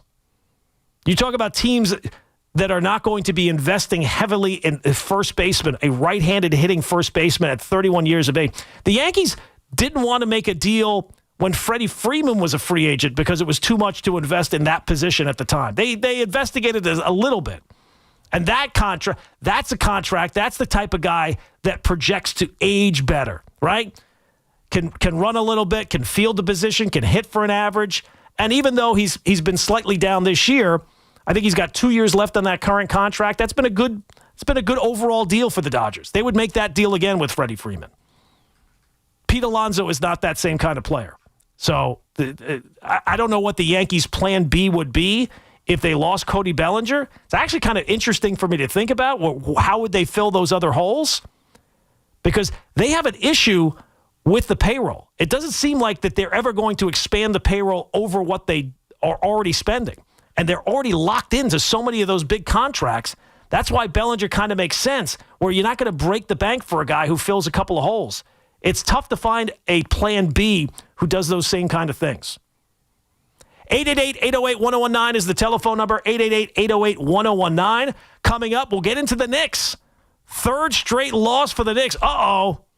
Are we going to start seeing some billboards with Tom Thibodeau's face saying, miss me yet? I don't know where it's still early in the season. I don't know if we're ready to do that. But maybe there's some buyer's regret for some Knicks fans with the way the season has started out. We'll get into it coming up next. 888-808-1019, but here's Justin with the update. Talk sports with Evan and Tiki. Afternoons from 2 to 7. WFAN, WFAN-FM, WFAN-FM HD1, New York, and Odyssey Sports Station. WFAN Sports Flash. Good morning. Morning at 2 o'clock. I'm Justin Rock. This report is sponsored by Chef IQ, Precision Cooking, Effortless Results, ChefIQ.com. The gang was back together for the Knicks on Friday with Deuce McBride and Mitchell Robinson available. New York had their full lineup available for the first time this season. However, it was a frightful Halloween for the Knicks. New York trimmed a 22-point deficit to 3, but can't complete the comeback. Bulls hand the Knicks their third straight loss, 135-125. The Nets were idle in the NHL. The Islanders trying to halt a 3-game slide, playing the tail end of a back-to-back in D.C. against the Capitals. Comes to Heineman. Could be a 2-on-1. Horvat hustling. Heineman to Horvat. Horvat scores! Bo Horvat! Islanders lead it here in the third. Brendan Burke with the call on MSG. Bo Horvat with the go-ahead goal. Islanders come away with a 3-1 victory. The Devils announced they've inked goalie Jacob Markstrom to a 2-year, $12 million extension. And in baseball, there will be a Game 7. Toronto brought the winning run to the plate in the ninth inning, but the Dodgers get a game-ending double play. They win 3-1. Game 7 tomorrow night, expected at 8 Eastern. Shohei Ohtani against Max Scherzer. 52 degrees and clear in Central Park. That's what's happening. I'm Justin Rock. Get connected with WFAN to talk about your favorite teams. The Fan on the Odyssey, iHeart, and TuneIn apps.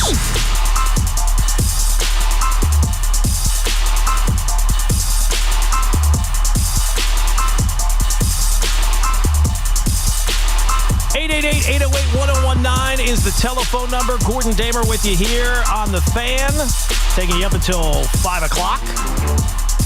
We focused the first half of the show a lot on the NFL with the Giants and the Niners, the Jets with their bye week, the trade deadline. And we'll still focus on that at 888-808-1019. But I did want to kind of turn the page a little bit to talk a little bit about the Knicks. It's very early on in the season. And look, let's be honest.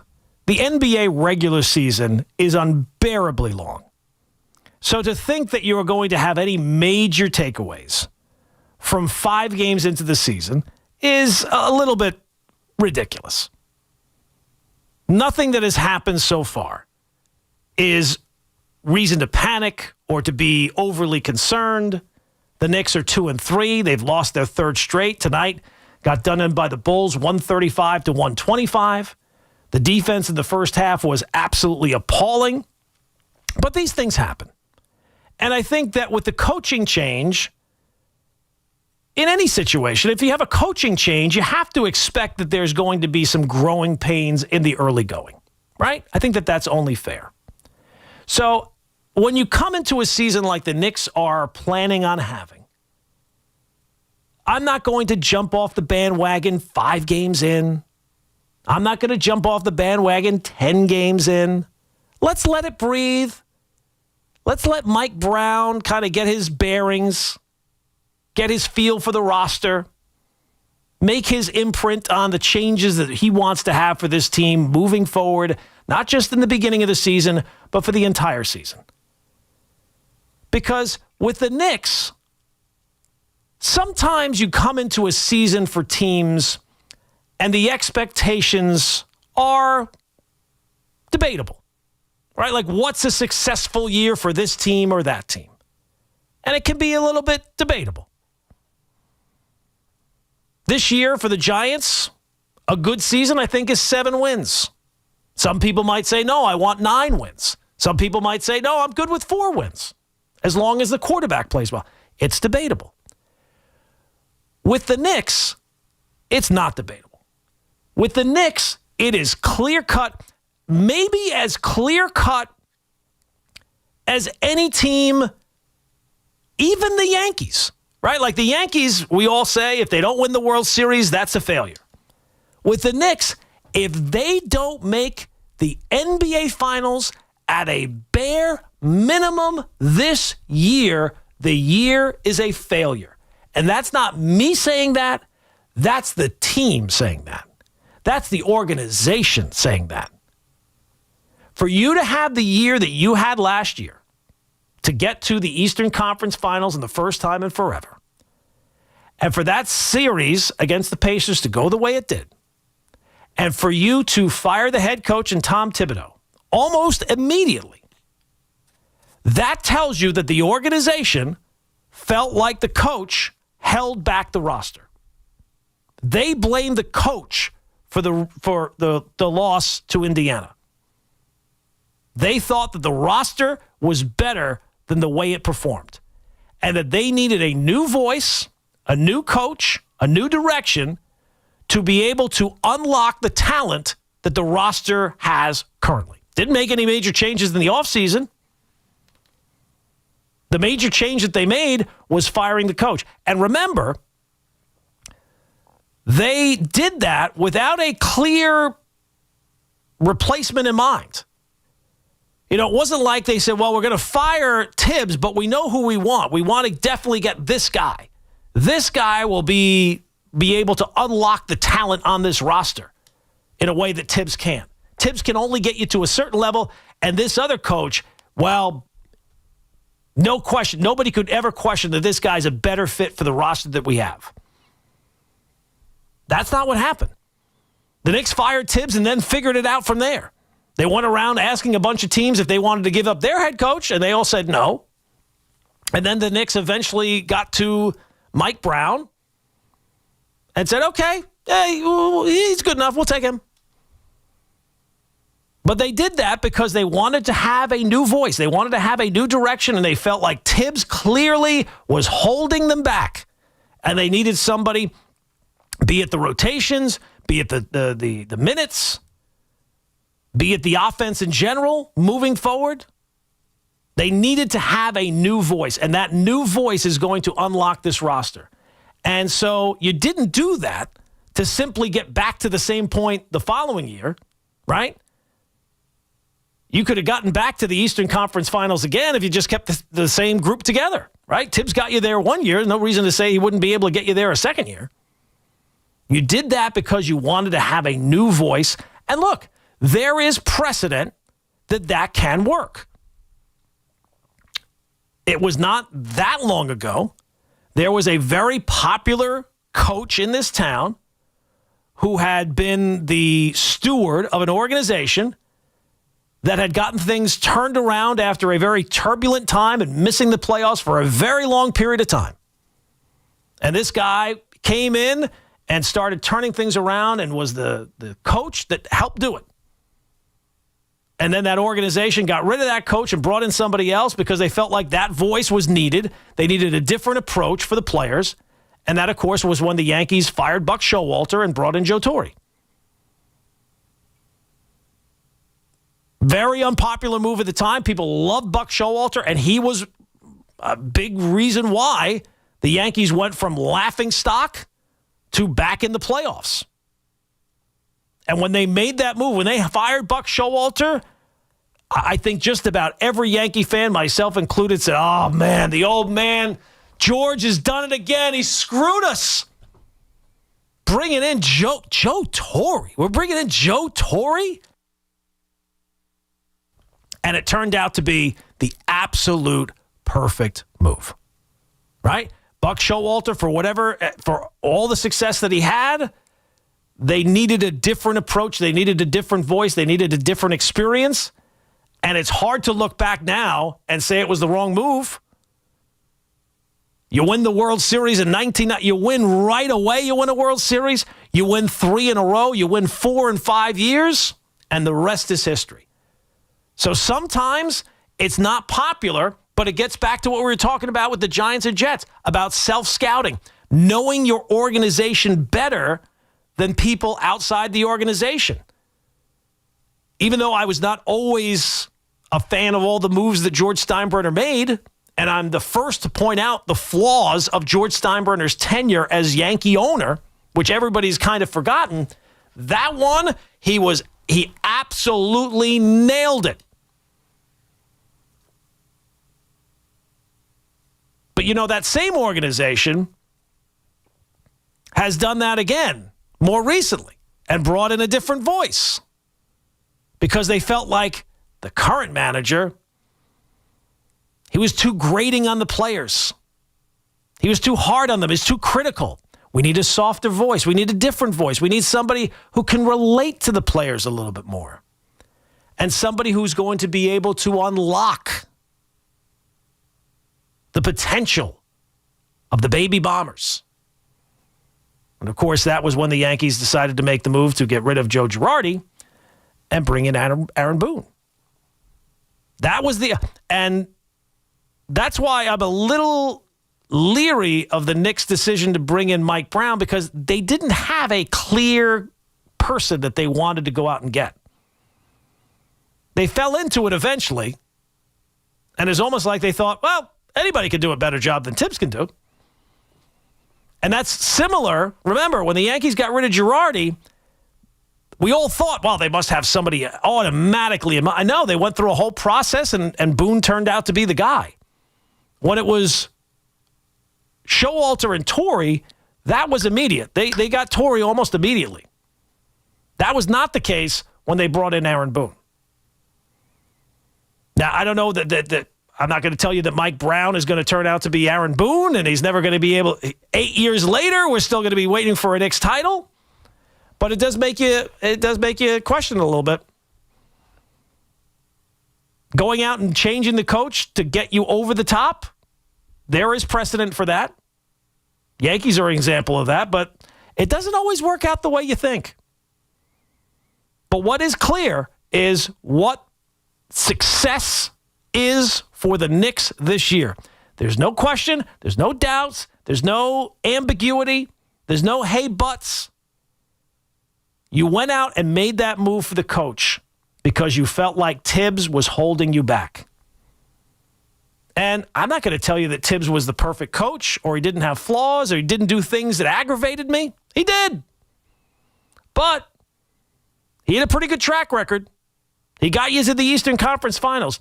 And I will say, for if any reason the Knicks don't get to the NBA Finals this year, well, then the move was a mistake. That's why you made the move. You could have gotten back to the Eastern Conference Finals with Tibbs. And if you don't get back that far this year, I think you have to kind of, if you're Leon Rose, you have to kind of take a look in the mirror and say, wait a second, maybe the roster that we put together is not as great as maybe we thought. And I got to be honest with you, as a Knicks fan, I don't look at that roster as being some absolute juggernaut who's, absolutely, it's just going to run through the East. It still feels like it's a one big piece away. Now, I don't know what that piece is. Doesn't really seem like the Knicks have the ability to go out and get another big piece to get them over the top. But Leon Rose, in his time here, deserves the credit, deserves to have a little bit of a reserve of faith based on how things have turned out along the way. But that's going to be based on this year. Like, there's not been that many missteps of the Leon Rose tenure. But this is the biggest bet that they've made on that tenure so far, because each step up the mountain, it becomes tougher to get up the mountain, right? To go from laughingstock to respectability, yeah, that's kind of tough, but it's not as hard as going from respectability to playoff contender, from playoff contender to conference contender to title contender. The Knicks have made those steps along the way, and credit to Leon Rose and his staff and the Knicks front office, and coming into a situation with an owner that people thought it was impossible. Nobody's ever going to win with James Dolan as long as he's the owner of the Knicks. And Leon Rose has been able to overcome that and has been able to get the organization pointed in the right direction for the first time in a very long time. But that doesn't change the fact that this year it's based on one thing: getting to the NBA Finals this season. Come hook or by crook. They got to figure out a way. And so the growing pains early on, that's bound to happen. That's bound to be part of it. You know, other teams have come into seasons with high expectations. I know the Yankees in 98, they were, 1-4? They lost the first 3 games of the season. They were 1-4. And there were calls to this very radio station at 888-808-1019. I don't know if that was the phone number back then, but it is now. 888-808-1019. Talking about Joe Torre's got to go. The old man has lost it. They lost last year in the playoffs. They're not even going to get to the playoffs. They're 1-4 to start a baseball season. They can never overcome that. And spoiler alert, they did overcome it. So I'm not going to tell you that 2-3 is the end of the world. I'd like to see them be, figuring things out, especially on defense, because the defense tonight was absolutely atrocious. It just seemed like the Bulls were hitting 3 after 3. Now, in the second half, things did get a little bit better. They did make it a game. But these growing pains, they are to be kind of expected of a new coach and a new system, even though the players have been here before. The NBA Cup, notwithstanding, the ever-important NBA Cup. How can we ever recover from losing an NBA Cup game? But the goals for this season, it'll take a little while for it to kick in. It's very early in the season. It's 5 games, and the NBA season takes a long time. And I don't think it's 10 games. I don't think it's 20 games. But it's got to be pointed in the right direction as you get to the playoffs, because that's where this season is for the Knicks. It's going to be judged. It's not going to, not that they've had the same success as the Yankees, but the playoffs, especially in the NBA, is expected. At this stage, oh my God, if they don't make the playoffs, that would be a catastrophe. So that's expected. But what you do when you get to the playoffs, that's going to be the story of this next season. So do whatever you got to do at this point. If you don't win the number 1 seed in the conference, I'm not going to complain that much, even though that is kind of the expectation for this year, to be competing for that number 1 seed. You want to have home court throughout the playoffs because, again, you got to go all the way to the NBA Finals, and you would rather have home court than not have home court. But come injuries, come drama, come hell or high water, the Knicks got to find a way to make sure that they are in the NBA Finals this year, and there are no excuses. Mike Brown knew what he was getting into when he took this job.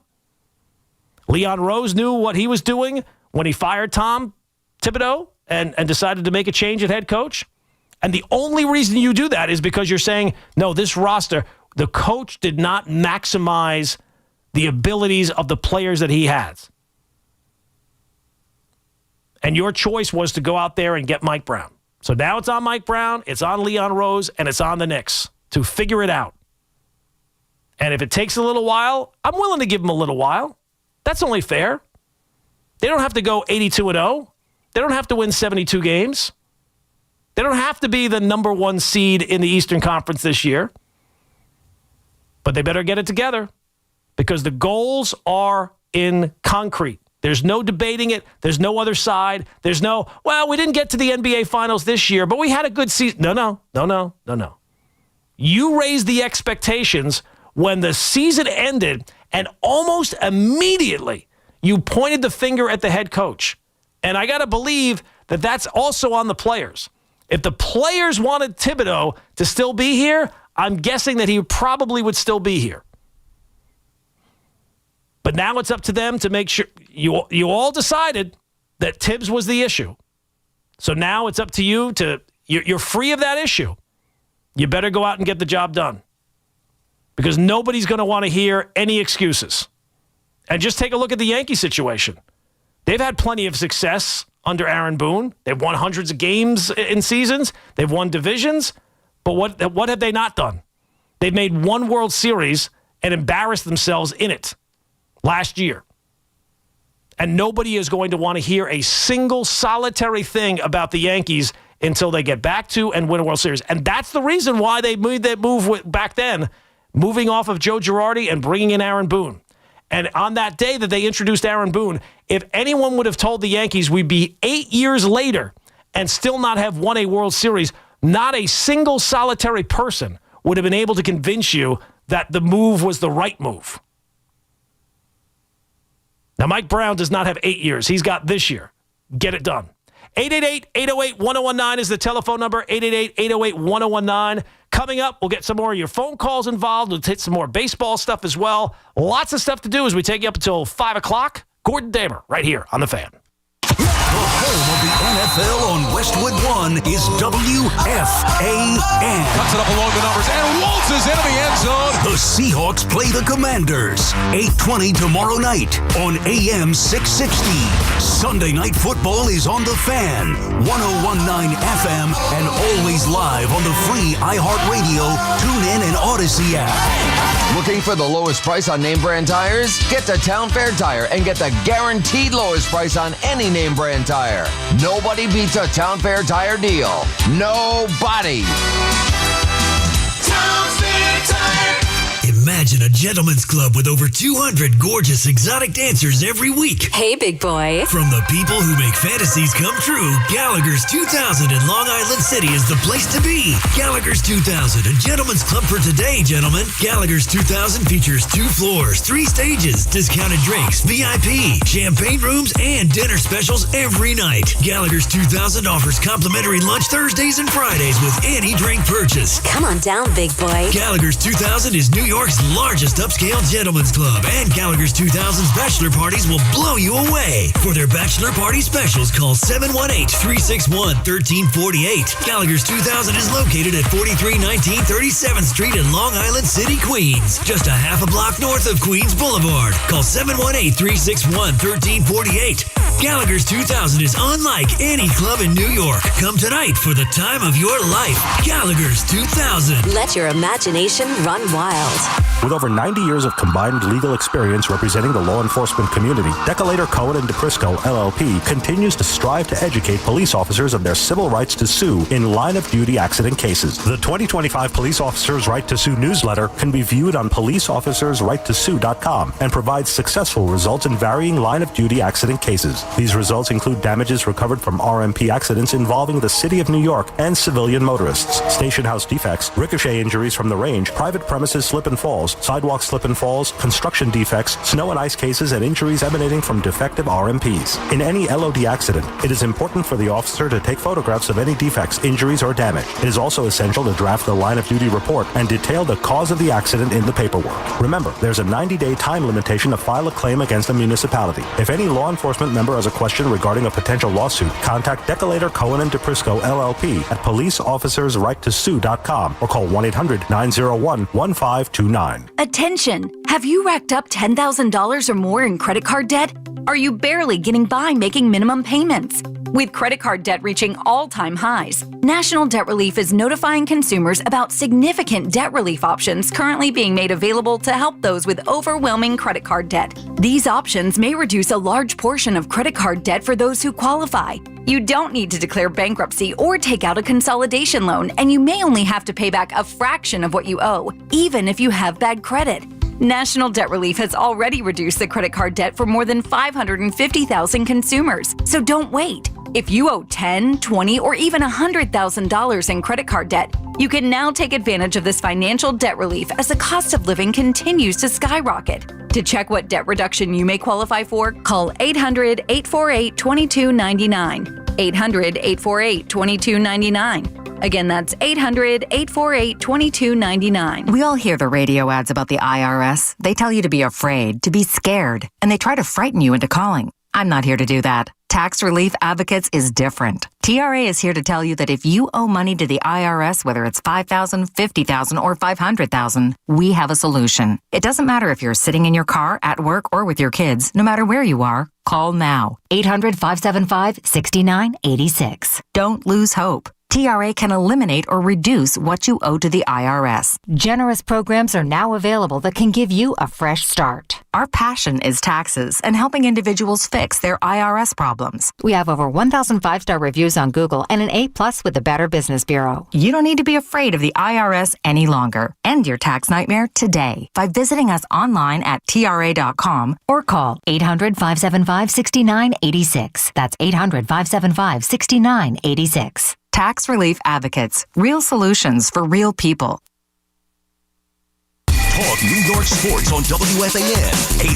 888-808-1019. Powered by Paramount Plus. Count on Sundays all season long with the NFL on CBS and Paramount Plus.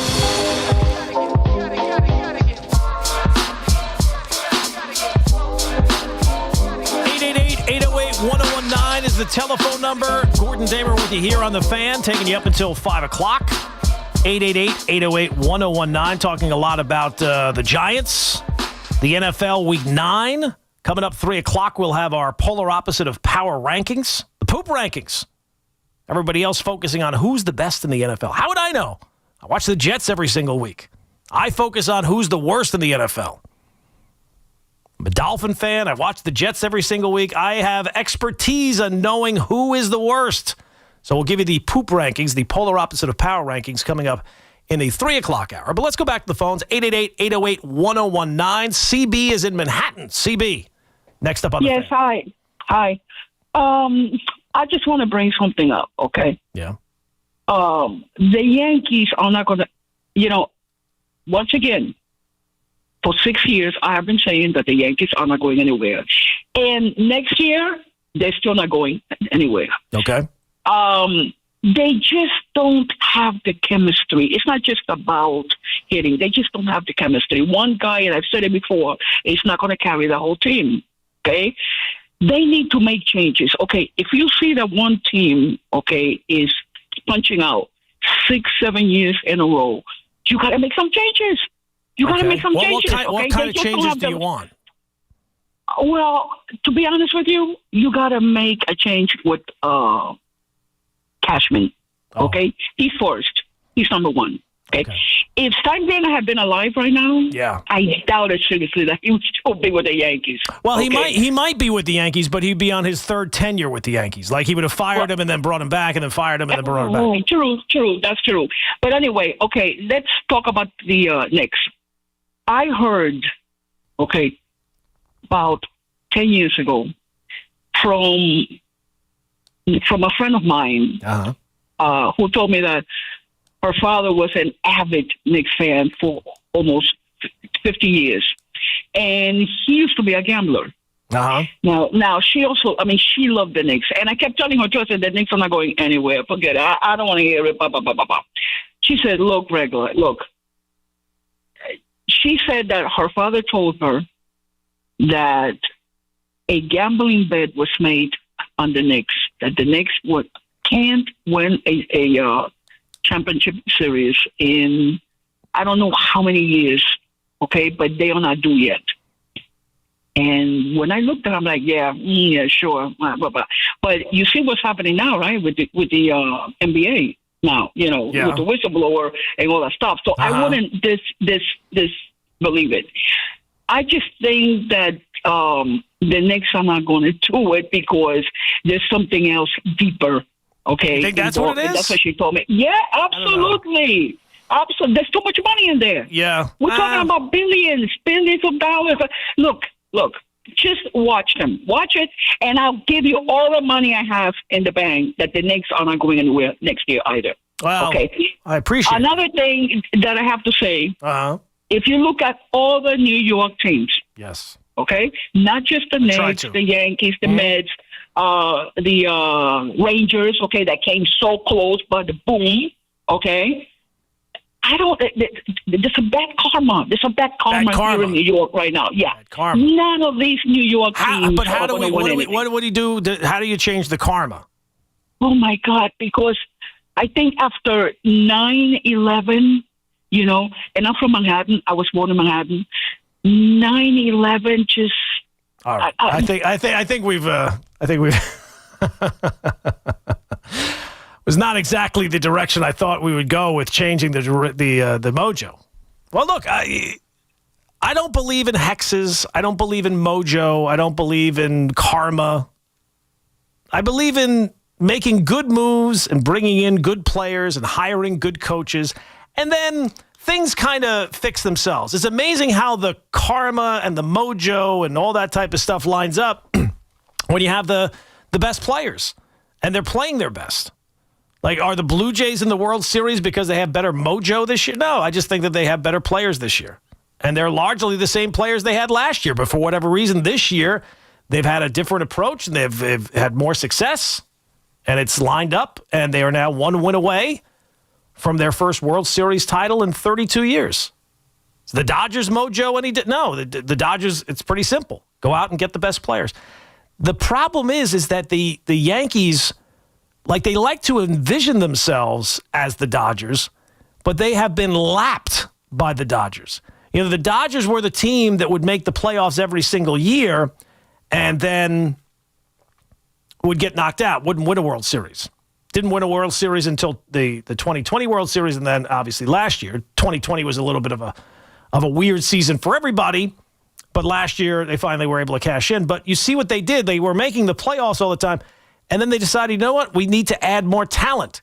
They go out and they bring in Mookie Betts. They go out and bring in Freddie Freeman. They go out and bring in Ohtani. They bring in Yamamoto. They go out and spend as much as it's necessary to spend. I don't see the Yankees having that same approach.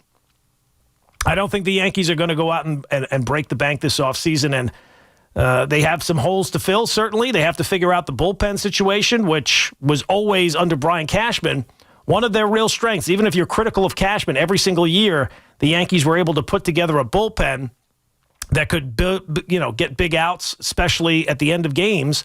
And they would figure that out sometimes in the course of the season. Sometimes at the beginning of the year, it would look one way. And then by the end of the season, it would be a different cast of characters, and they would figure it out. This year, that would never really seem to be the case. And even last year, there were starting to be some cracks in the bullpen. But this year, it was obvious and it was evident. So they have to figure out, was that just... And look, bullpens by nature are a little bit, kind of irregular, right? You're dealing with guys who weren't good enough to be starters. From year to year, they're kind of up and down. So they have to figure that's one area that they certainly have to invest some resources in. But I don't think that it's the type of thing where you're going to break the bank on it. I don't think that you're going to go out and sign a huge closer. I think Bednar is going to be the closer. It's about identifying some pieces that maybe are not valued as much in other organizations and being able to bring them to your organization and figuring out a way to get them to pitch and perform better, kind of like Luke Weaver, kind of like a bunch of guys the Yankees have had over the years. So that bullpen is certainly an area, and then you have to figure out kind of the offense as well. Is Cody Bellinger back? If he is, well, then that eats up, I think, a lot of the resources that the Yankees have to spend this season, this offseason. But if he's not back, what's the plan B from there? Bellinger was the plan B to Soto. What's going to be the plan B moving forward if they're not able to bring back Bellinger this offseason? And to me, I would think that Bellinger is going to have quite a few. It's not like it's the Yankees or nobody. There's going to be a bunch of teams, I would think, that would be interested in Cody Bellinger, and the Mets might very well be one of them. I've not seen any report. It's kind of early yet. But explain to me why the Mets wouldn't be in on a Cody Bellinger. They've got money to spend. There is no budget.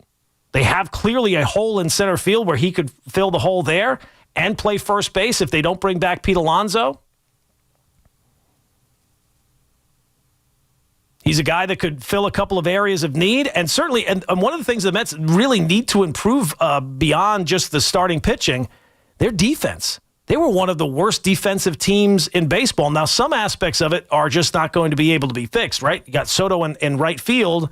He's never going to be a Gold Glove level outfielder. But third base was an issue. First base was an issue. Second base was an issue.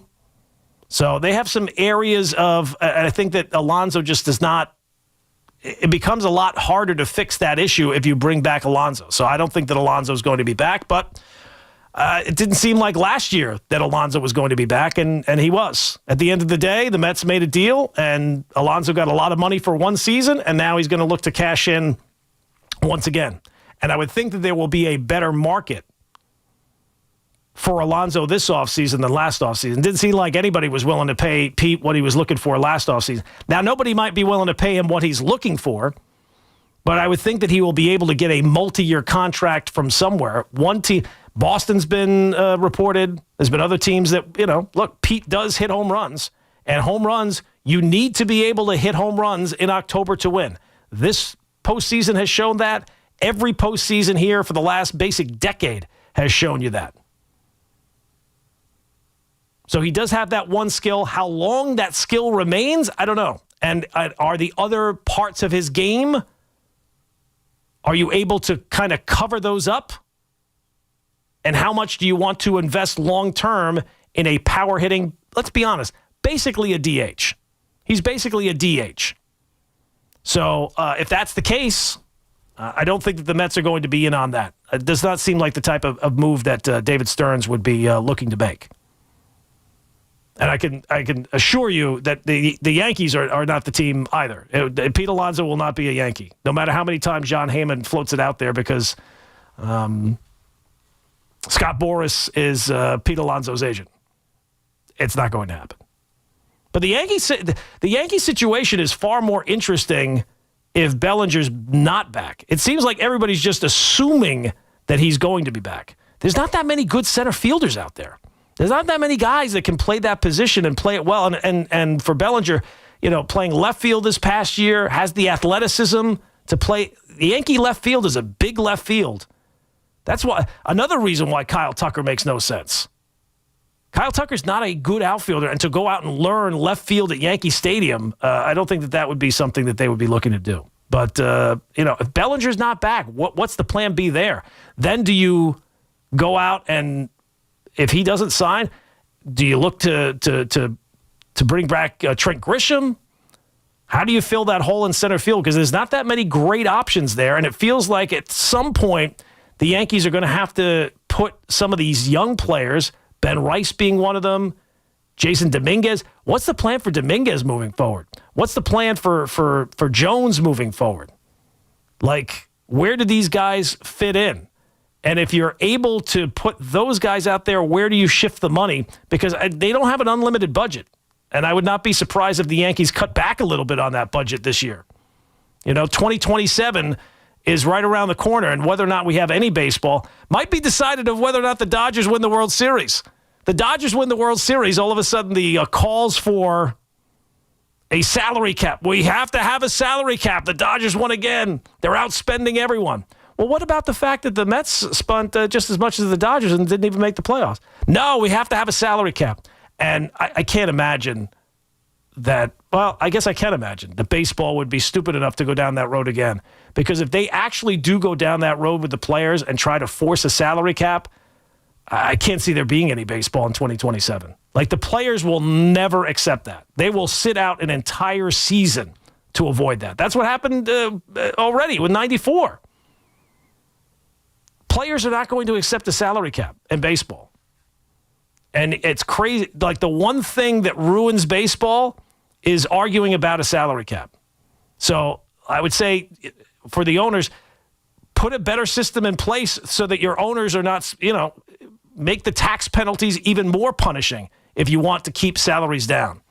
But you can't, if you're going to force a salary cap on the players or try to do that, I guess we'll just wait till 2028 rolls around and see how things are going, because the players are not going to accept that anytime soon. 888-808-1019 is the telephone number, 888-808-1019. Coming up, we'll get some picks for Week 9 in the NFL. We'll take a look at some other games outside the Giants and the Niners. Lots of stuff to do as we take you up until 5 o'clock. It's Gordon Damer right here on The Fan. It's Keith McPherson at night on The Fan, 101.9 FM. We're talking about Brian Daboll as a coach.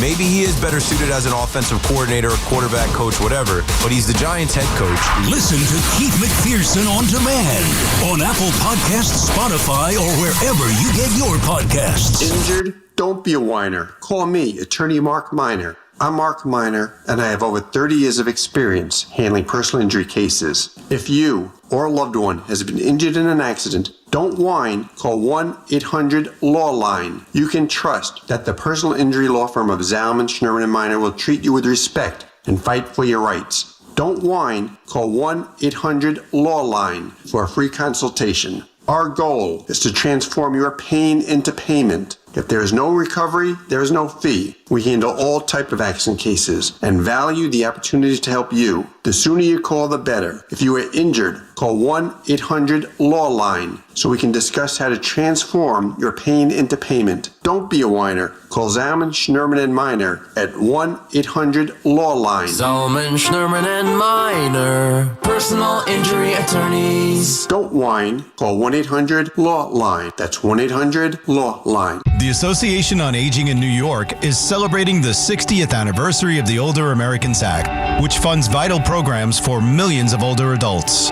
Services include meals, transportation, home care, Medicare counseling, case management, and caregiver support. Today, people are uncertain whether some programs remain available. We can help. To learn more about these essential programs and how to keep them, visit our website at agingny.org. Sponsored by the Association on Aging in New York. Everybody knows Town Fair Tire is New England's largest name brand discount tire dealer, beating all the local competitors with our guaranteed lowest prices. And now, with over 120 stores throughout New England, we beat all the competition, including the warehouse clubs, the online sites, and the local dealers. Yes, we beat them all with the absolute guaranteed lowest price on name brand tires. Nobody beats Town Fair Tire. Nobody. Name brands at discount prices. Town Fair Tire. This is JJ Hill of Shulman & Hill, New York's premier injury law firm. We'll always fight for you if you're injured at a construction site. If you've ever wished you had a lawyer in the family, now you will. At Shulman & Hill, it's never one and done. Once you're a client, you're always part of our family. Shulman & Hill. We're not just New York's law firm, we're your law firm. Get your free consultation at hurtny.com. That's hurtny.com. At City Harvest, we're on the road every day rescuing millions of pounds of nutritious food for New Yorkers in need, transforming surplus food into sustenance, sustainability, and smiles. That's how we feed good. Donate at cityharvest.org. Hey, I'm Mike Slater. My dad passed away at the age of 63. It's out of nowhere. Had a stroke. Super hard, obviously, for the whole family, but my dad had life insurance. This is why I have life insurance for my family, for my wife and 4 kids. And the best place to get life insurance is ethos.com, because you can do it in 10 minutes. And there's no medical exam and no blood test, just a few health questions. Get life insurance in 10 minutes so your family is protected. Ethos, ETHOS, ethos.com/life. Wesley Financial Group is not a law firm, and Chuck McDowell, definitely not an attorney. This is Chuck. Do you feel stupid for buying a timeshare? Don't. It's not your fault. You were most likely told you could rent it, and it was a great financial investment. And the deal was available today only. If this happened to you, contact your resort or Wesley Financial Group for help today. Call Wesley now for your free exit information kit. 800-242-3131. 800-242-3131. We all hear the radio ads about the IRS. They tell you to be afraid, to be scared, and they try to frighten you into calling. I'm not here to do that. Tax Relief Advocates is different. TRA is here to tell you that if you owe money to the IRS, whether it's $5,000, $50,000, or $500,000, we have a solution. It doesn't matter if you're sitting in your car, at work, or with your kids. No matter where you are, call now. 800-575-6986. Don't lose hope. TRA can eliminate or reduce what you owe to the IRS. Generous programs are now available that can give you a fresh start. Our passion is taxes and helping individuals fix their IRS problems. We have over 1,000 5-star reviews on Google and an A+ with the Better Business Bureau. You don't need to be afraid of the IRS any longer. End your tax nightmare today by visiting us online at TRA.com or call 800-575-6986. That's 800-575-6986. Tax Relief Advocates. Real solutions for real people. Get the scuttlebutt on your favorite team, the Fan, on the Odyssey, iHeart, and TuneIn apps.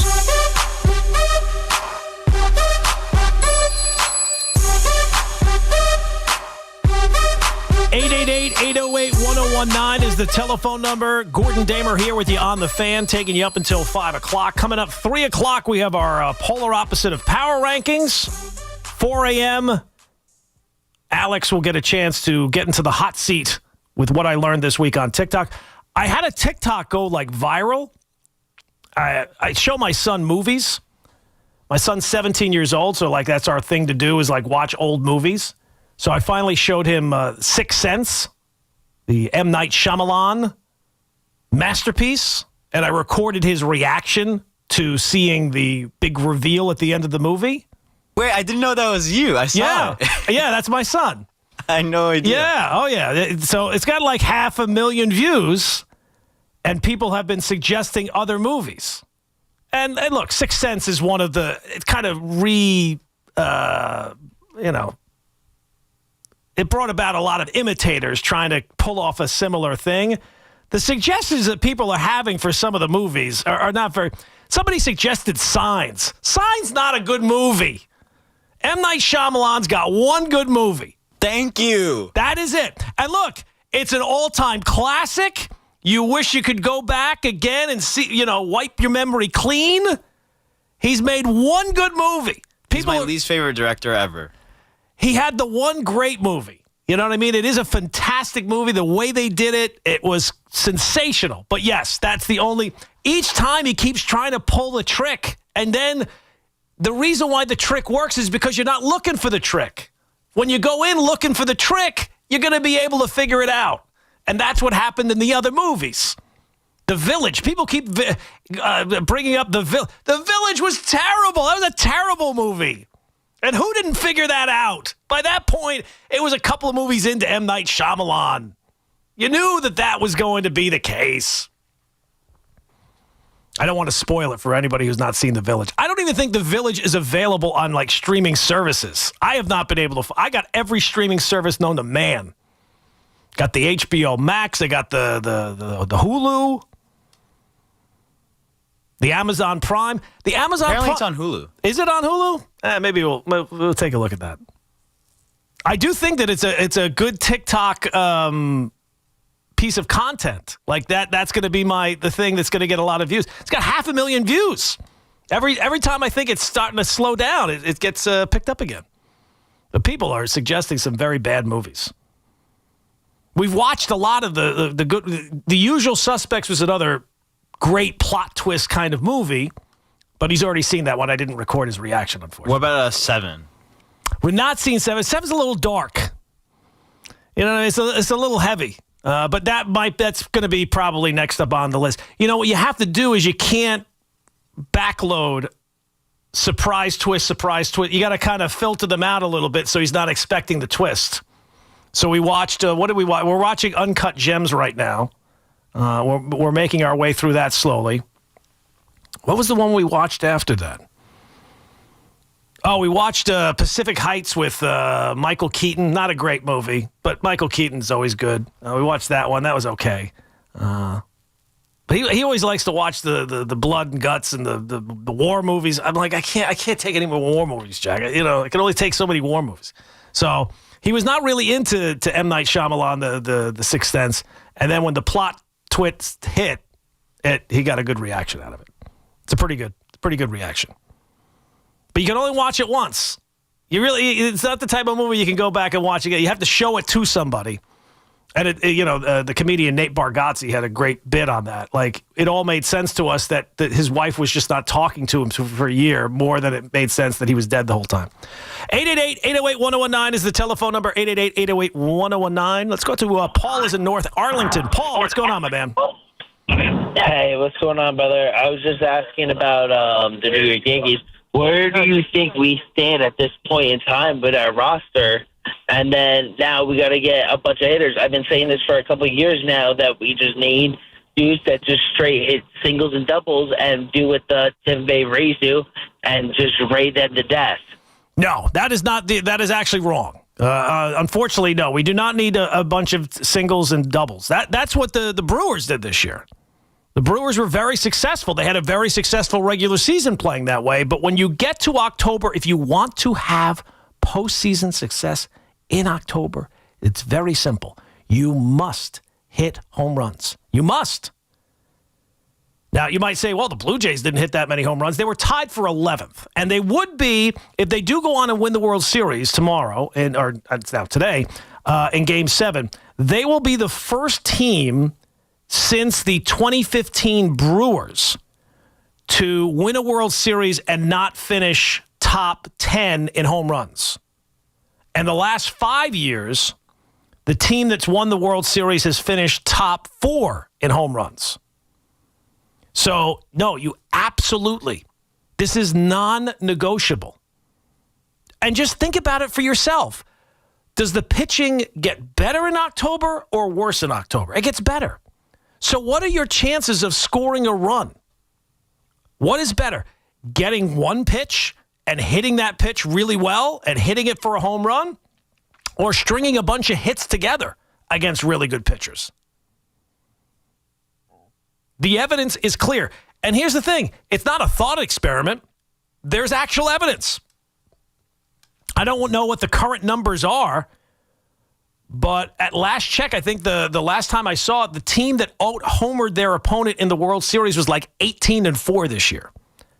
And the percentage of runs that have been scored in the postseason of all the games, on all the different series with one game to go. I think it's like 41% or 42% of all the runs that have been scored this year in October were scored via the home run. So you absolutely have to hit home runs. This idea that, and the reason why the Brewers put their team together the way they did, it's not because they said, no, we're not going to hit. They're a small market team. They have to kind of build from within, and that's the players they had, and they took what they had, and they made it successful, and they did the best they could with it. But if you don't hit home runs in October, you will not win. It's why I told you about a month ago, before the postseason even began, two teams that you can absolutely scrap right away that are not going to win, the Padres and the Brewers. The Brewers, I think, were 15th in home runs this year, and the Padres were, I think, only one team, I think, hit fewer home runs than the Padres this year. You have to be able to hit home runs in October. If you don't, you will not score runs. And the Dodgers have proven that, and the Blue Jays have done that. I mean, the Blue Jays have hit a ton of big home runs. Just think of George Springer's home. I mean, go through all the games. They hit home runs. They hit a ton of home runs. So it's not this idea that you have to play small ball and manufacture runs. That's not the way the game is anymore. Maybe it'll get back to that at some point, but it's not that way right now. And really, if the Blue Jays are able to win, they'll kind of buck the trend a little bit, but not by that much. Like, they didn't hit that many home runs in the course of the regular season. Again, they were 11th in all of baseball. But that's not all that far away from top 10. And they've hit a ton of big home runs in this October. And who knows, maybe in Game 7, will it really be that surprising if Game 7 is decided by a major home run? It's not. It will not be surprising to me. And anybody who's paid attention, and it's not even like you have to really dig through the numbers to see this. Just watch the games.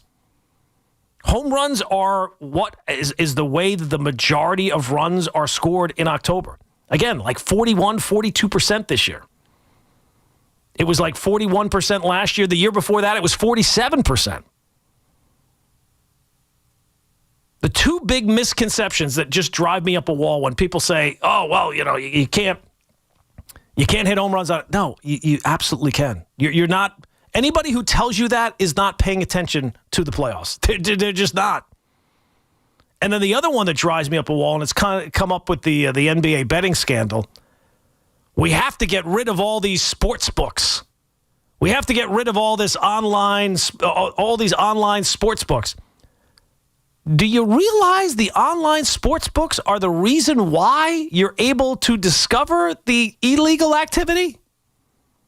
Like, how do you think that we're finding this stuff out? You can get rid of the online sports books, but then the gambling will go to offshore books that are not looking to discover this kind of activity. Or it'll go underground and be illegal gambling. So the reason why these things get found out is because the online sports books are constantly, and look, the other big reason is stupidity, right? Like the Jonte Porter story, he got found out because I think it was a $100,000 bet came in on all of his unders. For points, for rebounds, for minutes played, and it would have paid out like $1.2 million to bet. And obviously, when the sports book saw that, they said, no, we're not going to, this is something, people are not betting $100,000 on Jonte Porter's over-unders. Something is fishy here. And they alerted the NBA. That's how this stuff gets found out. It's not the result. The activity is not happening because the sports book exists. It happens because people are greedy and stupid. These sports books, they have whole divisions to look into. And look, for the Jonte Porter one, you didn't need a whole division. You just needed somebody with some eyes. Obviously, that was illegal activity that was happening there. But they look at all this type of stuff and they flag suspicious bets. That happens in tennis quite often. So the betting scandal that's happening in the NBA if anybody tells you, well, we got to get rid of gambling existed before FanDuel and before before DraftKings and before MGM Grand and all the other ones, Bet365 or whatever the other ones are called. And it's existed basically for as long as sports has existed. And this is not, well, gambling it is an addiction. No, this is just plain greed. If it turns out that these charges are legitimate and these guys get found guilty, especially Terry Rozier being involved in this, and from the affidavit, it certainly seems like they've got a pretty strong case against him. They have him counting out the money at his house later that night. This is not about gambling addiction and, I don't know. It just kind of rubs me the wrong way when people bring, well, it's an addiction. They can't control themselves. I think you can control yourself. I've never seen anybody that's got a gambling addiction that's just not an egomaniac who always thinks that he's going to be able to turn things around. And this is a case of just plain old simple greed. Terry Rozier had more than enough money. This was not about trying to make some extra scratch in time for the holidays to be able to buy some Christmas gifts. This was about just plain greed, and it's never enough. But if your takeaway from the gambling scandal in the NBA, or let's be honest, whatever the next betting scandal is going to be, baseball's already had its issues. Football's had some issues with Calvin Ridley a couple of years ago. Unfortunately, these things are going to keep happening because people are greedy and people probably think, I'm going to be smart enough to get away with it. And who knows, maybe some people are. You'd have to think that at least some people are getting away with it, probably somewhere. But the ones that have been brought up, it seems like they have them pretty much dead to rights. I don't know what evidence they have in the baseball one with the Guardians pitchers. I've seen the video of him missing the pitches and those micro bets. Maybe that's something that gets scaled back upon. But everybody who wants to blame the NBA for this as well, the leagues invited this. Guys, the gambling is going on whether the league endorses it or not. And the fact that the league is able to get the information from the sports books, at least it's not going to put the horse back in the barn, but at least it does something to punish the guilty people as a result of the illegal activity. If the sports books didn't exist, the offshore books or the illegal gamblers, they're the ones rigging it. So they're not going to be the ones informing the league about what's going on because they're the ones who are looking to make money off of it. So the fact that the legal sports books exist, they're the ones who are able to identify these patterns. And I'd like to think at some point they might be a little bit tougher to figure out than the one with Jonte Porter. Yeah, give me $100,000 on Jonte Porter's. And look at that! I just happened to hit my bet. Wow, I'm the luckiest guy in the world. Yeah, that was basically an IQ test, and safe to say they failed. So we should just hope, if you want to get this illegal activity out of sports, you have to hope that the people involved continue to be really, really dumb, because that one was pretty obvious to spot. And these sports books, they're looking at this kind of stuff all the time. And if there's suspicious activity going on, and look, it would make sense that you're not going to if you're going to commit some kind of illegal activity that puts your career at risk if you're a player, you're not going to do it and put a bet together that's only going to make, a couple of $1,000. You're going to want to go and make, hundreds of thousands of dollars. And that type of activity is going to get flagged more times than not, especially if the bet hits. 888-808-1019 is the telephone number, 888-808-1019. Coming up, we'll get to the polar opposite of power rankings, some NFL picks for Week 9. Still a lot to do as we take you up until 5 o'clock. It's Gordon Damer right here on The Fan. Get breaking sports news here. WFAN, WFAN FM, WFAN FM HD1 New York, an Odyssey sports station.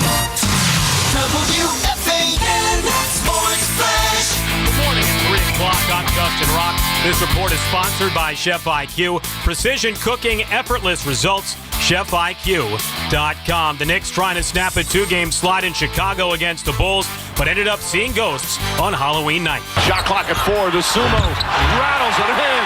The Sumo, another big bucket. Every time the Knicks look like they got a shot to take the lead, Chicago hits a big 3. Mike Breen with the call on MSG. The Knicks hit 18 threes, but surrender 17 to Chicago. Bulls beat New York 135-125. The good news for the Knicks, Mitchell Robinson made his season debut after missing the first 4 games with an ankle injury. Miles McBride returned as well. He had been out the previous 2 for a personal matter. Nets had the night off. On the ice, the Isles snapped a 3-game slide. They beat the Capitals 3-1. Devils signed goalie Jacob Markstrom to a 2-year, $12 million extension. On the diamond, Game 6 of the World Series went down to the final play. The Blue Jays doubled off a second with the winning run coming up to bat. Dodgers forced Game 7 with a 3-1 win. It's 49 degrees and clear in Central Park. That's what's happening. I'm Justin Rock.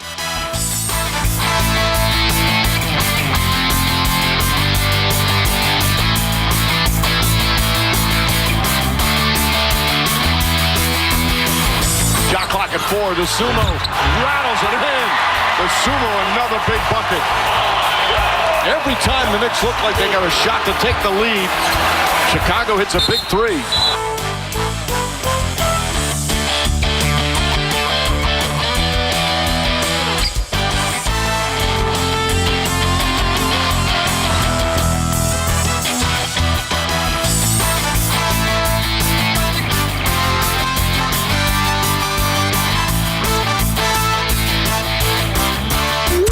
Have something to say? Dial us 888-808-1019. Powered by Paramount Plus. Count on Sundays all season long with the NFL on CBS and Paramount Plus.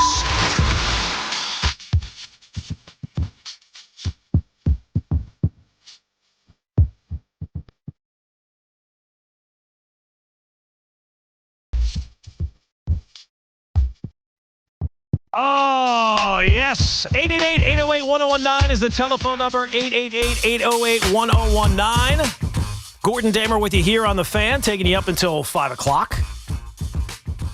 Lots of stuff to do. We've been talking a lot about the NFL so far, talking about the Giants and just what the future looks like for the Giants, especially when it comes to this week. And to me, this is a swing game this week. Election day is right around the corner, and they have swing states in the election. This is a swing game. If the Giants are able to win this game, the path to victory for a season is a lot clearer for Brian Daboll in keeping his job. You're able to win a game against the Niners at home. You take a look at the rest of the schedule, and you can start to see, all right, I can see a way to get to 6 wins. I can see a way to get to 7 wins. But if you're unable to get a win against the Niners at home, that path to victory for Brian Daboll to keep his job beyond this year seems a little bit tougher to come up with the idea of how you're going to find those wins, especially when you got the Packers on the schedule and the Lions on the schedule and the Patriots on the schedule still. But the Giants, at least, they have some things to play for. Not every team does. There's some teams that are already looking, and the fan base is already Googling 2025 NFL mock draft. Or I guess it would be 2026 NFL mock draft now. If you're still Googling 2025 mock draft, you might be a little bit behind the curve. That one's already taken place. 2026 mock draft. And we focus on that on my show with the polar opposite of power rankings. Every team, every league, every writer, it seems like, every sports show has their power rankings. Now I've seen that they have now quarterback power rankings. We're taking the power rankings and making them even dumber now. Now it's quarterback power rankings. I have something that's called the polar opposite of power rankings, and that would be the poop rankings. Hit the music, Alex. Oh, yes. The polar opposite of power rankings. Who's the worst in the NFL? How would I know who's the best? I sit around, I watch my Dolphins every single week, watch the Jets every single week. I watch all the bad teams. I'm an expert on what's terrible in the NFL. So let's count them down for another week on the polar opposite of power rankings, the poop rankings. Let's go with number 5. This is a new team. I don't think that we've had this one in there before. The Las Vegas Raiders. Yeah, the Las Vegas, a little one just for 5. It's not the full-blown. Raiders come in at the season at 2-5. And you thought it was a weird plan, I got to be honest, in the offseason. You bring in a 35-year-old quarterback. You bring in a 74-year-old head coach. That's the definition of win now. And then they turn around and they draft a running back in the first round. And look, Pete Carroll's had a track record of success. You turn over, it's a coaching league, the NFL. Pete Carroll's going to be able to make some stuff happen, especially having Geno Smith as his quarterback. He's not the top-flight quarterback, but he'll hold it down. He'll have you a respectable team. You'll be able to score some points. And so far, that's not been the case for the Raiders. They've been a disaster. They've been even worse than 2-5? They've been worse than 2-5. And it feels like that, even after a year where they won 4 games, it feels like somehow things have gotten worse by bringing in an experienced coach and an experienced quarterback. And now you're kind of stuck. You can't fire Pete Carroll after 1 year. You can't get rid of Geno Smith. They just gave him a huge contract. Raiders are a mess.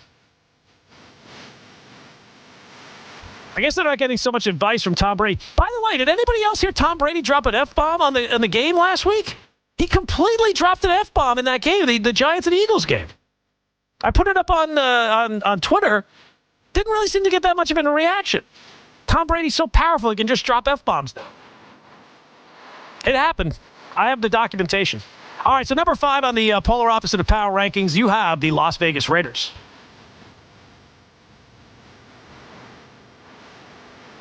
There we go. All right. There's a little. Sometimes it gets stuck. It happens. Number 4 on the polar opposite of power rankings.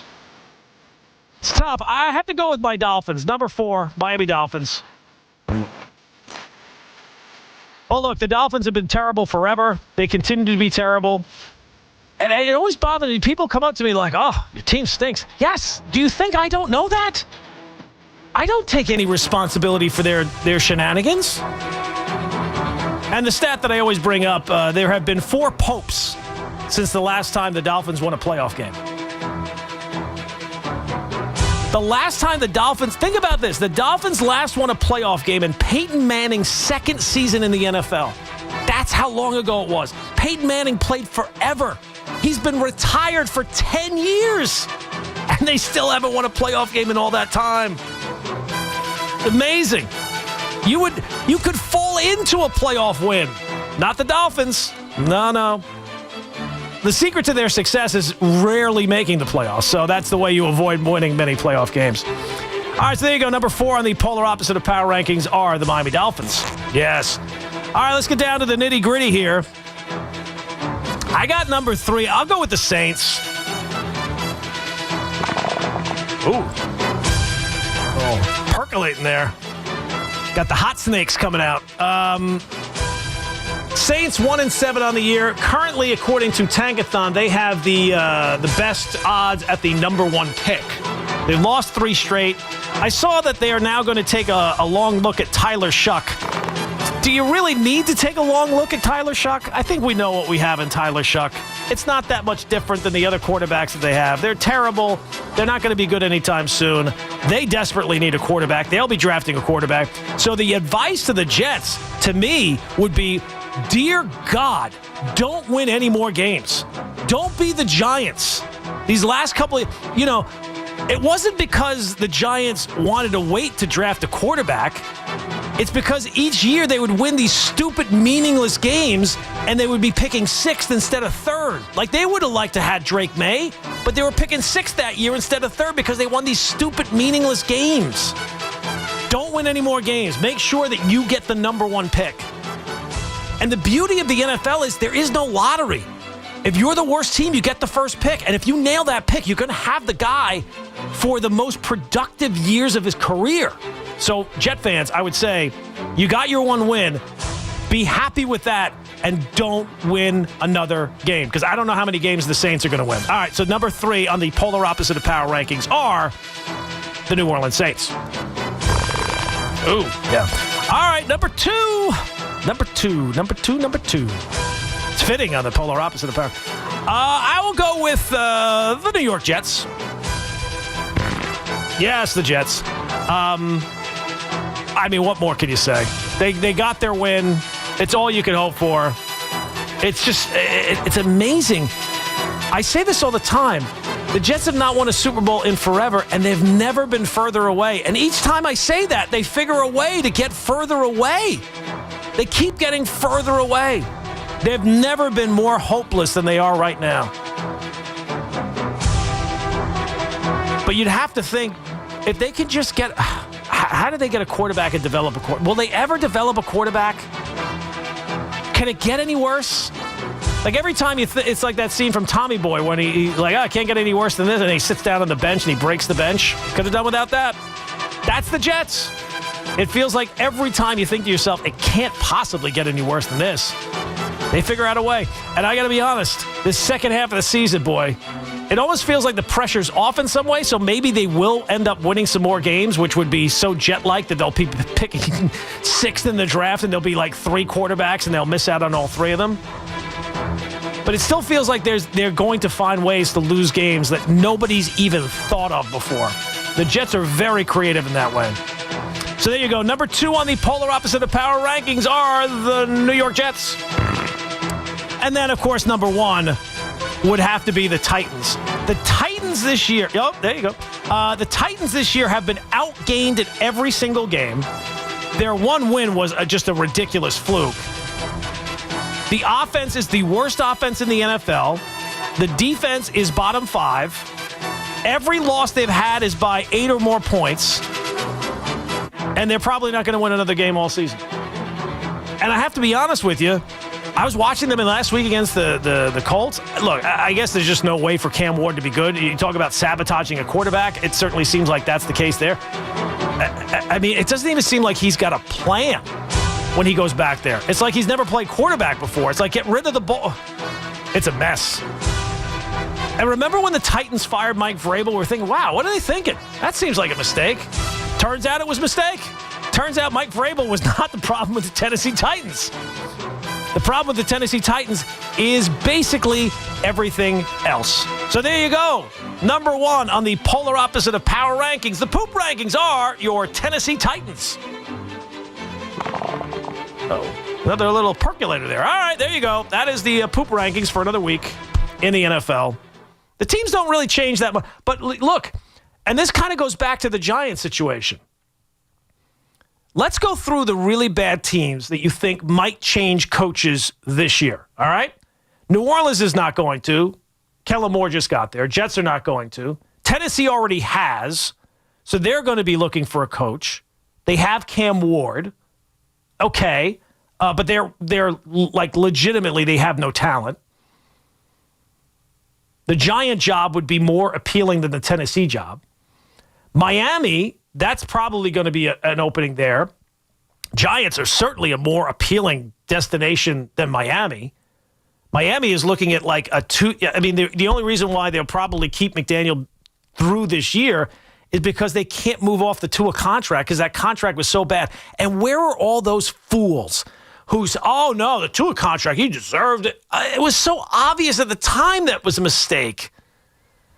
So now they're stuck for the next couple of years. So the Miami job is not going to be an appealing job. So the Giant job would be way more appealing than that. If Cleveland gets rid of their coach, what job would you rather have? The Cleveland Browns or the New York Giants? Pretty simple. Arizona's probably going to change their head coach, but they don't have a quarterback. I think that based on his contract and the way it's paid out, this is probably going to be Kyler Murray's last year in Arizona because he's got a huge payment coming to him beyond this year. What other teams might change head coach? I don't think Cincinnati will change their coach. Baltimore, I think that they're kind of turned things around. Washington certainly has turned things around. It doesn't seem like there's that many coaches that could be out of their job. It doesn't seem like that there's going to be a huge amount of coaches fired beyond this season because there were so many coaches fired last offseason. Now, there's usually a surprise or two along the way. Maybe Carolina, if they don't turn things around, they're 4-4 right now. I could see that owner. He's kind of a kooky guy.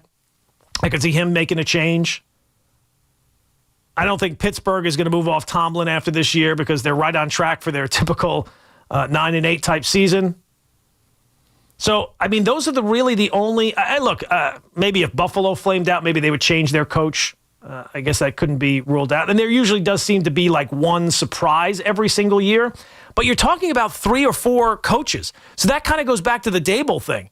Like, if you are saying that you definitely have your quarterback, and it seems like with Jackson Dart, the Giants have their quarterback, that would make the job more appealing, not less appealing. That would make it more open to better candidates. Like, a lot of times these teams that constantly go through coaches like Miami, like the Jets, it seems like a lot of times they only hire people that had no other options, right? Like, yeah, clearly you're going to take a head coaching job if it gets offered to you. But was Mike McDaniel ever going to get another team that was interested in hiring him as a head coach? He had never interviewed for another job before Miami. He got that job, and look, he's making a ton of money. He's changed his life. He's changed the trajectory for his family. Good for him. But that's what happens with a lot of these bad teams. They hire first-time head coaches that don't really have any other options. That would not be the case with the New York Giants. If they do decide to move off Brian Dable, and I think that it's still unlikely because John Mara is just shell-shocked, and he hates the fact that people look at this team as not being a stable organization. He wants it to be a stable team and have a long-time coach and not be changing coaches every single year. You can't be successful that way. Well, if you got the wrong coach, you should be changing them as soon as possible. So you take a look at some of the availabilities. Tennessee, Miami, Cleveland, the Giants, Arizona. Most of them, maybe Tennessee has a quarterback, but that's completely unknown. The Giants seem like that they would be the pick of the litter. And when was the last time you could say that? Like they have enough talent that they would be like the premier job available in the NFL this offseason if they do decide to move off Brian Dable. Now, I get it. If they win their 7 games, they're not going to do that. But the fact that the Giants don't want to do it, that to me, that's more evidence in my case that that's probably the right decision. Because they've not made that many. Sometimes you got to shake it up. Sometimes you got to zig where everybody else zags. 888-808-1019 is the telephone number. Let's get in a call here. Let's go to Jose is in Brooklyn. Jose, what's going on, pal? Good morning, Mr. Damer. Shout out to the company, and thank you for taking my call, man. I just wanted to, have a quick Jet and Knicks point because I think with what's going first with the Jetsons, that's the football season and they're on a break, and they can't disappoint us this week. They can't, actually lose. So, I'll take that as a victory, be as it may. But I think what's happening with them is I do kind of find it funny because I know that we need wins to change the culture. But if we're, already turning the page on Justin Fields and needing the quarterback and everything, I'm at the point where I'm just like, hey, let me get the best option and try to see how we can develop them. And I am not I push back on the silly narrative of just because the Jets have never done it before doesn't mean we actually, don't try to actually be a good football team, because people do, pay tickets and pay parking and all that to go in week by week. And as far as for the Knicks, I totally agree with you. I do feel that the pressure is on and nothing is going to be acceptable other than a finals appearance. But I do, I am very concerned because when it comes to the wing players, I'm just like, I feel like they're just, to me, a little too inconsistent for them for us to even make for us to make that finals run or that championship run, because one of them has to at least be a consistent 20-point scorer and be that third option to kind of give, Brunson and Cat a reprieve when they have off nights. I just wanted to hear your thoughts on that. Thank you for your time. All right, Jose. Look, the next season, we'll let it play out a little bit. I mean, I don't take a look at their roster, and they have a couple of problems. I don't look at their stars as being the top flight stars that you win an NBA title with. And if the goal is to get to the NBA Finals, what you're saying is you have at least a possibility of winning a championship. And Brunson's fantastic, but Cat is very inconsistent and is a complete defensive liability. And I think that, the more the time passes, the fact that Tibbs was actually able to kind of get them to play passable defense is going to look even better down the road. In terms of I love that term about building culture. Oh, this team has to build a culture. The Jets have to build a culture. The Giants are building a culture. You know how you build a culture? You win. You win games. That's the only way you can build a culture. The culture comes after the winning. The winning has to come first. This idea, we're going to set certain standards and we're going to do things a certain way. Yeah, that's great. But if you're not winning games, people are going to tune you out. You have to be able to show some level of success. So I never worry about a team show me the team that wins consistently that doesn't have a culture. They're all going to tell you, we got culture. We got a winning culture. Yes, because you win games. Do the Chiefs have a culture? I guess they do. They win games. They're in the Super Bowl basically every single season. The Eagles have a culture. You know who doesn't have a culture? The Dolphins, the Browns. The Browns do not have a culture because they never win. You got to win. Win games. Figure out a way. Put all your effort into winning games, and the culture, I guarantee you, will follow. 888-808-1019 is the telephone number. 888-808-1019 coming up. More of your phone calls as we take you up until 5 o'clock. Gordon Damer right here on The Fan. Every Saturday at 8 a.m., it's Kickoff with Boomer and Mike Valenti, where the guys break down the biggest headlines and storylines from across the NFL. I think what's happening in New England is legit. I think now they can win the AFC East. Kickoff with Boomer and Valenti is brought to you by Nationwide. For your insurance and financial needs, Nationwide is on your side. The Fan, 101.9 FM, and always streaming on Odyssey, TuneIn, and the iHeartRadio app. Injured? Don't be a whiner. Call me, Attorney Mark Miner. I'm Mark Miner, and I have over 30 years of experience handling personal injury cases. If you or a loved one has been injured in an accident, don't whine. Call 1-800-LAW-LINE. You can trust that the personal injury law firm of Zalman, Schnurman, and Miner will treat you with respect and fight for your rights. Don't whine. Call 1-800-LAW-LINE for a free consultation. Our goal is to transform your pain into payment. If there is no recovery, there is no fee. We handle all type of accident cases and value the opportunity to help you. The sooner you call, the better. If you are injured, call 1-800-LAW-LINE so we can discuss how to transform your pain into payment. Don't be a whiner. Call Zalman, Schnurman, and Miner at 1-800-LAW-LINE. Zalman, Schnurman, and Miner, personal injury attorneys. Don't whine. Call 1-800-LAW-LINE. That's 1-800-LAW-LINE. Town Fair Tire honors any valid rebates, manufacturers or competitors' rebates. Yes, even any competitors' rebates. And we give you the guaranteed lowest price. Nobody beats Town Fair Tire. Nobody. Town Fair Tire. Are you searching for a warm and welcoming community for mom or dad? River Spring Living just may be the right option. Set on a 32-acre campus right there along the beautiful Hudson River, there are plenty of chances to engage in activities, wellness programs, and so much more. From independent living to assisted living and memory care, specialized teams are dedicated to making everyone feel right at home. I've seen firsthand what makes life at River Spring Living so special. Visit riverspringliving.org today. We all hear the radio ads about the IRS. They tell you to be afraid, to be scared, and they try to frighten you into calling. I'm not here to do that. Tax Relief Advocates is different. TRA is here to tell you that if you owe money to the IRS, whether it's $5,000, $50,000, or $500,000, we have a solution. It doesn't matter if you're sitting in your car, at work, or with your kids. No matter where you are, call now. 800-575-9834. Don't lose hope. TRA can eliminate or reduce what you owe to the IRS. Generous programs are now available that can give you a fresh start. Our passion is taxes and helping individuals fix their IRS problems. We have over 1,000 5-star reviews on Google and an A+ with the Better Business Bureau. You don't need to be afraid of the IRS any longer. End your tax nightmare today by visiting us online at TRA.com or call 800-575-9834. That's 800-575-9834.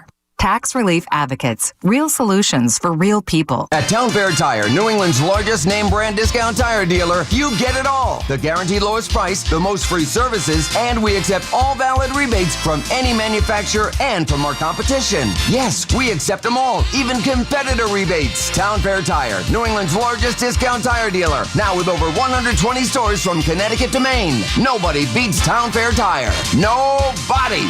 Name brands at discount prices. Town Fair Tire.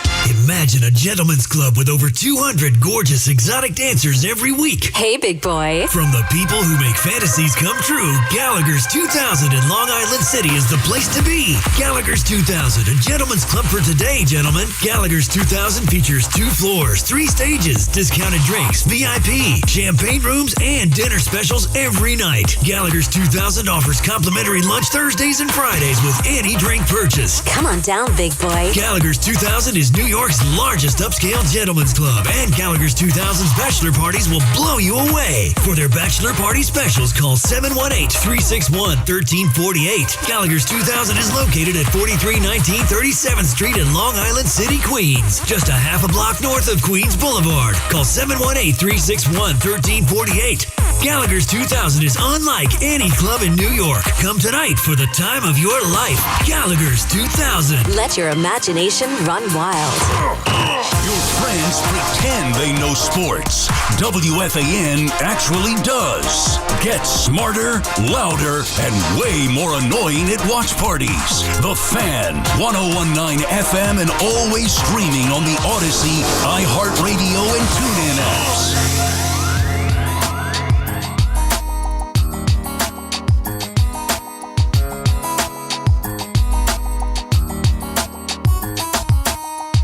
TikTok feed thinks I'm bald. I'm not sure why. It is constantly giving me a steady stream of hair replacement systems or take a trip to Turkey and get a hair transplant. One thing I do not suffer from is a lack of hair. That part I'm still don't have to worry about that. But for some reason, I guess it's because I watch the videos. And like the algorithm knows what you actually watch on TikTok, so it just kind of continues to feed that. And it's hard to break out of that rhythm. You have to like really consciously make yourself, oh no, if I watch this, I'm going to get more of this. I don't know what I would do. I'll say this, those hair, the toupee system, they don't call them toupees anymore. They call them hair replacement systems. Seems like a bit of a... Like, is that comfortable on your head like that? It's like wearing a hat all the time. And it's a lot of upkeep. You got to go back into the shop and they got to peel it off your head, shave you down again, re-glue it, stick it back on. That can't be cheap. I don't know how much the systems go for. I've not done any research. I don't need them. Never will.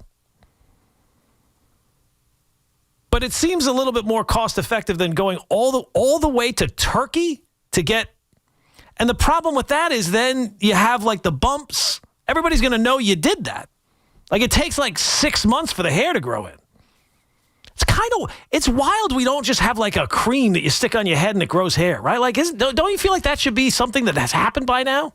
Like, all the amazing things that we can do, the internet, we still have not cured baldness.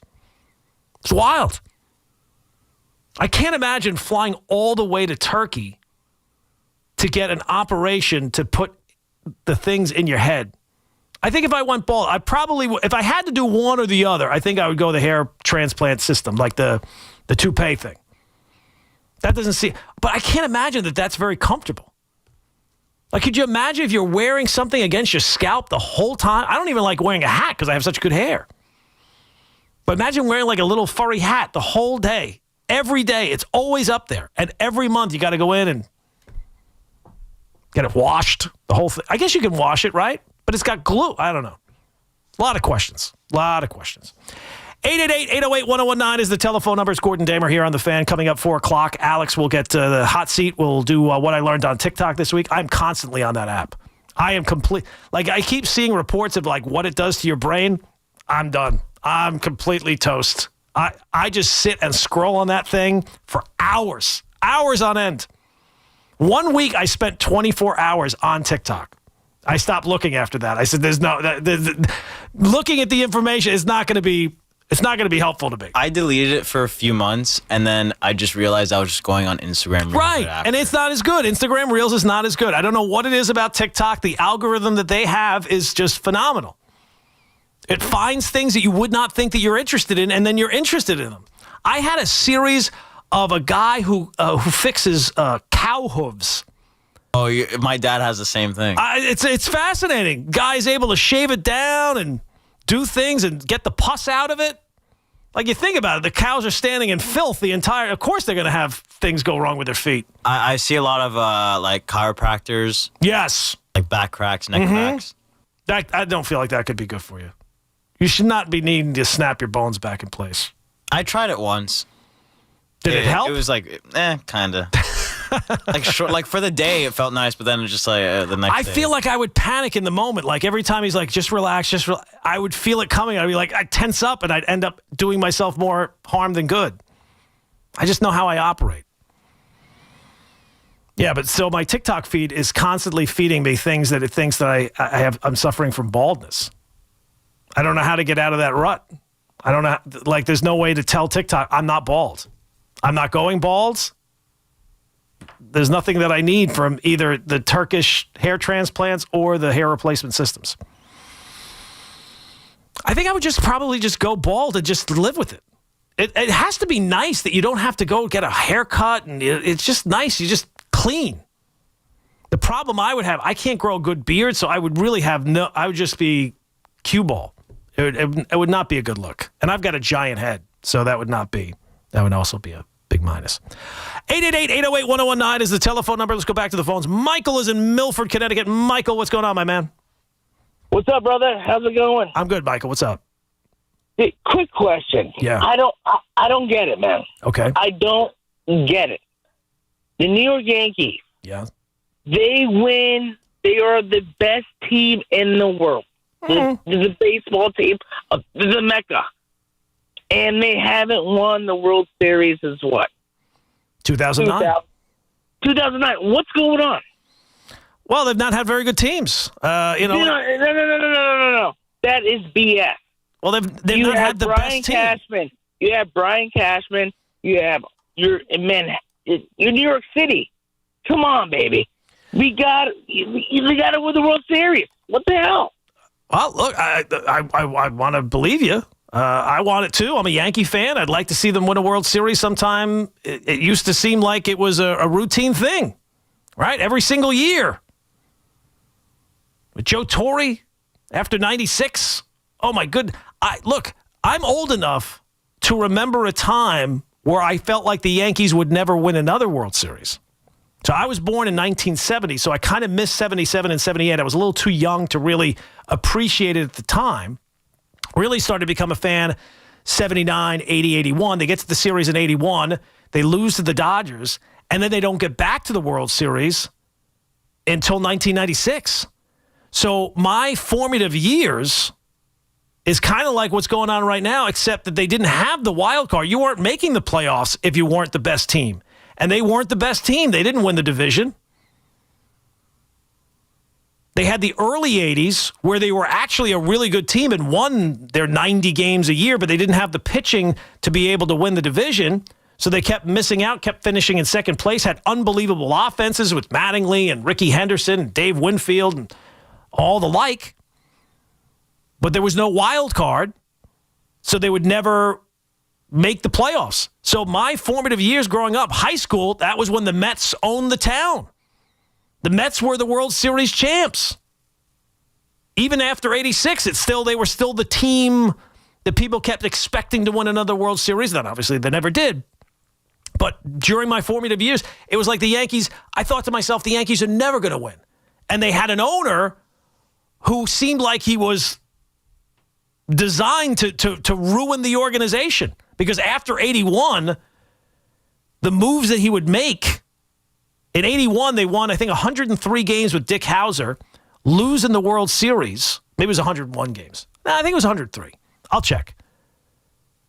They lose in the World Series. George comes on afterwards and apologizes for the team for their performance in losing the World Series. And then they don't get to another World Series until 1996. And it really gets bad near the end of the 80s. People think the 80s were all bad for the Yankees. That's not true. The early 80s they were a very good team. They just weren't good enough to win a division and make the playoffs. But then they eventually got so bad that, George kind of ran them into the ground with all the moves and the changes, the firing the manager, the general manager, the pitching coach, the hitting coach. That eventually took its toll. But when I was growing up, I didn't think the Yankees would ever forget about win a World Series, just get back to the playoffs. And when they made it in 95 for the first time with Don Mattingly, it was like, oh, my God, they're finally back in the playoffs. I can't believe it. And then, of course, Joe Torre comes aboard, and they become a juggernaut. They become a dynasty. But they've just not done a good job of putting a complete team together. And there's only one person to blame for that. That would be Brian Cashman. Unfortunately now, the Yankees that I grew up with, the problem was constant change. George was like an unhinged lunatic running the team, firing people here and firing people there and then hiring them and losing it.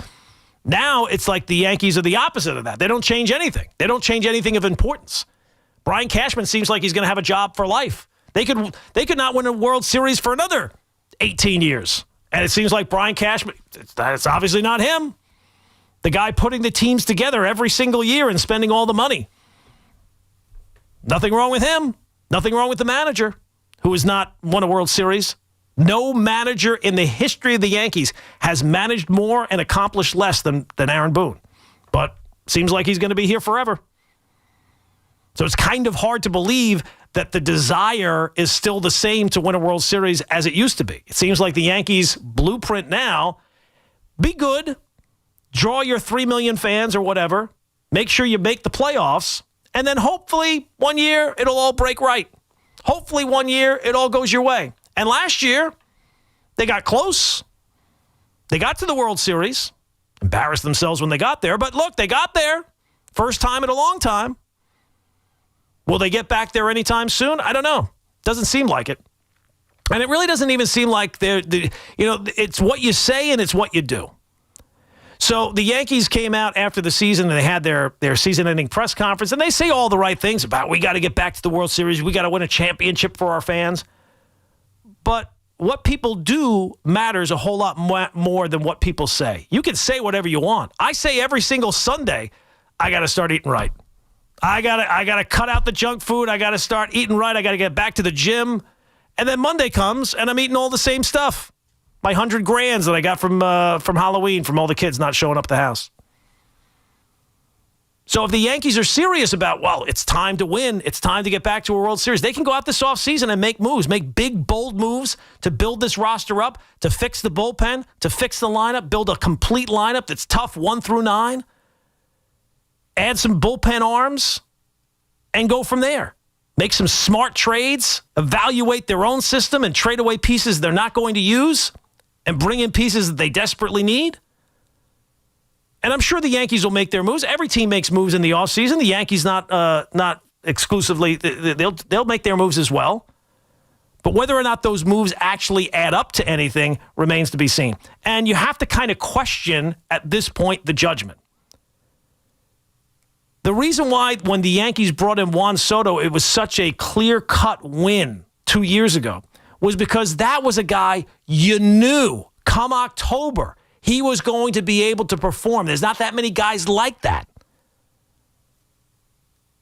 generally over the last few years, when you've had to rely on the judgment of Brian Cashman on a player here or there, the track record is a bit spotty. It's not exactly clear-cut. And for a Yankee team that has a good enough team to make it to October every single year, you hope that they're able to add a guy or two that you know when it gets to October time, they're actually going to be able to perform. Because right now the Yankees got a collection of guys who have never performed in October. And it's funny because a few years back, people made it out like when the Yankees were home run or bust. Well, their plan is doomed to fail. It can't possibly succeed because in October you can't hit home runs, which is nonsense. But now with the amount of guys the Yankees have on their roster that they're desperately counting on in the biggest moments of the season in October in the playoffs, they have no track record of October success. 888-808-1019 is the telephone number, 888-808-1019. Coming up, some Week 9 picks in the NFL as we lead you into the big NFL weekend. It is Gordon Damer taking you up until 5 o'clock right here on The Fan. It's Boomer and Gio, mornings on The Fan, 101.9 FM. Now all of a sudden, he goes to Minnesota, watches how that whole thing transpires with Kevin O'Connell and Sam Darnold, and then goes to Indianapolis. And Indy has a really good team. They have an underrated roster because they just haven't had the quarterback. Listen to Boomer and Gio on demand on Apple Podcasts, Spotify, or wherever you get your podcasts. With over 90 years of combined legal experience representing the law enforcement community, Decolator Cohen & DePrisco, LLP, continues to strive to educate police officers of their civil rights to sue in line-of-duty accident cases. The 2025 Police Officers' Right to Sue newsletter can be viewed on policeofficersrighttosue.com and provides successful results in varying line-of-duty accident cases. These results include damages recovered from RMP accidents involving the City of New York and civilian motorists, station house defects, ricochet injuries from the range, private premises slip and falls, sidewalk slip and falls, construction defects, snow and ice cases, and injuries emanating from defective RMPs. In any LOD accident, it is important for the officer to take photographs of any defects, injuries, or damage. It is also essential to draft the line-of-duty report and detail the cause of the accident in the paperwork. Remember, there's a 90-day time limitation to file a claim against a municipality. If any law enforcement member has a question regarding a potential lawsuit, contact Decolator Cohen & DePrisco, LLP at policeofficersrighttosue.com or call 1-800-901-1529. We are moving now.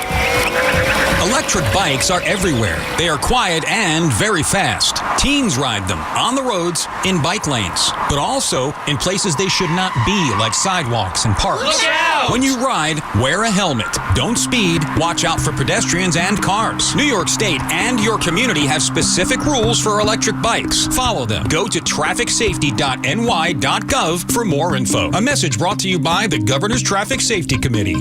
Tune in after every Giants game for the Giants Drive of the Game, sponsored by New Jersey Division of Highway Traffic Safety, reminding you to look out for pedestrians. Safety is a shared responsibility. At Town Fair Tire, New England's largest name brand discount tire dealer, you get it all. The guaranteed lowest price, the most free services, and we accept all valid rebates from any manufacturer and from our competition. Yes, we accept them all, even competitor rebates. Town Fair Tire, New England's largest discount tire dealer, now with over 120 stores from Connecticut to Maine. Nobody beats Town Fair Tire. Nobody. Name brands at discount prices. Town Fair Tire. This is Alex Shulman of Shulman & Hill, New York's premier injury law firm. We'll always go the extra mile when you're hurt in a car accident. If you've ever wished you've had a lawyer in the family, now you will. At Shulman & Hill, it's never one and done. Once you're a client, you're always part of our family. New Yorkers in every borough and on every block know us by name. Shulman & Hill. Get your free consultation at hurtny.com. That's hurtny.com. Nobody had to tell your grandparents not to drive while using their typewriters. Why should it be any different for us kids and our cell phones? Distracted driving was the cause of more than 3,000 deaths in 2022. Come on, we're smarter than this. Let's put down the phones and focus on the roads. Drive safe, everybody. Don't drive distracted. A message brought to you by the National Highway Traffic Safety Administration, Project Yellow Light, and the Ad Council. I'm a pretty great multitasker. I can wash dishes and do laundry. I can roller skate while walking my dog. I can even order lunch while doing my homework. But I can't use my phone while driving. A distracted driver is one of the leading causes of death in the United States. So when it comes to driving, please, don't be a multitasker. Don't drive distracted. A message brought to you by the National Highway Traffic Safety Administration, Project Yellow Light, and the Ad Council. Are you searching for a warm and welcoming community for mom or dad? River Spring Living just may be the right option. Set on a 32-acre campus right there along the beautiful Hudson River, there are plenty of chances to engage in activities, wellness programs, and so much more. From independent living to assisted living and memory care, specialized teams are dedicated to making everyone feel right at home. I've seen firsthand what makes life at River Spring Living so special. Visit riverspringliving.org today. Talk New York sports here. The Fan.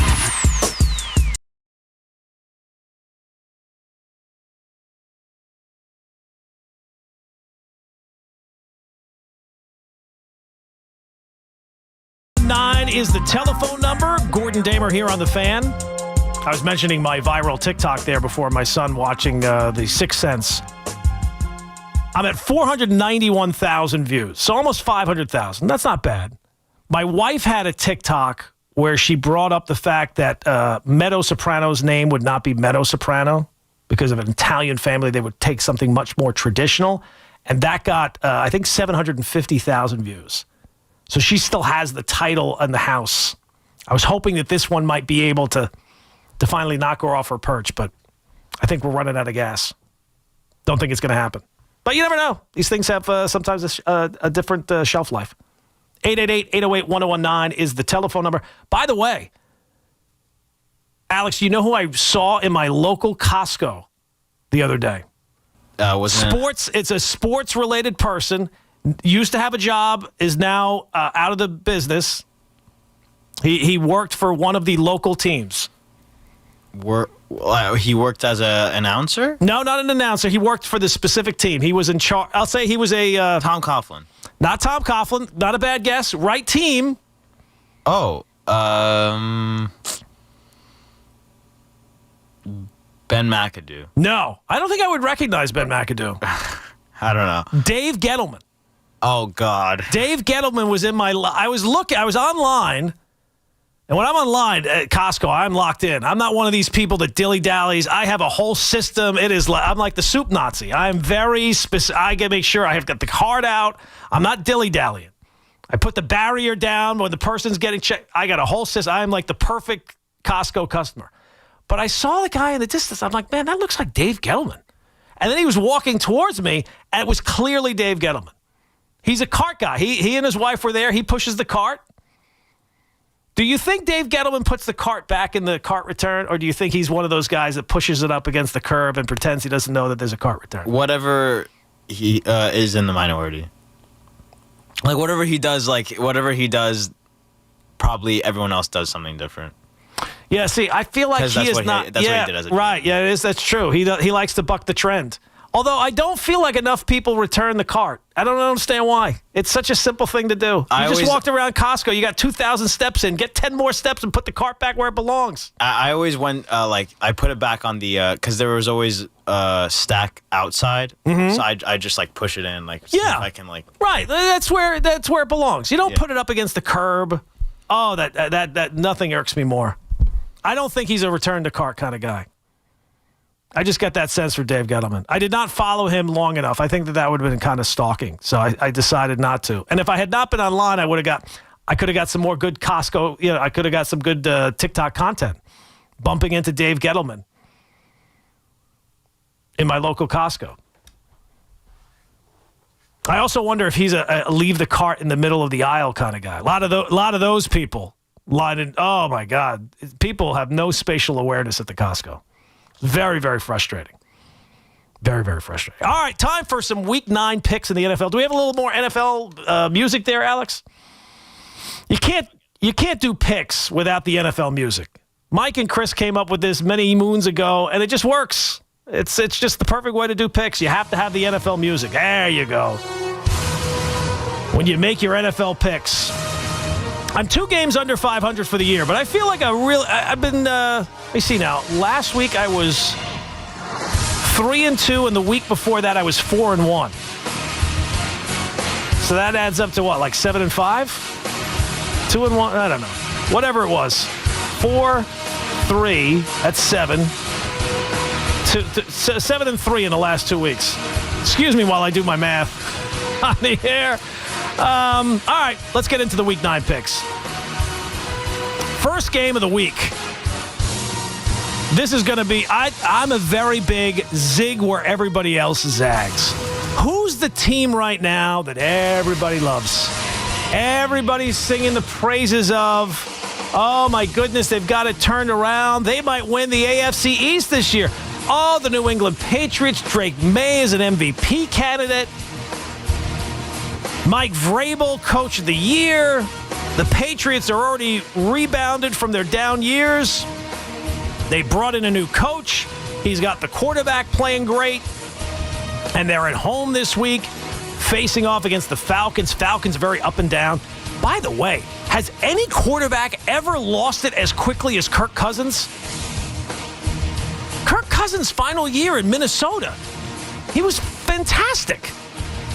And ever since he left there, boy, that Kevin O'Connell, he's got some mojo going with the quarterbacks. You leave him, boy, you're asking for trouble. Although Sam Darnold's turned out all right. Maybe I take that back. Falcons are getting 5.5 on the road. Give me the Falcons. Anytime everybody's starting to sing the praises of a certain team, I don't buy it. And everything seems to be going the Patriots' way this year. So give me the Falcons on the road plus the points. Game number 2. How about this for a showdown? The Colts, the Indianapolis Colts, can they keep it going? Are they actually going to be the number 1 seed in the AFC? I doubt it long term, but I think they're a real playoff team. You have to love the story. I mean, if you're not a Giant fan who's pained by the fact that Daniel Jones is now in the MVP conversation, it's amazing that the turnaround that he's had. Like, remember the first couple of weeks? It was like oh yeah, Daniel Jones, he's playing like the MVP. Ha ha ha. Who knows? Yet stranger things have happened. Colts are on the road this week facing off against the Steelers team. And let's be honest, Steelers just are not a very good defense. This is the worst defense that Mike Tomlin has had in his 350-year career as the head coach of the Pittsburgh Steelers. Might be a bit long. I don't know how many. I think it's actually 18 years he's been the coach. And this just seems too easy. I know the Colts are on the road. They're out of the dome. They're on the road. But I just look at them as being a complete offense. And they're able to run the ball. I don't see how the Steelers are going to be able to keep up with them. And I don't see how the Steelers' defense is going to be able to slow them down. So give me the Colts minus the points. Game number 3. How about those New York Giants? The Giants at home facing off against the 49ers. Getting 2.5 at home. Well, look, the Niners are banged up. They have to go with Mac Jones as their quarterback again. They don't have much of a pass rush. And you take a look at the two teams, they're not that dissimilar. The Giants should be able to move the ball on the Niners, and I think the Niners probably will be able to move the ball on the Giants. So to me, this kind of game kind of comes down to like a bit of a coin flip. Much like Dave Gettleman returning his cart at the local Costco. Let's see. I went on a Monday. Maybe he's a Monday guy. He seems like a regimented guy, right? Like a former NFL league executive. He does things a certain way. I got to get footage.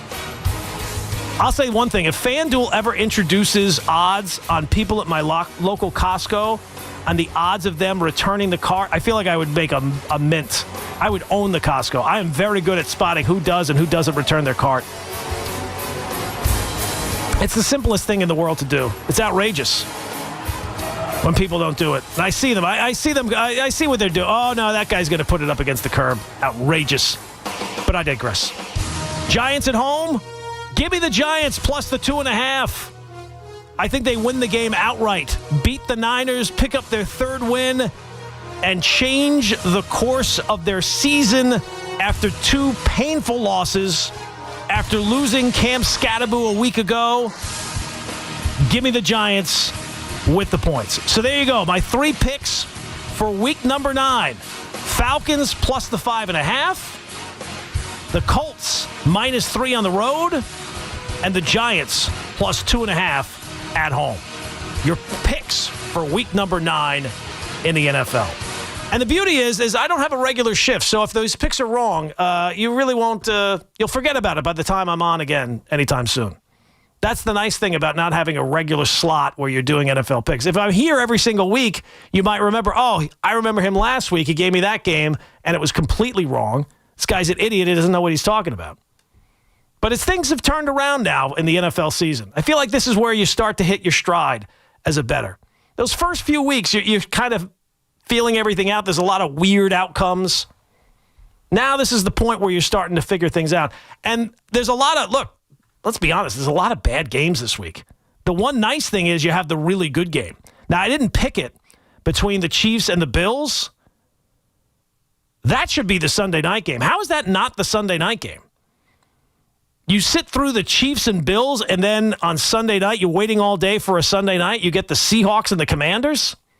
Boy, they loaded up on the Commanders thinking they were going to get an extension of last season. It's not turned out to be the case. But the Chiefs and Bills game, Chiefs are minus 1.5. It just feels too easy. I don't like picking the Chiefs because anytime I bet against them, I'm always proven wrong. And then every time I pick them, it seems like that's the week where they're not up to snuff. They're like poison to me. So 1.5 on the road. They seem like the much better team than the Bills. But that game, it always seems to come down to a fourth down. It always comes down to a field goal kick in the fourth quarter, last series of the game. Do the Chiefs get a stop? Do the Bills get a stop? Can the Bills score a couple of points to win it out? So it seems like that's a toss-up kind of game. I do think that the Chiefs are a better team, and they've kind of made it through the doldrums of their season. And now with Rashee Rice back, their offense all of a sudden seems like it's rounding into form. But you think about it, the Bills need this game. It really does feel like the Bills' window of opportunity. It felt like it was so wide open earlier this season when the Chiefs were, not really the most explosive offense in the world. The Ravens lose Lamar Jackson and are losing games. They lost a bunch in a row. And it seemed like the AFC was the Bills to own. But now the Chiefs are back playing their best football, and you'd have to say at the end of the day, until the Chiefs are out, the Chiefs are the team to beat. The Ravens have certainly turned their season around, and now in terms of the betting odds, they're the favorites to win the AFC North. And then you still have the Colts, who I don't think that they're going to go on some deep playoff run, but as we're sitting, we're halfway through the season, and they still only have one loss. So the AFC picture for the Bills, this is supposed to be the year where how many more opportunities are you going to get at it? How many more kicks of the can are you going to get? This is the year where they got to get over the hump finally. And it just doesn't feel like things are going in the right direction. Now, they still have Josh Allen. He's amazing, and he can, it seemed like, win games single-handedly. It just doesn't seem like the Bills are all that well of a put-together team. They don't have that many great weapons on offense. They live and die by the power of Josh Allen. And I don't know if that's going to be enough to get them through in a season. They're one of the few teams that if they don't make a Super Bowl this year, their season is a failure. Clearly. This is supposed to be the year they finally get over the hump, and it feels like at least right now things are trending in the wrong direction. Never mind the fact that they got some competition even now in their division with the Patriots. It looks like the Patriots are coming fast and very well might be the team that beats. I mean, could you imagine if the Bills don't win the division this year? You're playing in the AFC East. Two of the teams can't get out of their own way. You only have one team to worry about, and they've already beaten you once this season. So the season has not gone very well for the Buffalo Bills so far. And whether or not they're able to get this turned around, and look, the second half of the year is going to be absolutely critical. You'd like to think that you want to have that number one seed, but whether or not the Bills are going to be able to get there, I don't know.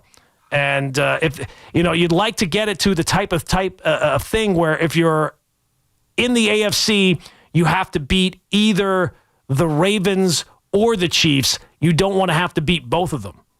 And whether that turns out to be the case for the Bills this year, it seemed like at a time they were the team to beat in the AFC, and they were going to be the number 1 seed, but things have certainly turned around and not in the Bills' favor.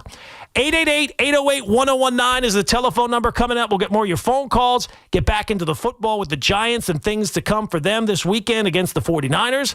What I learned on TikTok, still lots to do as we take you up until 5 a.m. Gordon Damer, right here on The Fan. Get the latest on the Giants and Jets on WFAN, WFAN FM, WFAN FM HD1, New York, and Odyssey Sports Station. WFAN Sports Flash.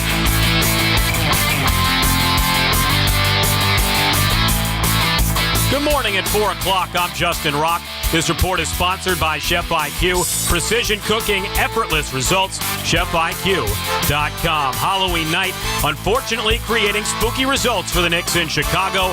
New York trimmed a 22-point deficit to 3, but can't complete the comeback. Bulls hand the Knicks their third straight loss, 135-125. New York did return to full health. Deuce McBride back in the lineup. Mitchell Robinson started and made his season debut. Nets had the night off. On the ice, the Isles trying to snap a 3-game slide on the road in D.C. after being a healthy scratch on Thursday for arriving late to morning skate. Matthew Barzell delivered the finishing touches on Friday. Empty net, 6 on 5 for the Capitals. Goal line, Shepard right in front, loose puck. Pellick had a whack on it. Now it's Matt Barzell. Skates around one and got it. Barzell into the empty net, and the Islanders now lead by 2.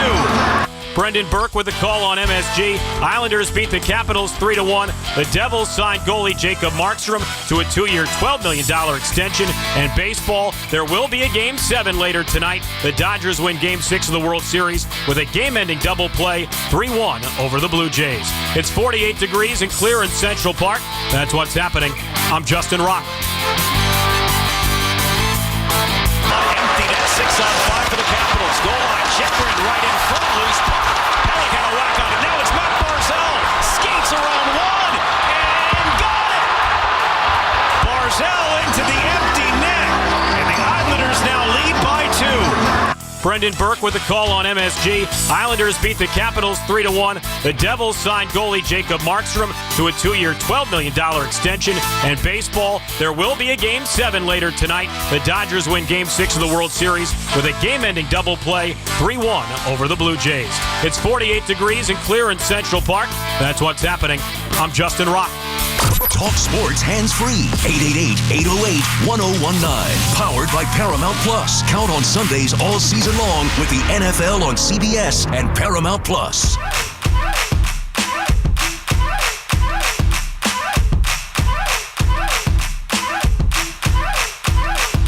(888-808-1019) is the telephone number. Gordon Damer with you here on The Fan, taking you up until 5 a.m.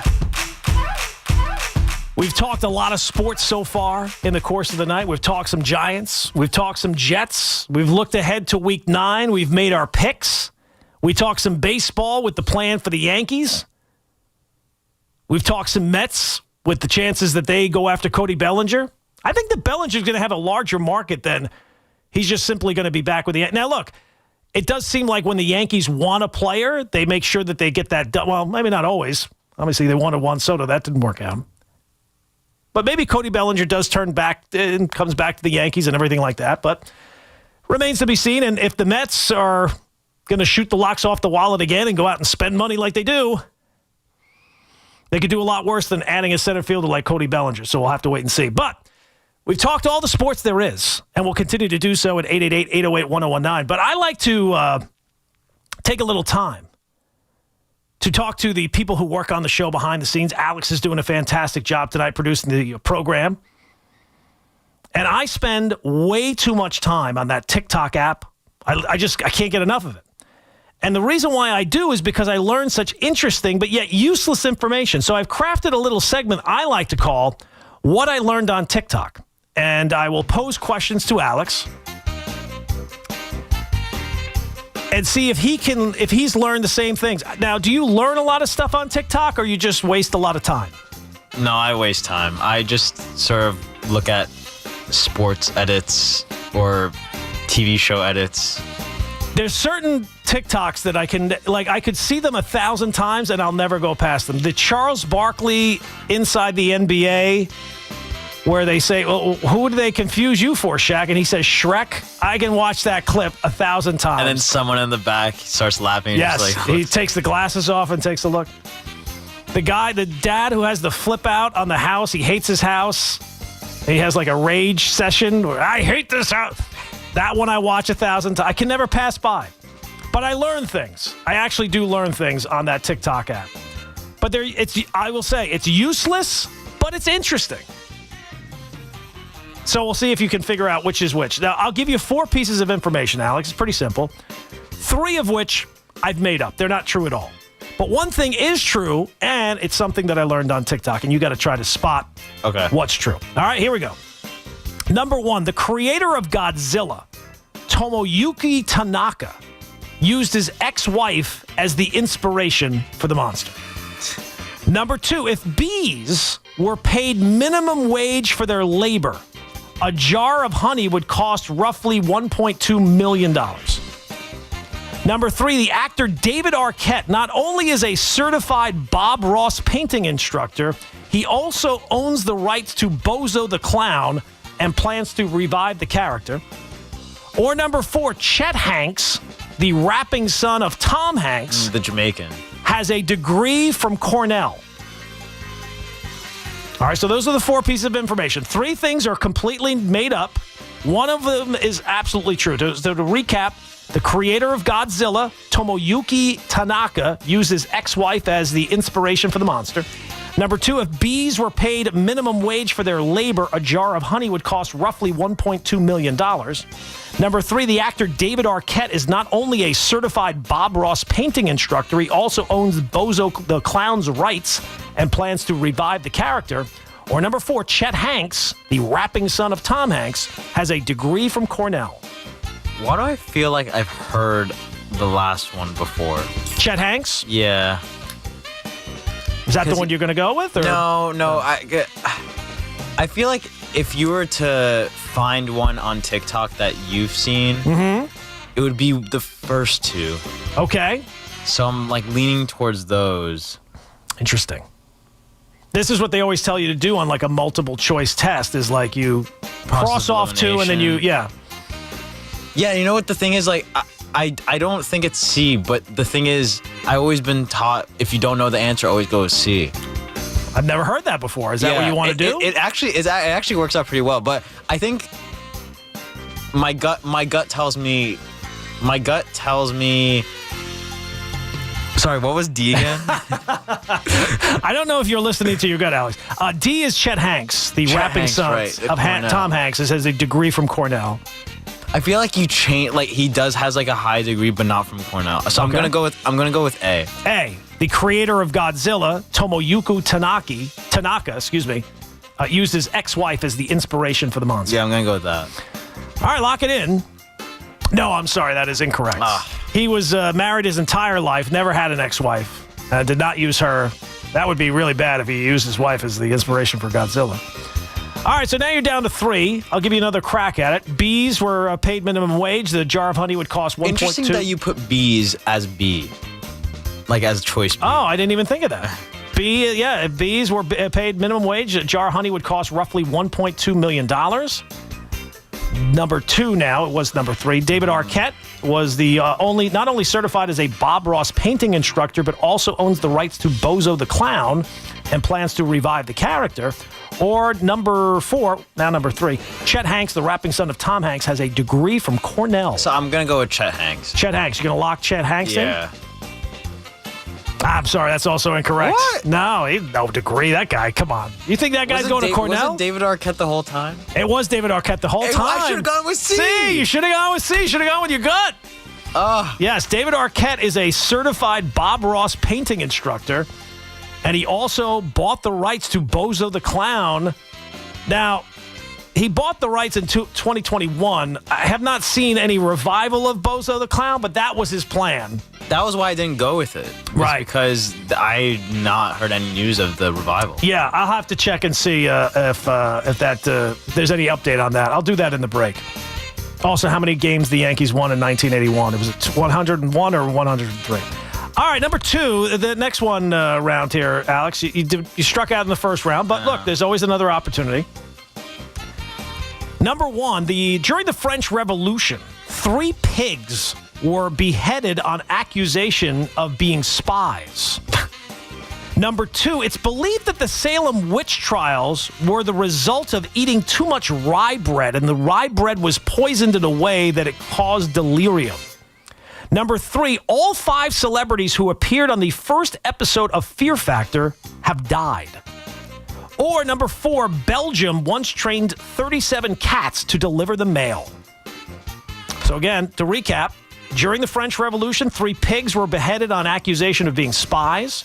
Number 2, it's believed the Salem witch trials came about because of the result of eating too much rye bread.